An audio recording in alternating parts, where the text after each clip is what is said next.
The Man I Married by Elena Wilkes and read by Colin Prendergast for Saga Egmont. Prologue. Blood has a smell. I look around me. I'm sitting on a bench. It comes again.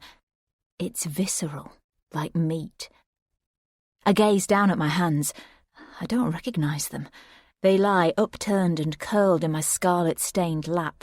Every crease is dark with what looks like rust. My palms open like flowers, and I feel the skin stretch and tighten. A cold breeze skims the wet patches on my dress. The wool sticks unpleasantly to my skin, and a chill slides down my spine. I close my eyes. Behind the lids, the dying winter sunlight zigzags in orange and purple flashes. Somewhere beyond the bushes, I can hear the girls giggling. I squint. I can't see them now, but I know they're there. "You can't hide in here forever, you know." There's a woman's voice. She's getting closer. "I think it's time we should be going, though, don't you? Come on." I squint. The viburnum bush trembles. Its propeller-headed flowers nod and bounce in bright pink bells against the thicket of black. I imagine her reaction as she walks past. She'll see the state of me, and I'll see her face, the shock at my matted hair and dishevelled clothes. She doesn't know who I am, and I wouldn't want to scare her. "You don't know me," I'll say. She'll look at me, wary and unsure. "But can I tell you what happened? I think you'll understand when I explain." I'll hold out my hands, and she'll see the state of them. I know my story is also her story. I've done this for her, for the children, for all of us. I turn my face into the last rays of the sunlight and let it seep under my skin. That's why he's dead. Chapter 1. Some men have a darkness in them, but this wasn't a man, this was a boy. I walked into the sparse grey office at HMP Ravensmoor one blustery afternoon in April. I hadn't been back to Yorkshire now for over a year. "It's the weather," I always joked. "It puts me off."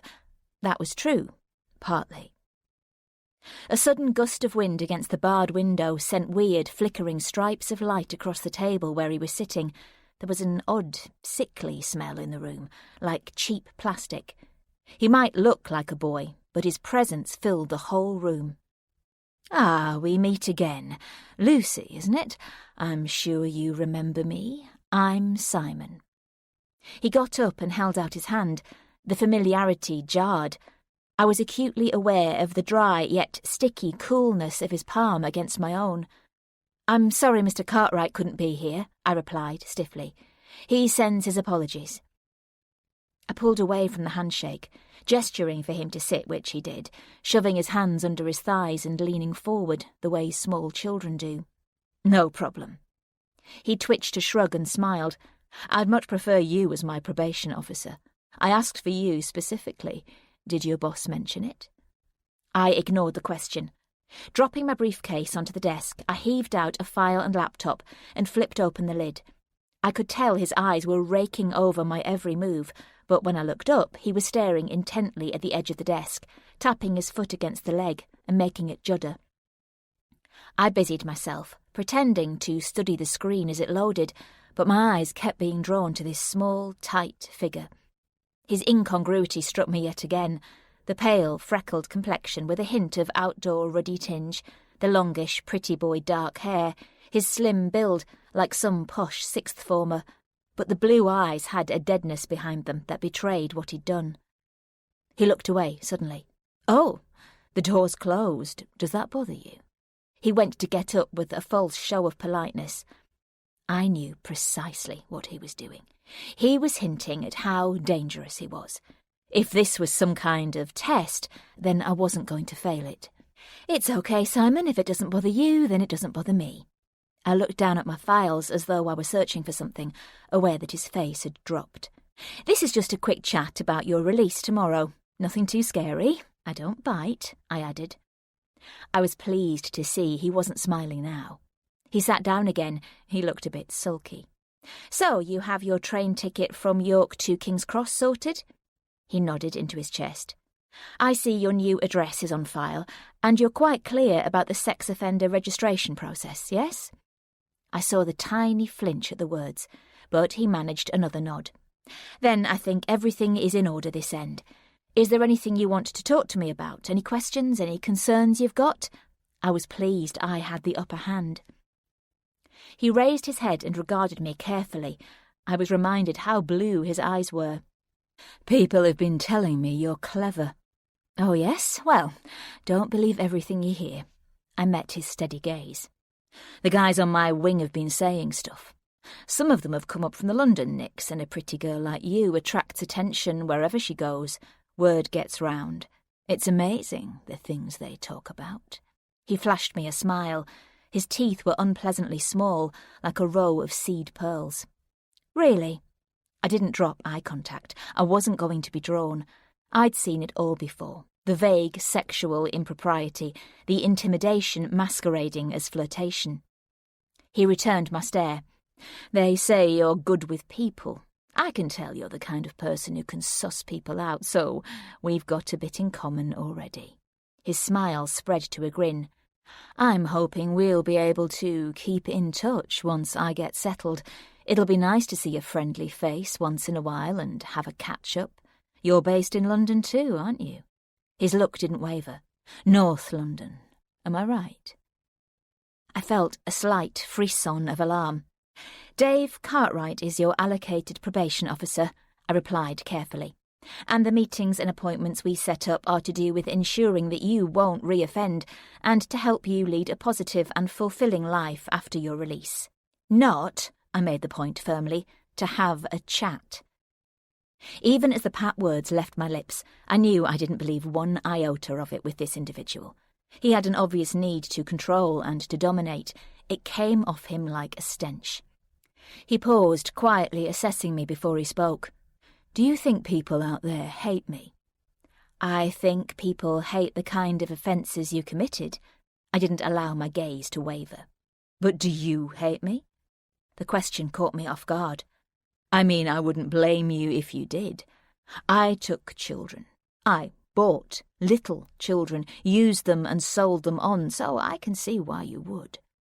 He held out his hands as though he was explaining something perfectly commonplace. How could I have done that?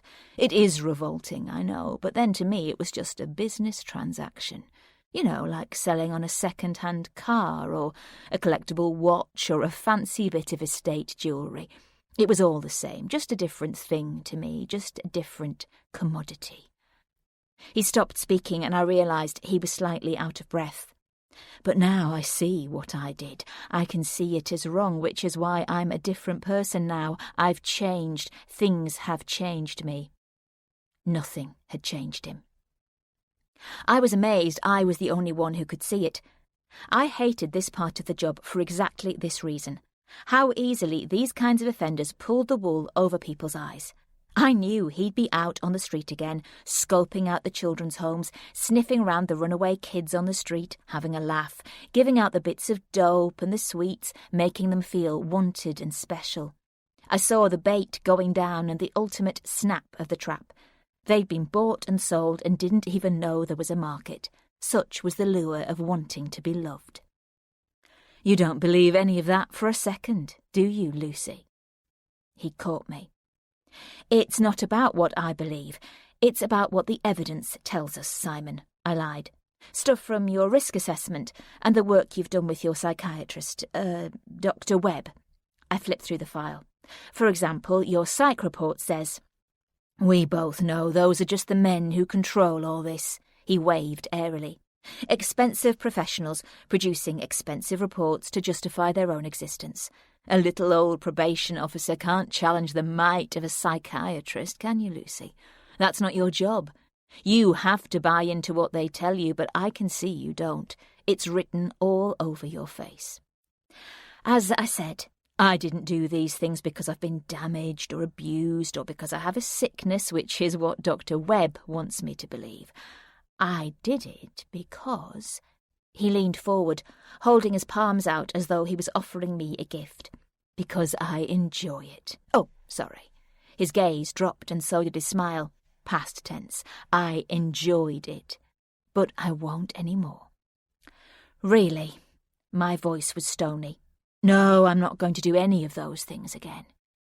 He shook his head like some abhorrent parody of a 5-year-old. And it's not the desperate egos of the psychobabblers and the shrinks who've made me stop.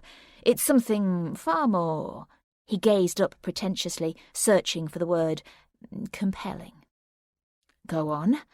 I wasn't sure I wanted to hear this. I'm being haunted. I didn't allow my gaze to falter. Have you ever been haunted, Lucy? I don't know what you mean. By the things you've done? The corner of his mouth tipped into an odd smile. I suspect you are, but I'm haunted by the children. Something cold prickled, but I didn't look away. The children. They come here. They stand at the end of my bed at night watching me. Just watching, nothing else. And who do you think they are? I pressed. I don't think anything, Lucy. I know who they are. The darkness behind his eyes moved like a quickening shadow. Of course they're not real. The azure eyes flickered abruptly in amusement, and I felt the ground shift. I could breathe again. Dr. Webb says they're a manifestation of my guilt and show an aspect of my new self-awareness. Right. God, these men and their high-blown assessments. I tried to keep my face open and neutral, not a flinch. He says I should use them as a reminder of who I once was, someone I recognise and acknowledge, but a person who I don't know very well anymore. If only that were true. Good, was all the response I could muster. His smug self-regard irritated me. When you think about it, I'm so lucky, aren't I? He brought his hand and laid it flat on his chest, like some camp drama teacher.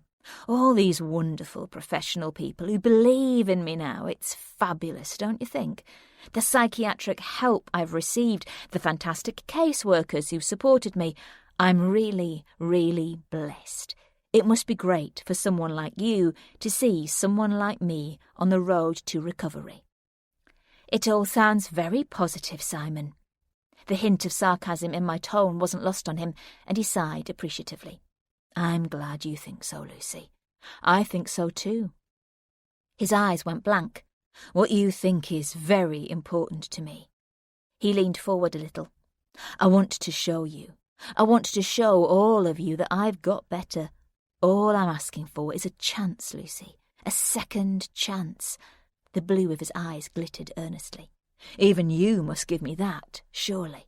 I mean, come on. Don't we all deserve one of those? I stood outside the prison and rang for a taxi. Then I dialed Emma, praying she'd pick up straight away. You finished then? Great, me too. I could hear the smile in her voice. I was just catching up on a bit of retail therapy. They've got some brill shops up here, haven't they? I felt my neck and shoulders relax. Suddenly, things felt right.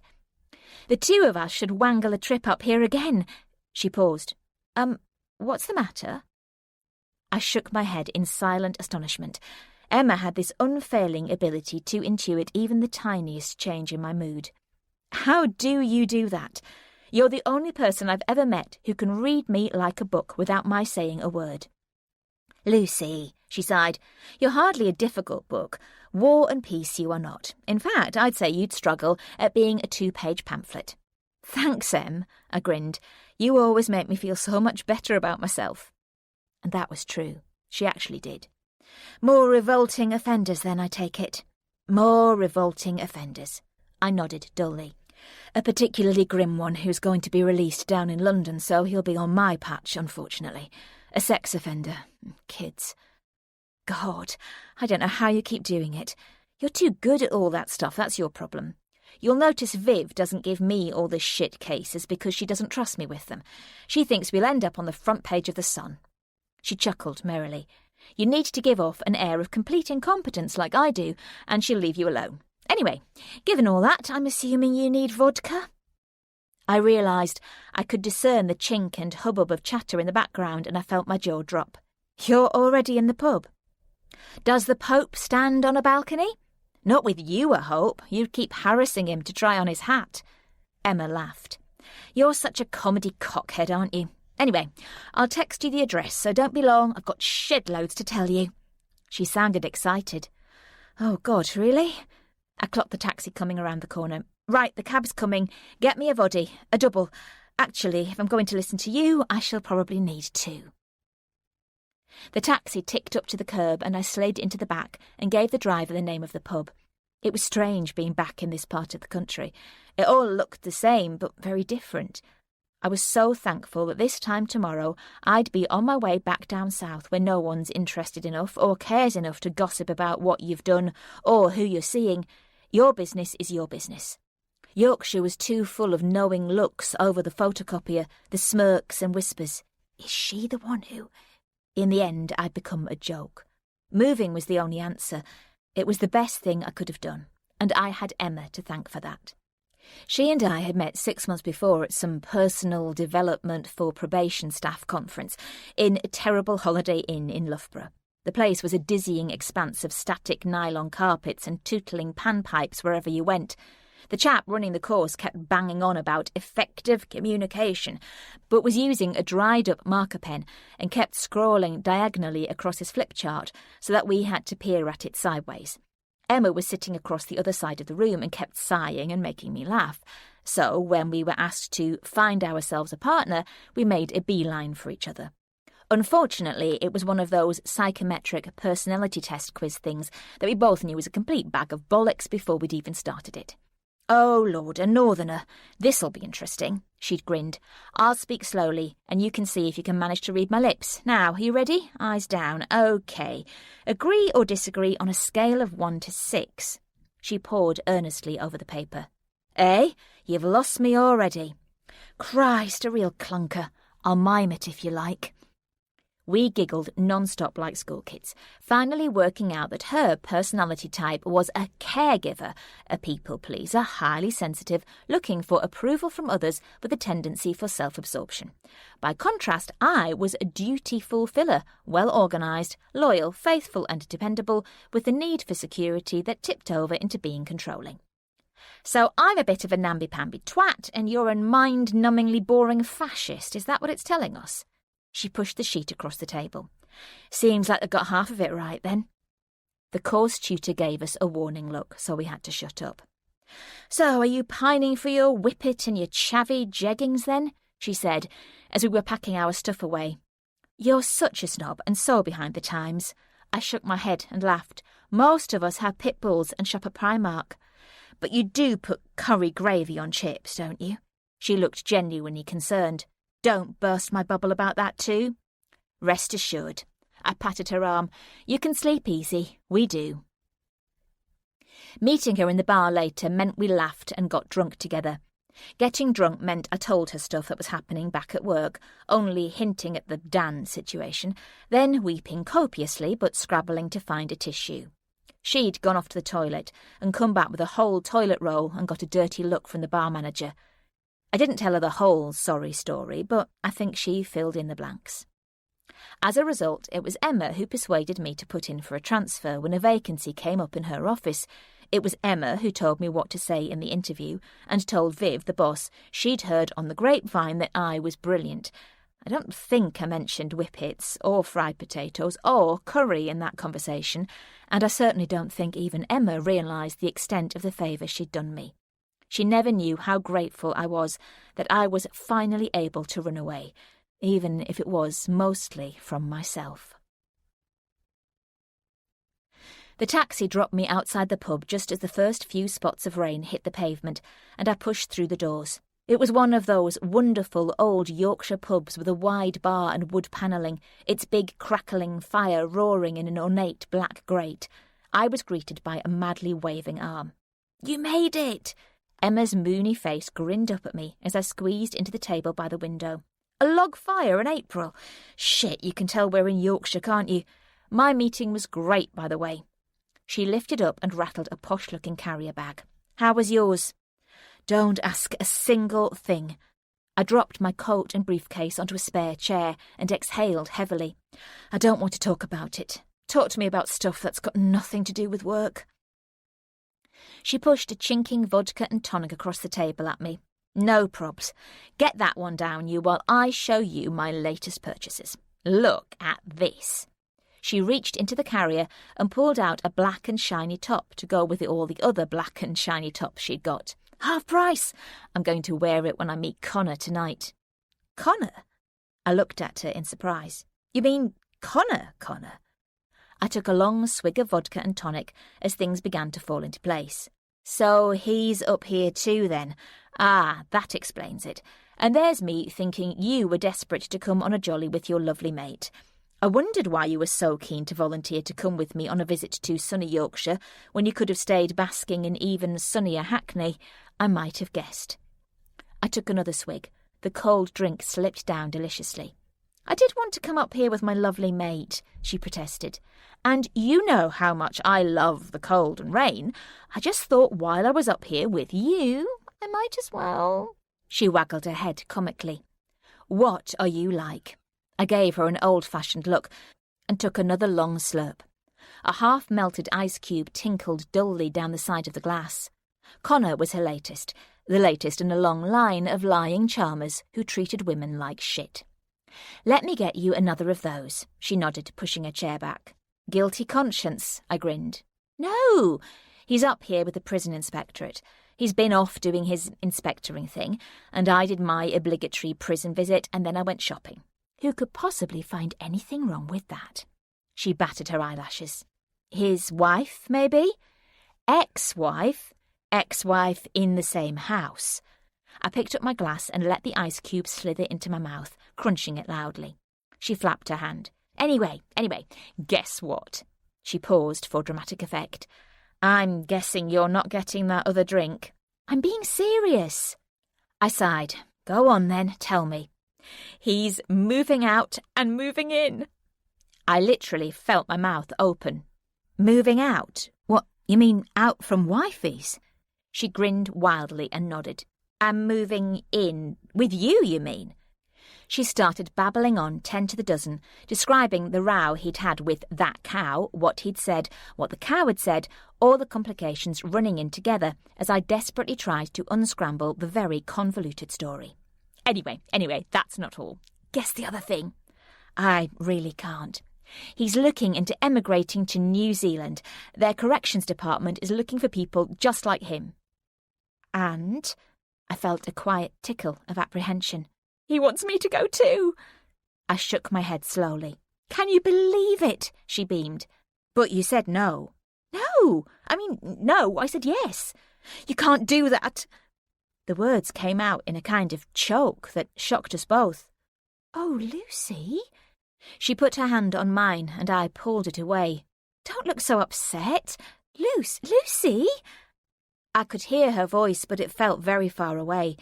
She went on about how it wasn't for another 6 months and that they would need to sort his divorce out and the finances. There was his house to sell, and that would probably take forever.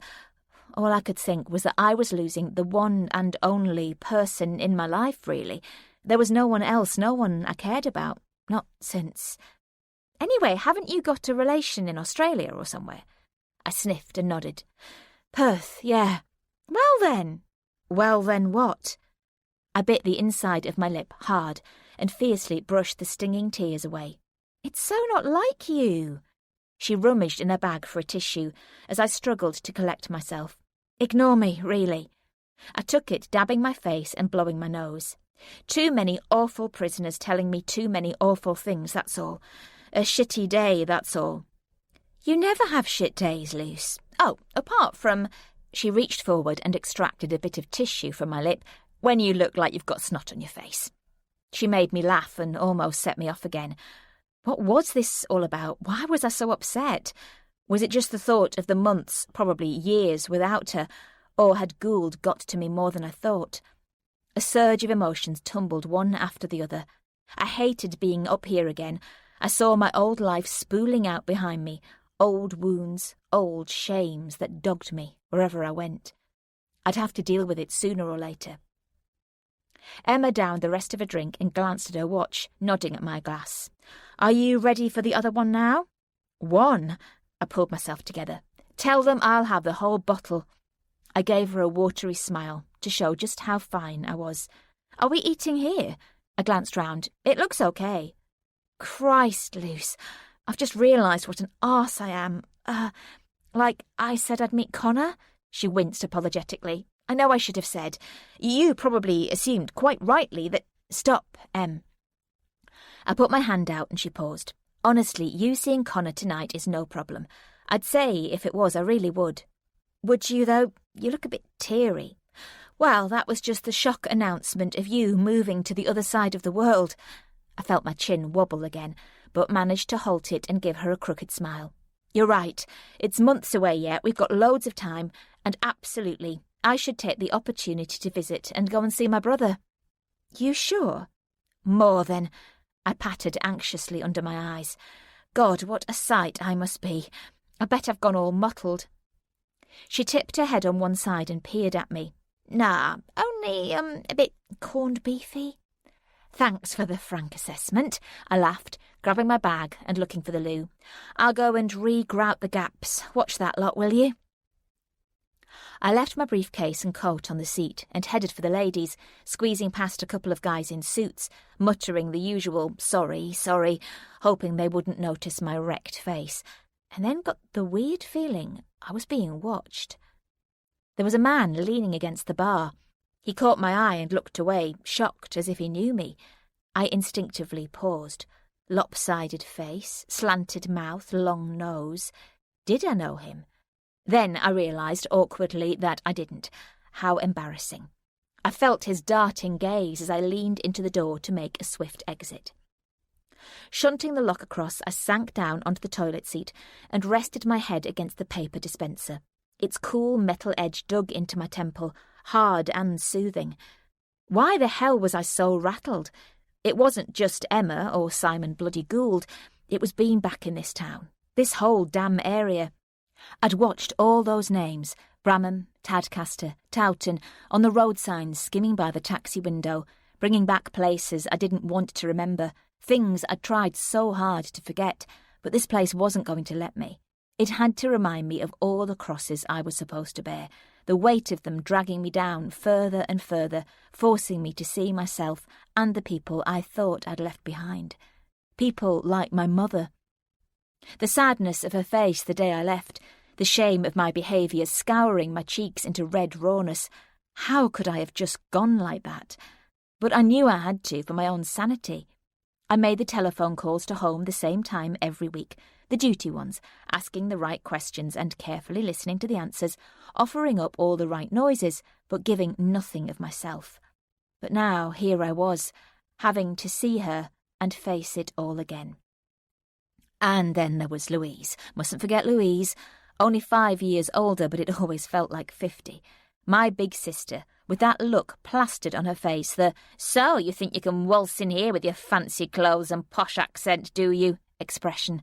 My big sister, who finally combed through every conversation for details to be brought up months or maybe even years later, looking for those deliberate intonations and slights to prove what a truly selfish, self-absorbed bitch of a daughter I really was.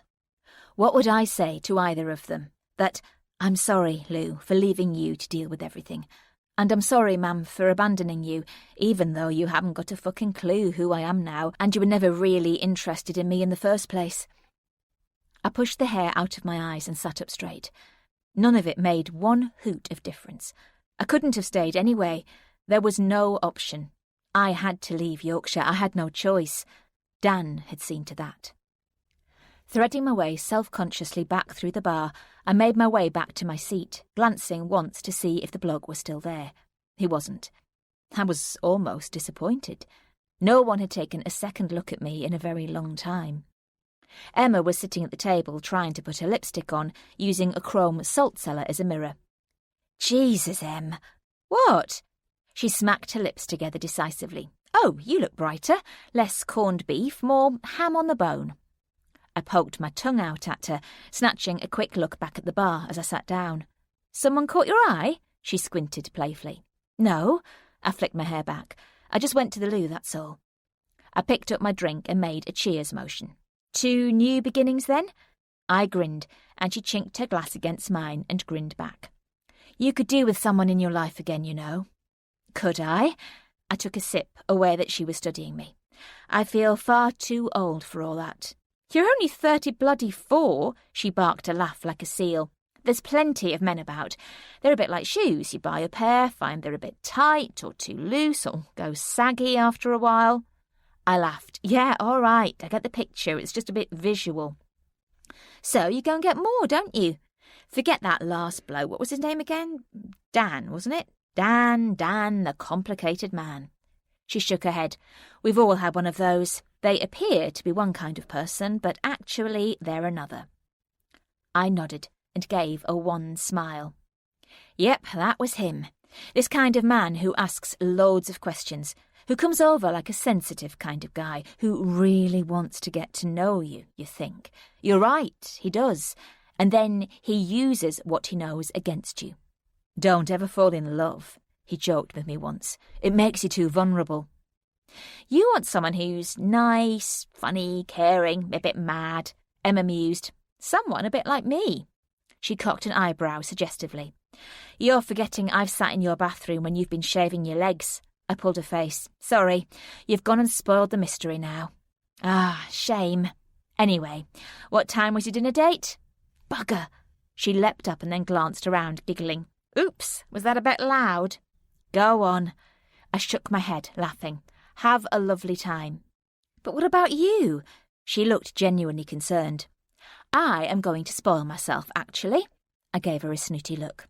I'm going to go back to the hotel, have a long bath with bubbles and possibly a glass of wine, and then order the nicest room service meal that our meagre expenses allowance can stretch to. And then, finally, as an end to a perfect evening, I shall get into bed and watch reality shite on TV to make me feel better about my own shite reality. What could be nicer? She looked relieved. Sounds good. See you then. She bent to kiss me goodbye. Have fun, I grinned, watching her scurry happily towards the door, peering into the street for a second before pulling out her umbrella. The smile fell from my face. I picked up my drink and drank the rest of it slowly. I watched the gay yellow and blue stripes of her brolly bob past the window and felt my heart contract. I wasn't going to do anything of the sort. I was probably going to go back to the hotel, type up the notes from my meeting with Simon Gould, and then send them to Viv.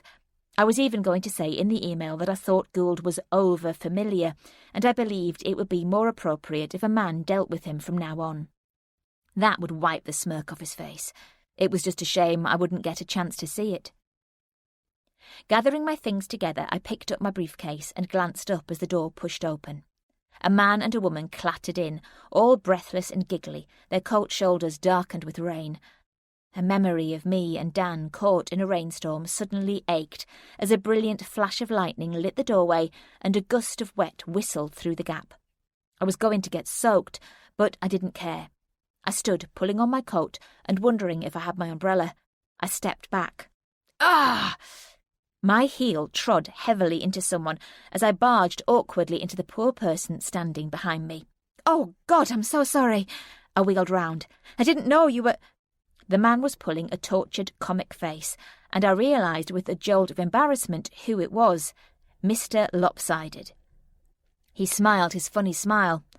I was going to say, don't worry, I've got another, but... He gazed down at his shoes, and my eyes followed his. There was a definite dented scuff mark on the toes of both. I looked up, horrified. Oh, hell! I'm so sorry. His eyes swivelled sideways, and I realised he was holding out a half-empty beer glass with a large brown stain seeping slowly into the cuff of his shirt. Oh, God, have I done that? It was a ridiculous question, and one I clearly knew the answer to. Please don't apologise. It was an accident.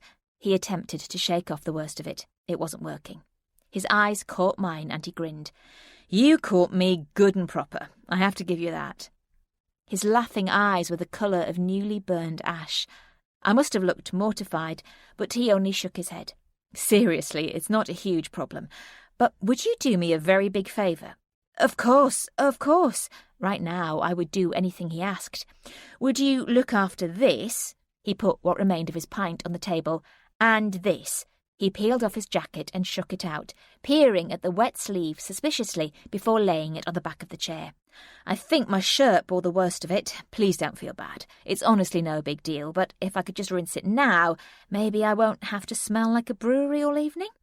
He smirked and began to unbutton the soggy cuff. "Yes, absolutely." I pulled off my coat and it came away with the sleeve inside out. "No problem. Take as long as you like." I sat awkwardly on the edge of the seat, not knowing where to look as he wandered off. I didn't know what to do with myself. Putting my elbow on the table and then taking it off again. I didn't dare watch the door of the gents in case that just looked weird too, so I pointedly stared at the floor. Eventually he appeared, clutching a wad of paper towel and dabbing at his wrist. I immediately stood up far too hastily, and then immediately thought that came over as rude. "Are you heading off?" The wet, stained cuff sagged horribly against his wrist. "It still looks a bit dodgy out there." He dipped his head and peered through the window. No, oh gosh, look, could I offer the cost of the dry cleaning or something? It looks a bit..." I gestured weakly. "Is it ruined?" No, it's perfectly fine. Absolutely no professional assistance required." He wrinkled his nose as he sniffed at his sleeve. I've gone from black sheep bitter to a very pungent grapefruit and potpourri. Maybe I should have stuck with the beer." He saw the look on my face. "Oh, look, I'm joking, please. Think no more of it. And seriously, if you don't have to be anywhere important, you might think..." He nodded over. The rain was twisting in skeins down the glass, with an occasional gusting splatter that sounded like thrown gravel. "So do you?" "Sorry?" "Have to be somewhere?" I realised he was smiling. "No. I'm Paul, by the way." He held out his hand. "Oh, mind the sog." The heat of it was warm and welcoming, and I managed a smile. "And I'm Lucy." "I think I might just get another drink." He eyed his dreg-filled glass ruefully. "Oh, yes. No, let me get that." I fumbled for my bag and found my purse. "It was black sheep, you said?" "Sure was. You'll have one with me, though, won't you?" "Well, I shouldn't." There was a clatter as the barmaid collected a clutch of glasses from the next table. "I wouldn't think about going out there if I were you. Brrr, horrible." She grinned at both of us. "I'd stay here in the warm." I paused. "OK, then, thanks." "What are you thanking me for? I thought you were buying." He arched a look, and his face went from unconventional to attractive, all in the space of a grin. "I'll go and find a table a bit closer to the fire, shall I? There's a good one over there. I can hang myself over it and have a quiet steam." He winked at me, but I pretended I hadn't seen it as I made my way to the bar. Despite my embarrassment, I felt a bit fuzzy and giggly. He was a nice guy, actually. Funny, I could tell he was comfortable taking the piss out of me, and I liked that. I smiled as I chanced to look round. He'd found a seat in a corner nook, and with a shock I realised why this place had made me think of Dan. I'd been in this pub before, with him. A squeeze of something sour churned in my stomach. I suddenly recognised the wooden settle and the sepia photographs of the aproned Coopers, arms folded, flat caps, staring unsmiling into the camera lens. I'd not only been here, I'd sat in that exact seat. Oh, God. I took a breath. "You never say no to seeing me." I remembered that teasing lift at the corner of his mouth. I loved his mouth. "Why would I?" I'd said. "I love seeing you. I love you, in fact." The words had left my lips without me wanting them to. I remembered the deep burn and thrill of having spoken them out loud. "That's all a bit full on, isn't it, Lucy? Don't spoil it. Things are good as they are. There's no need to mess it up." The pain had twisted like a razor-sharp barb. I watched his beautiful mouth articulating each syllable. I learned to hate his mouth. I learned to hate what came out of it. "Yes, love, what would you like?" The barmaid shocked me back. I ordered the drinks and paid for them, feeling acutely self-conscious. My heart was racing inexplicably, and I was aware that my jacket must be all crushed at the back, and then wondering why the hell I was bothered. I carried the glasses over. "So," Paul went to take his pint, "what were you doing at the Nick?" I nearly toppled both drinks. "How the hell do you know that?" "Oops, yeah, okay there." He rescued his glass from my clutches and sucked the drips from his fingers. "I was visiting and I thought I might have seen you leaving the wing. Have I got that all wrong?" "You were visiting?" He laughed. "Ah, yes, sorry. No, I have to come up on occasions and supervise some of the clinical interviews. I even do one or two occasionally. I'm the senior psychologist now, although I used to work in prisons full-time." He sipped his pint as things began to fall into place. "Ah, the infamous Dr. Webb." He blinked in surprise. "Hell, am I famous?" He looked at me over the rim of his glass. I shook my head and laughed. "No, well, maybe, in the right circles." I resisted all impulse to mention the Simon Gould case. I didn't even want to think of it. "And how about you?" I picked up my glass. I shook my head while swallowing. "Just a paltry probation officer. Your name crops up a lot in the reports I read. Mostly prisoners in the London Nicks, though." "Ah," he nodded.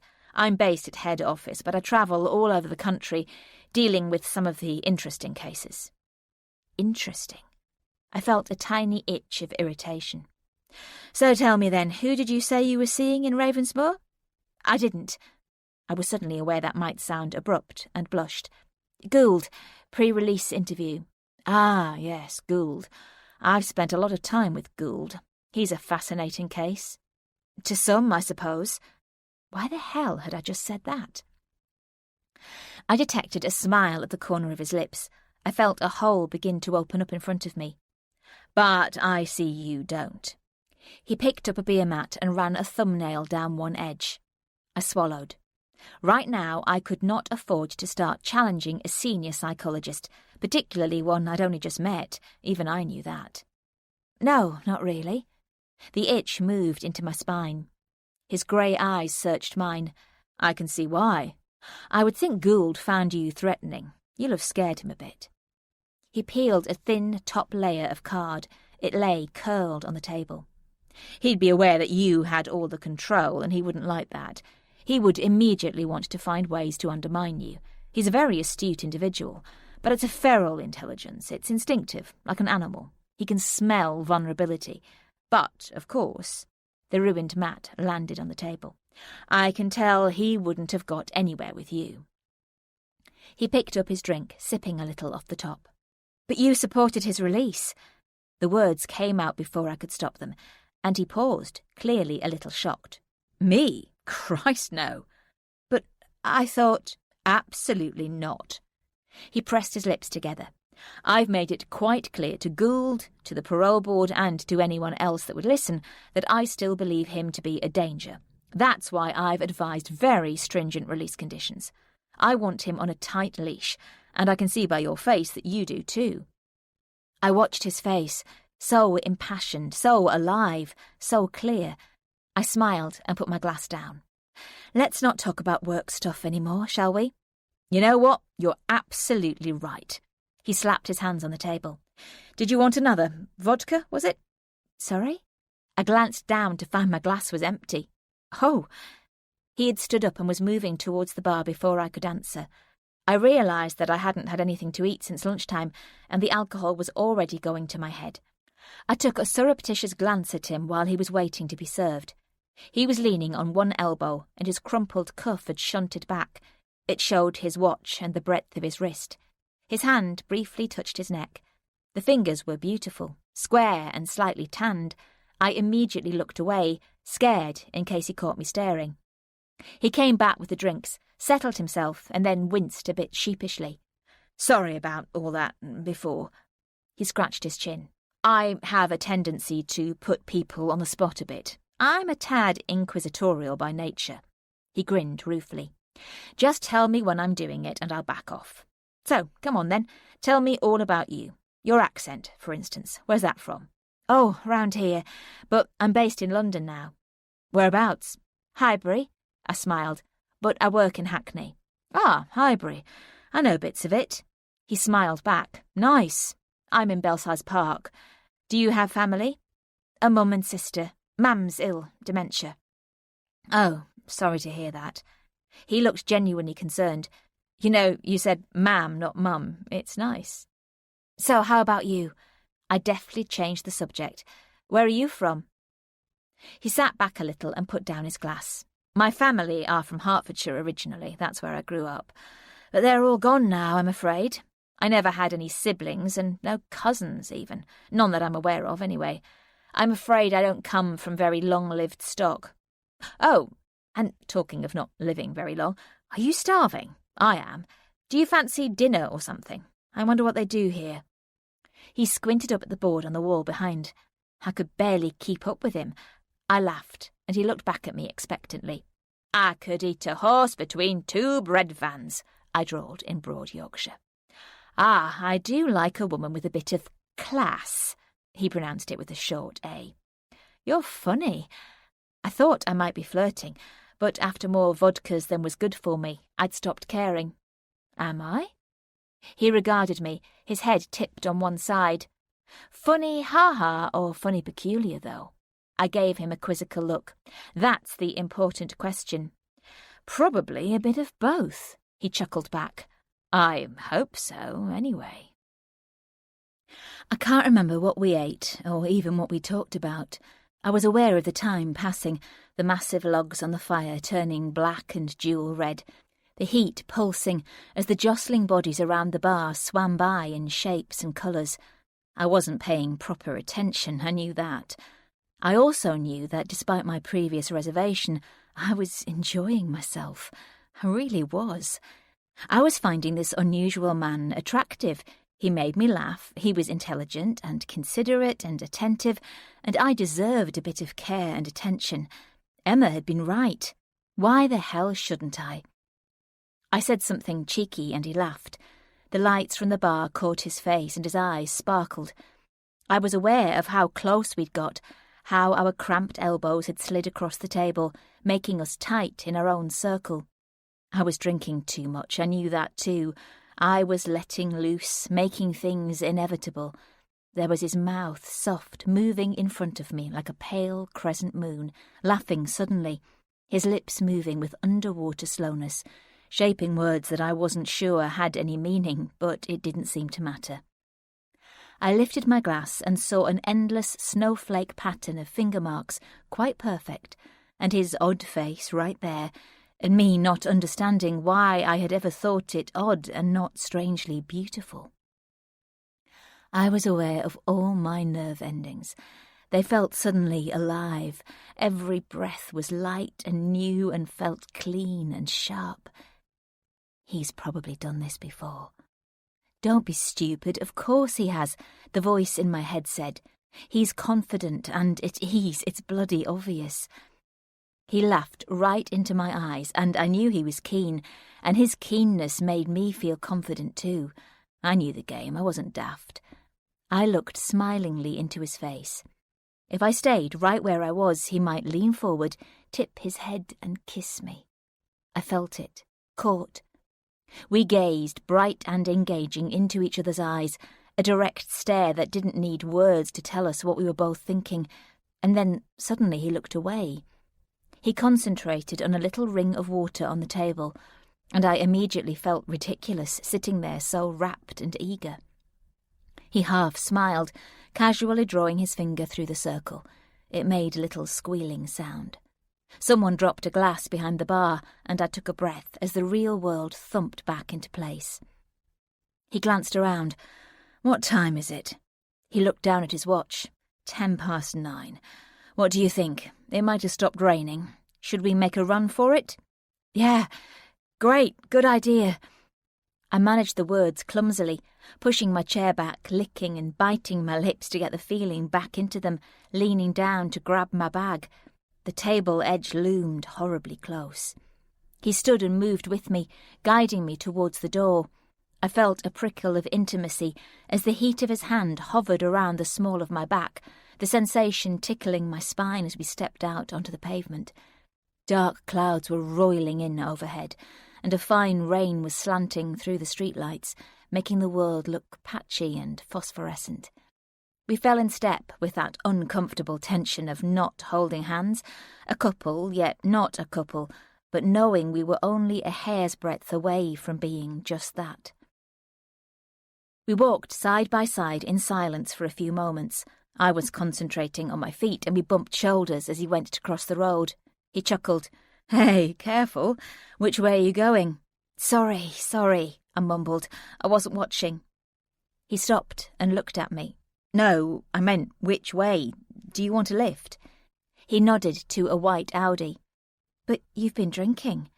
I felt the road moving slightly beneath my feet. "Actually, you've been drinking. I stopped hours ago." "Oh, I didn't realise." I stood there awkwardly, not knowing what to say, my mouth feeling sticky and clumsy with drink, my face a stiff mask with me sitting stupidly behind it. "Let me take you to where you're staying, at least." "No, really, I'd rather you didn't." "A cab, then." He looked round. "You can't be out here in—" He paused. I thought he was going to say "this state," and I felt a rush of annoyance. "This weather," he added. I drew myself up and staggered slightly. "I'll be perfectly fine, thank you." "Would you like to exchange numbers?" He looked amused and patted his pocket. "Why not?" The words didn't come out as I wanted them to. I knew I sounded offhand and aloof.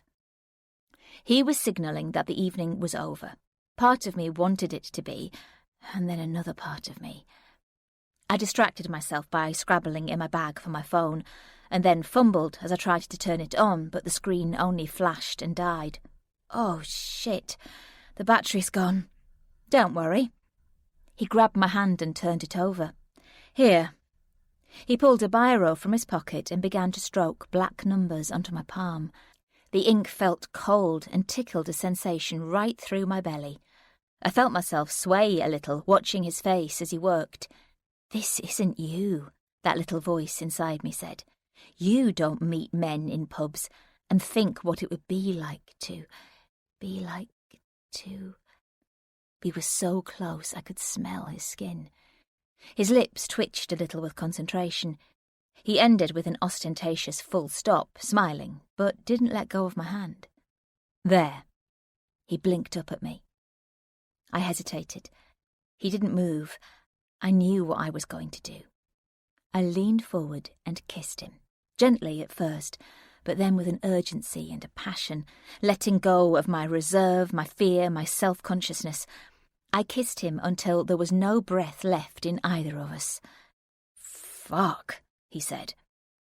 I could feel his erection against my hip. I pulled back slightly and slipped my hand down his fly to squeeze it. "Fuck." "Yes, let's." I laughed.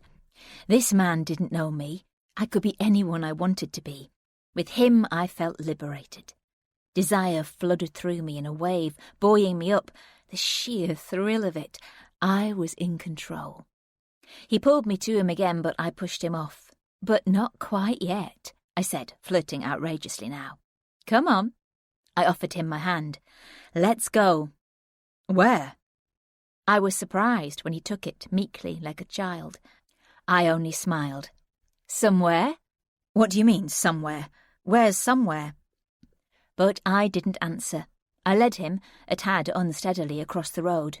"This one?" I gestured to the Audi.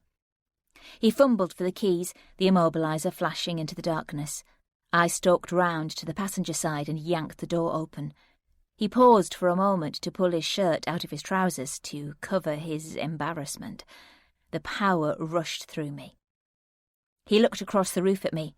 "Are you sure you're feeling okay?" "I'm fabulous." My lips caught on my teeth. "How about you?" "Okay, fabulous. So where are we going?" He turned to look at me. I couldn't see his eyes. "Just drive and I'll tell you." I waved at the road. He didn't argue, just started the engine and glanced in the mirror. I didn't look at him. The streets skimmed by. I was minutely aware of every movement he made, the length of his thigh, the turn of his cheek, the back of his hand on the steering wheel. I began to feel a little more sober. What the hell was I doing? "Just follow the main road out of York, and then the signs for Bilborough." My voice sounded almost normal. A small tickle of trepidation slid quickly into excitement. I was doing this. I really was. He didn't ask me any more questions. The windscreen wipers squealed a little in protest on the half-dry glass, smearing the road view, laying it out there in front of us long and empty. We drove silently. The sky overhead was dark, black almost, the roads lined with trees that were silvered into sentinels. He peered at the lit road signs. "How far are we actually going?" "Don't," I said, already knowing this was completely balmy. "Don't what?" "Ask questions. Turn off here." I remembered something. "Here? You're sure about this?" He glanced at me. We'd come here as kids. I knew this place almost as though I'd dreamt it. The road straightened out with bleak fields on either side. His phone rang and he ignored it. "I have no idea where we are." He looked around anxiously. "What if you're one of those female serial killers?" "Then you won't have to worry about finding your way home, will you?" He roared with laughter. I could see he liked the fact I was offbeat and outrageous. This was really me, I told myself. But where had this me come from? We passed signs for the town centre. The fields became scattered houses and barns, and then a school and a pub, and then the streets narrowed with collapsing red-brick Georgian houses and shop fronts. The pale square tower of a Norman church rose up from behind the trees. "Pull up over there." He squeezed in under a low overhang of branches just as his phone rang, and he dragged it from his pocket and switched it off. "Someone wants you." He didn't answer. "Where now?" I inched out of the passenger side and walked away up the path next to the church, knowing instinctively he would follow. He looked round. "Okay." "Keep going." We walked along the gravel path down through the churchyard, past the ragged black tombstones, picking our way over slides of mud and puddles. The wind picked up as we rounded the walls of the church. "I can't do this." He suddenly wheeled round, pushing me back abruptly into the stone, catching me completely off guard. He pressed himself against me, his hands cupping the sides of my face. I stared back at him, chin raised and unflinching. He didn't kiss me. He just held his face so close that his eyes lost all focus. "You're going to have to." I breathed his breath, our lips tingling but not touching, his hips jammed against mine. I was in control of this and I knew it. The equal amounts of excitement and terror set my whole body trembling. I pushed him off and walked quickly up the path that ran alongside the river towards a copse of trees. The sounds of the water churning and splashing almost cancelled out the shouts up ahead. Teenagers by the sound of them, their voices whisking away into the rushing water as it tumbled over the weir. "Here." I led him further into the shadows as we turned, me tugging my skirt up and pulling at my tights, and then grabbing his flies to unbutton them while he stood there, seemingly incapable, his hands hanging limply at his sides, his breath rasping a little as he leaned into me. His erection slapped into my stomach before he entered me in one shocked gasp. My leg hooked ungainly, my knickers awry. Our kiss was animal, clumsy, open-mouthed, our jaws and teeth and chins grinding into each other, our tongues not caring about the wet and the spit, as he pushed himself into me over and over. Neither of us made a sound. I clung to him, feeling his shoulders powerful and sinewy under my hands, as, through half-closed eyes, I watched the red jacket of a jogger flash past and heard the languid chatter of a dog-walker on a mobile phone. They were so close, one sideways glance and they would have seen us, their proximity making things dangerous, urgent, and I came, shuddering and gasping. His breath was wet on my neck. I opened my eyes. His forehead was tucked under my jaw. He nuzzled in, burrowing like a small animal. Somewhere far off a dog barked, and the ghostly outline of the trees whispered and shifted overhead. Everything was different. I was different. The remaining fuzz of the alcohol lifted, leaving behind some strange, hollow clarity I'd never felt before, not like this. It was as though I knew him, like I really knew him. My hands were still on his shoulders. His every movement was mine, too. My whole body thrummed and responded with his. This was the bit of me I'd been missing, and he'd just found it again. Christ, he said thickly, half laughing, half in amazement. Where the hell did you come from? I was sent, I whispered, smiling. I was sent to do terrible things to drive you insane.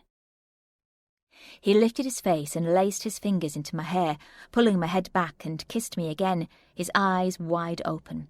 I saw something there, right that moment, a split second of desire and want and attraction, and yet something else, something that looked like fear. He leaned in again and we kissed very gently. I smiled at him softly. Come on. He helped me scramble out of the bushes and onto the path, but he didn't let go of my fingers, only wound and linked them into his own. Why all the way out here? He tugged playfully. I grinned. I just wanted to see if you would. We walked for another minute or so without him saying anything. You're a funny mixture. You know that, don't you? Am I? Is that your professional opinion? I gave him a playful sideways look. No, that's an I'm intrigued by you statement of fact.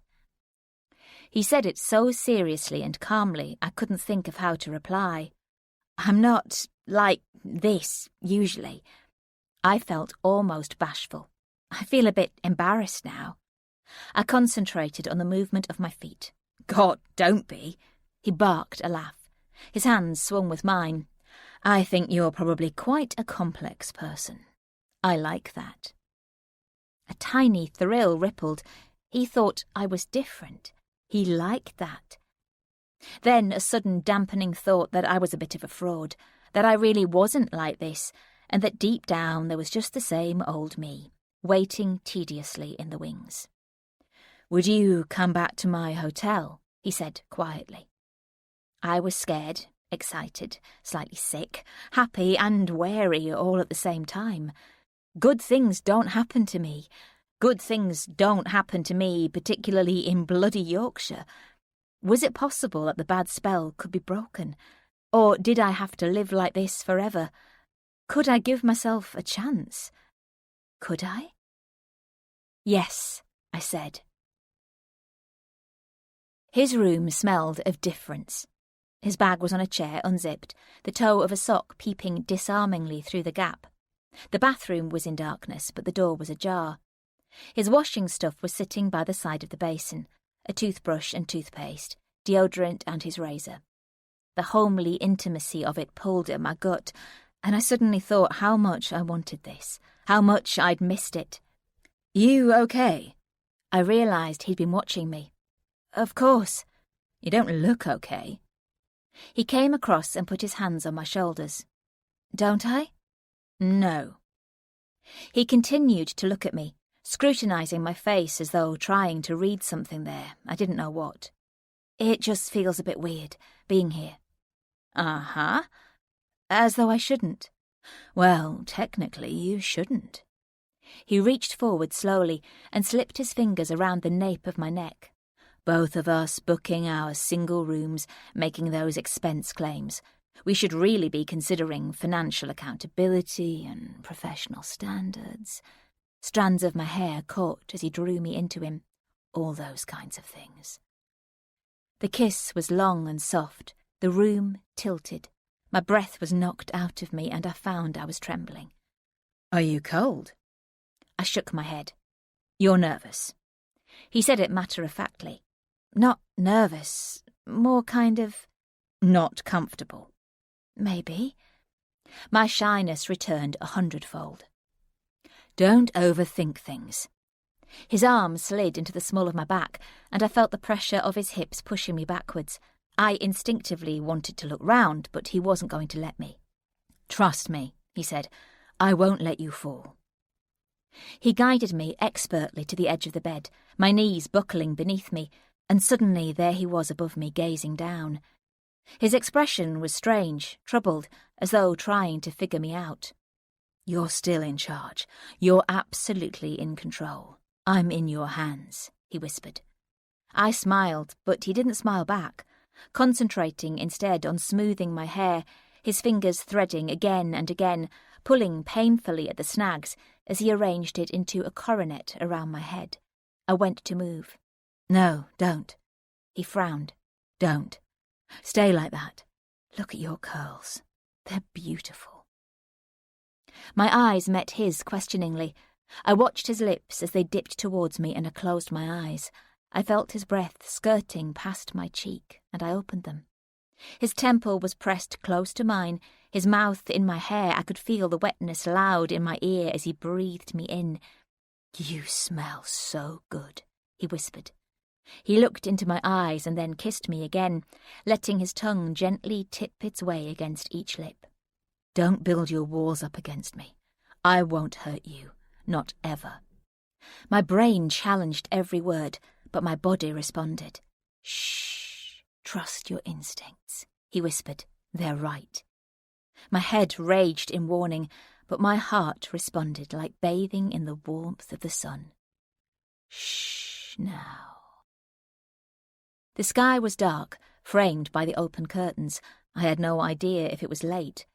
The bedside light was making a faint buzzing sound. I shifted my ear and lay against his chest, listening to the quiet throb of his heart. "You haven't asked me." His voice suddenly boomed into my ear. "Sorry, were you asleep?" "No, just drifting." I stretched my toes into the cool patch at the bottom of the bed. "What haven't I asked you?" Every joint, every muscle felt loose and unbound. My brain was a scrambled, pleasant woolliness. "Anything." "What do you want me to know?" "God, you're good."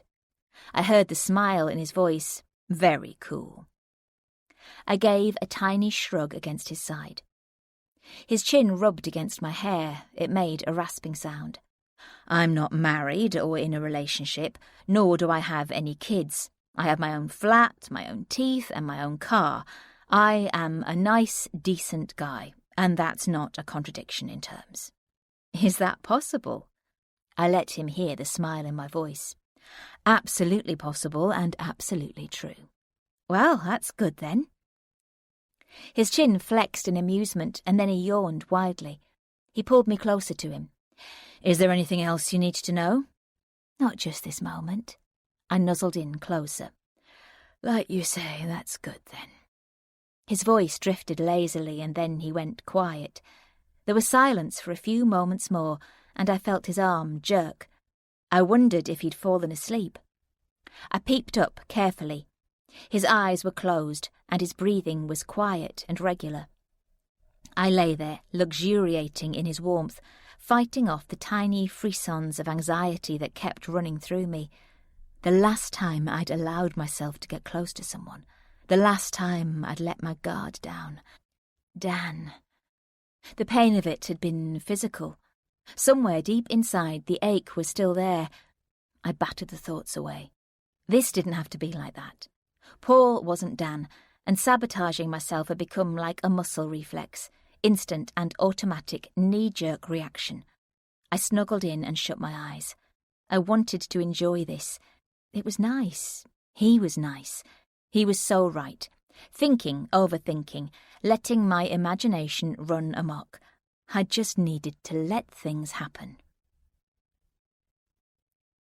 I don't know what woke me. The side lamps were still on in the early morning light, giving the room an unpleasant grey glow. I peered over the hump of Paul's shoulder at the clock. 05:17. Carefully and very gently, I eased myself from the side of the bed and patted around for my clothes, pulling them on any old how, and then finding one boot had gone missing. Fishing blindly round, I found it, clunking it against the side of the bed. Paul's breathing changed and I paused, my own breath caught high in my throat. I waited. After a few seconds he sighed deeply and turned over as a sudden flash on his side of the bed lit the room with a dim blue light. His phone flashed silently again and then went black. I knew I shouldn't look. I'm not entirely sure what made me, but craning over, I gently pressed the on button, and there in front of me were a whole stream of missed messages and calls, all from the same number but no name. It took a moment for my brain to register, and then a squeeze of mortification caught in my throat. What had I been thinking? Was I completely stupid? Of course. A woman. a girlfriend, a wife even. Why had I ever thought it would be any different? Closing my mind to the stark humiliation, I blindly fished round for the rest of my clothes and, grabbing my coat and briefcase, gingerly tiptoed to the door. It glided smoothly open without a sound, and I glanced back. He hadn't moved. Slipping through into the corridor, I let the door click softly behind me. The corridor lay in muffled stillness. I walked quickly, feeling exposed and vulnerable, my whole body tingling and burning with the shame of it. Thank God I'd seen it when I did. I was too old now to deal with all that kind of rubbish. Too old and just too tired. Stepping out onto the street and into the gauzy dawn, I made my way along the short route back to my hotel and up to my room. It was stark and silent, and within minutes I'd stripped off and was standing in the shower, letting the hot wash of water drum across my neck and shoulders, scalding my skin. How could he have lied like that? I tried to shake the image of him away. I'd embarrassed myself. Jesus, I'd fallen for it all yet again, hadn't I? The acute humiliation of it seared with the heat of the water. The only saving grace was no one knew. But what if he tells people? I didn't think I'd been seen, though. I'd certainly make sure I never bumped into him again. If anyone said anything, I'd just deny it. Pooling a large blob of shampoo onto my palm, I began to lather my hair, digging my fingers into my scalp until the skin tingled. I could almost make myself believe none of it had happened. After all, it hadn't seemed like me, had it? It would only take a small adjustment to make believe it had all happened to someone else. Whoever that girl had been, whatever she'd felt. I let the stream of water gush over my face, rinsing my hair and scouring the images away. When I squinted my eyes open again, I knew all that was left was me, the old me, the one who had always been there. I almost felt sad. I turned off the tap and was just wrapping myself in various towels when the phone beside the bed began to ring. Swearing and hopping over, I grabbed it. "Where the hell have you been?" It was Emma. "Oh, hi." I felt like a kid that had been caught. "What time is it?" I noticed I was dripping on the carpet and looked around for the clock. "Never mind the bloody time, I've been worried sick." I stopped dead. "I've been up half the night. Jesus Christ, Luce, why didn't you answer your phone? I knocked on your door. I even contacted reception. Where the hell have you been?" I was simultaneously annoyed and suddenly flustered that she was angry. "Oh, God, Em, I'm so sorry. The battery died on me. I didn't think. Shit." I scrabbled about looking for my phone and charger and plugged it in. She paused, and I could hear her irritation breathing down the line. "You weren't deliberately ignoring me, were you? I mean, because you're angry at the thought of me going away." Her voice was flat. She had some real front to be having a go at me. "Emma, no, of course I wasn't ignoring you. I wouldn't do that." This was the closest we'd ever come to having any kind of argument. "So where have you been?" I took a breath. "Seriously?" "I met a bloke." "Wow." She sounded stunned. "What? Someone in that pub?" "Uh-huh." There was a pause. "Are you okay, Lucy?" I heard it. I knew what she must be thinking. This wasn't the person she thought she knew. I contained a prickle of resentment. "It was just a one-off. I won't be seeing him again." "Right." I couldn't tell from her tone what right meant. She clearly wasn't going to ask why not. I'd had a one-night stand. So what? Was she the only one who could do such things? I let the silence hang stubbornly between us. How dare she? After all the hours I had sat listening while she went on and on about one latest shag or another, how many times had she put me off and reorganised dates with me because some man had clicked his fingers? And where was she last night, for God's sake? "Are you going down for breakfast?" she said eventually. "Yep. Best you tell me all about it when we get there, then." Her truculence wavered, but my irritation hadn't. "OK, but there's nothing to tell." Sounds like it," she said, trying to jolly me up, but I wasn't prepared to be jollied. "See you down there, then? 7:15?" I was just about to say, make it past, in a vain attempt at a bit of control, but with a rattle of the receiver she was gone. I put my end down slowly, suddenly catching sight of the faded ink numbers of Paul's number on my hand. If I was Emma, I wouldn't give a toss that he was married and playing away. If I was Emma, I'd be saying that was his problem and not mine. But I wasn't Emma. I was tedious old me. Picking up my mobile, I waited for the screen to burst into life and slowly keyed the numbers to send a message, all the time thinking about what I could say. In the end, I just typed, "I'm sorry," and pressed send before I could overthink it. Dragging the towel from my hair, I rubbed it vigorously into a mass of tangles as a clutch of what felt like grief turned my insides into a similar knot. I've been used yet again. I wasn't sure who I was most angry with, Paul, Emma, or maybe I was just furious with myself. I'd spent my life saying bloody sorry when I wasn't in the wrong. Paul wasn't sorry, was he? He'd had his cake and eaten it. Emma, well, those two words wouldn't even figure in her vocabulary. She wasn't sorry, not for anything. Not for endlessly dumping me as and when it suited. Not for running around with other women's husbands. And not even for disappearing off to the other side of the world. No, she wasn't sorry. She never was. I pulled out the comb from my bag and began to drag it through the knotted snag of curls. Little clumps broke off. I stared down at them. Bits of me. People always took bits of me and then left the rest. Why was there no one out there who wanted me, the whole me and nothing but me? The truth was, no matter what I did for anyone, I never seemed to be enough. Chapter 2.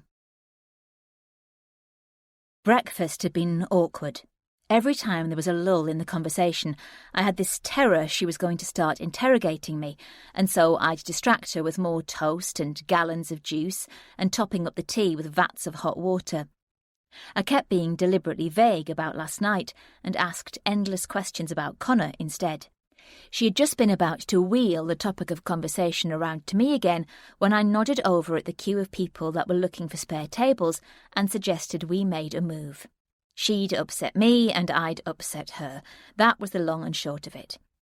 We stood in the hotel reception area, both of us trying really hard to get past it all. I heard my phone ping with a message, but studiously ignored it. "You're very welcome to come shopping, you know. Thanks for the offer, but there's stuff I need to do." "Stuff concerning a bloke?" She cocked an eyebrow, trying to manoeuvre me into spilling. "Stuff concerning my mother."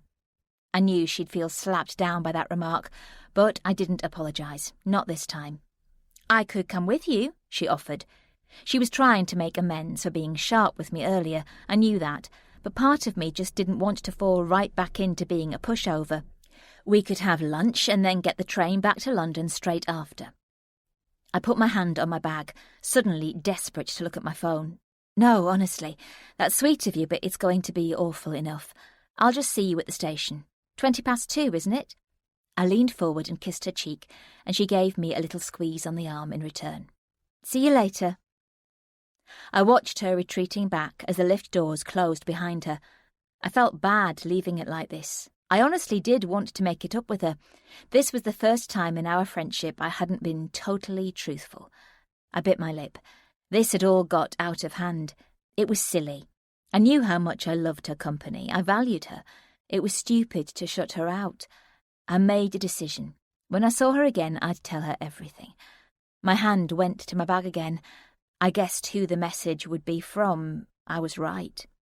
"Not even a note. What happened? Are you okay?" I snorted a laugh. The gall of it. Yet something in me was pleased he had bothered. A quiet anger stirred nevertheless. I wasn't going to give him any more of me. There would be no reply, no acknowledgement, no nothing. I'd turn my humiliation into silence. At least I'd have the dignity of that. Checking the time, I did what I'd been putting off, dialing my sister's number, sighing as I listened to the phone ring out. Maybe she wouldn't answer. "My God, it's really you?" No such luck. I'm in York. I was thinking of coming over to see Mam. Right. I could tell by the way she said that one word, she clearly wasn't going to make it easy for me. Well, I suppose you'd better come then. Fine, I said, in the way only sisters can. She put the phone down quicker than I could end the call. It was her little victory, and we both knew it. All I had to do was keep rolling over, bowing my head, giving her the victories and taking my punishment. She was a past master at it, never saying what she really thought, never overtly confrontational, just the quiet drip-drip of pressure, like a kind of nerve gas sucking the life out of you. That was my family's party piece. It could have been our motto, it's never the things we actually say, it's always the things we don't. The cab journey to Clifton took me along roads that were scarily too familiar. Nothing had changed, and yet everything looked different. It was like being in a strangely disturbing nightmare. Images past and present awkwardly superimposed themselves one over another. I was 34 and yet somehow still a child. The past, fresh and poised and freeze-framed, had been just waiting to run by me again like a flick book cartoon. Actually, you can drop me here, please. The last thing I wanted was to rock up in a taxi. Lou would definitely add that to her inventory of me being fancy. I paid the driver, included a generous tip, and looked around me. It all seemed different suddenly. The engine sounds faded into the harsh clatter of crows overhead. They swooped from the power lines, appearing and disappearing like ragged black flags behind the roof lines. I walked up the street of terraced houses, my feet treading on pavement cracks and fissures, each one taking me straight back to being 6 years old, creating dot-to-dot pictures, the head of a wolf, the elephant with his raised trunk, all so familiar, my stomach clenching as all the other memories flooded back. The higgledy-piggledy windows stared out at me accusingly, some incongruously plastic and modern now, some still with their original sashes, mostly nylon-netted and blank, giving no idea of what might be behind them. I looked up, knowing precisely what was behind the window of number 76 with the green front door, the sound of my heels announcing my arrival as I steeled myself. The door was flung open. "Come in if you're coming." Lou stood there. She'd lost weight and her cardigan hung loosely around her thin shoulders. I suddenly saw how old she looked. "How are you?" I smiled and leaned forward for a kiss. "Okay, I suppose." She returned it stiffly. "How's Mam?" I heard the television booming away in the background. "As ever," she shrugged. She walked ahead down the narrow hallway of my childhood. The smell of it hadn't changed, or the pictures, the 1980s photographs, bleached into garish yellow. Me as a baby, leaning awkwardly against the far-flung arm of my 6-year-old sister, clearly dumped there under protest. Nothing had changed. "Hello, Mam," I said loudly before I'd even seen her. I knew where she'd be, in that room with the fake swirling gas fire and the flock wallpaper. I saw the winged back of the chair pulled up close to an appallingly loud TV, with some soap opera bawling out, a puff under her feet, and her arms wrapped tightly around herself as she leaned forward, peering unseeing at the screen. "Hello, Mam," I said again, crouching into her sightline. I saw her blink at my voice. "How are you?" I shouted. She turned her face towards me and I felt the shock, as I always felt it. There was her face, my mother's face, a beautiful woman still. The nose, the mouth, the cheeks, the skin. I always had beautiful skin, she told me. Peaches and cream. Still not old, not really. But the eyes had become not hers. The disease, this terrible disease, had slowly robbed her of all her memories. Not only her own life, but ours too. The light in her eyes had gone and left a stranger in her place. My mother, with her imposter's eyes, just wasn't there anymore. "Are you from the social?" My mother didn't speak like that. Those weren't the kind of words she used. "It's Lucy," my sister interjected. "Remember Lucy?" The theme tune to the soap opera blared over the question. "I'm your daughter, Mam. You know me, don't you?" "Is the news on next?" Her stranger's voice rasped harshly. She looked up quizzically at Louise. Yes, it's on in a minute, ma'am. She gave me a look and shook her head. See what you're missing not living up here? Let's turn this down, I can't stand it. That's someone's daughter there, look. Ma'am pointed a shaking finger. A picture of a little girl with blonde hair came up on the screen. I think that's Grant Mitchell's. He had a thing with that Liz MacDonald in the Rover's Return. Lou and I both frowned at the mix-up and then caught each other's eye as we laughed. The tension between us lifted. That's the news, ma'am, Lou said patiently. That's real life. Although EastEnders and real life are getting more similar by the day, she muttered under her breath. For a split second we were sisters again. Has she gone somewhere? Ma'am looked round and past me as though I wasn't there. I think she's disappeared. I tried not to mind. I got up stiffly and patted her on the arm. Do you want to stay for a cup of tea? Lou was trying now. We have one about this time. Go on, then. I was waiting for the veiled accusations I knew must be coming. The fact Lou was being nice made it even more unnerving. Lou turned to walk out of the door and I was desperate to follow her. Anything to not sit in this room with an old woman who wasn't my mother. It was purgatory, but something I had to endure. I sat feeling totally alone, staring at the side of my mother's face, the slack hanging jowls, the mouth slightly open as she gazed sightlessly at the TV screen, praying my sister would hurry up and bring the kind of tea that I knew was coming. It would be one of those brown glass mugs with the too small handle, the sight of which would take me back 30 years. She appeared in the doorway carrying a tray and set it down on a small side table with a crocheted fancy cover I hadn't seen before. Is that new? She looked up at me quickly and then away again as she busied herself with the tea things. No, it was Nan's. I thought Mam would like it when I cleared the house. A whole raft of unspoken accusation lay in that simple statement. I hadn't come up for my grandmother's funeral. I'd made some excuse about work. I hadn't helped with the house clearance. I was the selfish cow who'd swanned off. But in reality it was too soon after Dan. I drank the scalding tea as fast as humanly possible, feeling the roof of my mouth blister. I deserved it. We made pointless and ridiculous conversation for 20 minutes, me watching the clock. The traffic was terrible getting here, I lied, putting the cup down. I have to catch my train. I daren't miss it. Of course not. Lou nodded.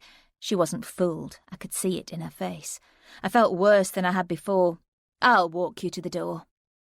I knew every thread of wear on the carpet. I knew the shape of each scuff mark on the walls, those years of us all brushing past, leaving our stain. I could feel that house clutching at me, trawling me back in, and I could sense the old me, the child inside and the new me, colliding and unravelling. I turned to Lou to say goodbye. "You've changed," she said matter-of-factly. The lump in my throat hardened. I couldn't answer her for a second. I could only nod. "I'm sorry. I'll keep in touch more. I'll ring you," I said finally. "I promise." She bent forward from the step, her hands landing on my shoulders, and kissed me gently on the forehead. "I don't blame you." She pulled back and looked directly into my eyes. "You got out. You were good at school, you managed it. Mark did too. He had to go to the other side of the world to get away from Dad, but we all knew it wasn't just Dad, it was her as much as him." She gave a painful glance over her shoulder. "So don't feel bad, Luce. Feel free. Go and live a life for both of us. Go and live the life I could never have." She retreated back into that appalling hallway, and I saw her face crumpling in the gap as she quickly closed the door.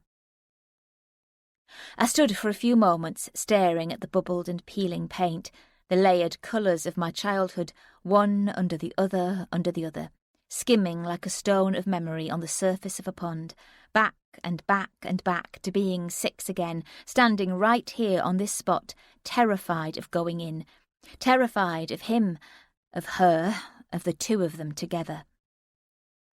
I turned around and walked, the shock of her words thudding with each step. I wasn't really thinking about where I was going. My sister.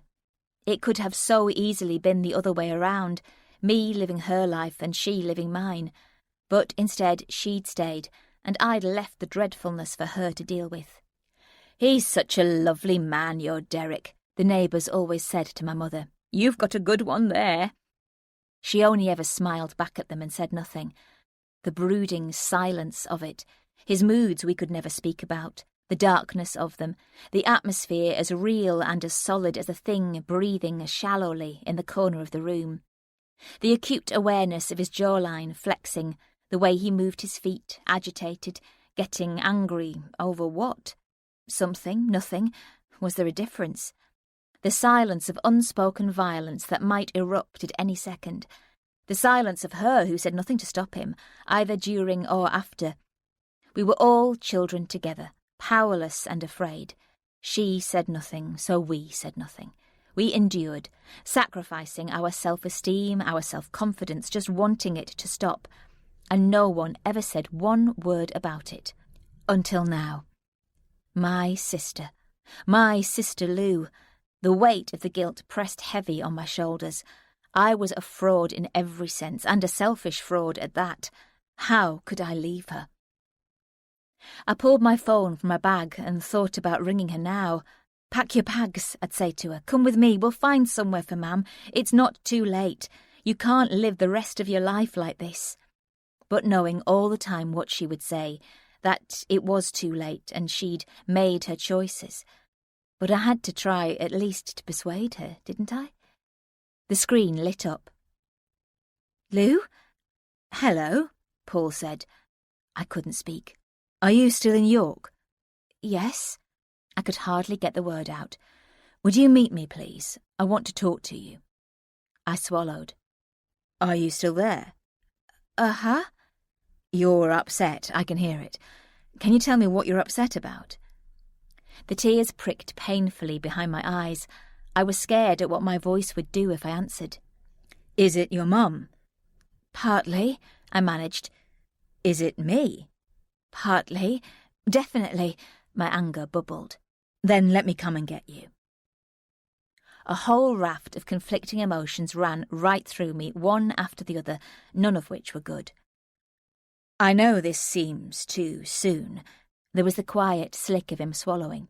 "I know this must feel mad, but—" He actually sounded nervous.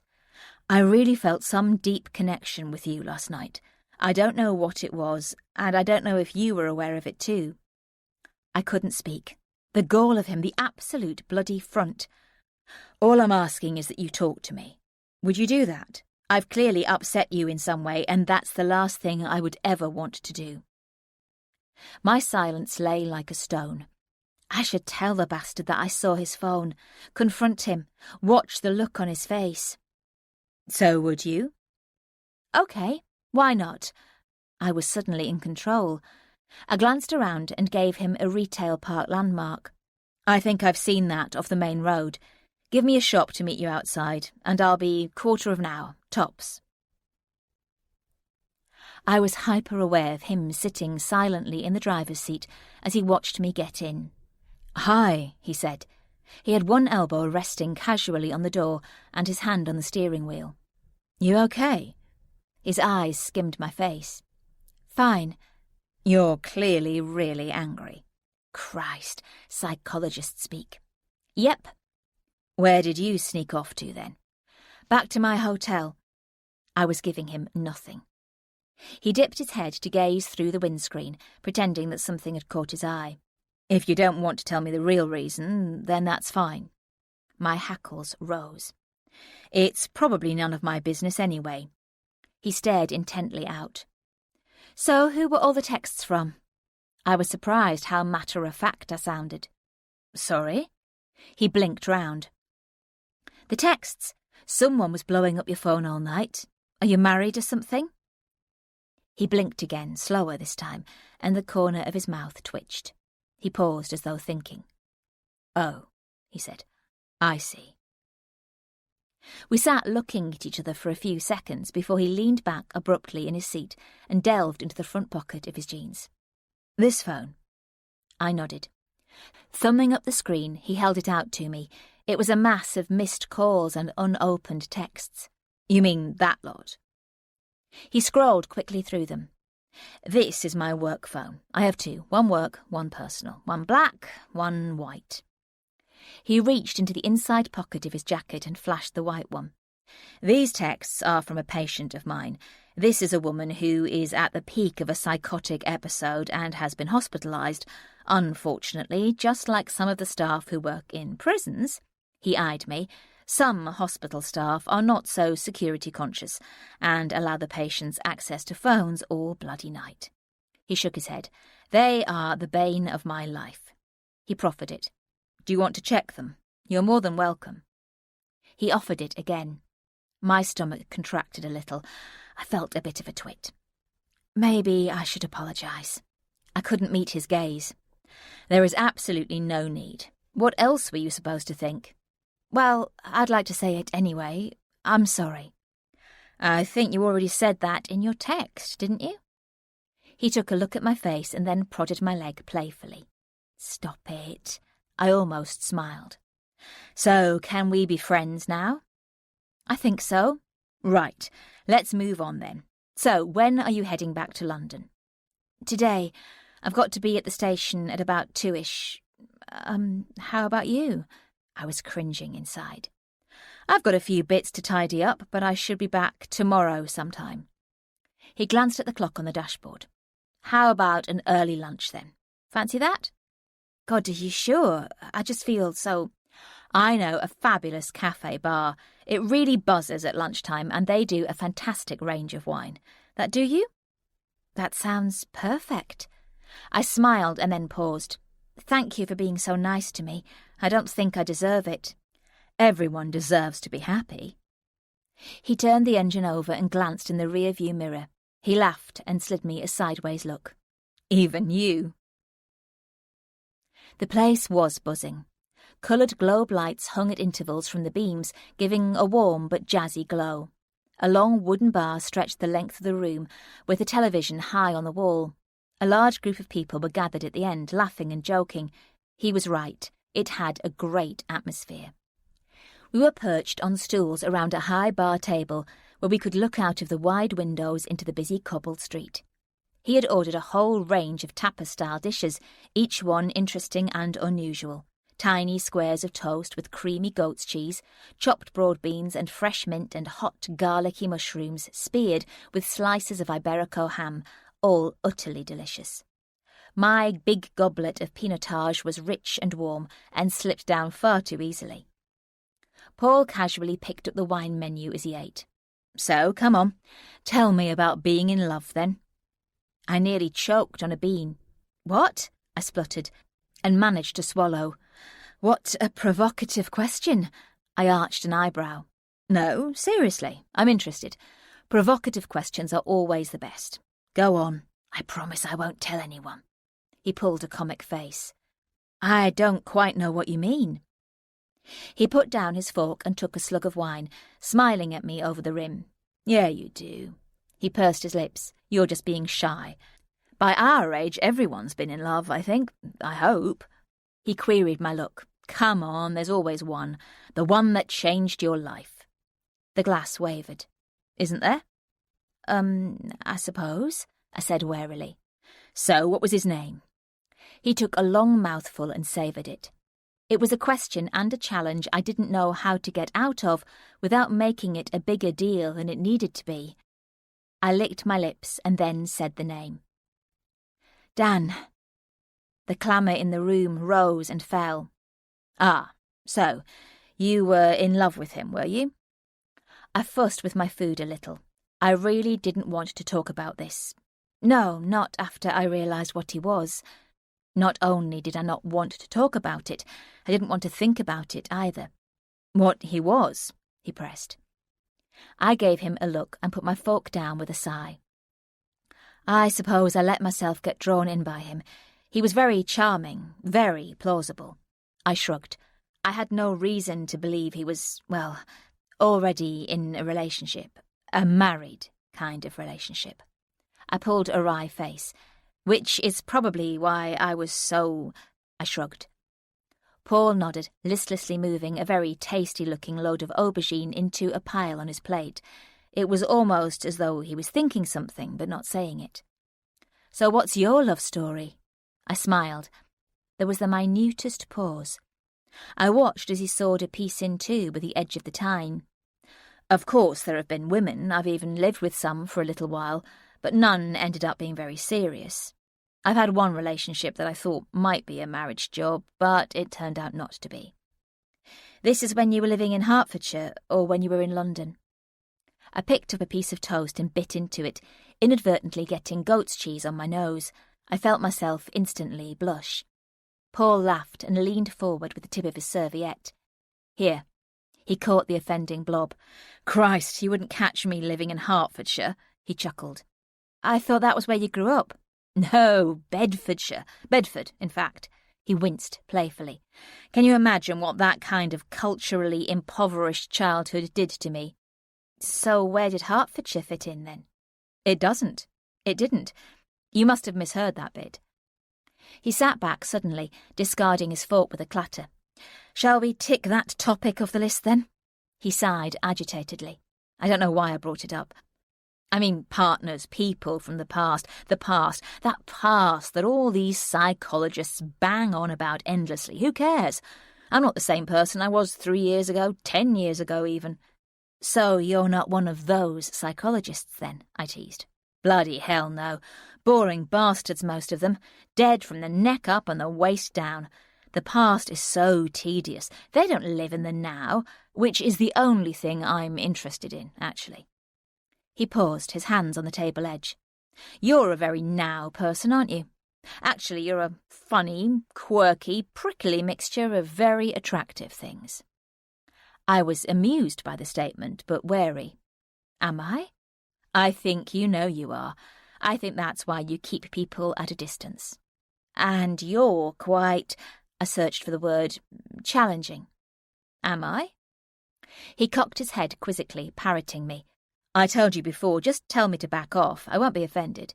Would you like me to back off?" "No."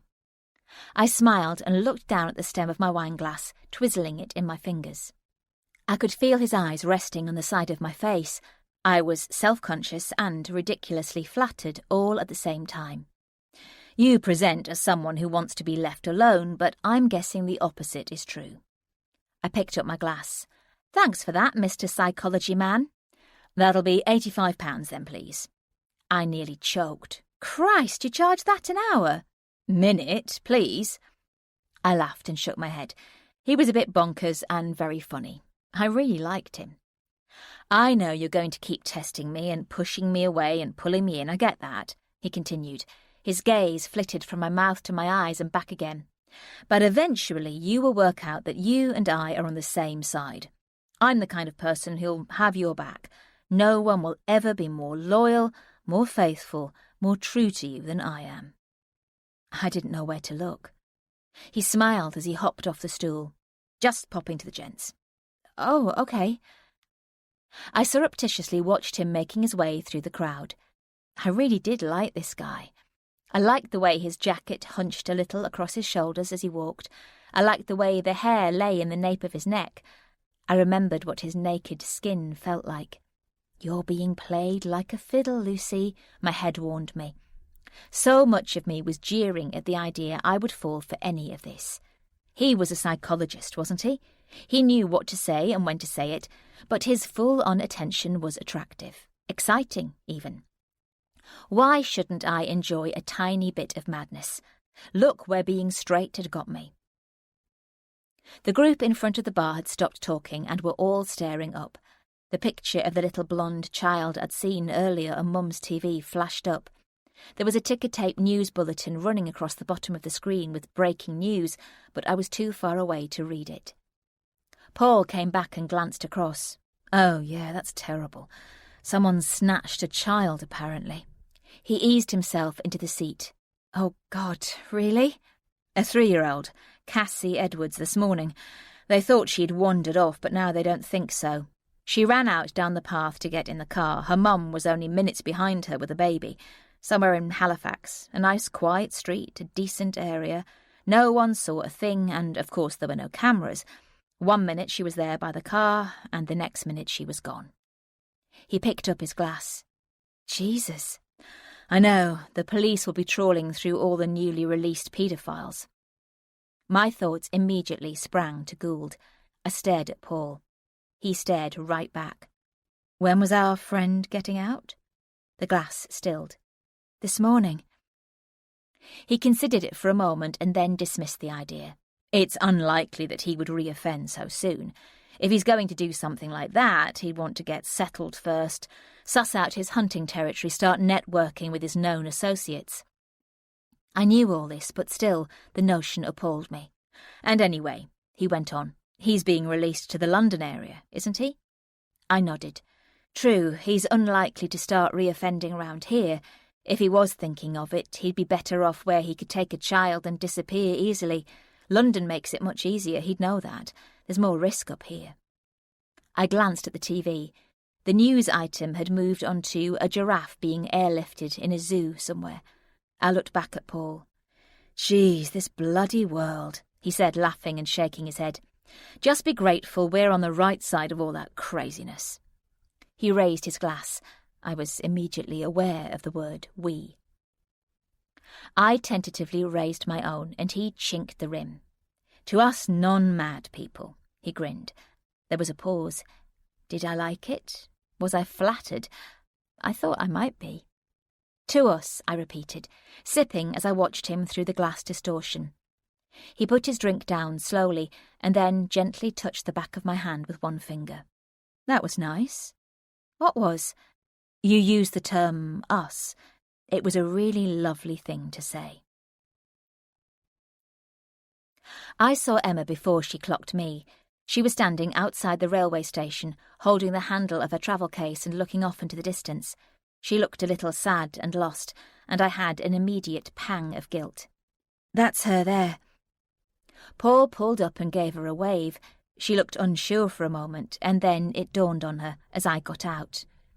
Hello, Emma. He leaned across the passenger seat and grinned up at her. Nice to meet you. I'm Paul. Very nice to meet you too, Paul.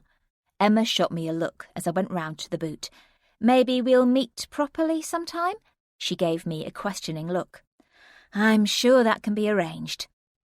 I pulled out my case. There was a very awkward moment where I leaned back into the car and kissed him. Bye then.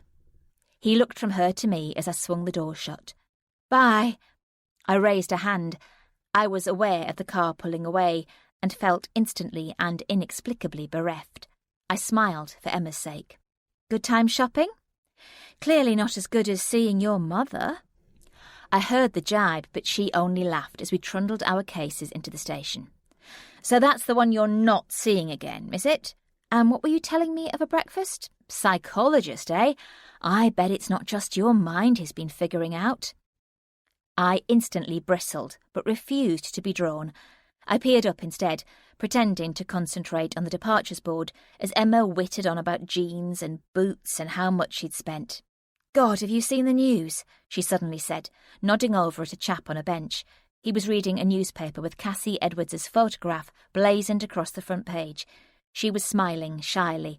My heart contracted. I know. I saw it on a TV report. It won't be a good outcome, we know that. Come on, it'll be over there on platform 2. We started to climb the steps. These people are everywhere you bloody go, aren't they? And then we have to go and work with them too. She paused as she suddenly remembered her train of thought. Oh, and talking about work. I wasn't. Well, don't think you're going to sidetrack me off the new man subject. She cocked an eyebrow. First, you hook up with some guy you insist is a one-off, then out of the blue you're in his car getting a lift to the station. Honestly, Luce, you change your mind as often as I hope you change your knickers. She grinned. I think you've got some explaining to do, don't you? Well, But she interrupted. I have to say he's a weird-looking bloke. We reached the other platform. He seems nice enough, though. Good thing he's in London. Oh, and talking of men in London... And that was it. She was off. My contrary love life forgotten, it was all Connor, how lovely their short time together had been, how he'd appreciated the underwear she'd bought, then about the dinner he was supposed to take her to, but they'd ended up just with room service, on and on. But I didn't mind. I smiled and frowned and oohed and ahed in all the right places. I had the beginnings of my own little love interest going on. I'd joined the club, become part of the world that she inhabited, and that world looked different, smelled different, was different. I was different, that was the thing. Her prattling on left my mind free to wander. I hadn't even thought about being with anyone for such a long time. Here was a man who was funny, attractive, attentive, caring, and single. What a plus point. So what was my problem? I was interested, and I was excited, all of which was brilliant. But at the same time, I was really, really scared. Chapter 3. Did we agree Dave was going to see Gould today, or you? Viv paused as she passed my desk. You said something in your email about it. She tapped her pen on a pile of papers. I looked up. We said Dave. Why? Has he been in contact? Who, Gould? No, not that I'm aware of. What's Dave said? She closed her eyes briefly and then gave me a look. Just ring Stoke Newington police station, would you? That's where he was supposed to register. He's still within his time frame, but I think we should just check. If you do it, Lucy, I know it's done. I picked up the phone and dialed the number, listening to the tone ringing out as I stared at my mobile lying on the desk. I had been waiting for Paul to ring and he hadn't. I'd said nothing to Emma, even when she asked this morning if I had heard from the Love Machine, while guffawing heartily. I gave her a withering look, but she only grinned, wandering off singing some mad disco song and doing all the actions, until Viv shouted at her to knock it off. Stoke Newington Police Station, how can I help? A female voice said. Ah, this is Lucy Skinner from Hackney Probation. I'm ringing about a newly released sex offender, Simon Gould. He was released from HMP Ravensmoor the day before yesterday to an address in Dalston. Can you confirm that he's signed the sex offender register, please? Hello, you. How you doing, my lovely? Kath and I had crossed paths several times. She definitely had no truck with offenders who messed around. There was a pause while she checked. No, he hasn't as yet. He's got another 24 hours, just about, she added. Don't worry, lovely. He won't get past me. We chatted on a bit about life, being overworked and how crap the spring weather had been, before I wandered over and gave Viv the information. Right. She perused the ceiling for a moment. Look, I know what you said in your email, and I probably agree, but how strongly do you feel about it? I knew I was being softened up. I could guess what was coming. Like, would you consider seeing him as a one-off? She squinted and put her head on one side coquettishly. It would be a massive help to me if you would. I rolled my eyes and sighed, grinning. Fine, as a one-off. Deal, she grinned. Dave had arranged to go this afternoon, but he really should be doing the prep work for this offender group he's running. And you know what he's like. He'll use it as an excuse to do a half-arsed job on both. No problem. I just didn't want Gould thinking he can choose who he gets to see. Oh, I think he knows you've got his number. Viv grinned. Thanks, Lucy. Let me know if there are any problems. Seeing Gould was probably one of the last things I wanted to do, but I went back and sat at my desk again and checked my mobile for missed calls for what seemed like the 20th time since yesterday afternoon. Paul hadn't been in touch. I had hoped he might. I wasn't sure why. It nagged at me, even though I knew I was being hyper-keen. Should I phone him? No, I wasn't going to do that. He probably wasn't even back yet. What was I stressing about? Jesus. I tried to carry on with the report I'd been writing.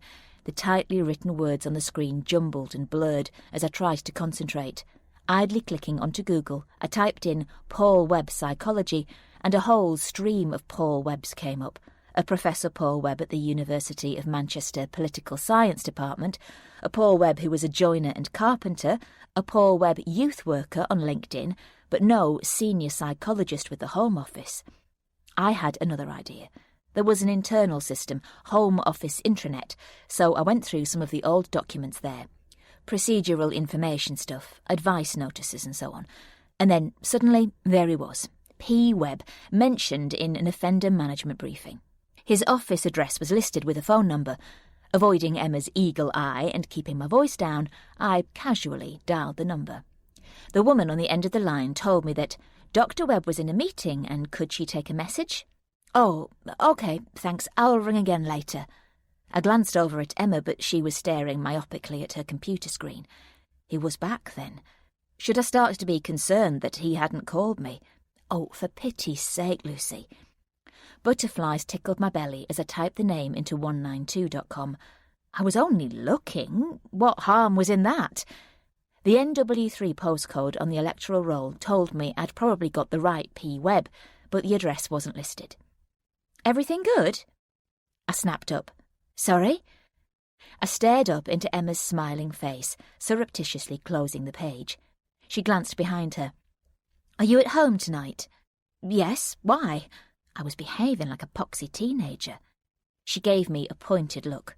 Got stuff to tell you. I'll ring you later? The excitable eyebrows and the breathlessness said it all. Oh, right. Definitely. It's a date. I winked conspiratorially and she wandered happily off. My grin fell. Connor, what else? Did I really want to hear the roller coaster twists and turns?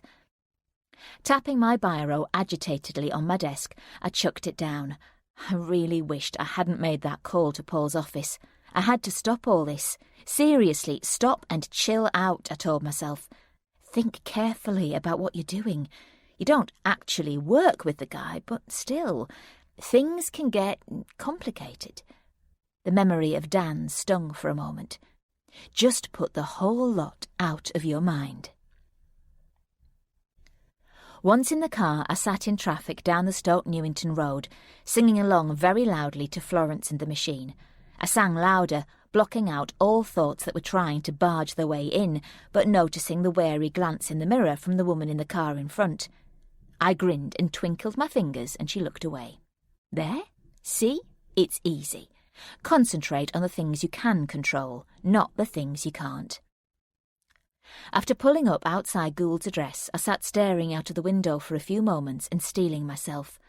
Mums were pushing pushchairs, big kids tagging along beside as they made their way home from school. The slow grip of dread squeezed.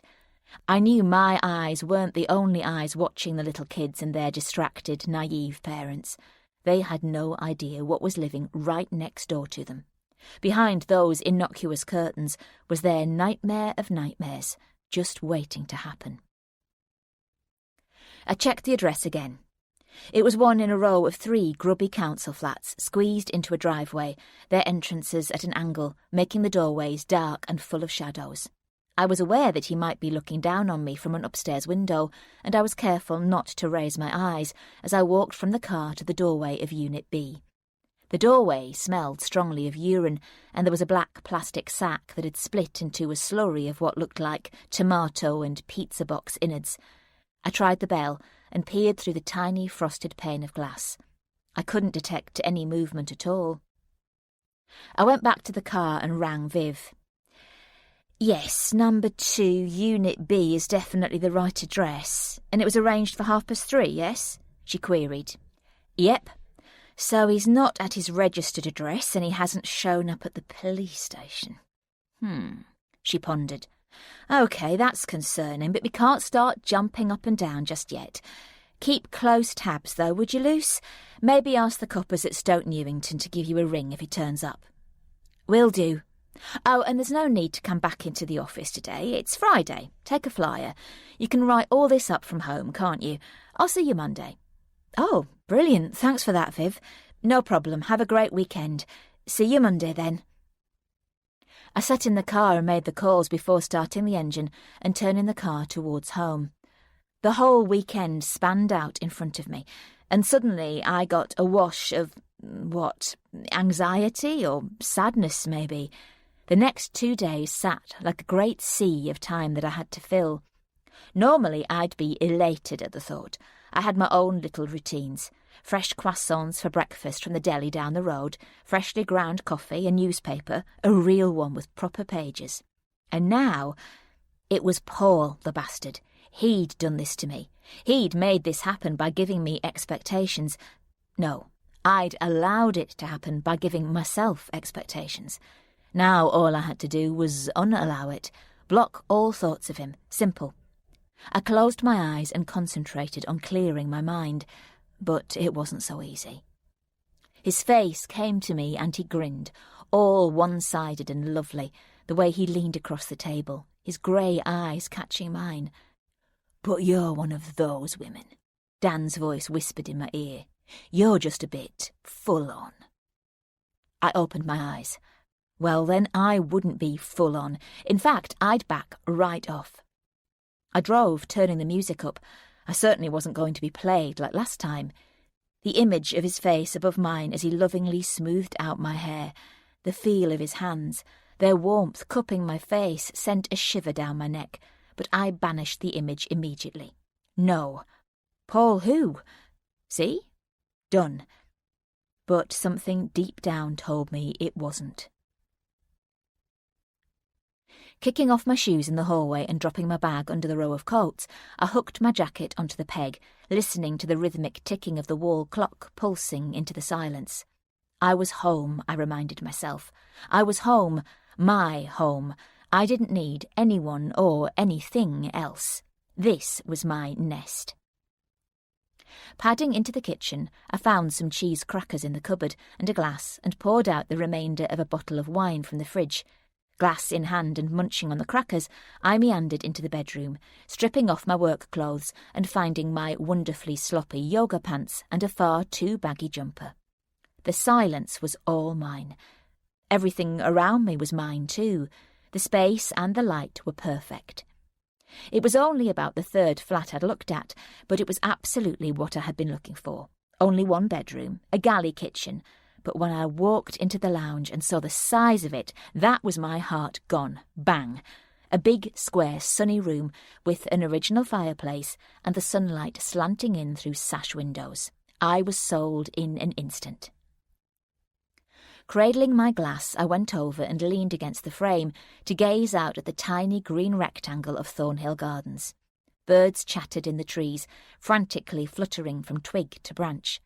I'd learned to love this gentle solitude, no one asking anything of me, no demands. I was able to close my front door and give myself time to think and just be, quietly, inside my own head. But now, somehow and for some mad reason, this man had got inside. Glancing back at the coffee table, I checked where I had purposefully laid my phone. The screen sat there, black and silent. It hadn't pinged, and even if it had, I wasn't going to check it, I told myself.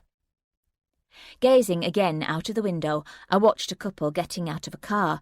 They were clearly having an argument. A thought crept into my head. Had he not rung because I'd been so hard, accusing him about being married?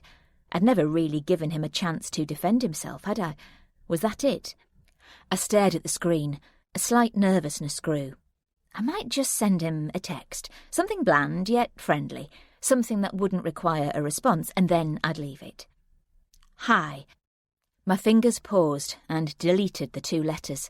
I retyped them and stared for a second before deleting again. I stared at the little green phone symbol, debated, and then took the plunge. It rang with a hollow, ringing sound, the hollowed-out feeling inside me drilling with it. Hello? For a second, I was convinced it was the answer machine. Hello, he said again. It was that slightly exasperated tone that people use when you've interrupted something important. It's me, Lucy. Lucy? Ah. He sounded guarded. Ah, right, sorry. Can I call you back? I've got someone on the other line. And suddenly he was gone. I was a bit taken aback. I sat staring at the screen. Of course, it was totally reasonable and quite probable that he could have someone on the other line, but I couldn't help thinking. It was the way he'd said it, that dismissive, slightly irritated, not overly pleased to hear from me. And then the whole thing lit up, and my heart shunted a gear. Emma. How come you got to slide off so early? I swallowed, trying to quell my racing heart. Because I'm the good girl. You seeing your man this evening? Don't think so. I briefly closed my eyes. No, I'm not seeing Connor either. Oh? Wifey found my texts on his phone. Oh, no. I was trying to sound sympathetic, but I actually felt antsy. I sat down and then got up again and wandered to the window, trying to shut down the rising burn of annoyance. On and on she went. The text finding was great news, apparently. It meant Wifey would probably throw him out and he'd be practically free. This was yet another chapter in this never-ending saga, which was all variations on a sad and sorry theme. Unsurprisingly, New Zealand was now a non-starter for the foreseeable. He needs to get her on side, you see, so she won't make things really difficult. Yes, of course he does.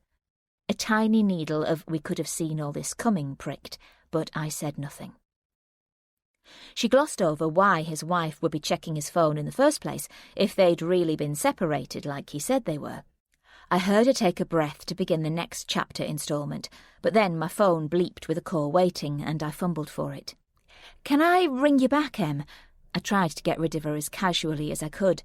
There's a delivery driver just pulled up and he'll want a signature. Oh, Lord, what have you been buying now? She laughed. Yep, give us a ring later and I'll give you part 2. Sure will. See you. The next bit gets worse. Sure. Yes, fine. Bye then. Hello?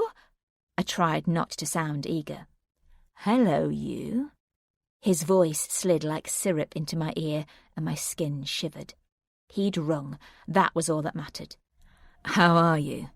I'm fine. How are you? A circle of my breath clouded the window. What can I do for you? He sounded so matter-of-fact that I couldn't think how to reply. Are you still there? Yep, still here. I made a circle in the mist with my finger. You sound pissed off. Nope. Really? I heard him take a breath. I wasn't totally sure you wanted me to contact you. You seemed a bit... He paused. Unsure, I suppose. Did I? About us seeing each other. I got the impression that I might be pressurising you, so I thought I'd leave you alone. I swallowed. Okay. What does okay mean? It means okay, I understand your reasoning. So where does that leave us? I stared into the empty street. It was darker now. There were cars coming home, lights going on in houses, kids playing out before tea. I imagined families behind closed doors chatting over their plans for the weekend. And then there was me, here, alone. A car door slammed.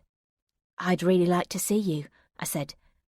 Another phone began to warble in the background. Look, sorry again, I really need to get this. I'll come back to you, yeah?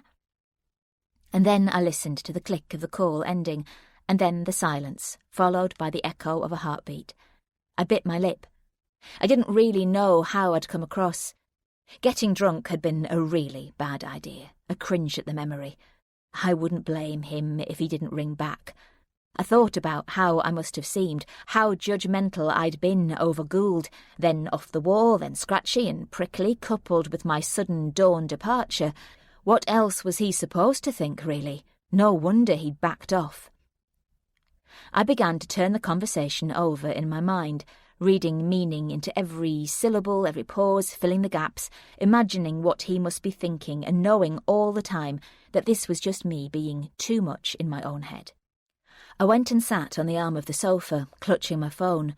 I stared out of the window as the late afternoon sun stretched out into the herringbone clouds, reflecting gold onto the bank of windows across the street. I wondered if I should eat something, but I wasn't really hungry. I thought about drawing the curtains and putting the TV on, but I couldn't be bothered. I watched the brick of the houses beginning to burn red, each one with its own fire, as the sun closed like a fist behind the roofs. I somehow knew he wasn't going to ring. And then he did. I snatched it up without looking. Hello? I breathed. There was a pause. You're not too busy now. His voice was muffled. Sorry? You haven't returned any of my calls. The voice wasn't Paul's. Who is this? I've left messages at work. I need to see you. Who is this, please? It's Simon. Simon Gould. My heart zigzagged into high gear. Simon, I heard myself falter. How did you get this number? Endless warning sirens went off in my head. I did tell you prisoners can find out all sorts of things. I heard the smile in his voice. There's always a way, if people are determined enough. My lungs wouldn't work properly. Is it a problem? Yes, Simon, it's a problem. I tried not to let him hear that I was shaking. But you weren't at your desk. There was a whine in his tone like a petulant child. Right, now listen to me. This is not okay. This is a reportable offence. It's also a breach of your licence conditions. Do you understand? I tried to keep my voice calm when I actually wanted to scream. What the fuck do you think you're playing at? You will delete my number and you won't contact me in this way again. Is that absolutely clear? But you need to stay in contact with me, Lucy. You have to. It's the law. Simon, I have been trying to see you. I came round today. You weren't there. I'm doing everything I said I'd do, Lucy. I'm going to prove that I can be trusted. That's good, but this isn't the way to do it. I don't need courses and support and monitoring. I just need to show people. Then they'll see how I've changed. As I said, that's good, but you can't do stuff like You've seen the news. A tiny drumbeat started in my chest. I can be around little children. I can be their friend. I don't have to do anything bad. You understand that, don't you, Lucy? You get it. You trust people. What are you telling me, Simon? What have you done? I thought he'd hung up, but then I heard him swallow. You already know. The line went dead. I stood for a moment. I couldn't move. I found that my fingers wouldn't work as I rang Emma. Something nice? Sorry? Your delivery? No. My brain stumbled and snagged and I couldn't formulate the words. I've just had a phone call. I could feel my heartbeat in my throat. That prisoner who just got released, Gould, he's just phoned me. Phoned you? Oh my God, Lucy, you need to ring Viv. I mean, right this minute. I know, but Christ, Emma, I think he's done something. What do you mean, done something? He seemed to be hinting at stuff. Like? I don't know, and I hope to hell I'm wrong, but as soon as I saw that news report about Cassie Edwards, I thought of him. My God, what the hell did he say? That's the thing. He didn't say anything exactly. He just asked if I'd seen the news. It's not what he said, it's... Oh, Christ, I don't know, Em. He didn't say what he'd done, and he could be bluffing. He's a narcissist, and he's dangerous, and so this could all be about getting my attention, but this is pretty heavy stuff, Luce. This guy is clearly playing some fucked up game. Ring Viv. Just tell her exactly what you've just told me. I'll do it now. Call me back if you need to. I'm here all night. I sat with the phone in my hand, trying to marshal my thoughts. Just present Viv with the facts. Keep a clear head. Don't get spooked. I found her number and repeated what had happened as precisely as I could. OK, right. Is there anything else he said? Anything at all? I could tell she'd gone completely into professional mode. No, that was all of it. So you think he's got someone to hack your phone account, yes? Looks that way. Jesus. And there is absolutely no way he could have got it from you. You didn't leave your phone lying around or anything like that. No. I shook my head emphatically. Christ. Get onto your phone company. Cancel everything to be on the safe side. I'll contact the police. You've got a spare old one somewhere, have you? I think so, yes. So turn yours off and use the old one. Bring it in on Monday morning just in case the police want to see it. And in the meantime, if you could do a report stating exactly what transpired and send it over to me ASAP, that'd be brilliant. I'll pass it straight up. If it all checks out, we can have him rearrested. Yes, absolutely. I'll get onto it now while it's still fresh in my mind. Good. She breathed freely. Fine. We'll talk about this again after I've spoken to the multi-agency team. OK, no problem. See you on Monday. Right. Oh, and Lucy, Yes. Don't spend the whole weekend thinking and worrying about all of this. I heard the note of real care and concern. I know what you're like. Don't stress. We're in this together. I ended the call. I knew Viv had to ask questions about how he'd got hold of my number, but it didn't make it sting any less. Grabbing a notepad and pen, I scribbled the date, the time, and a list of the things he'd said and what I'd said, and then I stopped. I glanced at the phone lying next to me, feeling its presence like it was something toxic and filthy. I was supposed to turn it off, to deny Gould any further access, but I really needed Paul to ring me back. I so needed to tell him, someone who knew Gould and what he was capable of, a tiny bit of reassurance, but it didn't look like it was coming. Going into the bedroom, I pulled open the bedside drawer and fished about for my old phone and charger, and then grabbed my laptop. I was angry, furious. How dare he? But I found my hands were shaking as I accessed my account, changed all the passwords, and transferred the data. My bank details, thank God, appeared untouched, but I cancelled everything to be on the safe side, and then sat back, leaning my head against the headboard, feeling my heart banging unpleasantly. Finally, I could breathe again. If only Paul would ring.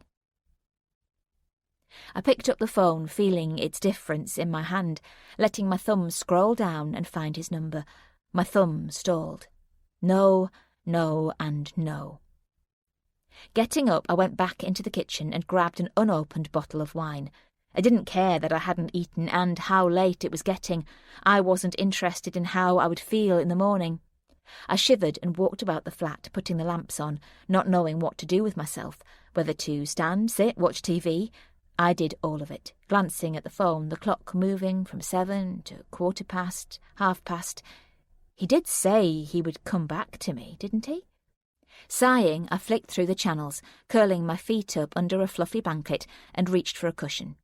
There she was again, Cassie Edwards. I almost couldn't bear to watch her parents at the press conference. Divorced, the commentary said unkindly, as though that was important. Never were two people more separate from each other, yet at the same time so bound together in joint misery. They sat all hunched and terrified, the lights and cameras blindly snapping into their frightened faces, the journalists honing in on their confusion in one jabbering, faceless pack. We appeal to anyone who saw anything, who might know something or someone who might have taken Cassie. I couldn't watch it. I turned it off and rang Emma. This number comes up as your old phone. Have you swapped? Yep, it was Viv's suggestion. I'm to use this one and give the other to the police. Sounds like a good plan. Switch it off, put it away somewhere until Monday. You don't want the threat of him contacting you all weekend. No. My hand reached for the button. But what if Paul tried to reach me?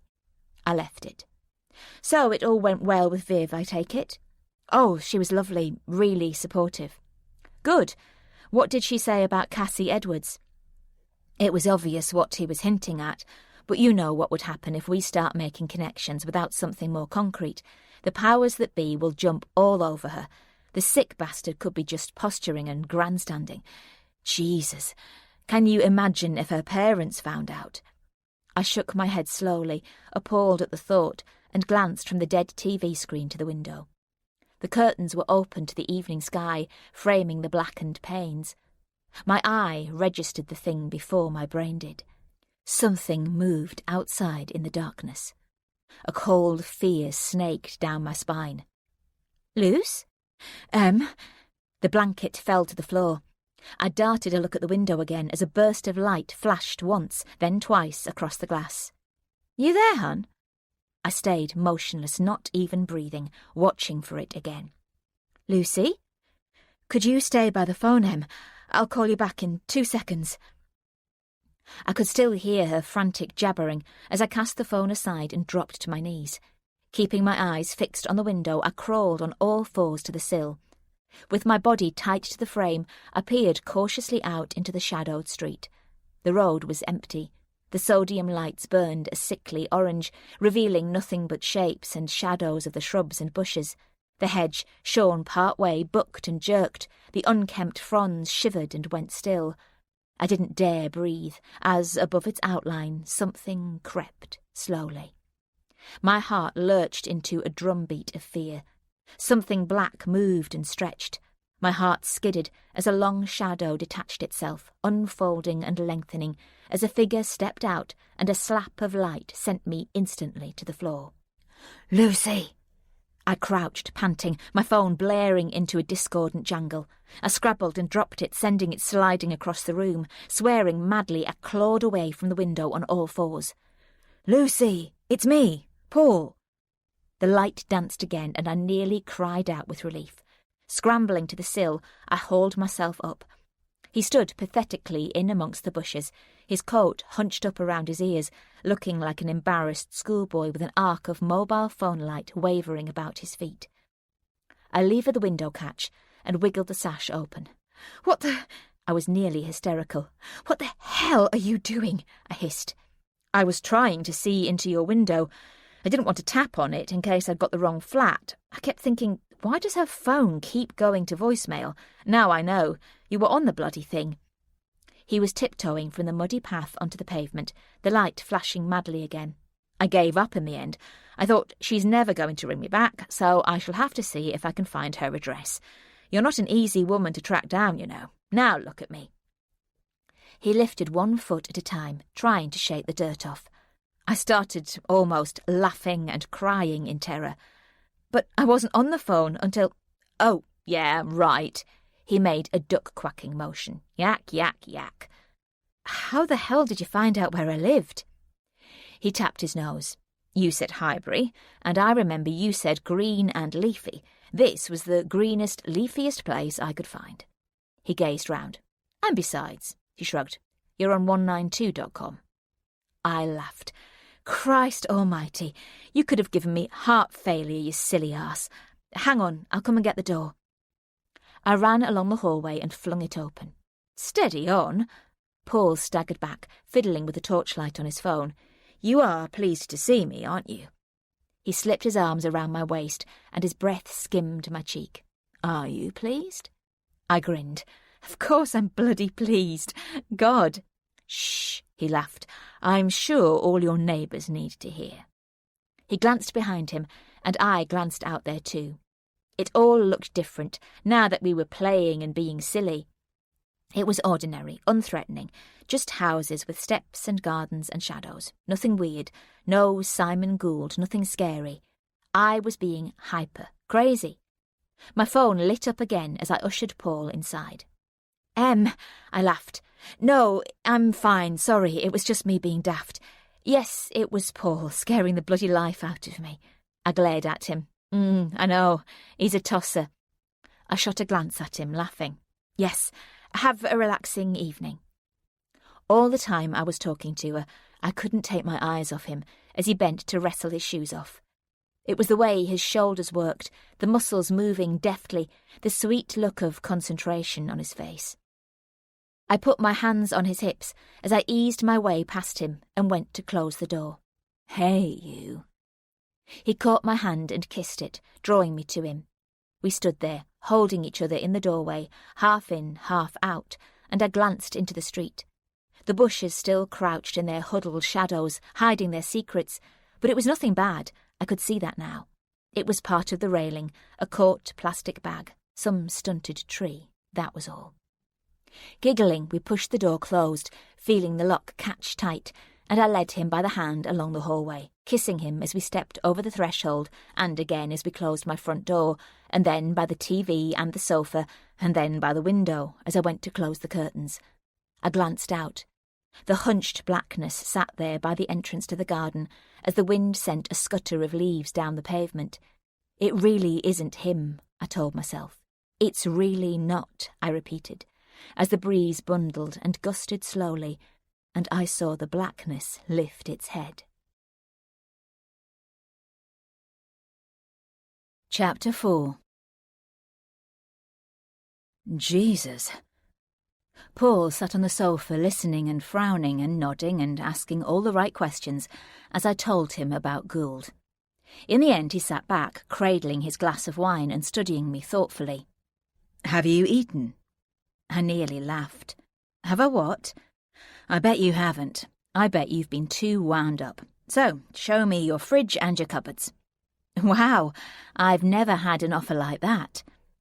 He stood, holding out his hand to help me up. This is the thing. Gould gets his power from worming his way into your head. He tapped his temple. Your job, my job, is to keep him out. Don't let him in. Is there anything else you want to tell me about that conversation? I shook my head. Then that's it. He's gone. He's out there. We're in here. This is now a completely safe space. There's just you and me and... He picked up my wine glass and handed it to me, a very nice bottle of Saint-Emilion. Oh, I don't think I have a nice bottle of Saint-Emilion. Sorry. Ah, but I do. He reached for his jacket. Ta-da! I didn't see that, I laughed. Paul pulled a mock-serious face. That's the thing you'll find with me. I am definitely full of things you're not expecting. That Friday night turned into Saturday morning.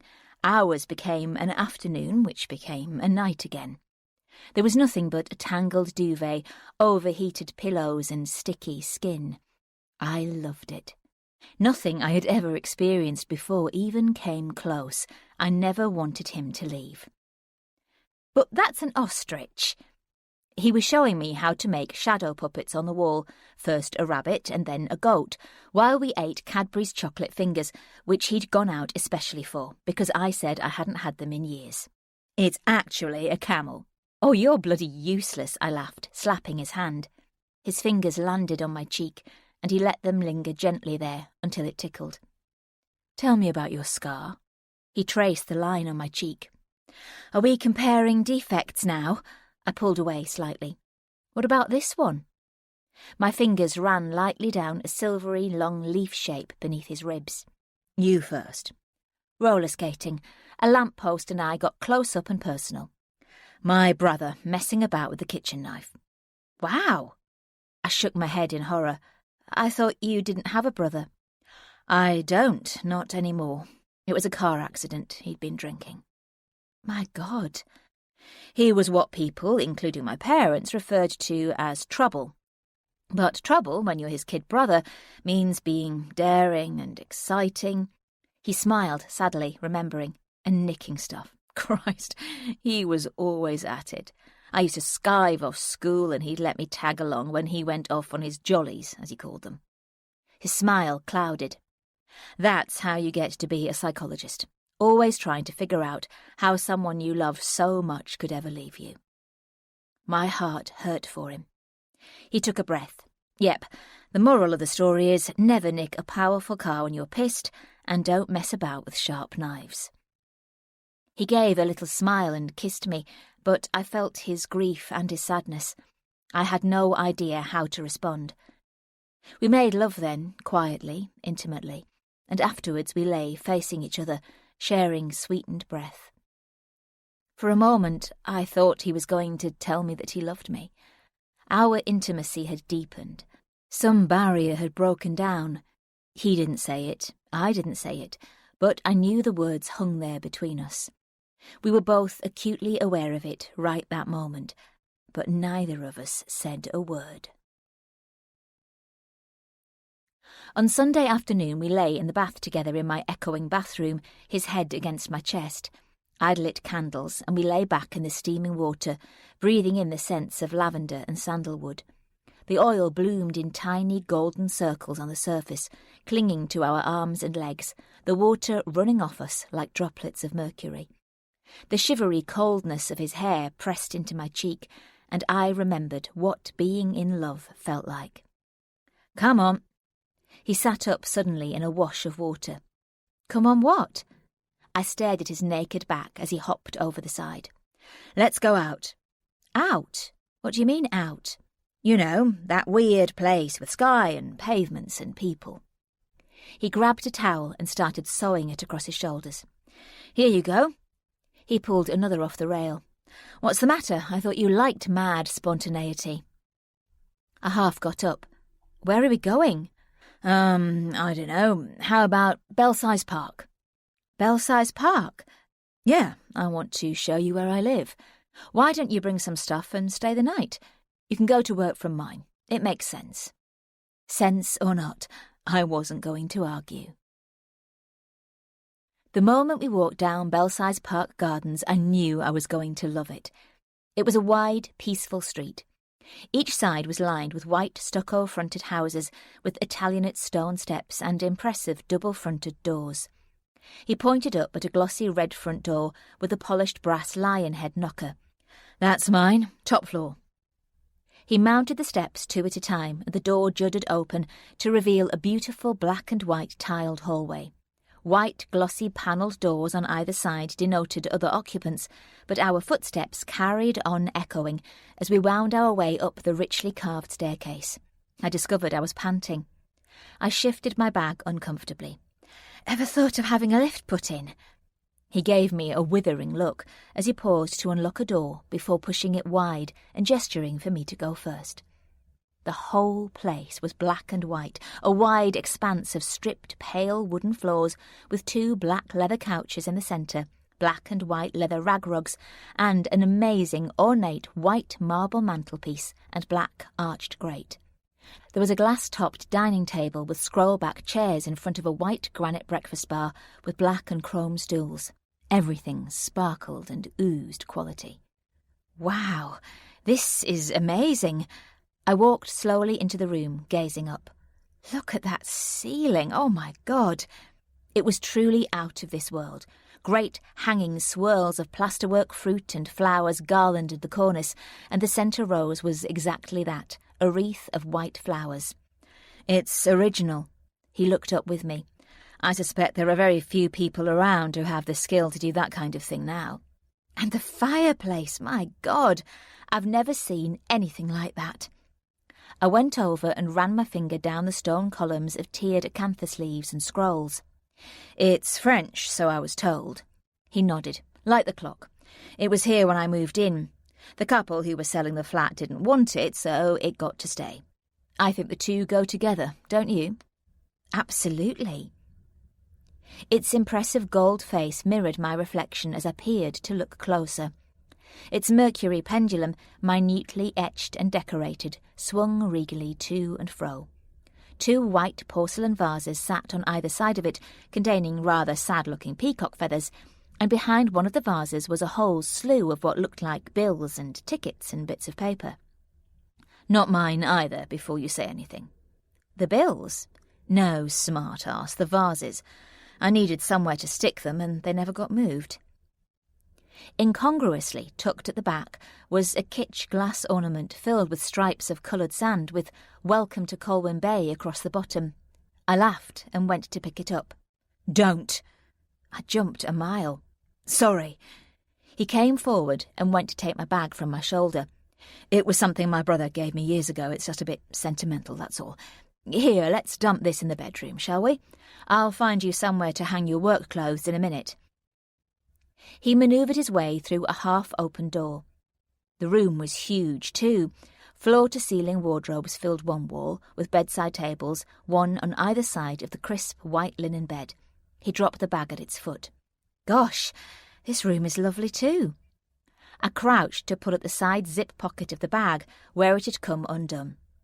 "What's so special in there?" He winked. "Anything I'd like?" "Doubt it," I smiled. "A laptop, a few papers. You know, the usual boring work stuff." I patted, checking the phone I was going to give to Viv was safely tucked away. "Work is totally banned, by the way." He held out his hand. "So, come on. The guided tour isn't quite over yet. Let me show you the one overriding and singular reason why I bought this place."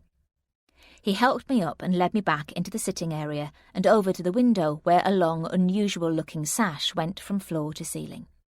"A window," he explained, undoing the catch. A gust of chilly air hit me as he smoothly slid the whole thing up and clambered through.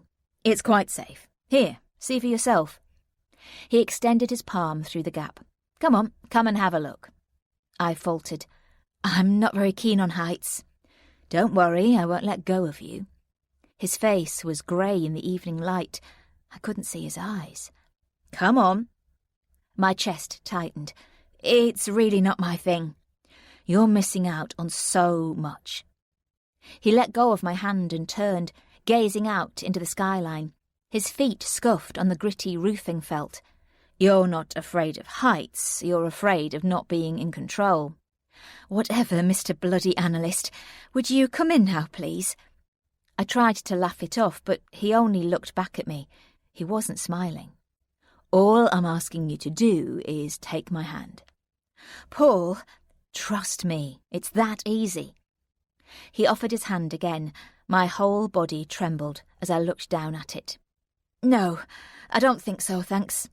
"Please, just take it, that's all. I'll do the rest." Bizarrely, my fingers twitched and left the rigid comfort of my side. They hovered above his for a second, and then our skin met. His grip was firm and solid. "Right, see? Just one step up. Don't think. Just do it." My foot lifted, and suddenly I was out there holding onto him. The pressure of his body was firm and constant. I breathed my terror and his warmth mingling in the darkness. "Now lift up your head. Look out there." He slipped his arm around my waist and I managed a glance up. There was the cityscape, backed by a sky of deep blue carbon and alive with lights and the blare of cars streaming below. Fabulous, isn't it? He held me close as I followed his gaze across the rooftops. Ornate ridge tiles and turreted chimney pots stood sentinel against the orange-lit sky. I shivered, and his arm tightened around me. Just a tiny shuffle forwards. I'm still here. Both hands moved to my waist. My own came up in horror. "I've got you, Lucy. Just calm down." He inched me to where the edge of the balustrade slipped giddily away into a 10-foot gap. "No!" I flailed, automatically clutching at nothing, and then my hands grabbed his forearm. He laughed. "Don't worry, you're not going anywhere." I didn't like it. I didn't like any of it. The panic thumped through me. My whole body wanted to dip and slide from his grasp, sink to my knees and cling to the roof felt, but that drop yawned beneath me. I froze, breathing hard and trying not to look. "You don't trust me." He released me a little and I shrank back. His tone was tinged with disappointment. "It's not you." My teeth were chattering. "I don't trust myself. I could have dragged us both off. You don't know what I'm like." I broke off. "That's the thing." He was still smiling. "I know exactly what you're like. And while you're panicking about being out of control and whether you should trust me or not, you forget to see things how they really are. You're so busy being consumed by your own fear, you forget to look around you and see how beautiful everything is." I couldn't think of a reply. I felt the weight of his hand in the small of my back, a soft breeze tumbling my hair from my forehead. I steeled the core of myself and swallowed. He's disappointed in me. I'm disappointed in me. I could try, couldn't I? I could just... Dragging the cool air deep into my lungs, I managed to lift my head slowly. My spine tensed a little, but his hand was firm and solid. Letting out my breath, oh so carefully, I looked out at the vastness of the relentless city below. There it was, Primrose Hill, Canary Wharf and St. Paul's, stretching out on the skyline. See, I was right, wasn't I? I didn't say anything, but I knew, bizarrely, that the shaking had quelled, and my feet felt firmer. I breathed in the night air and exhaled, allowing some of those fears to flutter off into the darkness. I was so tired of holding back, utterly worn out with continually having to protect myself. The truth was, I was sick of feeling scared. My hand reached down for his and found it, bringing it up and placing it to lie flat on my stomach, my palm firm against his knuckles. We stood together, quiet and unmoving, gazing out, drinking in the writhing red and white snakes of car lights. "Well?" I could hear the smile in his voice. "Aren't I?" I didn't look round at his gaze. I kept my face turned away, but let him see the grin that was threatening my cheeks. "Actually, Mr. Analyst," I said archly, "you might well be." The next morning came too fast. We lay there, my head on his chest, arguing amiably over who was going to get the tea. Paul was unusually quiet. "I have a question for you." The heat of his thigh against mine had adhered our skin. I didn't want to pull away. "I really do think it's your turn," I said. "I made it last time." "What?" "The tea." "No, I didn't mean that." "Oh, what are you on about?" "Can I ask you something?" "Sure." "That first time, in that wood you took me to." "Uh-huh." "Well, that wasn't the first time you'd done that, was it?" I paused. "What do you mean?" "You were so precise, so insistent. You knew exactly where we were going and what we were going to do. Christ, you even knew the clump of trees." He wheezed a laugh, but I could tell he wasn't really laughing. I frowned, blinking, staring at a crease in the duvet. "No, that was the first time." Bullshit. His voice was soft but with an edge. I knew if I looked up I wouldn't like his expression. "Honestly." "Don't say honestly when you're not being honest." "But I am." I propped myself up to see his face. "I am being honest. I mean, you're right, I've been there before. My parents took us there as kids, that's all. In fact..." I grinned. "My dad told me that was the place he first kissed my mum, so that's quite sweet, isn't it?" I nudged him. His face didn't change. "But I haven't done that with anyone else. You were the first." I nudged him again, playfully, wanting him to join in the game. He stayed staring blankly at the ceiling. "It's just I hate being lied to. Even something inconsequential. I can't stand it." He looked genuinely upset. "I'm not lying. I'm absolutely not lying. That is the truth. I've got a thing about it."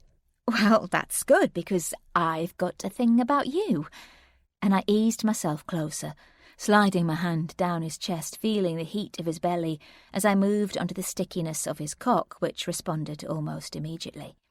He turned to me and we kissed, not passionately, and we began to make love gently and slowly, in that kind of exhausted way that you do when it's not about sex, it's about comfort, and saying sorry for being on the brink of something you might be really sorry for. Afterwards we dozed a little, knowing with that awful pull that it could only be for minutes. I allowed my eyes to drift and close. "But you had been there with Dan." My eyes sprung open, staring into nothing. I swallowed. It hadn't been the truth exactly, but it was the truth as to how I felt about Paul. Dan didn't even come close. The intensity of his reaction had shocked me. What did he mean he'd got a thing about it? Was it some traumatic past relationship that had made him so hyper-vigilant? "I'll put the kettle on and jump in the shower while I'm waiting. Shall I, oh slothful one?" He suddenly threw the covers back. I yawned and stretched into the warmth of his side. "I told you it was your turn." I waited, snuggling languidly into the pillow as though on the brink of going back to sleep, watching the dimples above his buttocks roll as he staggered a little around my mess of clothes on the floor before disappearing into the hallway. So, this possible relationship, was this the near marriage job he'd mentioned? I lay there for a moment, listening to the sound of the kettle being filled and the chink of mugs, feeling the thing I was about to do itch at me, waiting to hear that movement in the bathroom, the reassuring squeal of the tap and the drumming water telling me he was in the shower and it was safe. I so wanted to find out. It was like a compulsion. I knew it was wrong. Why didn't I just ask him like an adult, like an ordinary person would? I don't know. Insecurity, maybe? A lack of belief I could trust what he told me. I'd seen the drawer in his bedside table.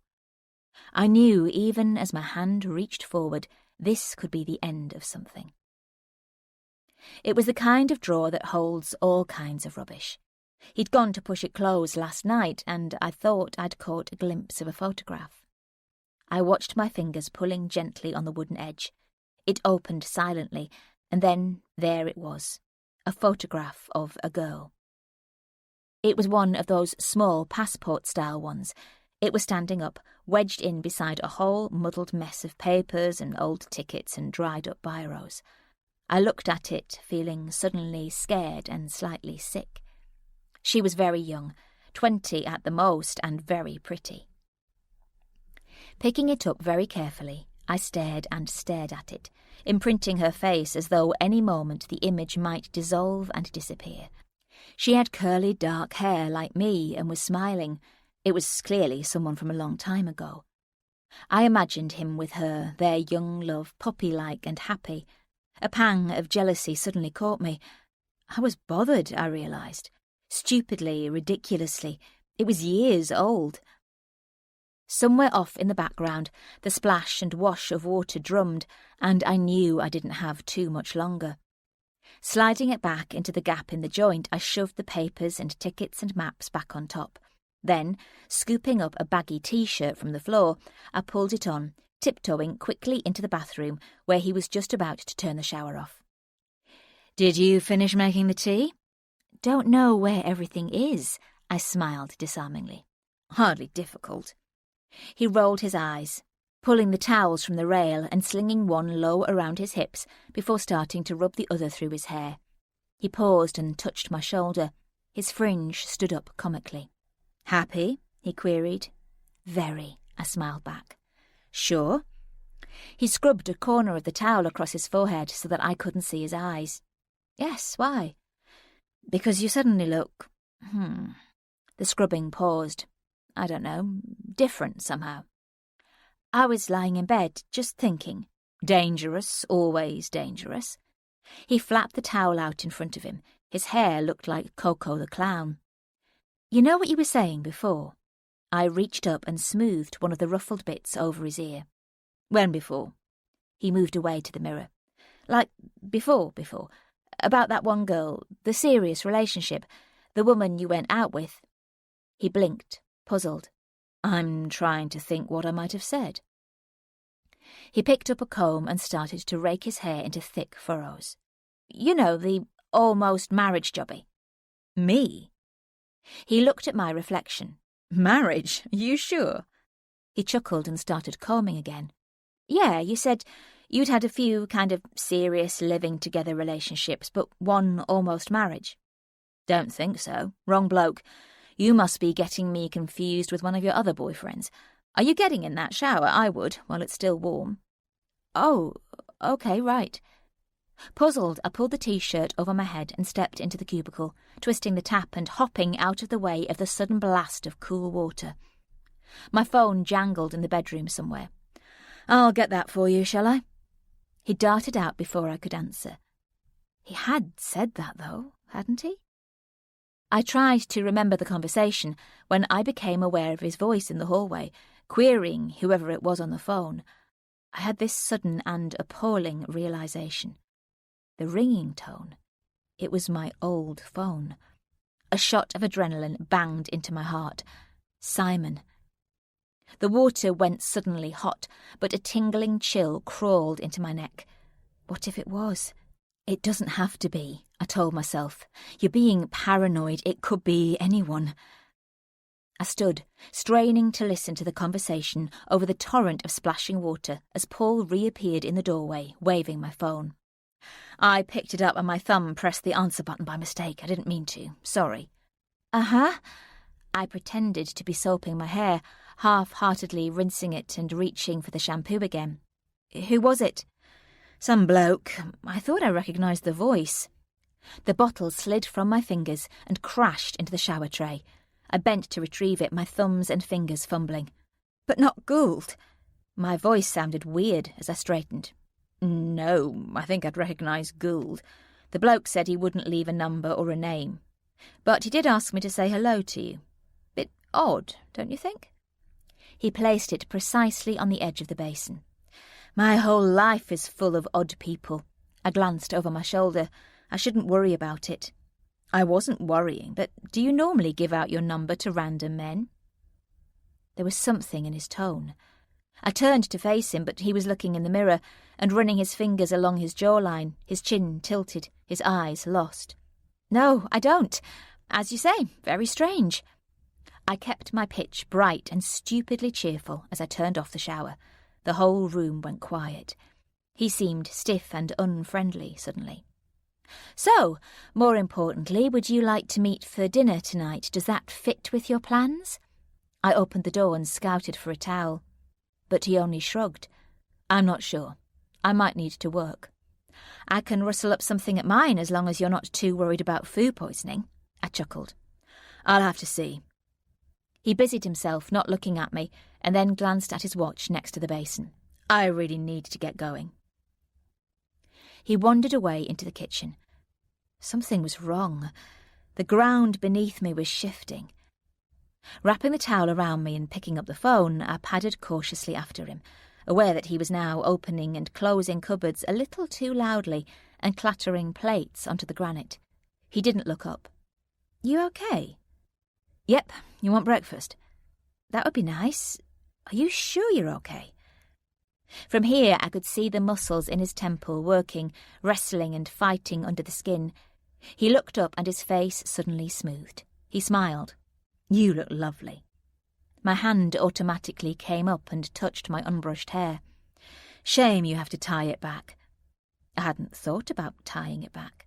Is toast and marmalade okay? I'm not sure what else I've got. Proper coffee, too. Will that do you? Whatever his mood was, it had now disappeared. It all sounds perfect. You've got 10 minutes, then. He busied himself with the breakfast as I slid into the bedroom. Unhooking my work clothes from their hanger on the back of the door, I crouched down to find my clean underwear and realised something that hadn't dawned on me before. I hadn't taken this phone out of my bag. I purposefully had checked it, hadn't I? But now the zip of the side pocket was open. I looked down at the black rectangle in my hand and opened the call log screen. 7 minutes ago I had received a call from a withheld number that had lasted for 2 minutes and 24 seconds. I couldn't think of anyone who would ring at 7 in the morning and withhold their number, but then again I couldn't think why Paul would speak to a complete stranger for 2 minutes and 24 seconds either. Unless it had been Simon Gould. And if it was, why didn't he just say? Chapter 5. Lucy, Viv called from her office as I went to take my coat off. Have you got a minute? Emma was walking out of the tea room with a cup of coffee in her hand. She paused and gave me a wide-eyed warning look as I went in. Shut the door, would you? I was still breathless from the stairs, and I could feel my heart pounding. All right. She smiled, but I knew there was something up. I'll cut straight to the chase. I've already been in contact with the multidisciplinary team about Simon Gould, and I also managed to get Dave Cartwright to go and interview him. OK, I said warily. He had signed the sex offender register, by the way. He did it the same day he got out. I looked at her uncomprehending. No, he hadn't. I was told... Viv held up her hand. And he also says you gave him your private mobile number. What? He said what? He says that the officer at the prison had to remind you about personal safety. Viv, none of that happened. Just ask the officer if you don't... She closed her eyes. You don't have to tell me, Lucy. I know the lad's a liar. And you don't have to point out how good you are at your job either. You are a very experienced, highly respected member of this team. Your integrity and professionalism are not in question here. Before we go any further, I want you to know that. You've got that mobile for me? I reached down and pulled it from my bag. I wasn't sure I liked the sound of before we go any further. I think he called me this morning too, although I didn't answer it. I slid it across her desk. I watched her as she dropped the phone into a drawer and shut it. She blinked and licked her lips before looking up at me. My anxiety heightened. Look, Lucy, you've been working for almost 2 years straight with this type of offender. You've been immersed in it all, listening to horrible stuff, dealing with it without any proper long-term break. I feel responsible because I've allowed you to do it. I shouldn't have. I should have taken more care of you. I let the words sink in. So what does more care mean? I said warily. More care means you should take some time off. You deserve a break. But what you're really saying is, should Gould reoffend while he's on licence and under our supervision, you don't want any inference at the trial that one of your staff might have done something inappropriate because they were under stress from being overworked. Is that about the gist of it? Lucy, she said patiently, that's your spin, that's not what I'm saying. Not you, maybe, I kept her gaze, but certainly those above you. Don't forget I've been in the job a long time, I know how this works. Yes, I know you do, and if you think about it logically, you'll see what I'm saying is right. Never mind them. She jerked her chin upward. You've already identified that Gould can be a problem with women. Your first instinct, if you remember, was to give him to Dave Cartwright. Your instinct was right, mine was wrong. I shouldn't have ever sent you to see him. Gould is going to be attending Dave Cartwright's sex offender group anyway, so he can deal with him from now on. So you, Lucy, she leaned forward for emphasis, you are one of my very best officers. I can't risk you getting burned out. I need to look after you a bit more, so I'm instructing you to take some time off. She gave me a mock-serious frown. Let's say a month for starters, but take more if you want. A month? Viv, I'm not arguing with you, Lucy. You don't even have to book it as leave. Go somewhere nice. She leaned back, waving. Get out of London, go and do something mad, abroad maybe, something off the wall. Try hang gliding in the Dolomites or macrame in Moldova, I don't know. She grinned. Just switch work off in that head of yours, would you? But the thing is, I can't just... Yes, you can. She searched on her desk for her glasses and then waved them at me as she looked at her computer screen. Now bugger off. Her being nice to me made it all even worse. Emma's eyes were like saucers as she watched me pick up the coat and bag I'd only just put down. Where are you off to now? She looked to Viv's door and then back at me. I wanted to tell you stuff.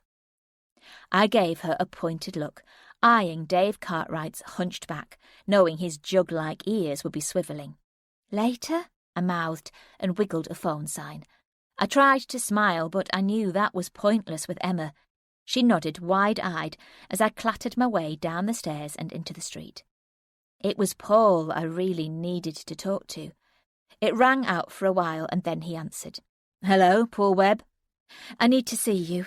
I cut right to the point. There's things I want to talk to you about. He sounded guarded. Okay, when? I looked at my watch. You said you had an important meeting this morning. I'll be near Camden. You can meet me there if you like. What time? The sooner the better. There's a pub in Primrose Hill, the Princess of Wales. I think I know it. I'll meet you there. 11? Perfect. I leaned into the heavy door as a warm blast of lunchtime beer washed over me in one great swell. Paul was perched at the bar. He already had a drink in front of him. He turned to look over his shoulder. So what are you having? Or is it too early? Or maybe too late? I was aware of his cryptic tone. Actually, I'll just have a tonic water, thanks. He turned to give the order to the barmaid. She had brown, shiny hair and brown, shiny eyes. The eyes skimmed across me but kept alighting on him, the pupils stretching and sparkling for his benefit. He counted out the money and she leaned across the bar and said something that I didn't quite catch. He laughed back at her. A sudden suspicion sent a quiet tension through me. He handed me my drink and I knew he saw my discomfort. Cheers. Cheers. I raised my glass to his. You know this place. He took the head off his pint and shrugged. I touched the base of my glass and traced a drop of water. I meant you seem to know the staff. I kept my voice lowered so that the barmaid couldn't hear. Ah, I heard the amusement. Ah, what? I took a sip of water. Ah, meaning no, she and I have never known each other in any respect. I flinched, embarrassed that I'd even mentioned it. So, are you going to tell me about what happened this morning? His directness caught me by surprise. He arched an eyebrow. I'm assuming that's why we're meeting? His face tightened a little. This is all something to do with a bloke, an ex. He tipped his head. Or a current boyfriend? Is that what's been bothering you?" "Boyfriend? Ex? No, nothing like that." He only gave a wry smile into the rim of his glass. "I won't be angry if you tell me the truth. As I said, the truth isn't a problem, we can deal with that. It's the lying I can't deal with." His lips wrapped around the word. "No.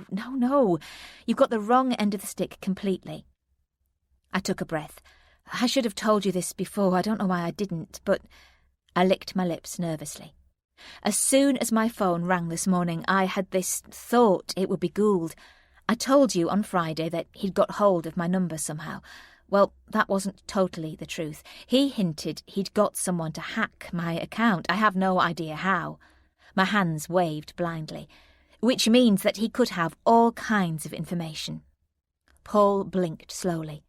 "Christ. Well, anyway, my boss got someone to interview him, and he's saying that I gave him my personal number. He's implying I was over-familiar with him." "What? And they believe him?" "But you know what head office are like. They want a tidy case.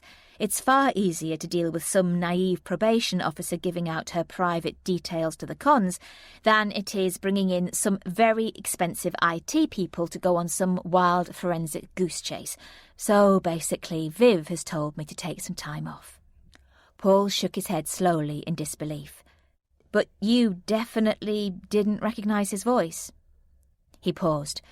"I suppose it could have been." He stopped to recollect. "Whoever it was stayed silent a lot of the time. I knew they were there, and I kept repeating, 'Hello, hello.'" He looked at me, his face softening. "You should have told me, Lucy. Hence the change of phone number and why I've been a bit jittery." "Geez, of course, I get all that. But why didn't you just say? Why couldn't you tell me?" "Because," I gathered myself, "because that's not quite the whole story." I swallowed involuntarily. "I did something bad years ago. Viv knows about it, which is why she's trying to look after me." "Go on." "I was stupid." I took a breath. I hadn't been qualified long. It was my first job in a prison. There was a prisoner called Jonathan Peters. The name still made my skin crawl. A prison officer came to me and told me that the prisoner's mother had died and that his sister had attempted suicide. He was not coping, and would I supervise a special visit with his brother? Paul's face didn't change. Peters was devastated, grief-stricken. I didn't know what to say to him. I was sitting in a room on my own with him, waiting for his brother to turn up. I knew I was supposed to stay there the whole time, but I got distracted by someone at the door. I left him alone in the room with an outside phone line. Sounds such a small thing, doesn't it? I glanced at Paul's face. I had no idea that Peters was a high-risk sex offender. No one had told me that. I closed my eyes at my own stupidity. Paul put his hand on my knee. "I got hauled up by the governor." I kept my eyes lowered. "I had to attend a hearing at head office, all that. Then the newspapers got hold of it. They had a field day with me." I chewed my lip. Peters had contacted his known associates. He told them about a little 7-year-old girl he'd spotted on visits. Of course, he'd also managed to find out the mother's address, and because the child came to the prison in her school uniform, he knew the school she attended. So when she went missing, I stopped, feeling physically sick at the memory. All he'd needed was to use a telephone, and I'd given him his opportunity. Paul's hand squeezed in sympathy. "You can't beat yourself up about that, Lucy. He would have found another way eventually. You know as well as I do, he could have paid to get the use of an illegal mobile phone, he could have found another prisoner to— But he didn't need to, though, did he?" I looked up and saw how kind his eyes looked. Because he had me, the mug, laying it out for him on a plate. I sighed deeply. It was the usual accusations, that I was blundering, incompetent, woolly-headed, naive at best, and at worst that I was somehow complicit and had been groomed by the prisoner. You know the score. There was a moment where neither of us spoke. Paul picked up his glass and drank a little thoughtfully, and then put it down, squaring it with the edge of the beer mat. "Is that it, then? The whole story?" "That's the whole sorry tale. And there's nothing else to confess?" No other omissions or disclosures? I saw the girl in the photograph laughing up at me. Nothing, I smiled. I promise. He looked at me and I looked straight back. So you're off today then? Looks that way. Then we shouldn't waste it. What do you mean? I think I can afford an afternoon off too, don't you? We walked down the street and I took his arm, but he straightened it and my hand slipped into his. I felt the heat of his palm, but it wasn't enough. I wanted the closeness of last night back. Was that only last night? It felt like months ago. We'd come so far in a matter of only hours. All that intimacy and togetherness, an almost quarrel, a confession, and now we were like some partners in crime. We'd opened up, shared our vulnerabilities, broken down barriers, been totally honest and open. Honest. The woman that goes snooping. The fact he had no idea I'd broken his trust made it even worse. Camden Market, then? He playfully veered me across the road. Brilliant idea. I haven't been there for ages. Whatever had been undone, I'd undone it, but I wanted to find that connection again. I wanted to press myself into his side and meld my skin into his, until neither of us knew who was who. I contented myself with tucking my hand into the crook of his elbow, and he squeezed my fingers reassuringly. You cold? He glanced at me, concerned. Here, have this. He pulled a red patterned scarf from around his neck and wound it carefully around mine, tucking the ends in to make sure I was snug. There, he smiled. For one moment we were back where we should be. I breathed. I would make it better. It was all going to be okay. We walked down side streets, through the skeletal frames of unoccupied market stalls. A watery sun hung low in the late morning sky. The air was full of the promise of blustery April afternoons. There was a sweet scent on the breeze, a sharp orange tang from the broken fruit in the gutter. I leant my face briefly against his arm. His coat smelled sharply of fresh air, and I savoured the moment. I lifted his hand and kissed it. It was cold from the strengthening wind, yet his skin smelled of soft salt and sugar, like he'd been out in the sunshine. I licked his scent from my lips. I didn't want him to have any past at all. I wanted to rub it out in the same way he'd rubbed out mine. We meandered our way through the market, threading aimlessly along narrow passages where the main group of stalls were jammed in together. The flapping awnings showed a multitude of goods, fruit and veg, boots and shoes, clothes on rails, antiques, and junk shop bric-a-brac. We came across a bookstall set back slightly from the rest, with strings of coloured bulbs jostled across the tented entrance. We stood just inside, huddled together out of the gusts, watching the tarpaulin roof bulge and creak against its guy ropes. The books were neatly wedged into trays, yards of them. Paul picked up a miniature book of sepia prints. The cover was brown, thick paper, porous like old skin. He held it in his hand, weighing it, gently turning the fine, gilt-edged tissue paper as though he were touching some precious thing. He looked up at the stallholder. "How much do you want for this?" The man shrugged. 40 quid? Paul smiled and shook his head, putting the tiny book back on the stand. "They're all originals, mate. All them pictures are collectible. Nice little set, that." He smiled again. "I'm sure they are."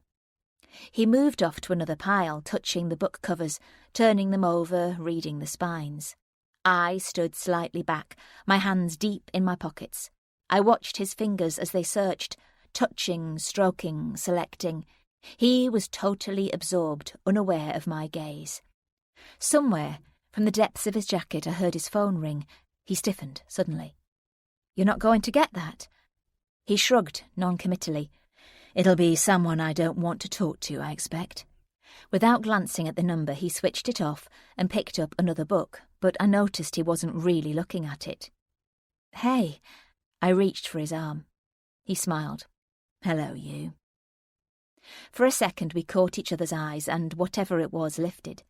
I pulled him closer to me and rested my cheek on his arm, looking back into the melee of bodies milling around the stall.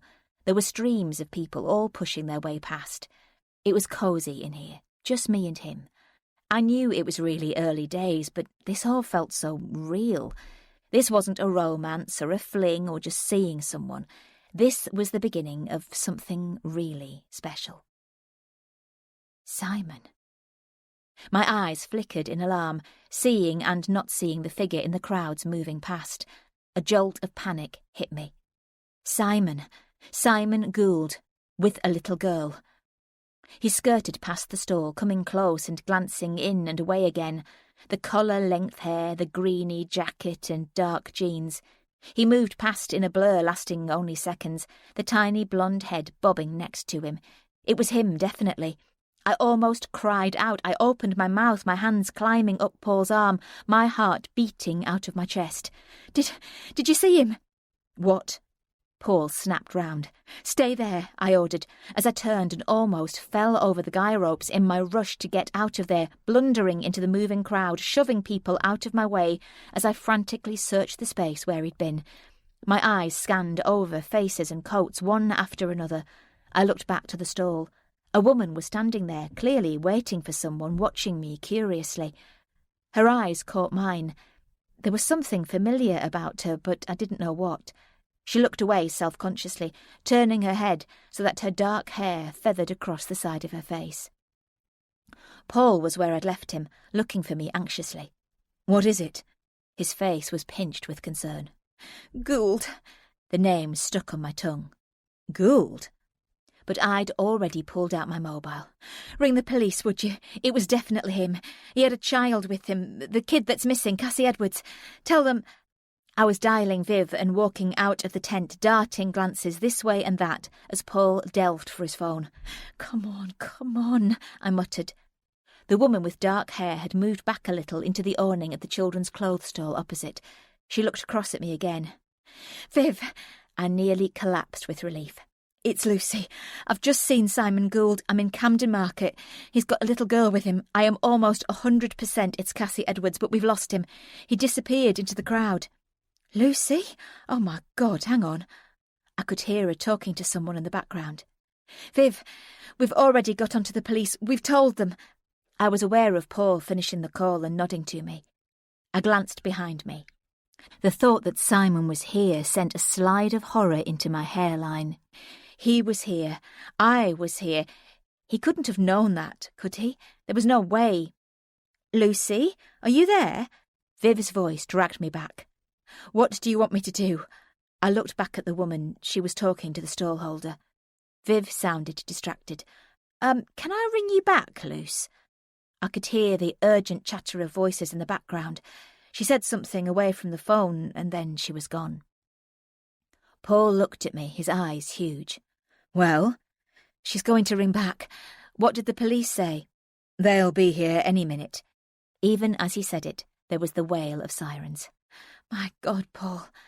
I felt sick at the thought of Gould watching me, following my every move. My stomach went sour at the idea of how close he'd been.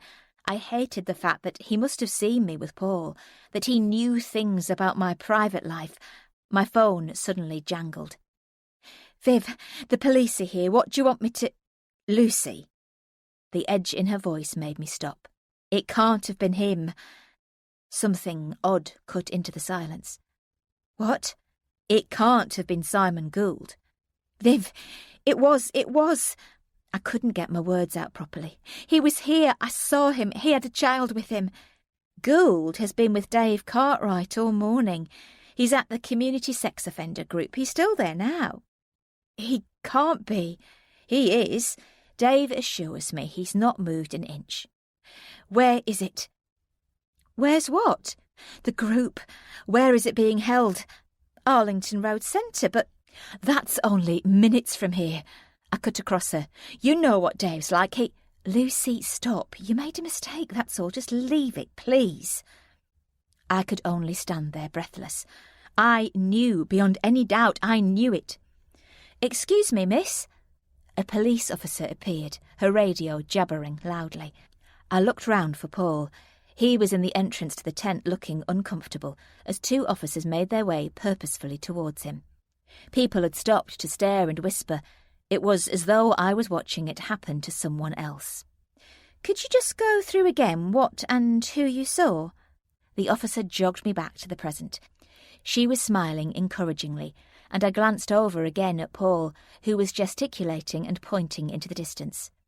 I saw that a little crowd had gathered now, their whispers more inquisitive. What had we done?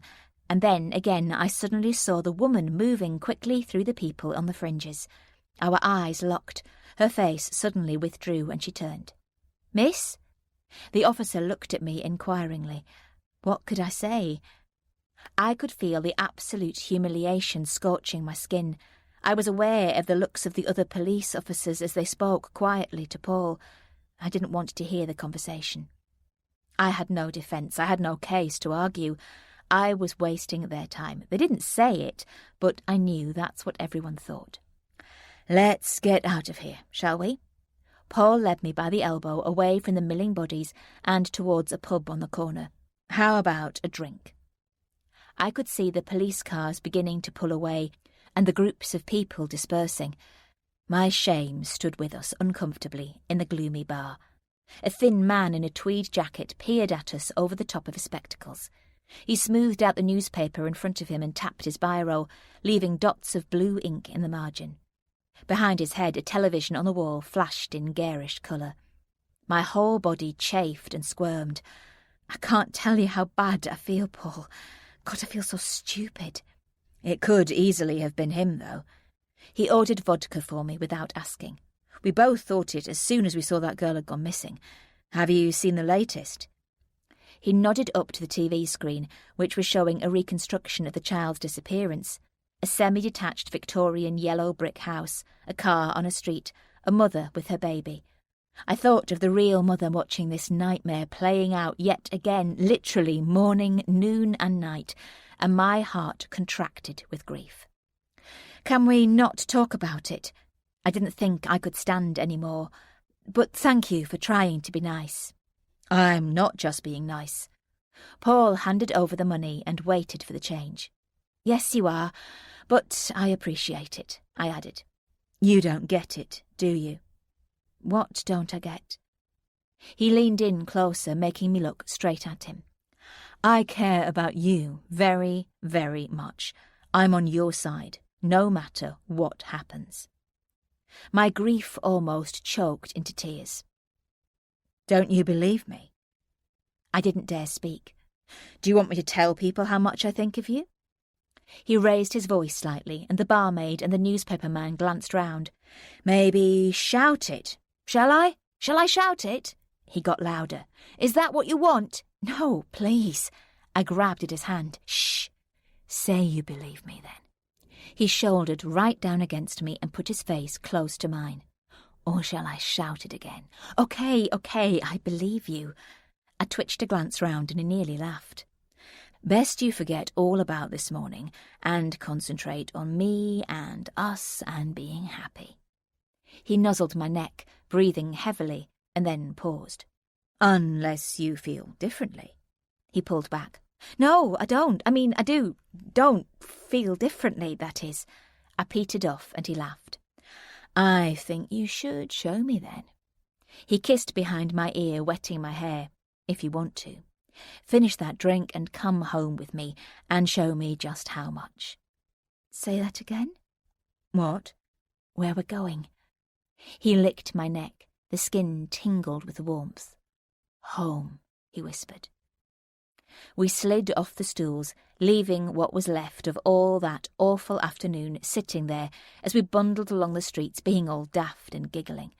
I was inexplicably happy, light almost, the pavements rolling away beneath my feet, the weight of his arms slung about my shoulder, the solidity of him there, right next to me. He made me realise, with him by my side, it was okay to give myself a break sometimes. I didn't have to think about Gould or the girl or Viv or the police. I could let it go for a while. I felt better. He had made me feel better.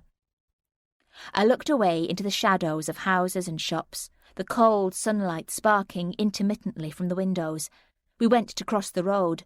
Paul's hand tightened, pulling me to dodge between the passing cars, and I had to look away from the darkness.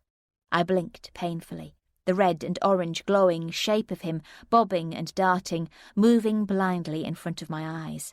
I had no choice but to follow, my hand in his, strong and decisive, and for a second I couldn't see anything else.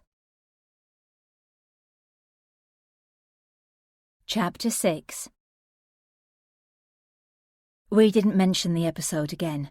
I picked up some stuff from my flat and then stayed at his. I didn't say it, but I was actually too nervous to go back. I didn't read the daily news feed on my phone, and when anything looked like there might be an article about Cassie on the TV, we turned to another channel. I was scared of what they might be saying about me at work.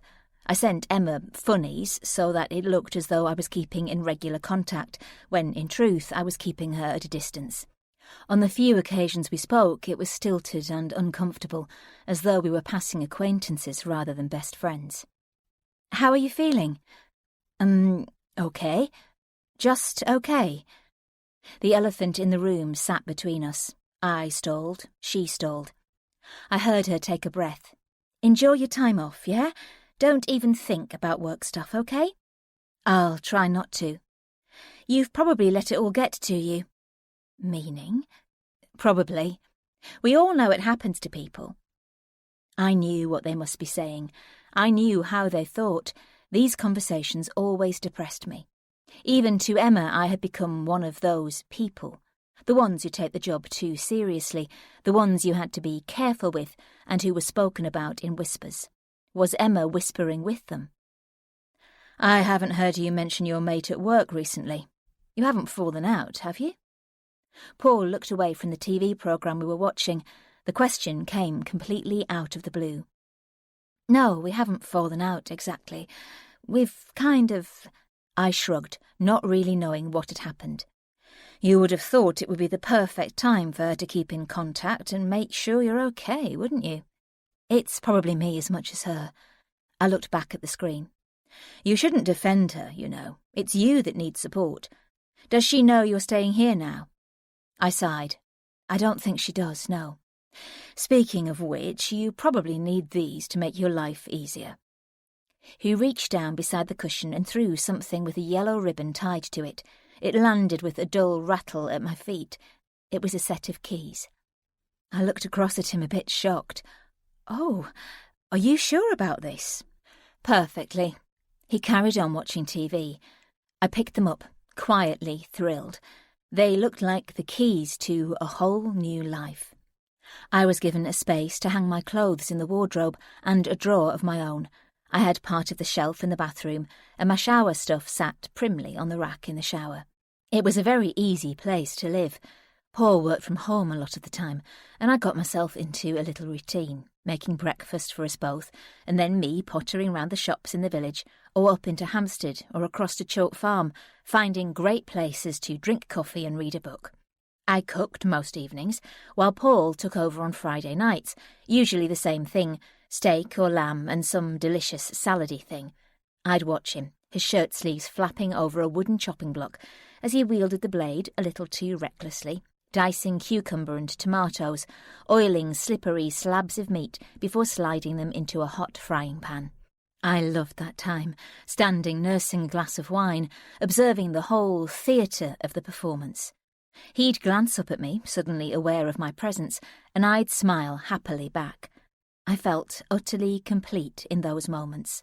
Nothing could get between us. I wouldn't let it. I made a promise to myself that I wouldn't go snooping again.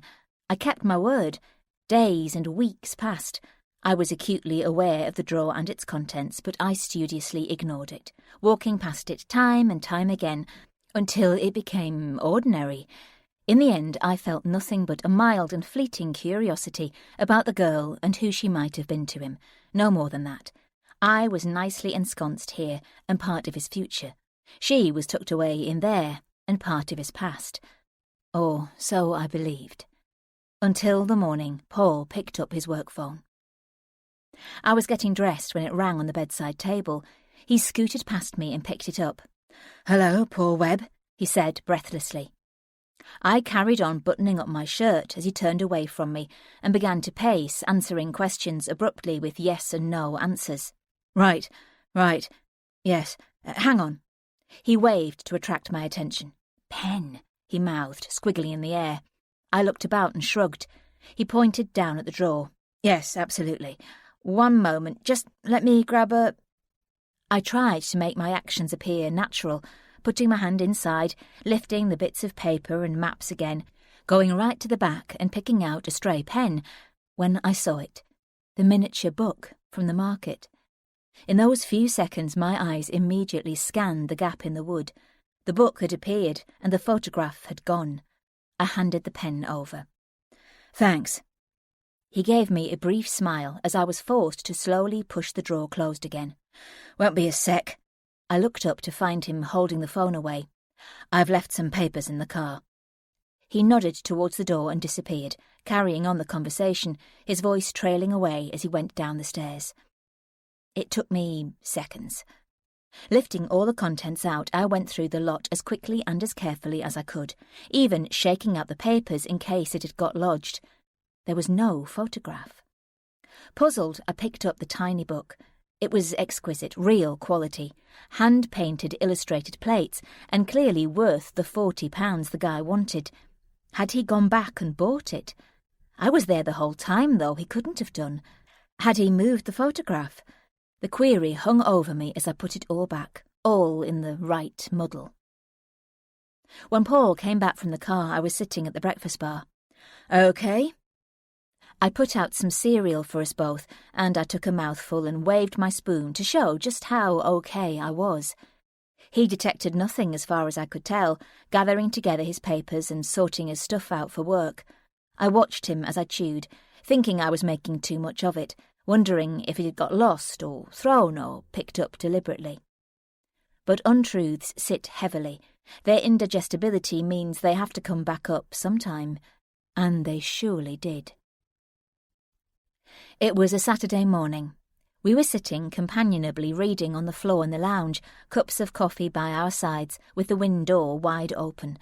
From here I could see the tips of the chimney pots sitting up against a blue backdrop of sky. I had been thinking about the photograph a lot. It was really bugging me. I wanted to hint. I wanted to give him a chance to just tell me.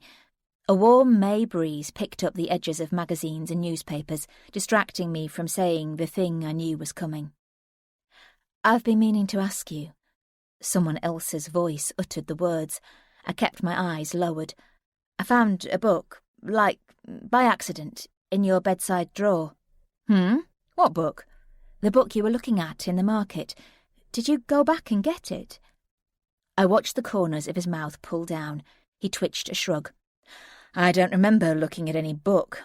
You'll have to show me sometime. He carried on reading. Paul. I chewed my bottom lip. Remember you told me about that relationship you had years ago? Not really. Which one? He licked the tip of one finger and went to turn the page. You said she was someone you could have married.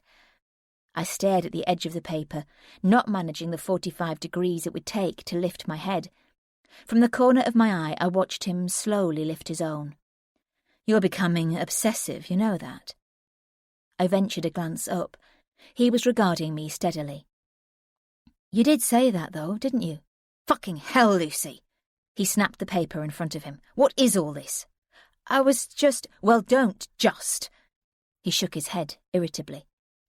I watched the muscles in his lips purse and relax, debating. Eventually he took a breath. Her name was Caitlin. We went out for quite a while, but it was never a marriage job. Does that tell you what you want to know? The sound of her name knifed through me. Caitlin. There she was, all of a sudden, whole and three-dimensional.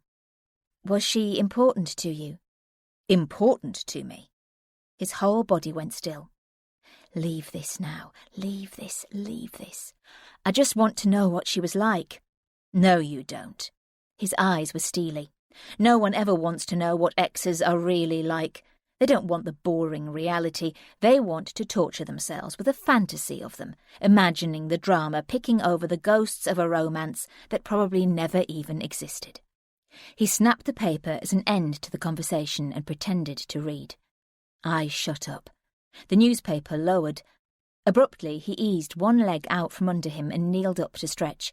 He looked past me to the open sky as though I wasn't there, his shirt riding up in two curtains, showing that delectable patch of stomach that made me want to lean forward and nuzzle it. I reached out. "I'm bored." He yawned widely, shifting out of my reach. "I might pop out for a while." "Oh, I won't be long. I could come with you if you like. Depends how long you're going to be getting ready. Seconds, not even that." I cast around for my trainers, but he was already up and pulling his jacket on, scuffing his feet into shoes. "Come on if you're coming." He clattered down the stairs in front of me while I was still pulling the front door closed and trying to wrestle with my coat and bag. The soles of his shoes squeaked smartly across the tiles, and I had to trot to keep up. He reached for the catch on the front door, but halted so suddenly that I nearly crashed into him. "What's the matter?" He stared down. "What?" I said, peering over his shoulder, but didn't get to finish. At his feet was a rose, a single, perfect flower, brilliant red. He stooped to pick it up. "What is it?" It wasn't the question I was really asking. A dull feeling of disquiet rippled through me. I watched him as he bent the stem in two, crushing the petals, and walked ahead of me down the steps. The feeling wouldn't go away. All I could think was there was something acutely wrong with this. He knew it. I knew it. His phone began to ring. "Aren't you going to answer that?" "Nope." He kept his back to me as he stalked straight to the dustbin behind the front wall and dropped the flower inside. "There." He dusted his hands off and turned to walk briskly down the path. "Paul," I put one hand on his arm. "You don't think that could be anything to do with Simon Gould, do you? I mean, I know he saw me with you. If he could hack my account, then maybe I should mention it to—" "Jesus Christ!" He spun round, his jaw tight with anger. "Why not?" I stared at him. Clearly he's got a thing about me, so I thought— "Gould?" "Yes, Gould, he's—" But he cut me dead. "Are you being serious?" He gave me a furious look of disbelief and then strode quickly away down the street. "Paul!" I hurried after him. "It's possible. Look, what's wrong, for God's sake?" "If you don't know, then I'm fucked if I'm going to tell you." "Jesus! All I said was—" He wheeled round, almost barging into me. "You really don't get it, do you?" His eyes were marbled with anger. "No, I don't." I really didn't. He shook his head slowly. "Can you actually hear yourself, Lucy? Someone accidentally drops a flower on the step, and you think you're going to ring Viv or the police. Do you know how completely mad that sounds? Jesus Christ. You honestly want to drag me through that all over again, do you?" I was so stunned at the ferocity of the attack I couldn't answer. "I mean, have you thought about what happened at that market?" He jabbed the air. "Have you actually considered what it was like for me, in my position, ringing the police with some bloody cock and bull story about seeing a bloke who's not really there? Have you thought about that? Have you?" He paused, breathing heavily.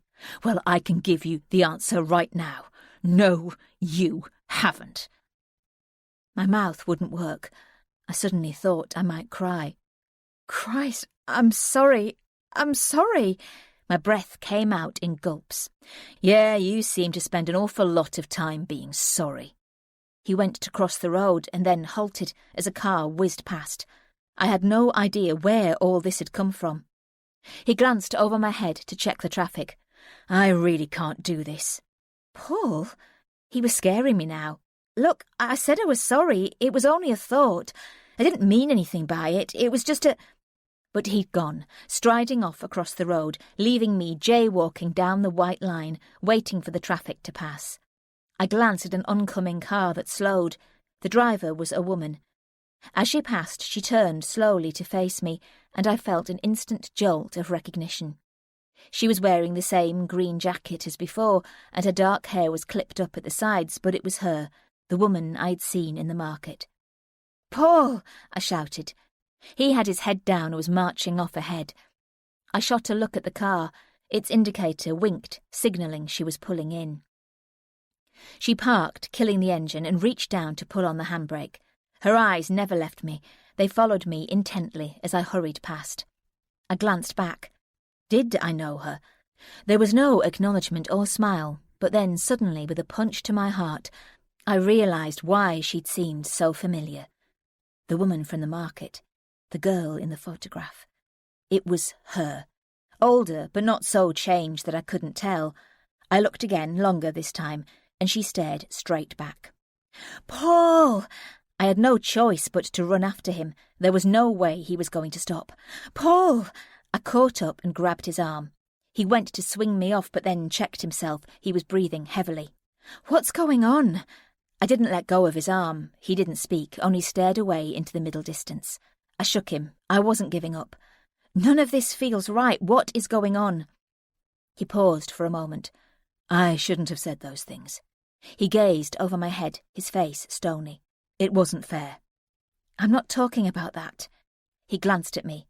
"I want to know about the girl. That woman." I tried to sound assertive. "I know something's off. Please, just tell me." My anxiety level thumped inside my ribcage. I was dreading what he might say. His eyes narrowed. "What girl? What woman? What are you talking about?" I knew how dangerous this was. I was going to have to tell him about the photograph. "If I said Caitlin, would you know then?" I watched his face. "There's a woman in the car back there. It's the girl in the photograph in your drawer." "Photograph? I have no idea what you're going on about." I heard the aggression, but I saw his eyes flicker warily. "I shouldn't have looked, but—" I took another breath. "In your drawer. I found a photograph of a girl, an old one. But I've seen her, once at the market, and now she's back there, in a car." I pointed over my shoulder. "I just want to know what the hell is going on." He stood for a moment staring at me, and then I saw him swallow. "Really, honestly, you're barely making sense." "She's there, outside your flat, sitting in a car. She just pulled up. Come and see if you don't believe me." I was emboldened with anger. "Come on, I'll show you." I stalked off, suddenly aware that he wasn't following. I didn't care. I was going to prove my point if it killed me. I hurried along the line of parked cars, peering into each empty driver's seat until I'd gone further than I meant to. I turned, puzzled. He was following slowly behind. "She was here. Right here," I gestured. "I think it was a red car, but I can't see it now. I didn't see her drive past." I looked off up the road and back again. "Well, she's clearly not here now." He sighed, irritated. "Oh, come on." I walked back along the line of cars again, and then glanced up and around, as though she would appear out of nowhere. She wouldn't just turn up by accident, would she? "Lucy, what are you saying?" He sounded quite calm now. "What are you suggesting?" I wheeled round to face him. "What the hell do you think I'm suggesting?" He glanced at the houses to see if anyone could hear, but that infuriated me even more. "You've fucked up, haven't you? Letting me stay at your flat. Is that what all this aggression is about? Have you had to make excuses as to why she couldn't come round? Is that what's happened? Has she come to check up on you? Have I just sussed what's really going on?" I spat the words. He only stared at me, saying nothing. "The past is so tedious, isn't it?" I mimicked him. "Too right. We don't want to dwell on past relationships, do we, Paul? That's because they're not past, they're in the present." The words left my mouth, and I heard them like an echo coming back. I had no idea where the fury had come from. I sounded like someone else, the emotion tight and high in my throat. Paul said nothing for a moment. "You know what I said before?" He looked away. "About seeing stuff that isn't there, about making stuff up?" My anger faltered a little. He looked away and briefly closed his eyes. "Well, I suppose the good thing is now I know." "Know what?" Something drained inside me. "I've done nothing but try and look after you." He stared at me blankly. "I've supported you when other people would have let you sink. I've treated you like a princess, and what do? You invade my privacy. You think it's okay to go fucking prying." He blinked rapidly. "And do you want to know about that book, do you?" He tipped his head questioningly. "Well, that book was a gift, a surprise, for you." I flinched. Knowing what I know now, I suspect there was no woman driving past in any car. She wasn't driving, she had parked. I knew I sounded ridiculous. Oh, for God's sake! I stood, mute and completely spent. Think about it, Lucy. If there was a woman, why would you immediately assume it's something to do with a girlfriend of mine from nearly 20 bloody years ago? Are you off your head? How likely is it, do you think, that I have been seeing someone for 20 years? My brain tumbled. Go on, how likely? Not likely. A bit louder. Not likely. He studied me for a few seconds, and then his eyes darted back to the flat. He licked his lips slowly. I'm sorry, I shouldn't have... I started. No. I was being absurd. I saw something and made a connection that was just balmy. Yes. Will you forgive me? He paused and surveyed me coolly. What does that look mean? I could hear the whine. It means, how about you go back to your own flat for a while? My heart shrank. So we both get a bit of time to think. Think? So may I have my keys back?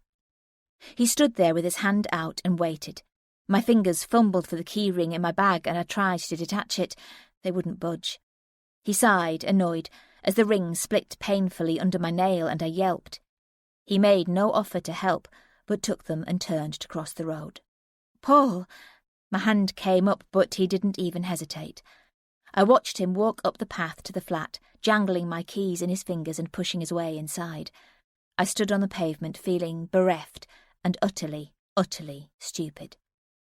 I considered all kinds of things, running after him, begging, ringing him, staying right here outside until he was forced to come out and talk to me, but I knew none of it would work. I walked, not caring where I might be walking to. I had done this. I had made this happen. I had behaved like a stupid teenager. I had shown how immature and pathetic I truly was, and now I was paying the price. I sat on the tube, dully watching each station name roll in and then roll out again. Chalk Farm, Camden Town, and then we shunted slowly into Mornington Crescent. The engine ticked and whirred to itself, and with it my own tiny heartbeat drummed softly as some vague old anxiety pattered beneath my ribs. You spoil things, Lucy. You can't help yourself. Things are fine, it's just you, Dan's voice murmured quietly. Things could be great, but you have to throw a spanner in the works. Do you have a problem with men or something? I glanced up and realised I was being casually observed. A thin man sitting opposite occasionally allowed his gaze to bat over my hair and face, and I was suddenly conscious of how I must look.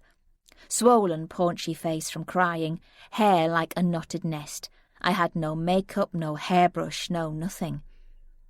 I looked away, catching my reflection in the glass. I was right, I was a state. I saw the dark mass of hair, the heart shape of my face, the deep-set shadows of my eyes, and in the strange distortion the photograph of that girl reflecting oddly back. Did I look like her? I straightened my neck and tilted my head. Possibly. I tried to think rationally. 20 years ago he'd liked a girl, and I looked a little like her. Maybe he just liked a type and I fitted. Was that so terrible? I realised I'd let crazy thoughts run amok in my head. In reality, Paul had been pretty straight with me. He hadn't tried to play games. I had just been so scared of what happened with Dan happening again. I glanced up at the tube map and guessed we were coming to Euston. I wasn't going to do as he said. I wasn't going to walk away. He wasn't Dan. Paul wasn't a mistake. I had messed this up. I had, no one else. So now I had to try and put it right. The road was quiet and I looked up. Each massive bay window mirrored only clouds. I wondered if he was up there looking down at me right this minute, relieved and thankful that I'd come straight back. I walked steadily up the steps. I heard a slam somewhere deep inside. Suddenly the door was flung open and a young bloke went to push past me. "Sorry," he panted and ran down the path. I glanced at the slowly closing gap and placed my hand in it. I looked back once and then stepped over the threshold. The hallway was silent. I stood at the foot of the stairs and peered up. I had no idea what I was going to say. I made my way up, feeling silly and ill-prepared now, listening to my footsteps, slow and steady, as I wound my way up to the top. His door was slightly open, as though he'd popped out. "Paul?" I said softly, but there was only silence in return. "Paul?" I touched the door with one finger. It swayed slightly, and then the gap yawned and a tiny sound escaped from the back of my throat. The room was in complete disarray. The leather seat cushions were slashed and hanging from the couch. Great rips in the back of the sofa showed the poor, pale wooden skeleton beneath. There were violent splatters of brown coffee across the floor and up the walls, and the kitchen cupboard doors were wrenched from their hinges. Shards of smashed porcelain and glass littered the floor. I took a tentative step forward as a sound sent me wheeling round. "Good, isn't it?" Paul was standing in the doorway to the bedroom. He stared at the scene as though not really comprehending what he was seeing. He leaned against the frame and rested his head wearily. It could only have taken them a matter of minutes to do this. They must have seen us leave. Who did this?" I stared at him. He shrugged as though he couldn't have cared less. "I have no idea. Maybe you were right. Maybe it was Gould. Who knows? It could be anyone. Some opportunist druggie looking for cash, or kids, maybe." He raised his hands helplessly and let them fall. "The police probably won't know either. They say they'll be here in a minute, but I doubt that too." "Has anything been taken?" I looked round, horrified. Paul only shrugged wearily. "Nothing as far as I can tell, which, I suppose, points to Gould, doesn't it? The most valuable thing was that." He waved at the mess of glass on the floor, and I suddenly realised where the spray of glass had come from. "Oh no, your clock!" I crouched to look. The dented face lay on the hearth. Its bald and exposed inner workings lay, bruised and bent, amongst the scatter of broken porcelain. Paul only gazed mutely at the chaos. "If you mention Gould's name, they'll have stuff on file, though, won't they?" I looked quickly up. "About that day in Camden." "Which is why I'm not going to mention your name." "You won't?" He regarded me steadily. "I'm not involving you. Because despite the fact that you think I'm a cheating, despicable, manipulative, lying, no-good piece of shit, I also happen to care about you more than anyone else ever has or ever will. Protecting you is my first, last, and only thought." A sudden tide of emotion rushed through me. Paul sighed and gathered himself. "If this is Simon Gould's doing, then he's just put his own head in a noose. His DNA will be all over this stuff, and the police will easily find him. It also means that he's transferred his attention from you to me, which is great for us." He pulled a wry face. Us. There it was. "So then." He tilted his eyes. "Let me ask the obvious question. What are you doing back here?" In that second I couldn't tell if he was annoyed or pleased. I took my chance and shrugged non-committally. "Well, it looks as though I'm here to rescue you." I waved at the broken furniture. "My place was never quite as posh as yours, but it's a damn sight posher now." He didn't respond. "But it's completely up to you, of course. You can stay at mine as long as you need to, or at least until you can get the professionals in to sort this lot out. The offer's there." I tried not to show I was nervous. He didn't move for a second. I couldn't tell what he was thinking, if he was still angry or not, would agree or not, but then he turned and went into the bedroom. I could hear him dragging cases out. I was flummoxed and taken aback. I went and stood in the doorway. He had the suitcase open on the bed and was pulling things off their hangers. I was amazed. "You sure you're okay?" I realised the room hadn't been touched. Odd. I watched the side of his face. I couldn't tell what he was thinking or feeling. Yeah, fine. Just give me a few minutes on my own, would you? I need to get my head round this before the police get here." "Sure, of course." I went back into the lounge and stood amongst the wreckage. It was like a nightmare. I thought about telling Viv. I still hadn't heard from her about the phone I'd handed in. But now this. Jesus. My hands came up to my face as I looked at it all. Then something really odd struck me. The jacket that Paul had been wearing was hung neatly on the back of the dining chair. My brain accepted, yet questioned, the ordinariness all at the same time. It appeared such an odd thing to do. The notion that he'd walked into a wrecked flat, taken his jacket off and bothered to hang it up seemed strange. There was something else. My eyes glanced over at the mantelpiece. I'd noticed it but not properly registered.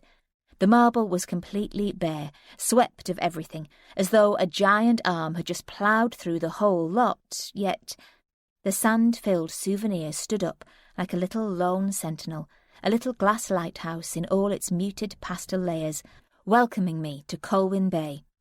A solitary survivor in all that devastation. Impossible. Yet there it was. Chapter 7. I made myself scarce when the police eventually turned up, but Paul said the guy in charge was barely interested anyway. He got the paperwork for the insurance sorted, and a team of people came in to begin clearing up the damage. He went online and ordered new furniture, exact copies of the old stuff, even from the same shop. He didn't seem at all concerned that the clock was irreparable. I was more upset about it than he was. He appeared to accept the break-in almost as though it was just one of those things. We picked up our relationship exactly where we had left off. The last week in May had produced several sudden hot days that had taken us by surprise. My flat felt small and stuffy, and he decided he would work from the office in town. To give us both more air, he'd grinned. It made it so much easier. I thought I'd be territorial, but I wasn't. He fitted right in as though he'd always been there. The weekends were ours, going out to dinner or the cinema, drinking wine and talking. This was the life I'd been waiting for. I just prayed it didn't end. "I'm back at work next Monday," I grimaced. We were lying naked on the top of the bed, our heads where our feet should be, our heels on the windowsill, side by side, waggling our toes. The sky was pink and pale blue, like the inside of a seashell. "Not looking forward to it?" "No." I gazed up at his chin, studying the tiny commas of black hairs, each in its own pocket, watching how the muscle ticked and moved as he spoke, the tiny flinches at the corner of his eyes as the light changed. "I just want to stay here and do this all day. It's funny, lying here like this. I'd forgotten what it felt like." He laughed a little and spread his toes in the breeze. "What do you mean?" "Lying on a bed the wrong way round." He scratched his chin and the stubble made an unpleasant sound. He cast an eye at me. "It's a weird thing to do, isn't it?" "So this is something you've done quite often, then?" "Eh?" He looked at me, puzzled. "You said you'd forgotten, implying you've done it before?" I was grinning at him, but I knew deep down I could feel a soft prickle of insecurity. "Are you being arsey?" He pulled his head back to look at me, smiling. "No," I chuckled. "I was just pulling your leg." "Don't do that." He looked away. His lips formed a thin, hard line. "Do what?" "Lie about your feelings." I stared, slapped down, at the rectangle of summer sky, concentrating hard so that his words wouldn't hurt me. "Look, I understand, I get it. I totally understand how you feel, but you're too—" My body steeled itself, waiting for the blow, telling me I was too insecure or oversensitive. I closed my eyes. Beautiful to ever be worried about stuff like that. They dropped open. "Which is why I want to marry you." I wasn't sure if I was still breathing. "That's the only way I can show you, to make a lifetime commitment. Otherwise you'll say I never said it or mishear me or some other nonsense." "Are you seriously being serious?" I propped myself up to look at him. "Perfectly, seriously serious. So what do you say?" My chin rested on his chest, and I looked into his eyes, disbelieving. "Is that it?" He lay back, grinning. "Is this your silent response to such a massively life-changing question?" I searched his wonky, beautiful face to see if he was having me on. "You can't marry someone after just weeks." "Why not?" "You just can't." "Is there a rule book somewhere?" He raised himself up and patted all around the mattress. "You'll have to show it to me when you find it." His hand flopped. Come on, Lucy. 2 weeks, 20, a year, 10 years. What difference would it make? It won't make any difference to me. Are you saying it might to you? I was so stunned I couldn't speak. That's a possibility, then. He shifted his head quickly. You might change your mind. No, I mean, I don't know. How can I know? Precisely. He waved a hand. How can anyone know? I'm 43. You're how old? See, you don't even know how old I am. I'm 34. What's important is that we're both of an age where we know our own minds. Some arbitrary, socially acceptable time period for dating, he rolled his eyes, has absolutely no meaning for me. I love you. I want to spend the rest of my life with you. He held up a warning finger. Possibly not in an apartment that cooks us every night at 200 degrees Celsius, but I do want to be with you forever. It's that simple. I laughed, then stopped, then laughed again. I couldn't get my head around it. I don't know what to say. Try yes or no. I leaned up and kissed him. God, you're complicated. He pulled away and laughed. Is that a yes, then? I kissed him again, feeling the room tilt and dissolve into nothing. He cupped my chin in his fingers and gently searched my face. I could do with an answer, you know. I took his hand and slid it slowly down until neither of us were asking questions any more. The wedding was going to be in the registry office in Camden. I'd rung Lou, who sounded both stunned and oddly delighted. Oh, my life! Congratulations, she laughed. So why don't you come? Part of me wanted her to, and part really didn't. I cringed at the thought of Paul meeting my sister. There was an anxious pause on the end of the line. I'd love to, but... The instant feeling of relief in the pit of my stomach was quickly followed by one of absolute guilt. But I can't really. It wouldn't be possible, not with Mam as she is. I couldn't leave her with anyone.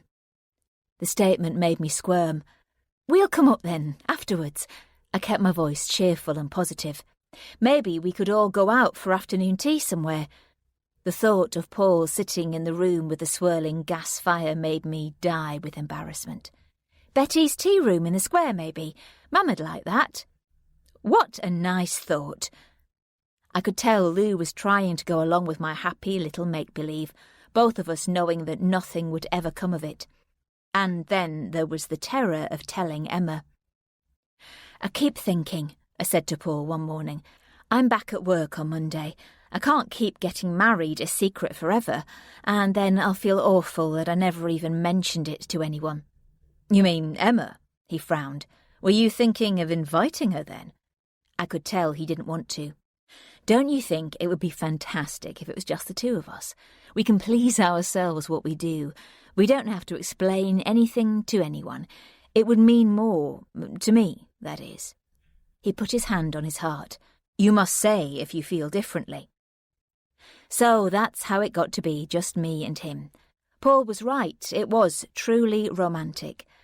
We stood in the solemn room at 3 p.m, the sunshine pouring through the long sash windows, me in impossible heels and a flowery dress I'd bought last year and never worn, and Paul in a leather jacket that creaked as he reached for the ring.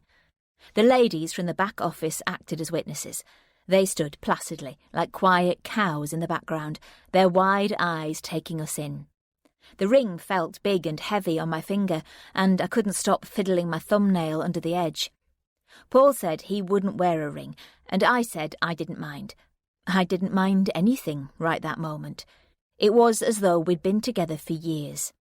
I took that as a sign that I was doing the right thing. How giddy I felt, how mad this all was, how wonderful. He thanked the registrar and took the envelope with our certificate in it. I had been stupidly pleased seeing the box on the form that said Bachelor and below it Spinster. Neither of us had a proper past, and here was confirmation, official confirmation, that this was the case. Now it was just us, all brand new. We sat across the table from each other in the gorgeous boutique hotel in Hampstead overlooking the Heath. It had once been a coaching inn, complete with mahogany staircase and thick carpets with brass stair rods. The maitre d' led us into the conservatory, all hushed and elegant, a sea of white damask tables and muted gold mirrors, old money opulence. We caught each other's eye as the waiter pulled out my chair and fussed around for what seemed like forever, asking questions that I let Paul answer. I was so happy. The champagne arrived, the glasses got filled, and the ice bucket clanked reassuringly under its napkin. Finally, he clicked his heels together with a stiff nod to each of us and trotted off. We smirked, conspiratorially, and I rested my hand on the table. Paul couldn't stop touching the finger where my wedding ring sat. "Doesn't seem real," he whispered. "Can't quite get my head around it." "I know, too weird." I picked up my glass and we both gazed out at the view. The Victorian glass roof and ornate iron windows looked out over the magnificent heath on all sides. We gazed out, appreciatively catching the looks of the other guests, who smiled benevolently, guessing, I think, that we were newly married. The food was amazing. My dress hadn't been tight, but it certainly felt it by the end of the meal. Wow! I licked my lips appreciatively. That was absolutely divine. How was yours? Really, really delicious. Faultless from beginning to end. He put down his knife and fork. I laid my napkin to one side and he reached for my hand. The sun disappeared behind a cloud for an instant and then broke through, sending shafts of light to shift into pearlized geometrics across the floor. The champagne bottle listed lazily in its cooler. Paul squeezed my fingers, and I looked back at him, totally content. I was feeling more than a little tipsy. The waiter approached and busied himself clearing the plates. "Can I interest you in dessert?" He inclined his head graciously. Paul darted a look at me. "I think we'll have a break for a few minutes. What do you think?" "I think we'd better." I smiled. The waiter moved silently away and Paul squeezed my hand again. I felt blurry and blissfully relaxed. Paul glanced to make sure the waiter had gone and leaned forward as though he were about to say something. "Go on," I smiled. His thumb chafed my knuckle. He stared down at my hand. "You're right, it's totally surreal. How have we got here? It's like magic." "Magical and wonderful," I smiled. He didn't say anything. His tongue traced his lips and he kept a tight hold of my hand. I detected an almost imperceptible change. He stared at the tablecloth for what seemed like forever.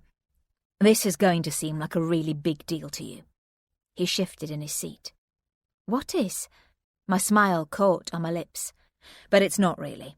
I just think that today, of all days, I should be completely and totally honest." "Honest? Please don't spoil this. Please don't." I scanned his face, trying desperately to second-guess and failing. "I haven't lied to you." He shot a look into my eyes. "Nothing I've told you about me has been untrue." I sensed something awful. "Go on. Please, no." He steadied himself. You know, I mentioned, Caitlin." Something inside me contracted. "Well, what I told you was all true, only—" He shifted again and took a better grip. "It wasn't that simple." My hand jerked involuntarily. "Because?" "Caitlin and I—" The choice of words sent a shot of pain straight into my heart. "We lived together." "Right." I slowly took it in. "Right, she was one of the women you lived with. You lived together."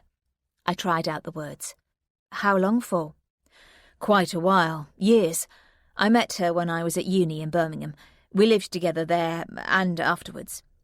I went cold. "But you said—" I know, I don't know why I said different." I shook my head and nearly smiled, wondering if this was some kind of bizarre wind-up. His face didn't alter. "Actually, I do. It's because when we split up," he shifted, "Caitlin was pregnant." His words punched me back in the seat. "But that's it, the lot." His hands came up to placate me. "That's the big secret. All my cards are on the table now." "She had the baby?" My voice didn't sound as though it belonged to me. His eyes flitted. "I have no idea. I have not seen her from that day to this." My face must have betrayed my thoughts. Honestly. He went to grab my hand, but I wouldn't let him. I haven't seen her for years. No contact, nothing. He was speaking very quickly. The child, if it was born, well, I don't know, do I? Whichever and whatever happened, it will be practically grown up now. Caitlin probably went back to her family in Ireland. I tried all the contact numbers I had for them, but they'd moved. He managed to grab my little finger, and he hung on tight. I struggled to make sense of it all. His relationship with Caitlin, the one I'd built in my head, this short-lived thing. I saw her again, the dark tumbling hair, the green eyes, the girl next door but sexy look, my absolute rival.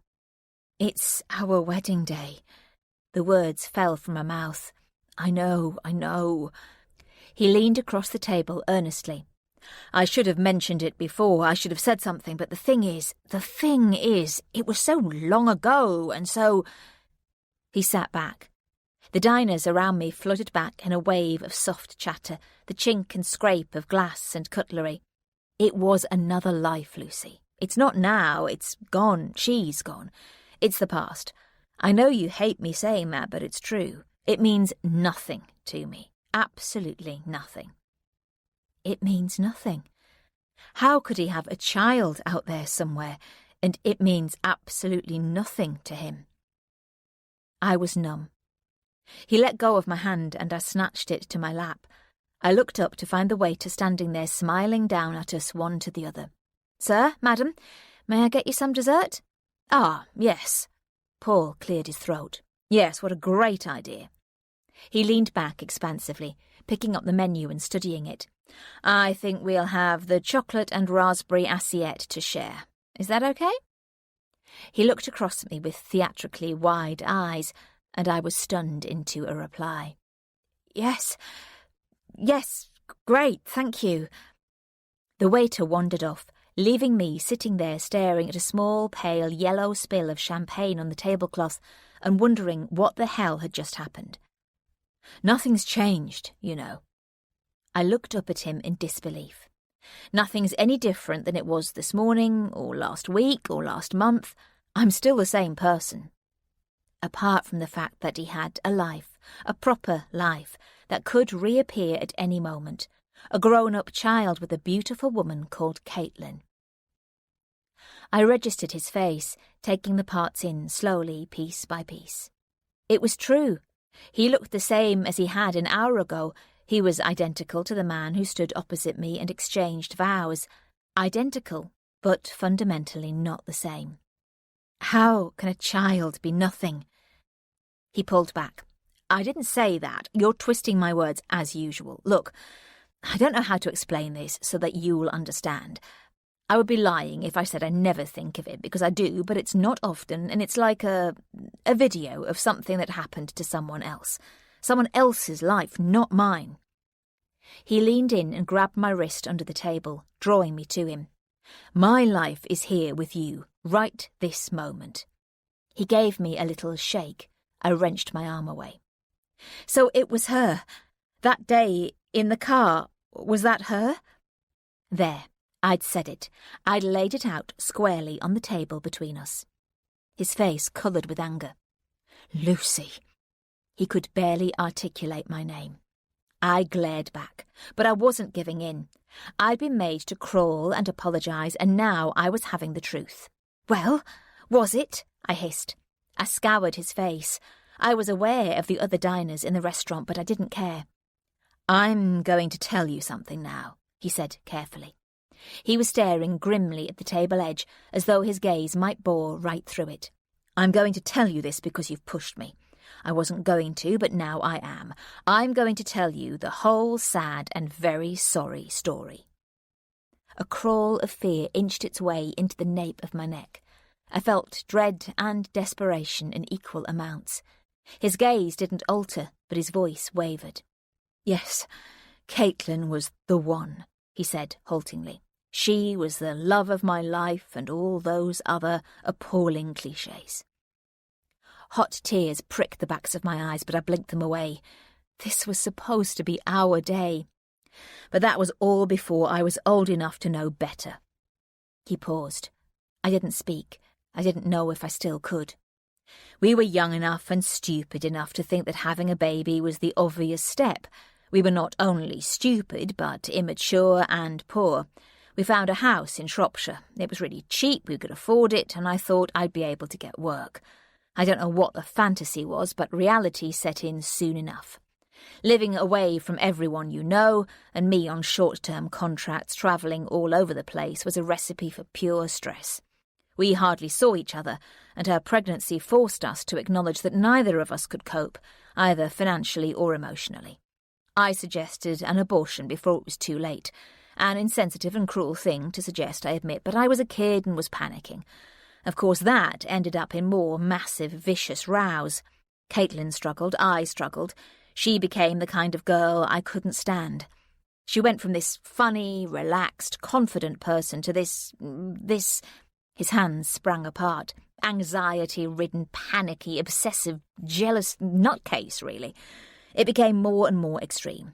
She had wild ideas and was madly possessive. I had to give up several contracts because she didn't like the fact that young women worked there. I even had to get rid of my dog. Your dog? Yes. She was even jealous of a little animal. There was pain in his eyes. I tried to help her, I really did. I begged her to talk to someone. He stopped speaking, and I saw the extent of his desperation. I felt sick. He laughed bitterly. And there's the irony. She did talk to someone. She went and found herself a sympathetic ear in the shape of another bloke. He swallowed. Her friend's husband, to be precise. I watched as he gathered himself. I don't think you can imagine how appalling that whole situation was. No, I didn't know what to imagine anymore. The waiter appeared at my side and with a flourish deposited a long, slim plate, beautifully decorated with flower petals and chocolate shavings adorning tiny cakes, mousses and miniature tarts, all dripping with raspberry coulis and fresh fruits. "Wow," said Paul. "Look at this." I attempted to look appreciative, for the waiter's sake. "Please, enjoy." He bowed his head slightly. "And on behalf of all the staff here, may I offer our sincere congratulations on your marriage." He looked smilingly at both of us.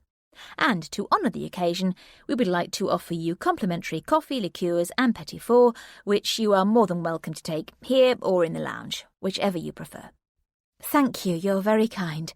I beamed, but I couldn't stop my face from falling as he moved away. Paul held out a long spoon. "Come on, please." But I couldn't bring myself to take it. He dropped it with a clatter and sighed. So she up and left. She just disappeared. He blinked in disbelief. "She told me I'd never find her, so I can only assume." He sighed. "I didn't have much choice. I put the house on the market and I moved out before it was even sold. I just wanted out." "How far pregnant was she?" He pulled a face. 6 months, 7 maybe. She left, that far pregnant with no money and nowhere to go. I could only sit there staring. He caught my look. "Don't judge me, Lucy, please, just don't." A couple of the other diners glanced round at us, and I smiled quickly, pretending that he'd just made some kind of private joke. "What's funny?" He glared round. "Nothing," I whispered. "Nothing's funny. People are looking over, that's all." He rocked the plate with a bang. "Do you want any of this?" I shook my head. "Christ, I feel like getting pissed." He straightened his shoulders, easing his neck. "Isn't that what you're supposed to do on your wedding day?" There was the hint of something mean. He pushed his chair back and stood stiffly, holding out his hand to me. I automatically took it. I was aware there were whispers in our direction, and I was desperate not to let them see anything was amiss. I forced a broad grin as the waiter bustled over. "Ah, this way, Mr. and Mrs. Webb." He gestured. "Let me show you the lounge area. It's just through here." And he ushered us into a small, very ornate drawing room. The lights were low behind the palm plants in the corner, sending soft fingers of shadow across the walls. Somewhere in the background was the tinkling of a classical piano. We were led over to a low table in the window, flanked by high-back comfy chairs. On the table was a silver tray bearing coffee cups, and next to them was a plate of tiny, delicate chocolates, petit fours, and miniature cookies. "May I?" He indicated to the coffee pot on his tray. "Actually, I think we'd quite like to have another bottle of wine." Paul slumped down heavily into the nearest seat. I sat opposite, saying nothing. If the waiter thought anything, he did a very good job of not showing it. "Of course, sir. Would you like the same as the previous bottle, or something a little different?" "What do you think, darling wife?" Paul looked at me challengingly. "More of the same?" I let the silence tick between us, and the waiter inclined his head and moved away. I was furious. "You're acting as though I'm the one who's in the wrong here." "Am I?" He raised a sardonic eyebrow. "Firstly, you lied about not having a relationship, and secondly, you lied about the woman in the car. Now there's the possibility you've got a child, for God's sake. What the hell do you expect?" He only stared insolently back. "Oh, Jesus, I've had enough of this." I went to get up, but he grabbed my arm with such force that my knees buckled. He kept hold of me, sitting on the edge of his seat. His knuckles around my arm were white. Okay, you want the truth, do you? Well, here it is." A tiny pulse began to throb in the tips of my fingers. "There was no woman in a car. Do you get that? There isn't, and never was, any photograph in any drawer. I mean, how ridiculous can you get? What do you take me for, some 13-year-old kid?" I stared at him defiantly. "You've moved it." "What?" He gave a bark of laughter. "What? I moved what?" "The photograph. From the drawer in your bedside table." He opened his mouth as though to speak and then stopped. "You know how bizarre that sounds, Lucy, don't you?" I did. I knew exactly.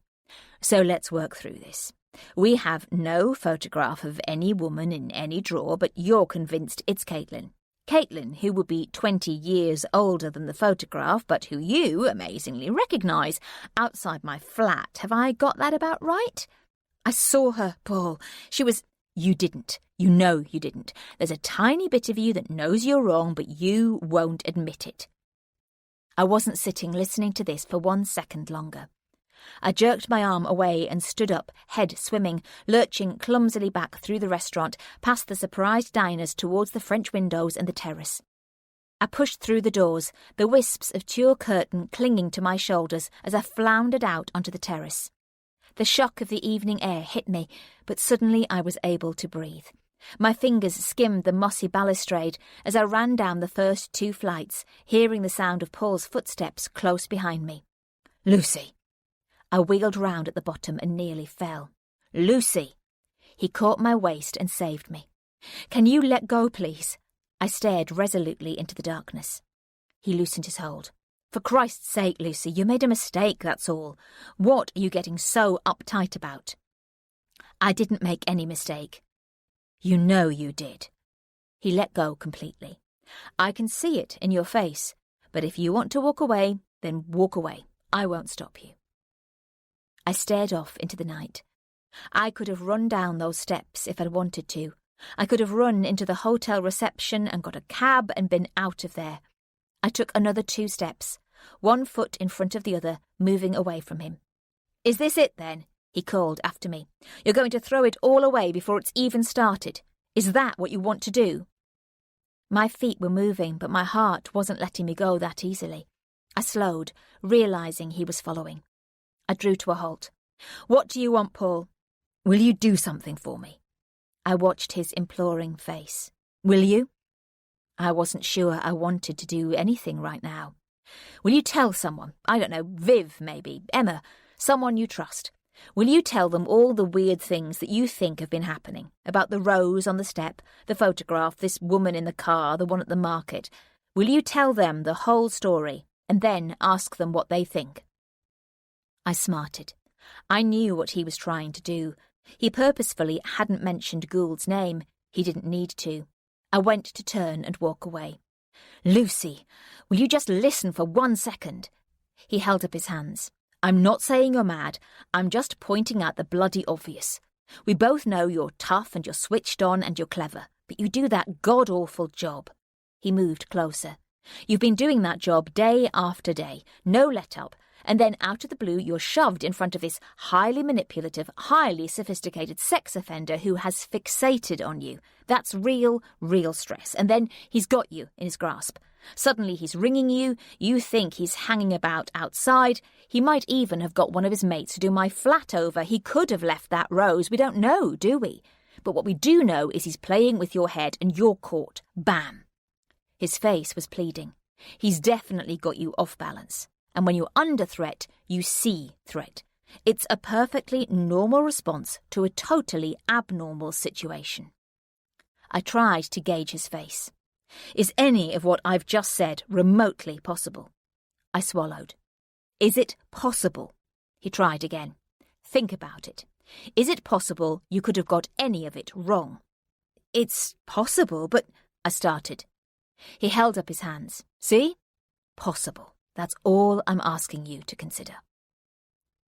Hugging my arms across my body against the growing chill of the evening, I suddenly became aware of the clatter and conversation coming from the restaurant. You're cold. He went to put his arm round me, but I shrugged him off. I think you're being a bit unfair now, he said quietly. Me? I snatched a look at him. Yes. I've tried to confide in you this evening, lay myself open to you, tell you stuff that's really very, very painful. I looked away. His voice became even softer. Shall I tell you what I think is even more unfair? He reached forward, gently turning my face so that I was forced to meet his eyes. The reality is my relationship with Caitlin was a terrible, terrible time in my life. I thought I was in love and I was betrayed. I lost the child she was carrying. I lost my house. I had to beg for my job back. I had no family to call on, and all the friends I knew at uni went their separate ways. I had nothing. I had to reinvent myself, start from scratch, drag myself out of a hole and begin my life again. I didn't trust anyone. I didn't want anyone. Sure, I had a few flings, but no one got close. And we both know what that's like. He stopped and looked directly into my eyes. I thought that was how it would be forever. And then I met you. He stopped and took a small step back. And when I met you, I was hoping that I could start again, have a new life, leave all that shit behind. I don't want to keep raking it up every 5 minutes. I don't want to keep having to go over and over it, reliving it all the time. He rubbed his hands together as though they were cold. The palms stuttered, and then he turned them over and studied them. He stared up at me. I'm asking you to start afresh with me. I'm asking you to start again where everything is clean and right and good with the world. I'm asking you to be by my side through all the crap and all the fabulously muddled, wonderful mess that two human beings create when they love each other. He stopped, slightly out of breath. Would you be prepared to do that? I looked into his eyes. In the muted lights from the restaurant, the gold glinted on the grey irises like sunlight. Can you forgive me and do that? Not right now, but eventually. Would you even consider forgiving me? He turned his palms upward, pleading. Something shifted inside. I'd learned lies and I'd learned truths. My insides were numb. I didn't know what I could do. That's all I'm asking. Just to consider it. He sighed. I'm sorry. I should have told you, but I was so scared. I know how it all sounds, but I love you so much. A wash of tears blurred the grey. I hate you, I said. I put my hand in his. I don't care, as long as you're with me, he whispered, pulling me to him, holding my forehead against his own.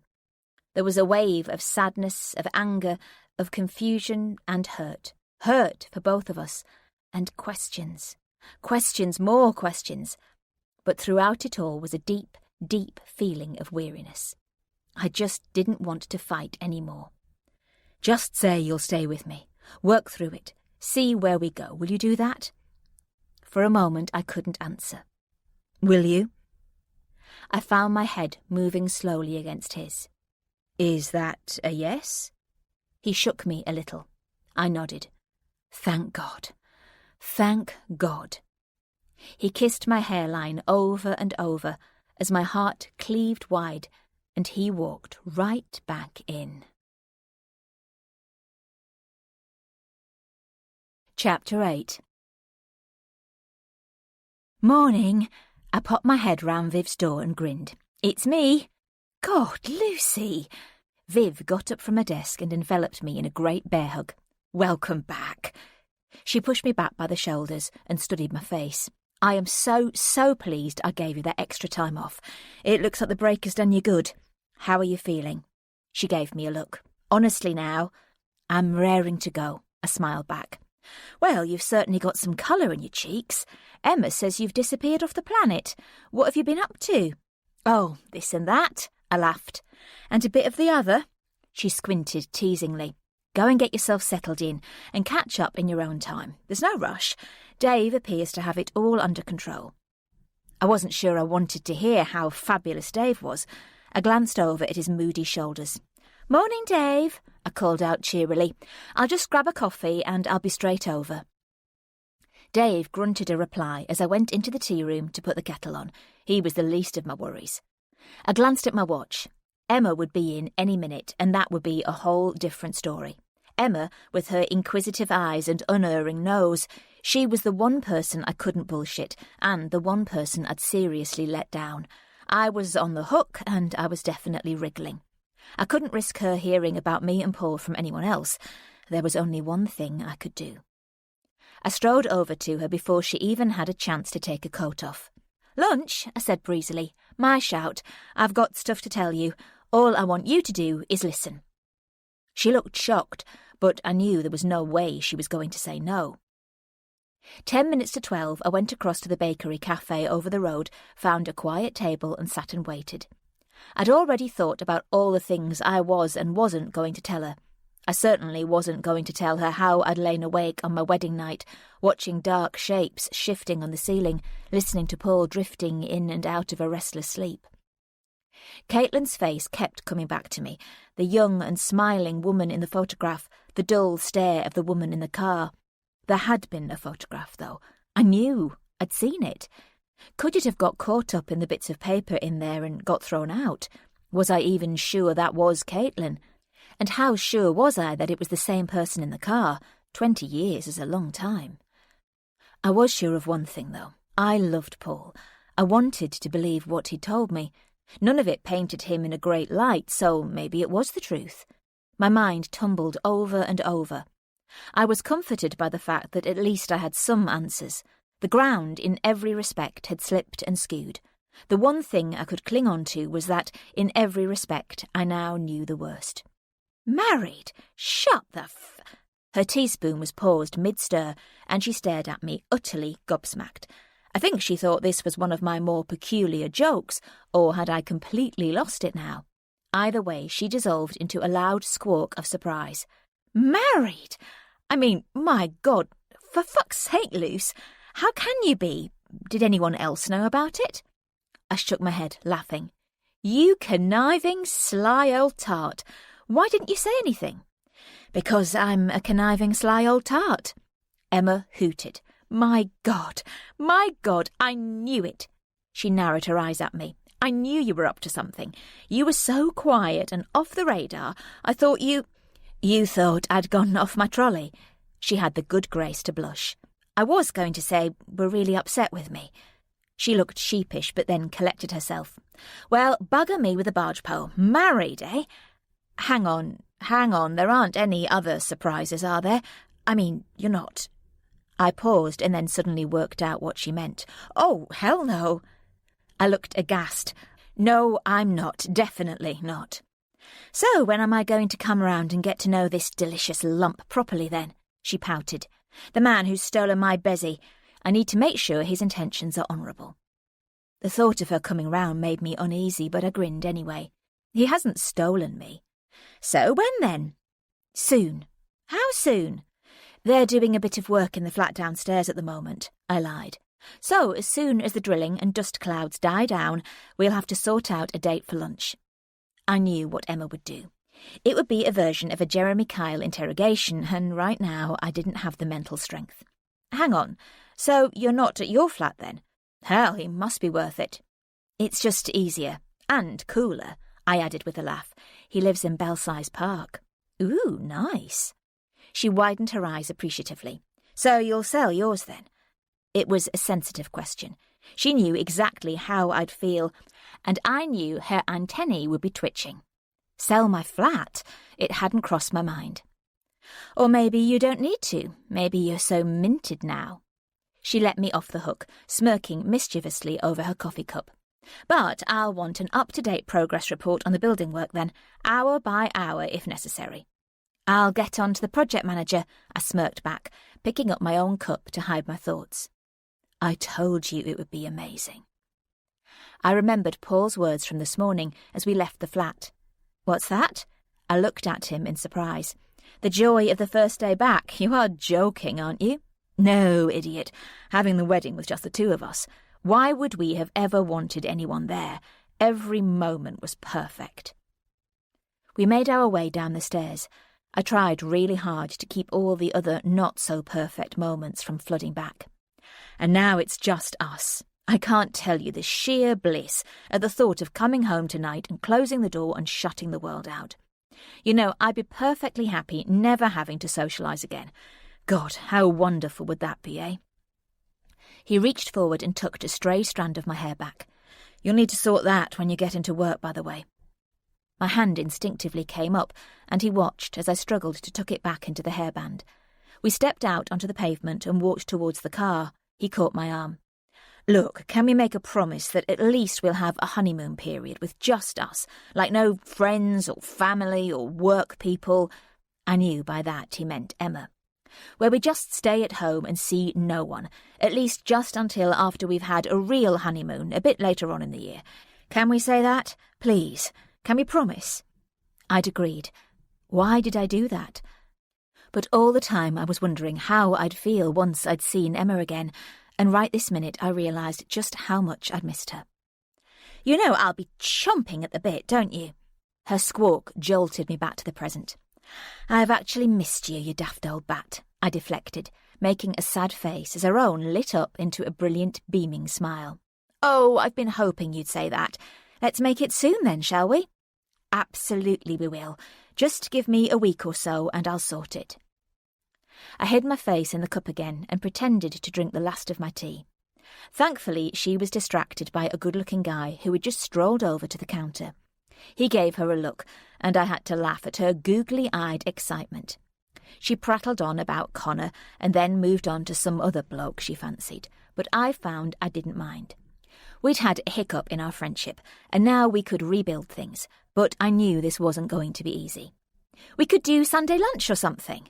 I hadn't really been listening. When I come round, she went on, we could make it a Sunday? I'll definitely check the calendar with Paul and let you know, I laughed. I can't wait to meet him properly. He wants to meet you too. It was wonderful, and I was excited at the thought of being close friends again, yet somehow a bit sad and uncomfortable, because it meant I'd founded this new beginning on a lie. That evening I was sitting at the breakfast bar, thoughtfully nursing a cup of tea. How was your first day back then? He put his hand on my shoulder, making me jump. Oh, good, thanks. Great, no problem. I went out for lunch with Emma, actually. I hadn't realised my tea had gone cold. Oh, yeah. He hopped onto the stool next to me, reaching out and flipping over a menu flyer for a Chinese takeaway. How was she? He flipped it back again. Good. She was good. I could feel him watching me, waiting for me to reveal more. I couldn't broach the subject of her coming round. She asked me if I was pregnant. Christ, he laughed. Bit random, wasn't it? Or is that why she thought we'd got married? How sweet and old-fashioned. He chuckled, shaking his head. What an awful thought. What? Having kids? Is that so awful? He heaved himself off the stool and went to walk off. My eyes followed him. That's not something you'd want, then? He paused and then went around to the kitchen. It's pretty important, so I think we should at least discuss it. Can we discuss it? Lucy, he frowned. We've only been married 5 minutes. I know, I don't mean now, I shrugged. I'm talking about the future. I know it's a huge deal given what happened before. I broke off, suddenly realising he might not want to talk about it. He stared off into the distance for a moment, and then his gaze landed blankly on me. Can't we just enjoy our time together? He sounded irritated. It's like we always have to be working to some kind of event planner. I only meant, can we drop it? He slid the flyer back across the table. Do you fancy something from here? Save us cooking. Celebrate your return to real life? I looked down. I was thinking about beef in black bean sauce with a combination fried rice. How about you? I bit my lip. I would have liked him to ask about my thoughts, my feelings. You like that fish stuff, don't you? Which I don't mind, so we could have both and share. He raised his eyes. Oh, hell, don't sulk. I'm not sulking. He grabbed the menu up and waved it in my face. Now, stop all that and listen. I've got something exciting to tell you. So, while you've been earning an honest crust, what do you think I've been doing? I'm sure I'm going to find out. Are you? Well, you'll need to get out of this strop first. You see, while you've been getting wound up about nothing, I've arranged a surprise. What kind of surprise? He waved an admonishing finger. Now you're interested. Are you still stroppy? No. Go on, then. Ask me. I sighed. What's the surprise? I've found us a house. Sorry?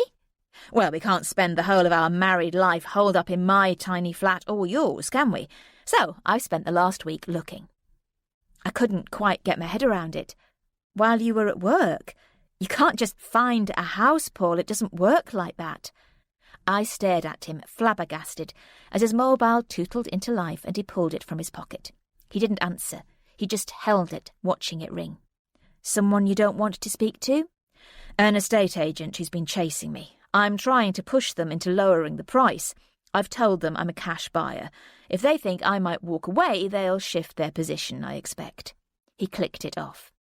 There were an awful lot of I's in that sentence, Paul. I think you're going to have to rethink this. He leant back and folded his arms. OK, you're right, of course you're right. But I challenge you not to love it when you see it. Seriously. I know I shouldn't have gone about it this way, and if you look at it and hate it, then that's that. You absolutely have the right of veto. You're more than generous and fair. I inclined my head sarcastically. And so you have the money to pay for this? I was scared even at the thought. With a careful bit of juggling. Look, we'll pool our resources. We sell yours and this, and we'll start afresh. A new life. That's what marriage is supposed to be, isn't it? My gut turned over, just as Emma predicted. Sell my flat? Sell? Wow. I tried not to let him see my expression. He got up and came over to put his arms around me. There's no my and I anymore, he grinned. Or so I was informed very recently. You're funny, I said, straight-faced, but finally forced to twitch into a smile. Think about it. You're the one who was just on about kids. He swept a hand about the room. There's no way you could have kids in a place like this, is there? It's lovely, but even you hate the stairs, so... So you're saying... So I'm saying one step at a time, Luce. I'm saying create a future with enough room to grow so that all our options are open. That's what I'm saying. I couldn't argue. How could I argue? We still hadn't talked about children, and yet we had, sort of, in a way. A whole unsteady sea of change washed over me, one that I thought I was ready for, but now I wasn't so sure. I was being asked to let go of my lovely apartment, the one thing I had clung onto that was mine, that thing that no one could take away. But now I'd got married. I'd bound my life with his, I'd made a new commitment. The past had to be the past. Paul came round and kissed the side of my head. You won't believe what I'm going to show you, he laughed. Get ready to fall in love. Oh my God. Love? Yes, absolute love. We had driven through Palmer's Green into Winchmore Hill, past newsagents with their plaques outside still shouting Cassie Edwards' name in big black and white letters. I turned away. I couldn't look. Viv had deliberately kept me away from all that, and I was grateful. We drove through streets of 1930s houses and then turned into a quiet cul-de-sac with big houses on either side. It was like another world. Pulling up outside, I looked out of the window, and I knew as soon as I saw it. The house stood on a corner plot with an amazing copper beech tree, its heavy purple branches hanging right over the front stone wall that curved around the garden, protecting it from view. I got out of the car slowly, savouring the moment. Each step, each glance. I knew I was walking into something magical. The place had been empty for over a year, so the estate agent had given Paul the key and told us to take as long as we wanted. On the right was a space for cars, and on the left a pathway that was ramshackle and cottagey. It was full of weeds and tall grass, totally overgrown, but none of that mattered. The thick branches above us shushed in the breeze as we carefully picked our way around the back to a wild, untouched garden, busy with summer bees, the mass of green tangled with splashes of acid yellow and soft pinks, and then the soft brown of rust on an old lawnmower poking its handles out of a hedge. "This garden will have colour all year, you know. Look at that massive viburnum. That'll flower even in winter." We pushed our way through, our hands trailing, taking it all in. There was at least 20 years of planting that had gone on here. Someone had clearly loved it and taken great care. We found mounds of white-trumpeted bindweed that we realised was hiding a load of rusty ironwork seats. Wow! Could we clean those, do you think? Of course we could. Come on, let me show you inside. He took my hand. 2 small stone steps led us up to a dirty stained glass door that, with a bit of a shove and a lot of protestation, creaked open. The light caught the glass, and I saw with amazement the astonishing beauty of it. A trail of red roses, garlanded by leaves and birds, exquisitely painted, the colours like muted jewels. "My God, have you really looked at this?" I breathed. "I know. Wait till you see the rest." As soon as I stepped over the threshold, it was as though I'd lived there before. It was so mine, from the grimed Victorian tiled entranceway to the echoing high-ceilinged rooms with their fly-dirt bay windows. I knew I'd come back and haunt the place. It was so perfect. I loved it all. Paul walked purposefully about, tapping walls, turning the taps on and off as though he knew what he was doing, while I wandered into the bedrooms. There were 3. A large, spacious one at the front that was clearly earmarked for us, a middle one with a very pretty Art Deco fireplace, and then a smaller one at the back overlooking the rear garden. It was bright and sunny, and I knew where my thoughts were going. I played with them, carelessly. I envisioned the cot and the comfy rocking chair near the radiator, and me, my socked feet resting on the top, looking down at a child suckling heavy-lidded, breath as soft as moth wings against my skin. I saw all that as the future I'd never allowed myself to think about. I shivered as though someone had walked over my grave. "Come and look at this." I went out onto the landing. He was pointing up to an arch of ornate plaster moulding. "What do you think of that, then?" "Absolutely stunning. It really is." "Well, don't keep wandering off. We're supposed to be enjoying this together." "Yes, you're right. Show me all the things you're in love with." "You, for starters." He kissed my ear noisily. "Look at this." He ran his fingers over the rich, warm mahogany of the wooden banister. I touched where he touched, running my fingers over the dust and dismissing all negative thoughts. I was too excited, too thrilled, too head over heels with the whole idea of it all. Maybe this was where everything turned around. I saw my single life going into cardboard boxes, my flat being viewed through an estate agent's eyes. I saw all that, and somehow it didn't matter, because here I was in a house that was talking to me, telling me our pasts were behind us, and this was our future. This was more than just bricks and mortar and plaster and glass. I knew this place. It was in my bones. I'd come home. "I've got a buyer," I told Emma, "so I'm officially putting you on hold until the housewarming." We were having lunch together. We did that most days now. It was a strange new beginning. There were things I would have told her 6 months ago and now found that I couldn't. It seemed disloyal. We kept the conversation chatty rather than intimate, which suited me fine as I got to talk endlessly about the new house until I knew she was sick of hearing it. Christ, that was quick. And the offer has been accepted on the new place. I nodded, a thrill of excitement turning my stomach upside down. The logistics are a bit of a nightmare, so all my stuff has gone into storage. What we need now is for Paul to get around to sorting all his gear out. Honestly, you've never seen so much crap. Cupboards full of the stuff, it's unbelievable. Lucy, are you totally sure about all this? She gave me a look. What do you mean? I mean, everything seems to be happening so fast. You haven't had time to process everything, surely, with all the things that are happening. I could detect where this was going, and I wasn't sure I liked it. You know, after the break-in, he's never felt the same way about the flat. It'll be good to leave it all behind. I was meaning you, not him. She leaned forward. We all worry about you, you know.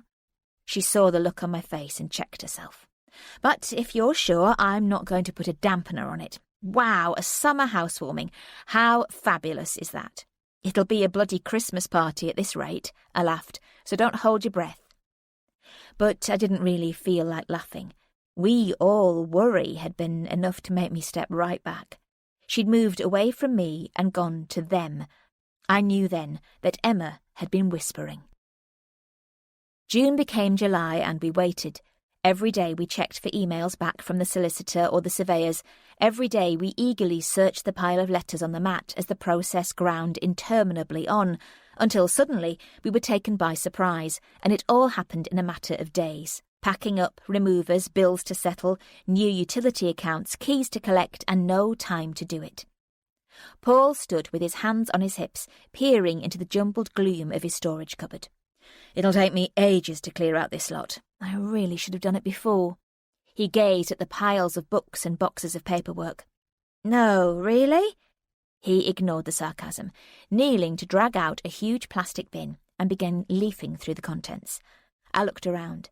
He'd made a start, at least. There were empty suitcases, packing boxes, cardboard files and black plastic sacks lying in readiness, just nothing in them. I could tell by the way he was approaching the task that it was going to be a very long, drawn-out process. OK, I'll leave you to it. I didn't think he was listening. He was busily trying to pull something from the back of the cupboard that was obviously completely jammed, and he wasn't being very successful.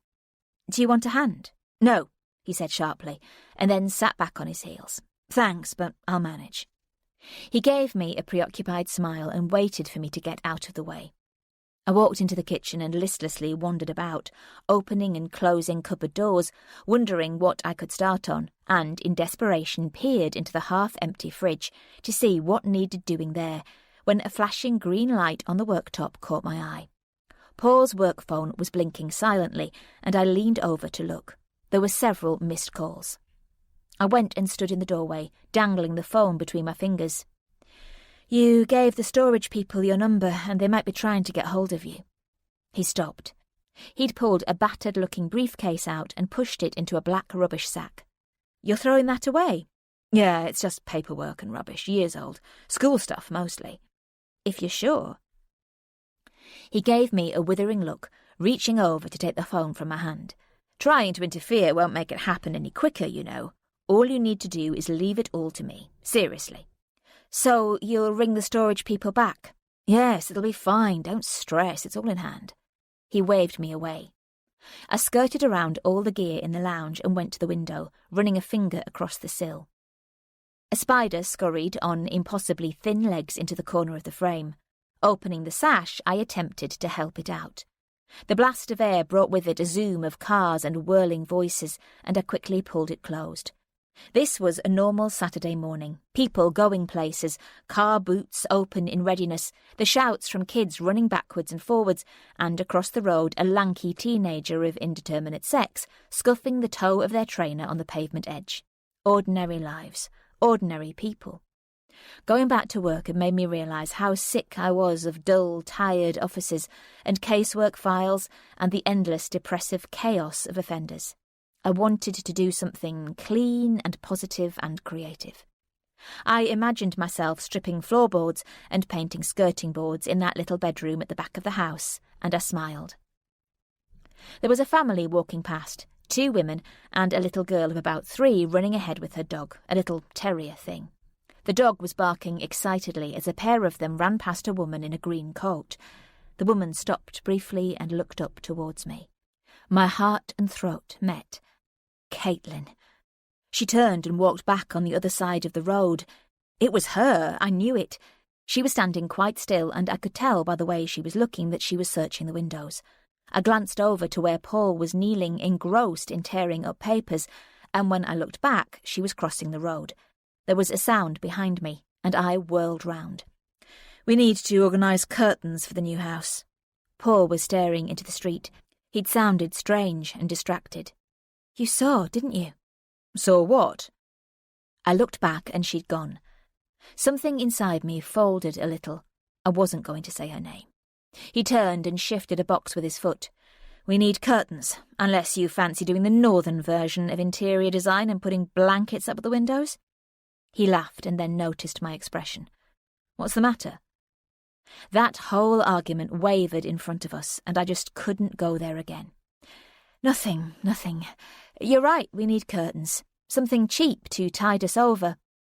I scrabbled about, searching for the car keys, and found them on the top of a roll of bubble wrap. "OK." I shot him a look. "See you later." I squeezed past. He was bending, picking up a pile of papers and shoving them into a briefcase. If he'd seen her, then he was being really calm about it. "Yeah, great. See you later, then." He didn't pause to look up. I went down the stairs, my hands shaking as I attempted to press the exit button. He must have seen her, surely.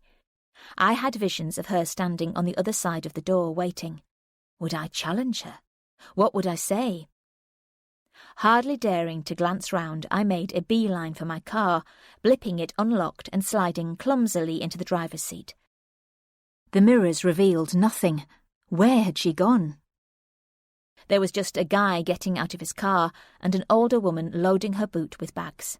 What did she want? The old grind of insecurity started up again in my gut. Part of me wanted desperately to confront her, but the other part... Shaking the dread away, I managed to start the engine and find reverse. Checking the rear-view mirror, I looked out across the bonnet, and there she was. My heart lurched. She was on the phone, strolling between the parked cars, frowning and checking the screen, redialing and trying again. She looked round quickly, and suddenly our eyes met in the mirror.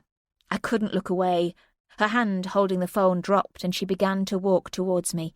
I panicked. My legs shook as I jerked the car into gear, almost stalling the engine. I was aware of her steady gaze as I pulled forward out of the parking space. I shot a look again, terrified that she was going to walk right over and knock on the window and force me to speak. But she just stood there on the pavement watching me, unmoving and impassive, a terrifying blankness in her gaze. No, please, no.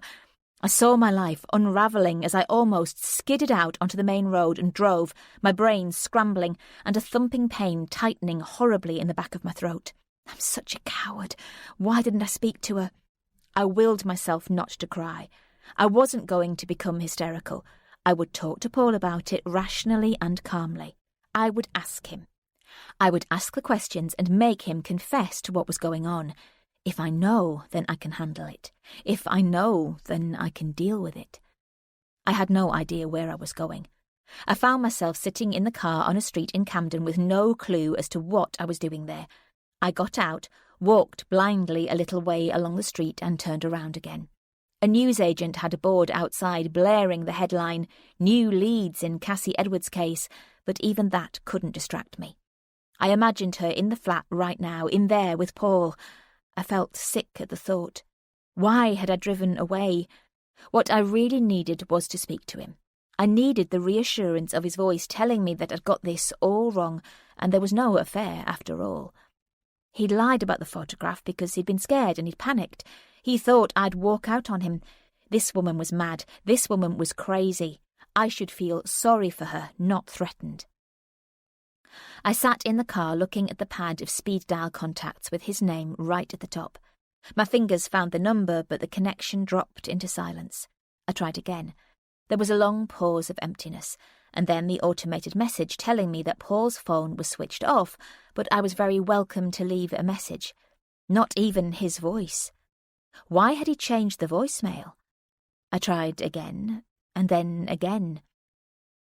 I started the engine and drove slowly back to the flat, terrified of what I would find, trying him over and over on speakerphone, listening to some automated, faceless woman telling me things that I really didn't want to hear. I stood in the centre of the lounge, which was now topsy-turvy with packing stuff. The carpet was covered in footprints and bits of dirt. Empty boxes sat, waiting to be filled. All the cases and black sacks had gone. Paul had gone. I walked into the kitchen and peered out of the open window. So had his car. I listened to the birds clamouring on the roof as I tried his phone over and over, and still no answer. All I got was that depressing message that left me feeling irritated and angry, and with a deep, nagging sensation that something was seriously wrong. And then my phone pinged. I pulled it from my pocket, glancing down. There was a video message from an unknown number. In the corner of the screen, a smiley face bobbed and waved. I clicked on it. The newspaper photograph of Cassie Edwards zoomed and blurred into view. My stomach somersaulted, and the world around me went silent. There was a pause, and then a voice message icon popped up. "Now, where have you been all this time, Lucy?" Simon Gould's boyish voice giggled. "I told you I wanted to prove how good I am now, and then you go and disappear on me. This could all have been over much sooner if you hadn't run away." There was a high-pitched cry off the microphone somewhere, and I froze. "Just a minute, darling, I won't be a minute." There was a shuffling rustle. "No one ever listens, do they, Lucy? Especially people like you with your treatment programs and your leaflets and your challenging offending behaviour courses, busily patting each other on the back and talking about how successful you are at changing people like me." The phone shook wildly in my hand.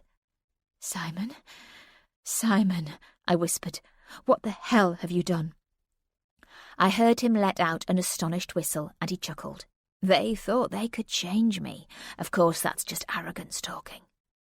I heard the child say something. I could hear my own heartbeat. I closed my eyes. I do what I do, not because I've been abused or I have a mental illness or some kind of addiction. I do what I do because I enjoy it. His voice slid inside my head, and the message ended. I opened my eyes as it hit me. He couldn't have this number, could he? It was a different phone. There was no way. Cassie Edwards' smiling face froze on the screen for a second, and then a box popped up. "This message has been deleted," it said. My mouth fell open. He was gone. "Viv? Oh, Luce. Viv, Gould has just sent me a message, a voice message. He has that little girl." "Lucy, Viv, you know what kind of person I am. I don't make stuff like this up. Gould is clever. He's covered his tracks. As soon as I played it... But I'm standing here looking at him, Lucy." "What?" "I'm doing a film supervision of Dave Cartwright running the Weekend Sex Offender Group. Gould is sitting right on the other side of this window. I only left the room and answered because I saw it was you." "No, that's not possible, Viv. No, it must have been a timed sending or something. Look, interrogate my phone. You'll see it on the call log. I'm not wrong, Viv. He has that little girl." I suddenly realised I'd raised my voice. She went quiet for a few seconds. "Go to the police. Report it. Get it on file. And when you've done that..." I found I was breathing hard. "You need to talk to someone, Lucy," she said gently. "I want to see you first thing on Monday morning." "It was Gould, Viv. It was him again." "Lucy, I haven't said anything before because, well, I didn't want to freak you out. But the police said they weren't able to connect Gould with any of the calls that were made to your phone. Now, I know what you're going to say, but you just need to..." I didn't care about what I needed to do. I wasn't listening. "He has that little girl." "Lucy?" Her voice seemed very far away. "Lucy, can you hear me? Are you still there?" "You are totally alone. No one believes you." If I couldn't go to the police, where else could I go? I couldn't phone Emma. I knew she'd run to Viv, so there was no one. No one. The only person who would know what to do was Paul. But Paul, the man who I was supposed to trust, who I was supposed to depend on, was where and with who? I had this sudden agonising thought that he would take her to the house. I drove there slowly. His car wasn't in the drive. I pulled into the empty space, not knowing what else to do or where else to go. The house looked blankly down, offering no answers. I switched off the engine, listening to the twittering tumble of birds fighting in the bushes. A black cat slunk warily across the garden and disappeared into a hedge as a diesel engine roared and a white removal van lurched round the corner. Paul's car was following. He pulled up behind me and leapt out. Christ, it's been completely mental on the roads this morning. He came up to my door and stood there expectantly. Why didn't you answer your phone? I've been ringing you. I've still got bits back at the flat, but I needed to let these guys in. I didn't know you were coming. Paul. He glanced up at the slam of the removal van doors opening. Your stuff is here too, so I take it no curtains then? He laughed. What do you like? He began to walk away. It'll have to be blankets. If we leave the washing machine outside as well, the neighbours will think we've been rehoused by the council. Anything you want me to do? He called out to one of the removal guys. Paul! What? He turned, smiling. I need to talk to you about what's happened this morning. I watched the smile fall. I tried to assemble my thoughts. A whole raft of things went through my head. You know what he's going to say. You know he'll be angry. Do you really want to do this? Simon Gould contacted me. He has Cassie Edwards. He just sent me a voice message. I heard her. The relief of not mentioning Caitlin flooded through me. What the... He glanced back at the removers unloading the van and then to me. Show me. I can't. I was feeble and shaky. What do you mean, you can't? What did he say? I shook my head, terrified that I'd start to cry. The message deleted. I pulled the phone from my pocket and showed him the unknown number. See? I phoned Viv. Viv said it couldn't be Gould because he was sitting right there in front of her. I stared off, blinking the tears away. I wasn't going to tell him what the police had said to her. I think I'm going mad. The thoughts of Caitlin and Simon Gould and a little blonde girl lurched through my mind. Lucy. Paul cut across me. He touched the side of my face. His fingers were firm. Look at me. This is Simon Gould we're talking about. This is mega serious. We're taking this to the police. It doesn't matter what Viv says or doesn't say. It's not her call. But what proof have I got? I was frantic. I need someone to examine this phone, and without Viv's support... I stared up at him. We've been here before. I'm just some crazy cow. They'll never believe me, will they? I looked up into the grey softness of his eyes as they assessed my face. He threaded his fingers into a curl of my hair. I've told you, we will go to the police. We will report exactly what happened and we'll hand it over to them. You're going to do exactly what you did before. Only this time we're doing it together. You and me. We're a team now, right? I nodded dully, opening my mouth, fearful, wanting to say the name Caitlin, but suddenly found I couldn't. I closed it. I stared at him. His eyes were piercingly clear and utterly truthful. So we'll go inside. We'll make that telephone call. Then we'll put this out of our heads and we'll enjoy the rest of today. Is that a deal? He took my hand. My eyes were puffy and sore, and I felt totally worn out. He drew me close, putting his arms around me. Is that a deal? I nodded. There is only you and me, and today is special. We'll never get this time back. Look. He gestured to the beautiful grand old house. This is us and this is ours. Our furniture is here, all your stuff. We've got loads to do.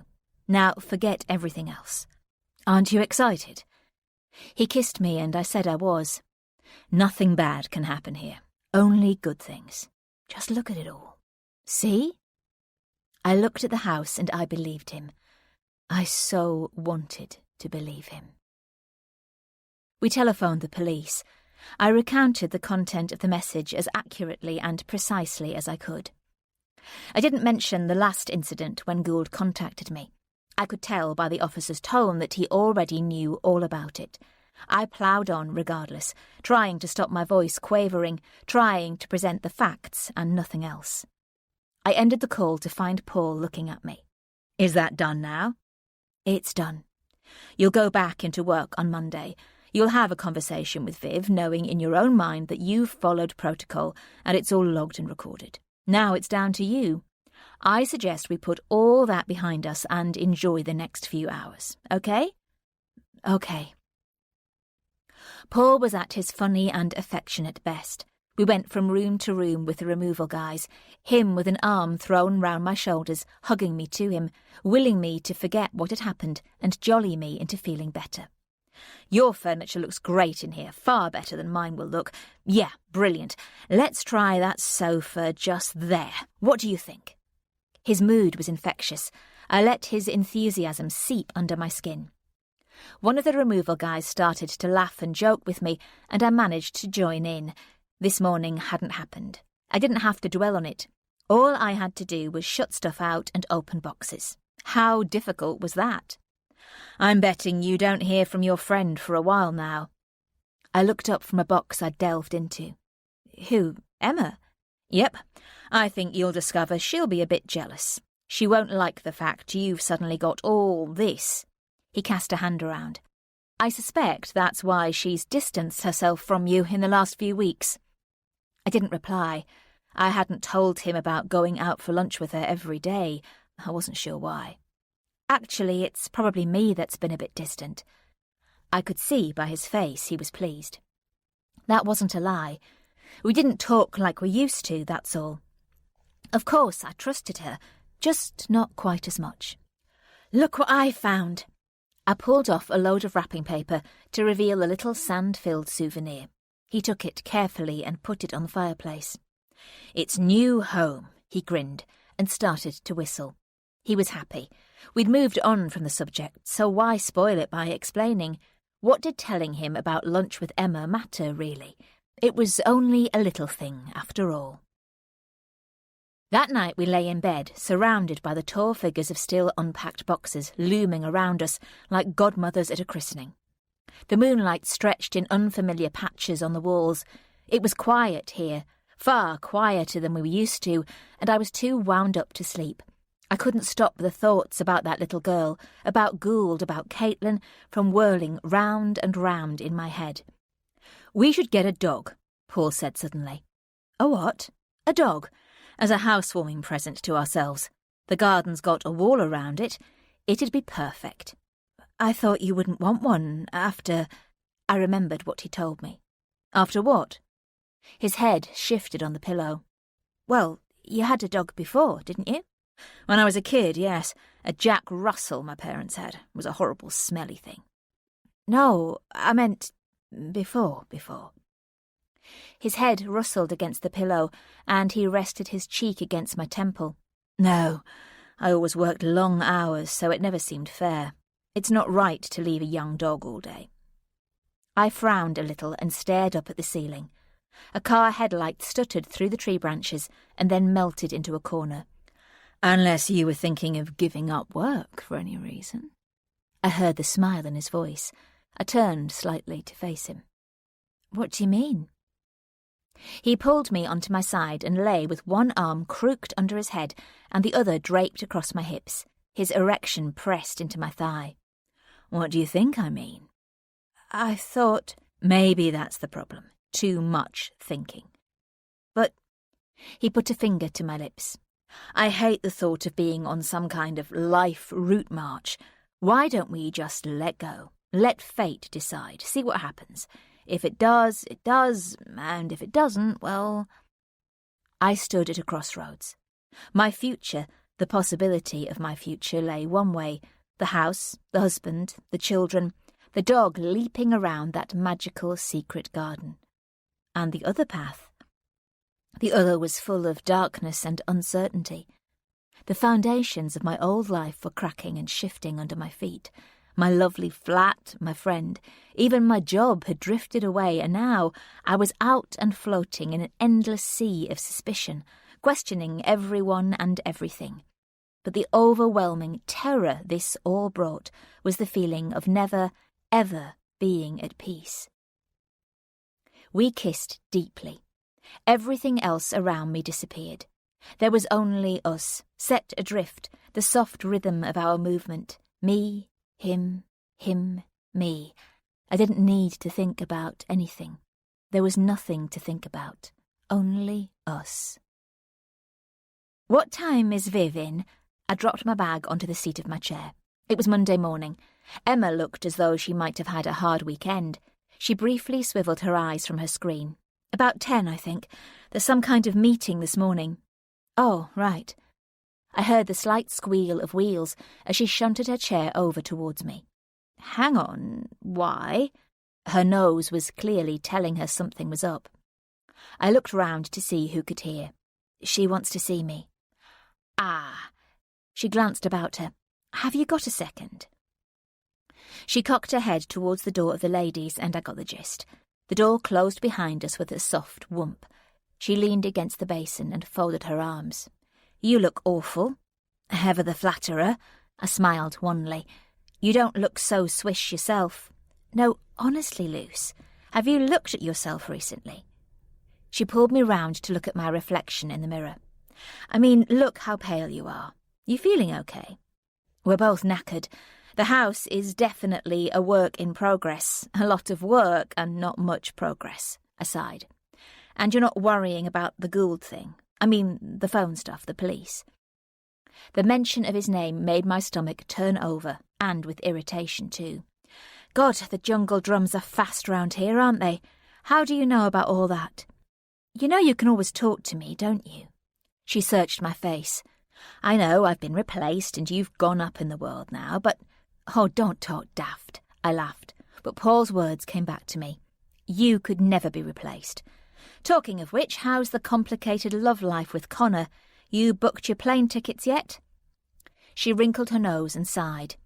"Connor's been well and truly relegated to the back burner. He's being a bit of a cock, actually, and complicated is bloody spot on. There's always some drama or other to deal with." She began to give me snippets of the latest ruck he'd had with his wife. I watched the shadows moving over her lovely face, wondering how I didn't know all this, and why the hell our friendship had got in this state. "Anyway," she shook herself, "enough of all that. I still haven't been invited over to this amazing work in progress to meet this spectacular bloke who managed to crack your defences." "You leave my cracks out of it," I grinned. "You're a wonderful woman, Emma Roberts. Look, let's sort something, shall we?" I immediately thought about Paul, but dismissed it. I'd talk to him. He'd be fine. "Come over, see the house, and have a lovely meal at the same time. I promise I won't cook." "Sounds perfect." She stepped forward and gave me a massive hug. "Just say when." "Oh." She cocked an ear, listening. "I think those are Viv's dulcet tones I can hear. Weren't you supposed to be meeting her?" A wash of dread turned my guts to water. "I am, but I really wish I wasn't. It'll be fine." Emma kissed me on the cheek. "You'll see." She was wrong. I saw that as soon as I walked in. "Ah, Lucy, have a seat." Viv got up from behind her desk and gestured to the comfy chairs around the coffee table. Michelle from HR was already sitting there, a folder on her lap and her HR smile at the ready. There was a cheerfully decorated pottery bowl on the table next to a strategically placed box of tissues. "I'm hoping both of those are for decorative purposes only," I joked. I sat awkwardly. I knew the blow was coming. "Now, Lucy, thanks so much for agreeing to this meeting." That was how it started, but it wasn't the way it ended. The words that I'd been dreading, indefinite leave due to work-related stress with a care plan in place, was the conclusion. I was advised to make an appointment to see my GP, then I'd be seen by occupational health, with a weekly follow-up phone call from Viv to monitor my progress and address any worries that I might have. No one wanted to hear my side of the story, not really. Viv said that they had to be careful not to be seen to be harassing Simon Gould, who was meeting all of his post-release requirements, was perfectly cooperative with all interventions, and wasn't posing any threat to the community, as far as anyone was aware. It was clear to me that Simon Gould was a pat-on-the-back rehabilitation success story, whereas for me, the plot and I had parted company some time ago. Give yourself some time to breathe, and then let's look at where we are in 6 weeks' time, Viv said. I left her office smiling and thanking her, a performance designed for Emma and Dave and anyone else who might be watching. Time to breathe, they'd framed it as. That was just about all I could do. Emma was nowhere to be seen as I walked blindly out into the fresh air. I was aware my feet were moving, but it was as though a pane of toughened glass was sitting between me and the real world. I just wanted to be at home. Sweetheart, let me have your phone. Paul held his hand out across the heap of empty packing boxes in the kitchen. That place and those people are toxic. I'm not saying it's deliberate or they're even aware of it. It's the system. It's the way these places work. Don't see anyone from there, don't even think about it. Concentrate on making this old place shine. You know you want to. And so I threw myself into the house renovations with blind and frenzied enthusiasm, pulling up ancient stuck-to-the-floor carpets, hacking at the worn lino, pulling down filthy blinds, and piling the whole lot into skips and watching it trundle away. The physicality of it calmed me. Paul calmed me. I thought I'd panic with no contact with the outside world, but the opposite was true. It was a blessed relief. Simon Gould and Caitlin were like something from a terrible recurring dream that now I'd woken up from. Cassie Edwards became a name of a little girl lost, along with all the other little girls I'd dealt with in my past life. I was determined this new life would be my future. We peeled the walls back to brick, and we sealed over all the cracks. We mended and we restored. The house smelled of new beginnings, the tang of wet plaster and drying paint. So far we had a bathroom and half a kitchen. Its solidity grew, with me secure and solid inside it. The tension in my neck and shoulders turned into the physical ache of hard work, but it was a good ache. My shoulders strengthened and loosened. My back muscles tightened and eased. The tendons and ligatures learned to remember how strong they were, as strong as the person I used to be. Paul became the man I'd always dreamed of. I watched him when he wasn't aware of it, wrestling with some pipe or fixing, an intent look of concentration on his face. I felt a huge rush of something intensely powerful then, more than anything I'd ever felt before. All thoughts of Dan were gone, replaced by a new and all-consuming sense of belonging. Something bound me to Paul so tightly I knew I would never be able to break free, even if I'd wanted to. Doctor's appointments came and went. I made excuses for some, others I accepted their prescriptions that went along with it. These are very mild, they always said. I assumed mild was just like them, wishy-washy and pointless. The prescriptions lay in the drawer uncashed. Viv rang me as she'd promised, and we exchanged pleasantries, and then I handed the phone calmly back to Paul. I didn't want to listen. "Good girl," he said. "Right decision." I thought about Emma and I thought about mentioning something about seeing her, but each time I put it off. We were too knackered, I told myself. It would be too much hassle. I didn't want to hear about work. All of that was true and yet wasn't, but I dismissed it. We were happy, weren't we? Each night I lay listening to the reassuring steadiness of his breathing, luxuriating on the brink of sleep, my fingers creeping over the flat planes of my stomach and allowing myself to imagine the unimaginable. Could I be pregnant? It was possible, after all. I thought about what might be happening deep in there. Would it be this month, or the next, or the next? It was a supremely weird idea that this time next year I could have a baby. The thought didn't frighten me as I thought it would. I had this feeling of quiet and calm contentment. My body had turned away from the outside world to the possibility of an inner life. For the first time in my life, I was centred and sure. It was a sensation I wasn't used to. I'd become me.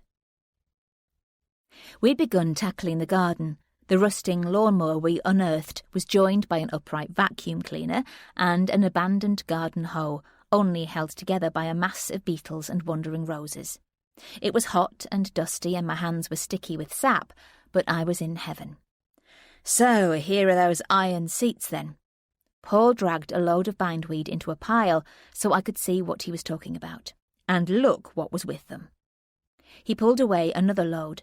There sat a stunning stone-carved bench, green and grey with lichen and moss. Oh my God! I went over, running my fingers across its pitted surface. How beautiful is that? We'll shift it round by the French doors. What do you think? I think it's absolutely perfect. We rubbed the ironwork down and bought some paint. Then I remembered I'd seen a motley collection of old cushions in a junk shop in Southgate. So the next day I went and bought them, along with some gorgeous velvety material I'd spied, which I painstakingly cut and hand-sewed into cushion covers. I was incredibly proud of my achievements and took them out to show Paul. He was busily tying back the massive viburnum. Hey, what do you think? Each chair was now adorned with my beautiful cushion creations. I stood back to appreciate my work. They look great, don't they? Paul came up behind me and put his hands on my hips. Thank you. I leaned my head back against his shoulder, and he absent-mindedly pulled his fingers through my hair. Doesn't all this hard work make you want to show it off? I didn't really get what he was talking about. Do you think it might be time to come out of hibernation now? His fingers twisted into the hair in the nape of my neck, and it pulled a little. I mean, start mixing with people again. It's not good to live completely like a hermit, you know. No?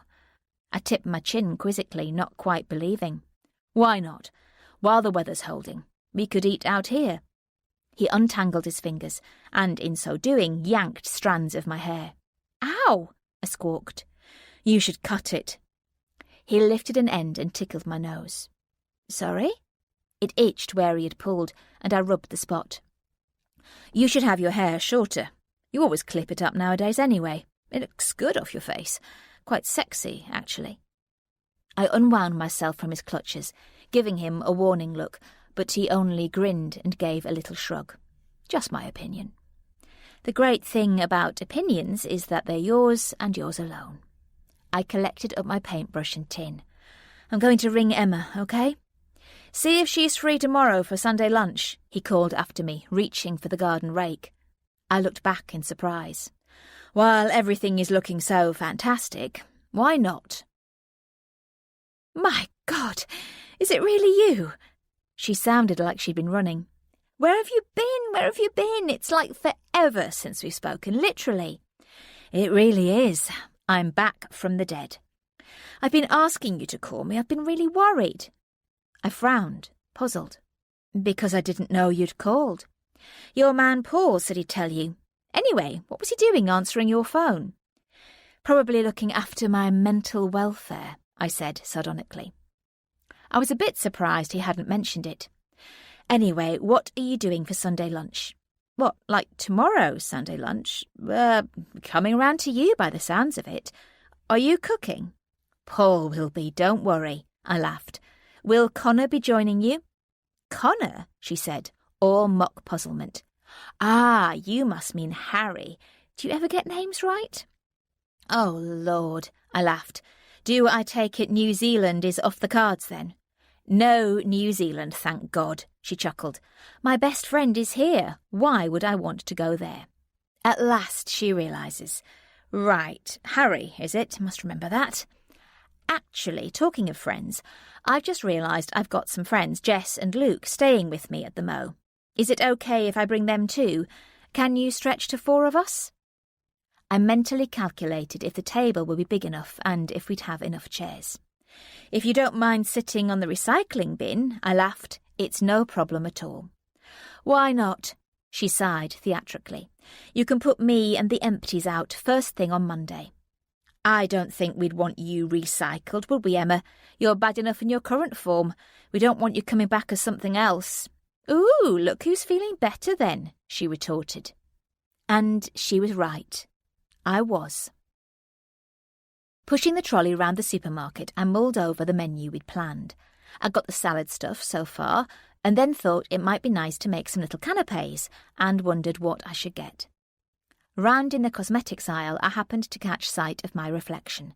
My hair was off my shoulders, and my neck looked long and sleek. I paused, pretending I was reading a lipstick advert, and turned my face to the side. Maybe Paul was right. Why not have it cut short? I never had, so why not give it a whirl? Whizzing round the aisles and picking up loads of delicious bits, I chucked it all in the car and called my hairdresser. I'd been going to her for ages, and I knew if she could fit me in, she would. "You're dead lucky," she shouted over the noise of the dryers in the background. "My 5 o'clock has just cancelled, so I'm all yours." I rang Paul and made some excuse about why I'd be back later than planned. He didn't sound particularly pleased, but I was ridiculously excited. I loved the smell and the bustle of the hairdressers. Late afternoon was a great time to go. It was a completely different atmosphere. There were only a couple of other clients being finished off, and it was cosy and unhurried. The dark blue sky filled the huge windows, and the passers-by were getting fewer. Bex, my stylist, was going out for a birthday drinks later, and had bought in a few bottles of Prosecco, which I was invited to share. It was girly, fun and chatty, and I found I was really enjoying myself. "Married, eh?" She grinned at me in the mirror as I watched curls of wet hair falling in shards down the front of my gown. "You're a dark horse, aren't you?" she laughed. "You never mentioned it. I love a good wedding, me. Big party, was it?" "Oh, it was back up in my hometown, and it was all a bit of a whirlwind," I said, and changed the subject. I'd started to feel more than a little nervous at the amount of hair in my lap. I chatted on, more to distract myself than anything, but I shouldn't have worried. Bex finished blow-drying and moved away from the mirror, and I saw myself for the first time. The dark wildness had been tamed to a choppy bob, the fringe framing my eyes, making them look huge and even greener. Caitlin came into my head, but I immediately dismissed the thought. "I love it," I said. "I really, really love it." As I pushed open the front door, I could hear Paul clattering about in the kitchen. Smiling, I dumped the bags, slipped off my coat and went and stood in the doorway. He didn't look round. "Do we need to get more beers, do you think?" I waited, amused. "Is that an actual question?" His tone wasn't pleasant. I took a few steps into the kitchen. "What's the matter?" He ignored me, starting to wipe down a work surface that clearly didn't need wiping. "Paul?" The cloth stopped mid-arc. "Would you like to tell me about this?" He turned and grabbed something, but suddenly froze, paralysed for a moment, with a look of absolute horror in his eyes. "What the hell have you done?" I stepped back, steadying myself against the doorframe. He couldn't take his eyes off me. One hand instinctively came up to my neck. "I've had my hair cut." I knew I sounded lame. "Why would you do such a thing?" He looked appalled. "I fancied a change." I tried to shrug it off. "And anyway, I thought you said I'd look good with shorter hair." "I said I don't like short hair. I never have." "What?" I pulled back. "This morning, you said." "Sorry, I was under the impression that what I say doesn't matter, only now, strangely, it suddenly does." He opened his fist, and my little strip of silver contraceptive pills fell out. I looked down, not fully comprehending. "Is this yet another example of my irrelevance?" "I don't get what—" "Don't you?" His hand came down on the worktop with such force I thought it might crack. He stood there leaning heavily with his head down, his jaw jutting in fury. "No, clearly you really don't, do you?" I stared at him. "This packet." "Yes." I looked down at it, not comprehending. "It's full." "Yes, I haven't been taking them since we talked about it." My breath staggered high up into my chest. "Jesus!" He gave a sudden bark of laughter. "Seriously, We talked about it, he mimicked angrily, his mouth crumpling into a sneer. We talked about what? I opened my mouth, but his fury wouldn't let me speak. Let me ask you something, and I'm really hoping you're going to give me a truthful answer. I could only stand there, dumb with shock. Is this what you did with that Dan bloke? My lips could barely form the word. What? You heard. Did you think I wouldn't find out about your grubby past? My cheeks burned. I turned my face away. I told you about that. He gave a snort of derision. No, you didn't. Unfortunately, I've had to find out from so-called colleagues, strangers, really, people who clearly enjoyed the fact that I had no fucking idea. He leaned forward. His face was ugly. What do you want to know? Try the truth. Dan's face came to mind. Your choice, he had said. I want to be with you, Lucy, but not with a kid. I'm just being honest. I got pregnant. The humiliation of it burned. I know. It feels as though everyone in probation and psychology in the north of England knew too. But you didn't think to mention it to me. And what else? I felt sick at the memory. I had an abortion. It was a dreadful, dreadful time. I didn't want to talk about it. I didn't want to remember. It was over, done, gone. So I'll ask the question that everybody's been hinting at. Did you get pregnant on purpose to get him to leave his wife and then the plan backfired? Jesus, no. For God's sake, no, of course I didn't. And were you planning on getting pregnant without me knowing either? What? No. We talked about it. You said no. He held up a finger. Lie number 1. We've never talked about it. Yes, we did. You said... Go on. What did I say? He cocked an ear towards me. We talked about getting a dog and... A dog. And what did I say about that? You said we should get a dog because... Ah, right. And from that sole comment, you deduced that I meant for us to have a kid. He paused with mock solemnity. Tell me, Lucy, what the fuck is going on in your head? The anger, the frustration, the hurt, the horror of the last few months spilled over, and I dissolved into a rush of choking and sobbing, the kind of blind crying where I couldn't get my breath, and I suddenly found his arms enveloping me, rocking and comforting.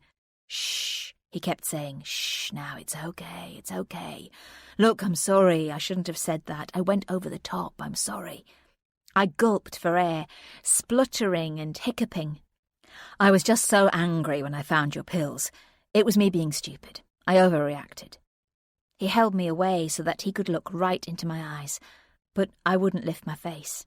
Lucy, look at me. Please look at me. It's nothing to do with Dan, nothing, do you hear me?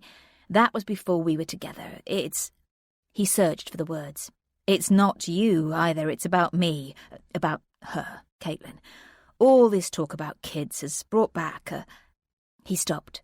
I just can't do it right now. Please tell me you understand. Please. Just say you get it. I can't even think about... I mean, what happened before was so... He pulled me to him, kissing my forehead, my cheeks. I could feel his arms trembling against my back. Of course I understand. Of course I do. The relief that whatever awfulness there had been was suddenly over. I mean, I'm not saying not ever. I'm not saying that. I heard the slight panic that he'd really upset me, that he'd gone too far. I understood. Of course I understood. I could hear his heart pounding away in his chest as he breathed his heat into my hair. I know, I said. You don't have to explain. I sensed the fragility of him, something childlike and scared and vulnerable, and how he was showing me all of that because he loved me. What I'm saying is, I don't know about the future or how I'll feel in 3, 4, 5 years' time. 5 years as a time span hammered into my brain. I'd be nearly 40. I paled. I thought about never having a child. I looked up at him. Do you think you could be okay with that? His eyes were full of remorse and pain. I nodded silently. What else could I say? Are you sure? Of course, I whispered. There was an instability beneath my feet. Things crumbled and swayed a little. He put his head on one side and surveyed me with a tiny comic pout. "And you know I love your hair, whatever you do to it. You know that, don't you?" I didn't know what I knew or what I didn't. I saw this house, our house, all the possibilities whispering to me from the walls. I saw a version of myself walking away from him and up the stairs to where that little back bedroom waited for me. There was no baby, no crib, just me standing in the centre of a vacant room, my arms hugging myself, listening to the emptiness of my future. And then suddenly I looked down, and in the crook was a tiny newborn. It mewled, a tiny sound, as a delicate milk bubble blew and popped, just like my dreams. "I know I'm here and you're here," I said, "and neither of us are going anywhere." But even as I said it, I knew that in reality we had just moved one step closer to each other, while inching one step further apart. I tried to put it all out of my head. The last thing I wanted was Emma sensing something wasn't right.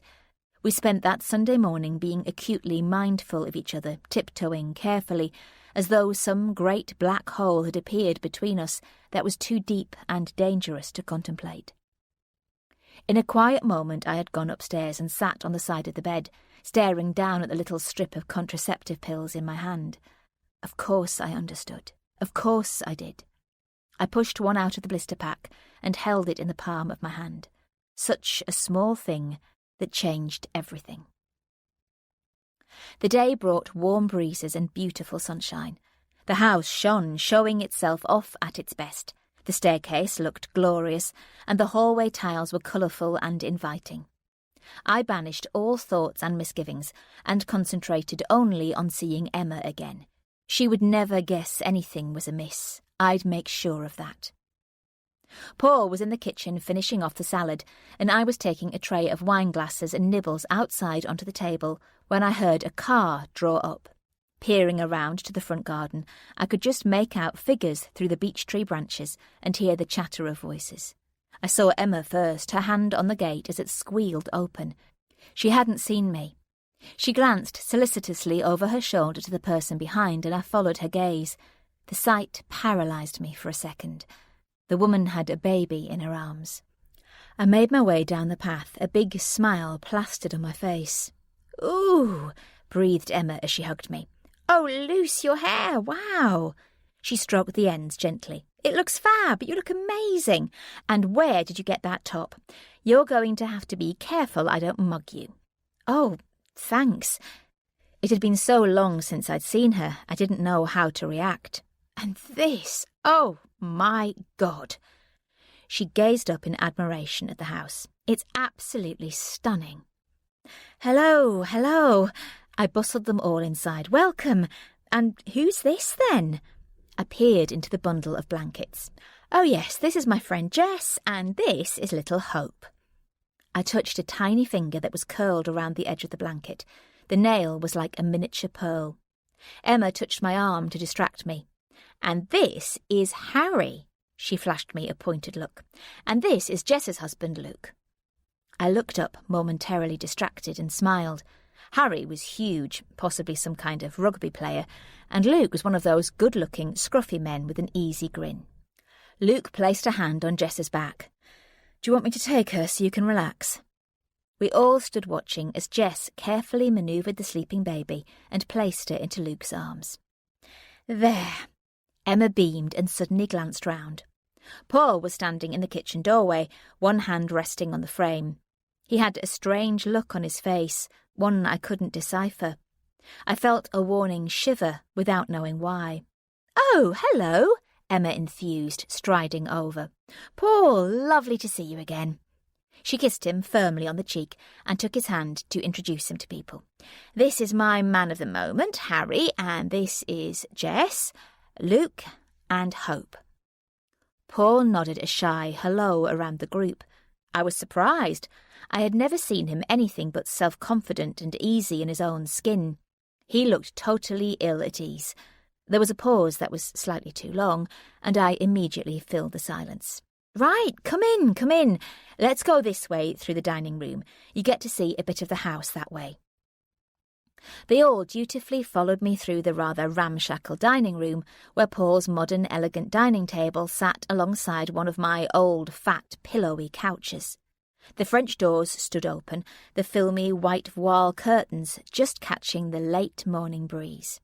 Oh, my God, I love it! I love it all! Emma fell on everything, exclaiming over my old mismatched candlesticks on Paul's posh table as though this was a new kind of chic. You've seen a lot of it before, Em, I laughed, but come out here.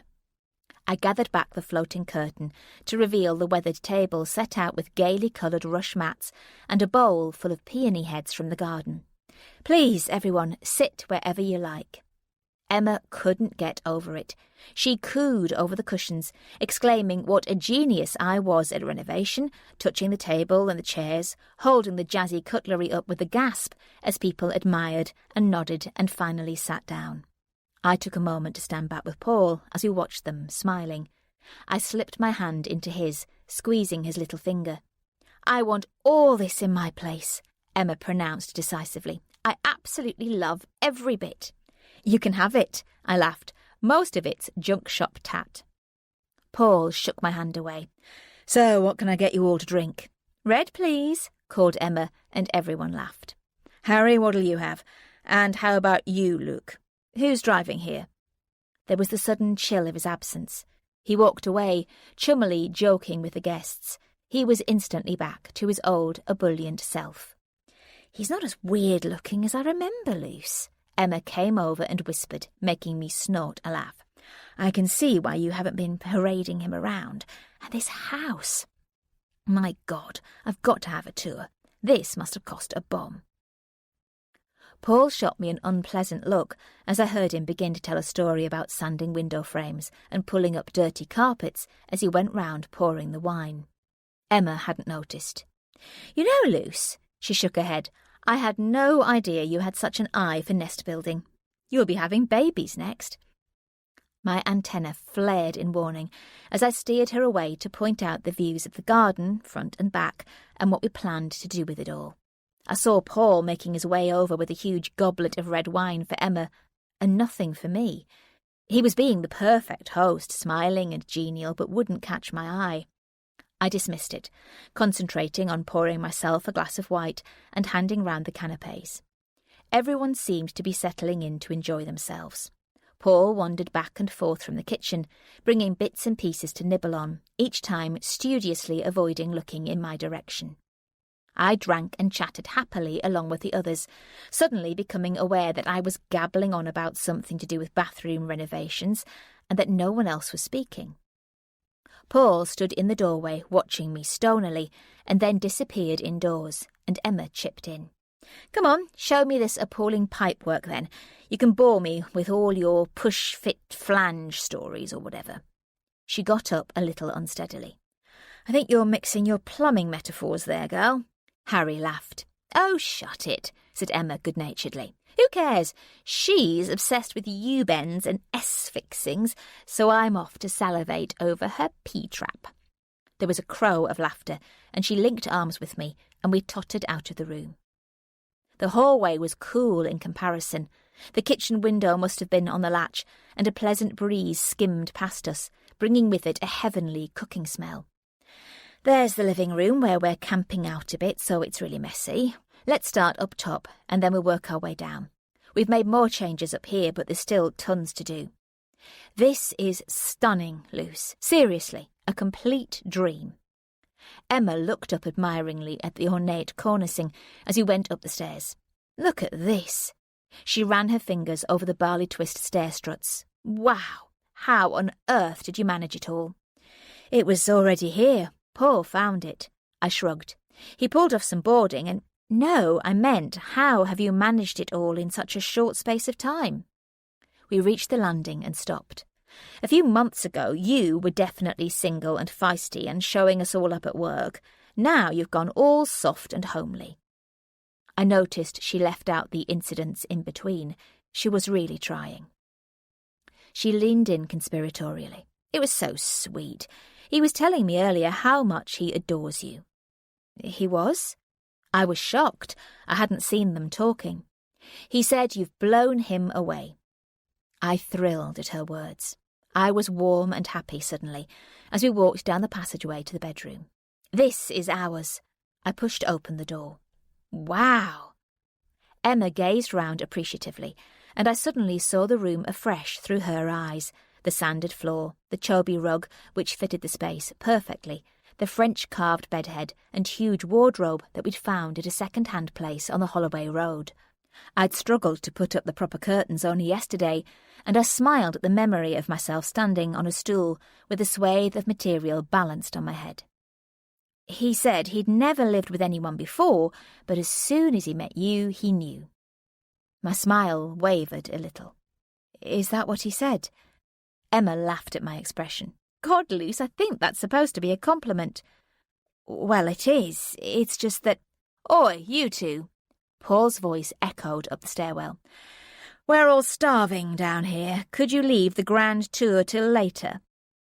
Emma caught my eye and laughed. Actually, he's right. I'm starving too. Shall we? We were met by Paul's grinning face peering up the stairs. Impressed? He said. Incredibly. She tapped him on the chest as she wafted past. And not just with your interior design. Her heels clip-clopped their way back down the stairs as she called out to the others that they really should come and have a tour. I followed behind. Paul stood at the bottom watching us, smiling. I smiled back, relieved. Everything under control, I whispered as I passed. How are we doing for wine? But his grin fell into a thin, hard line. Everything is great apart from you. Do you have to wear clothes that show everything off when you lean forward? It's embarrassing for all of us. He turned on his heel and walked down to the kitchen, leaving me standing there stunned and bewildered. I stared down at what I was wearing. It was a pretty scoop-neck top with lace panels. I couldn't see anything wrong, but now I felt uncomfortable. I went upstairs and put a camisole underneath. It's nothing, I told myself.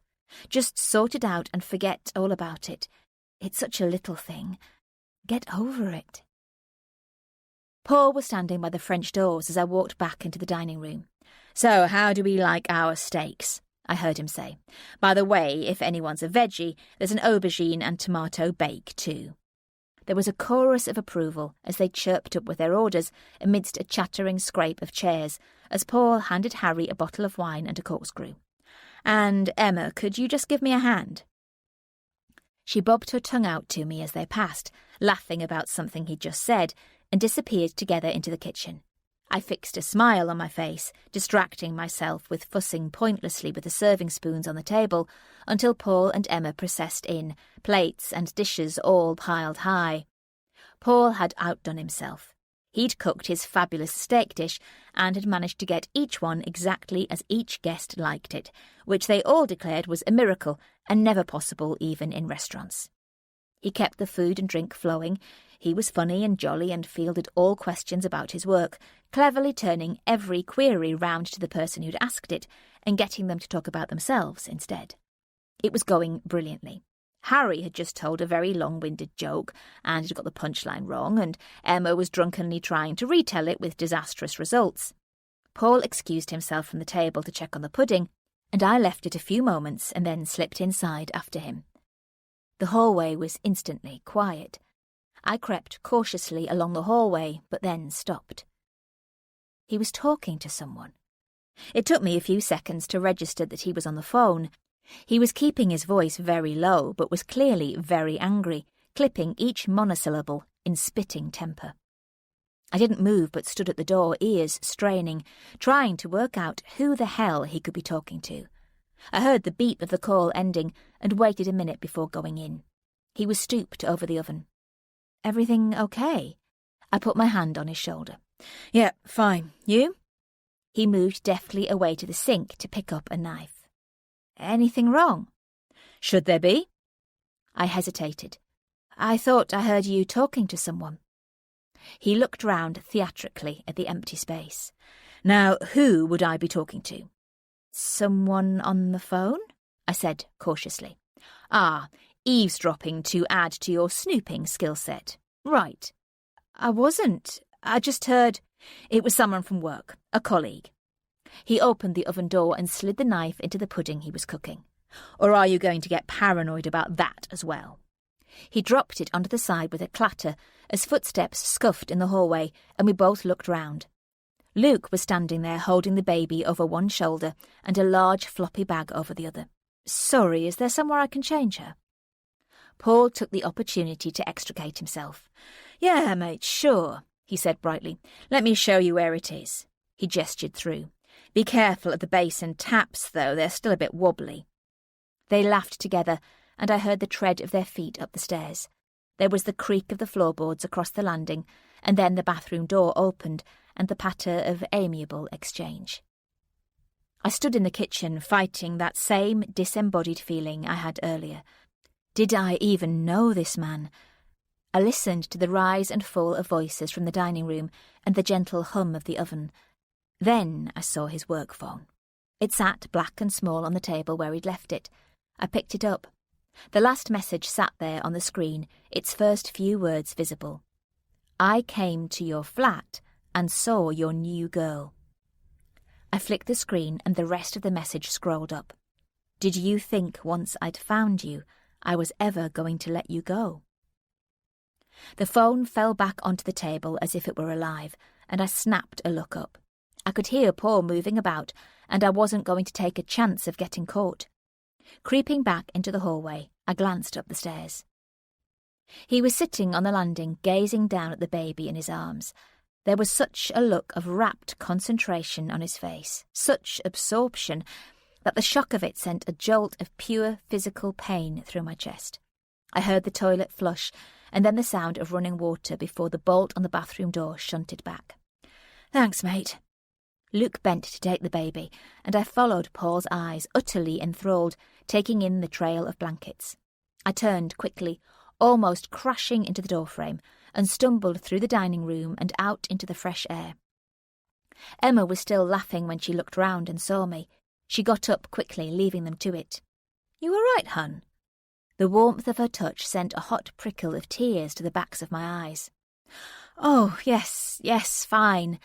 I blinked and squinted tearfully into the sunshine. I've got a bit of hay fever, I think. I fumbled in my pocket for a tissue that I knew wasn't there. Luke appeared with the baby. You all right? He frowned at me, concerned. Hay fever, said Emma. Hold on. He handed the baby back to Jess. I use them sometimes. I think I might have some tablets in the bottom of this bag. He rummaged around at the bottom. Here. He held them up triumphantly. These'll do the trick. I took one, wavering a bleary smile just as Paul appeared, carrying a huge fruit and jam-filled sponge. There was a whoop of admiration from the table. He gave me a look and then beamed round. Pudding, anyone? Then he cast about, concerned. Oh, Emma, would you grab the tub of ice cream, please? I've left it on the side, the serving spoon's with it.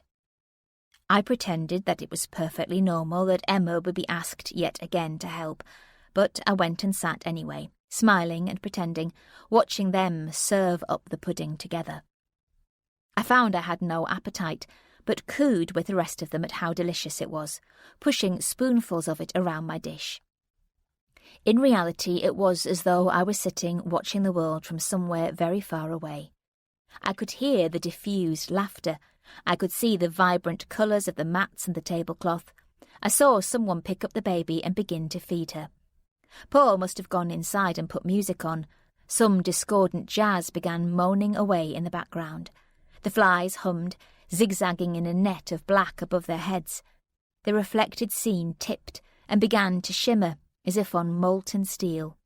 I sat at the centre of it, in the eye of it all, feeling utterly empty and very much alone. The front door closed, and the gale of goodbye chatter with it. The hallway was sullen with silence. I knew he was standing at the end of the hall watching me, his shoulders cutting out the light. A squeeze of anxiety gripped my stomach. Somewhere outside, the birds twittered in the haze of early evening. I turned round. He was drying his hands on a tea towel. There was a minute before he spoke. That went well, then? Yes, it did. I knew something was coming, but I didn't know what form it would take. I thought about the phone message. I couldn't cope. They're a friendly lot, aren't they? I deflected. Well, you were certainly very friendly, so I'm not surprised they reciprocated. He turned and went back into the kitchen. I considered going upstairs and getting changed out of the offending clothes, but I didn't want to draw any more of his attention. I walked carefully down the hall, aware of the bruising strike of my heels on the tiles. You'll ruin that floor. He spoke with his back to me as he started the washing up. I held onto the doorframe and slipped my sandals off. The floor was freezing. Did my clothes bother you that much? No. He carried on scrubbing at a plate. That's not the truth, though, is it? Let's get this over and done with. He paused, resting the heels of his hands on the sink edge. I'm disappointed, actually. My insides tightened to a knot. Because of the baby? I watched his shoulders stiffen. His eyes lifted, and he stared blankly out of the window. What madness have you dreamt up now? I saw you with the baby. I thought... The head moved slowly from side to side. I'm talking about you. I'm talking about the way you behave when there are men around. I'm talking about the way you dress. I'm talking about the kind of friends you choose to have. The silly women spouting rubbish, prancing about and putting themselves out there for any man who wants to take them. What? I was stunned. You mean Emma? He swung round and a spray of suds from the glass plate he was holding spattered across the floor. Oh, come on, please don't insult my fucking intelligence. Is that why you felt the need to lie about going for lunch with her all the time you were at work? I blanched. Don't bother making any more lies up. She's already told me, you and her, handing it all out on a plate. I really, honestly have no idea. Course you don't. His eyes narrowed. The day we moved in here, you were flirting with the removal men. If you could have only seen yourself. He laughed bitterly. You spend your time tarting yourself up in clothes suited to someone 10 years younger. I mean, what do you think you look like? He broke off, shaking his head like a bull elephant. Seriously. His eyes were blazing. I suppose you have no idea about how you were draping yourself over that Luke bloke, have you?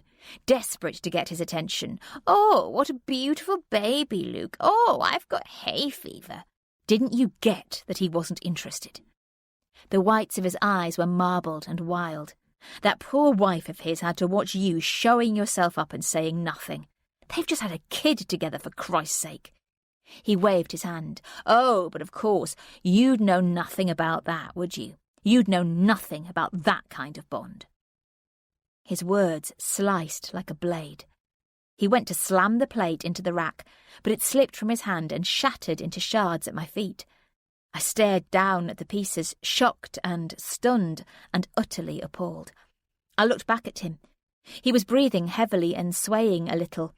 I wondered how much he'd had to drink. I felt for the wall behind me, my fingers inching round the edge for safety. Oh, for fuck's sake. He pushed past me in the doorway, knocking me back against the frame. I went to grab his arm. Paul! He swung me off, fist lifted, shoving me backwards. I took a step and felt a sickening crackle of something underfoot. A violent pain shot from the ball of my foot to the top of my skull. Jesus! I gasped, grabbing onto the door for support. Paul was there in an instant. Lucy? Lucy! Oh my God, Lucy! He picked me up and carried me straight into the living room. I buried my face in his neck, unable to think, just aware of the searing pain that was burning up through my calf. He set me down gently on the sofa and dragged a stool over. Don't move, he muttered. Don't move an inch. I'll be right back in 1 second. I lay with my head against the seat, my back arched with the pain, staring at the ceiling. I couldn't bear to look down. I thought I might throw up at just the thought of it. He appeared again at my side with a bundle of tea towels, a basin and some antiseptic. He touched my leg, and I jumped a mile. Hold still, hold still. Just let me have a look. There was the immediate pressure of his hand as he lifted my calf to examine the bottom of my foot. He took a sharp intake of breath. No, this is pointless. We're going to have to go somewhere with this. You've got a big piece of glass still in the wound. It's sticking out. Don't move. Oh, Jesus. The thought of it made my head swim. Don't worry, we'll get you sorted. Don't panic. I'll go and bring the car round.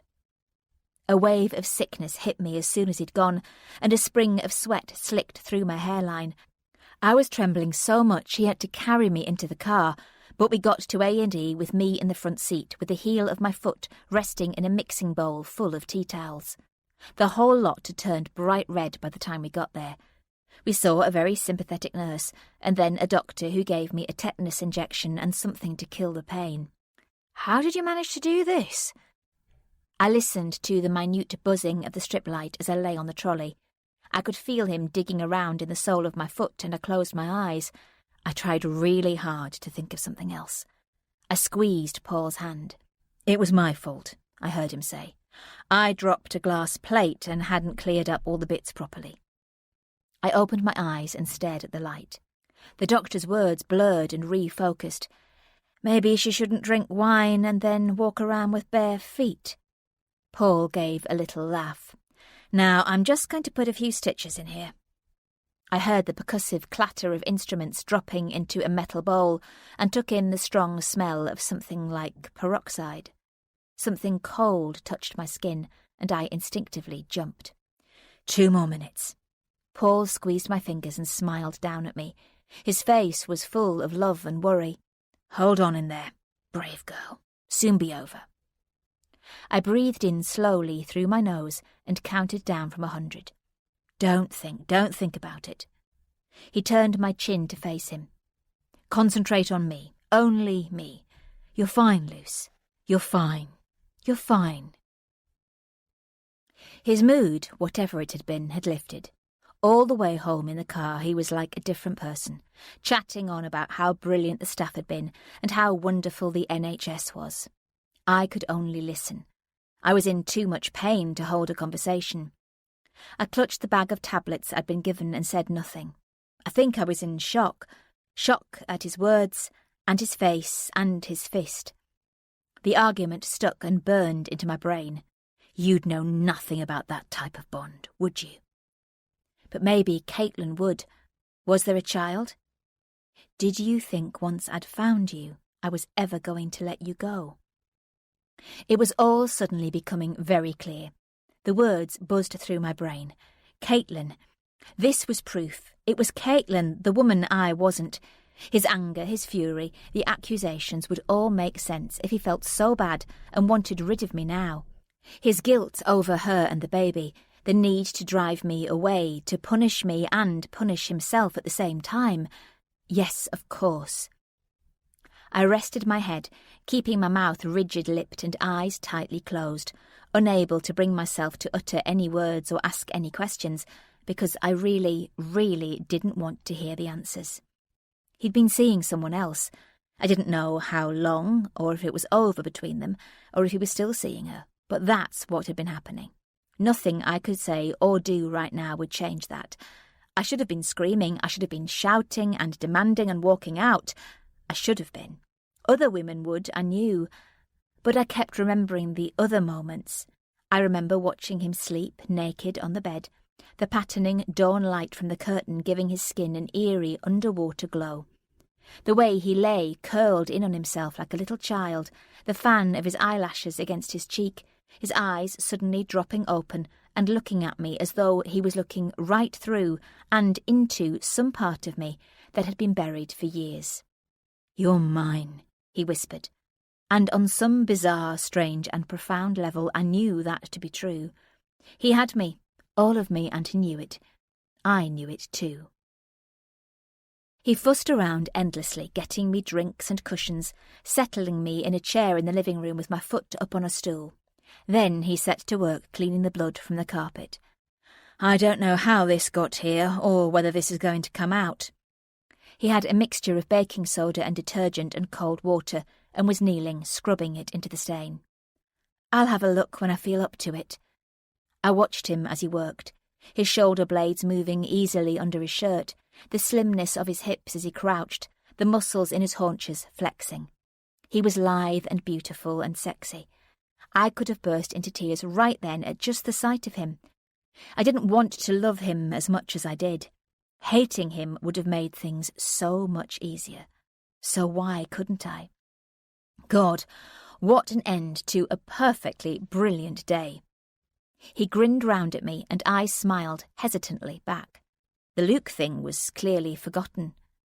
I eased my leg, feeling a slow drift of pain from my foot creeping into the back of my knee. I squirmed uncomfortably in the seat. "You okay?" He was at my side in an instant, leaning on the chair arm, his face a mask of concern. Yeah, fine, honestly. Stop worrying. It's my job to worry." He kissed my forehead tenderly. "I'll get you up to bed in a minute when I finish this." "Thanks." He stood up and smiled, collecting his cleaning stuff together. I rested my head back. The cushion cradled it as my spine tightened horribly and then relaxed. A slow heartbeat of pain began to thrum the length of my body. I glanced into the hallway. There, on those perfect tiles, was a thin shard of glass, glinting in the soft light, my own blood running along one edge as though it had been painted with a very fine brush. Quite beautiful. I closed my eyes. The pulses between the pain grew a little longer as the tablets began to kick in and the quiet draw of sleep dragged me down to somewhere I really wanted to go. Thrub, thrub, thrub, the pain said. Blood. So much of it, I mused, half in sleep and half awake, feeling the irony that the one thing I hadn't seen this month was blood, and now here it was, lots of it, but a different kind. Chapter 9. Then my sister Louise rang. "So, is your foot worse? You sound worse." "Oh, I'm getting there. It's better than it was. How are you? How's Mam?" "Did you ever get my housewarming present? I thought you'd always find use for a bottle of bubbly." "I sent you a card to say thank you ages ago. You've not got it." "Mam might have picked it up and hidden it. She does that these days, hides things." "Don't we all?" "Anyway, I was asking how you were." "I'm okay." We both stopped. "You're not all right, though, are you, Luce?" It was the softness of her voice that did it. "No," I managed eventually. "And it's not just your foot?" "No." "Can you talk about it? Is he there?" We'd never spoken like this, Lou and I. This wasn't what we did. It felt unfamiliar and disloyal and oddly comforting all at the same time. "He's gone into work. I don't think I know him, Lou." "No, well, Mam always said that about Dad, didn't she?"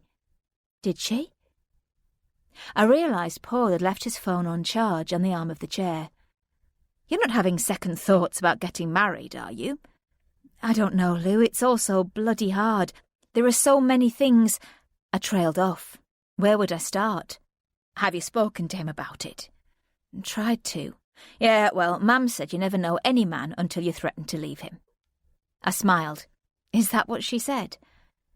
Easing myself forward, I hobbled over to pick the phone up. There was no password. "It's when you try to leave them, then all their true colours come out." The message from Caitlin still sat there.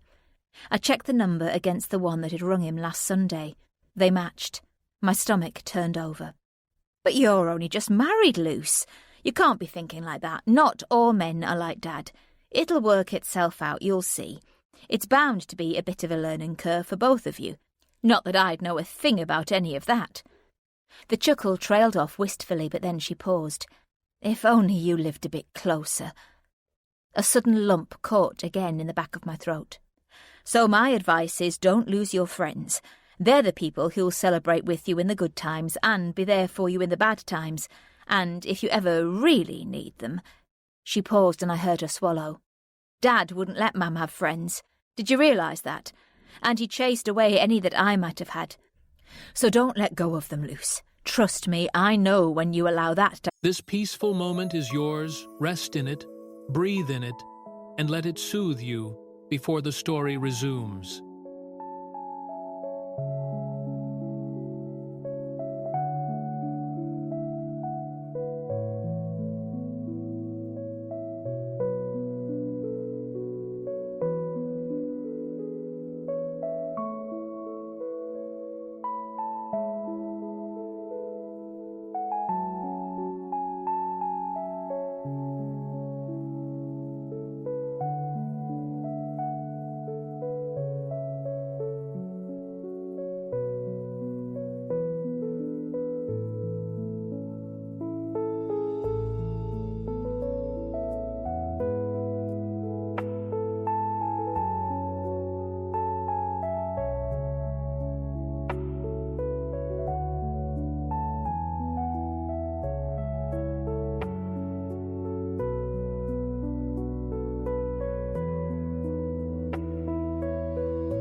happen. She suddenly sounded sad. You find you're in it on your own. Emma, I had this urge to tell her. Oh, hello, you. I was going to ring you later. How is it? Is it still really painful? If only she knew. Ah, ouch, she sympathised. Never mind, Paul's picking up those stronger painkillers at lunchtime, so they'll maybe work better. Stronger painkillers? I had absolutely no memory of discussing that. Yeah, he mentioned it last night. He rang you last night? No. There was the slightest hesitation. He came round on his way back from the office. He just popped in to let me know how you were getting on. Oh. In those seconds, I mentally configured Emma's flat and Paul's office. They were in opposite directions. He's a lovely guy, isn't he? So easy and nice to talk to when it's just one-on-one. I think it's because he's so comfortable around women. Harry wasn't there. That'll teach you to wash up in bare feet. I didn't, I said, but I don't think she registered the comment. Paul hadn't said anything about seeing Emma. He'd said he was late because he'd put petrol in the car and picked up some milk. I tried really hard to listen to what she was saying. Hold on, someone's just come to see me, Luce. I'll ring you later. Oh, will you be in? I heard the smirk. Oh, such a comedian. Bye. Hopping into the kitchen, I dropped a tea bag into a cup and flicked on the kettle. Hitching over to the fridge, I pulled open the door and dipped inside, looking for the milk he said he'd bought, but knowing I wasn't going to find any. I made the tea, poured the dregs of the old carton into the cup, and limped my way through into the living room, and then I stopped. Something, a sound, or a sixth sense, I don't know, but something made me look at the window. My stomach somersaulted. She was standing at the end of the driveway, next to the copper beech tree, the colour of her linen jacket and the colour of the tree in perfect contrast. Her face was pale against the dark hair. Her jacket was open and flapped slightly in the wind. She took a step forward, as if considering coming up to the house, but then changed her mind. Somewhere out in the kitchen my phone started to ring, its insistence shrilling into the quiet.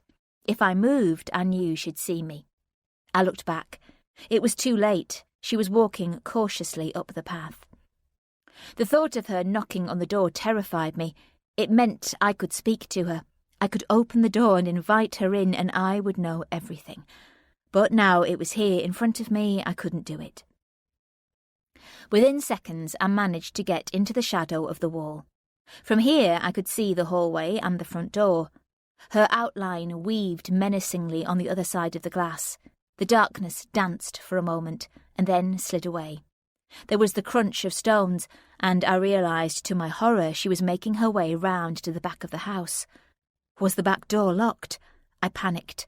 I wasn't strong, I was vulnerable and wounded. She'd got me. I couldn't get away. Dropping to my knees, I half shuffled, half crawled into the hallway, pulling myself into a stooped crouch so that the kitchen window was in full view. She was there, cautiously peering in. I absorbed every detail of her, the wide forehead, the weird, maddened eyes, dark, cropped, curly hair, white shirt collar, green jacket. She looked odd, desperate. It was Caitlin, there, right in front of me. Real, not imagined. Caitlin. I watched in horror as the kitchen door handle began to move, slowly, slowly down, and then stop. Locked. My heartbeat thudded in my ears. Her eyes glossed over the walls above my head for a moment, and then she dipped away. The breath I'd been holding left me, and I let myself sink to the floor, feeling the grinding ache in my foot ease. I leant my head back. She wants to see me. She wants to talk to me. I'm going to have to face her. The phone's sudden jangling smashed into the silence. Heart pounding, I saw it flashing on the worktop as I half fell, half hopped to grab for it. Paul. Hello, you. How's it all going? I tried to keep my breathing level and my voice steady. I'm okay. Sure? He sounded doubtful. Are you resting enough? I was too scared to think or speak, especially to Paul. I glanced out of the window. I couldn't see her. "I'm fine." "Look, I don't know what time I'll get back. It won't be this afternoon, I'm sorry. I'm stuck on a bloody train trying to get to a meeting in Kent, and it hasn't moved for 10 minutes.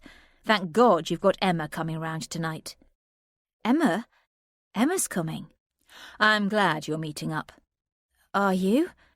I couldn't imagine what had changed his opinion about her. "Did you ask her then?" "Me? No, you did." "I did." I suddenly saw a movement. She was standing facing the house, leaning against the copper beech tree. Paul sighed audibly. "I was there at her flat when you rang. Don't you remember?"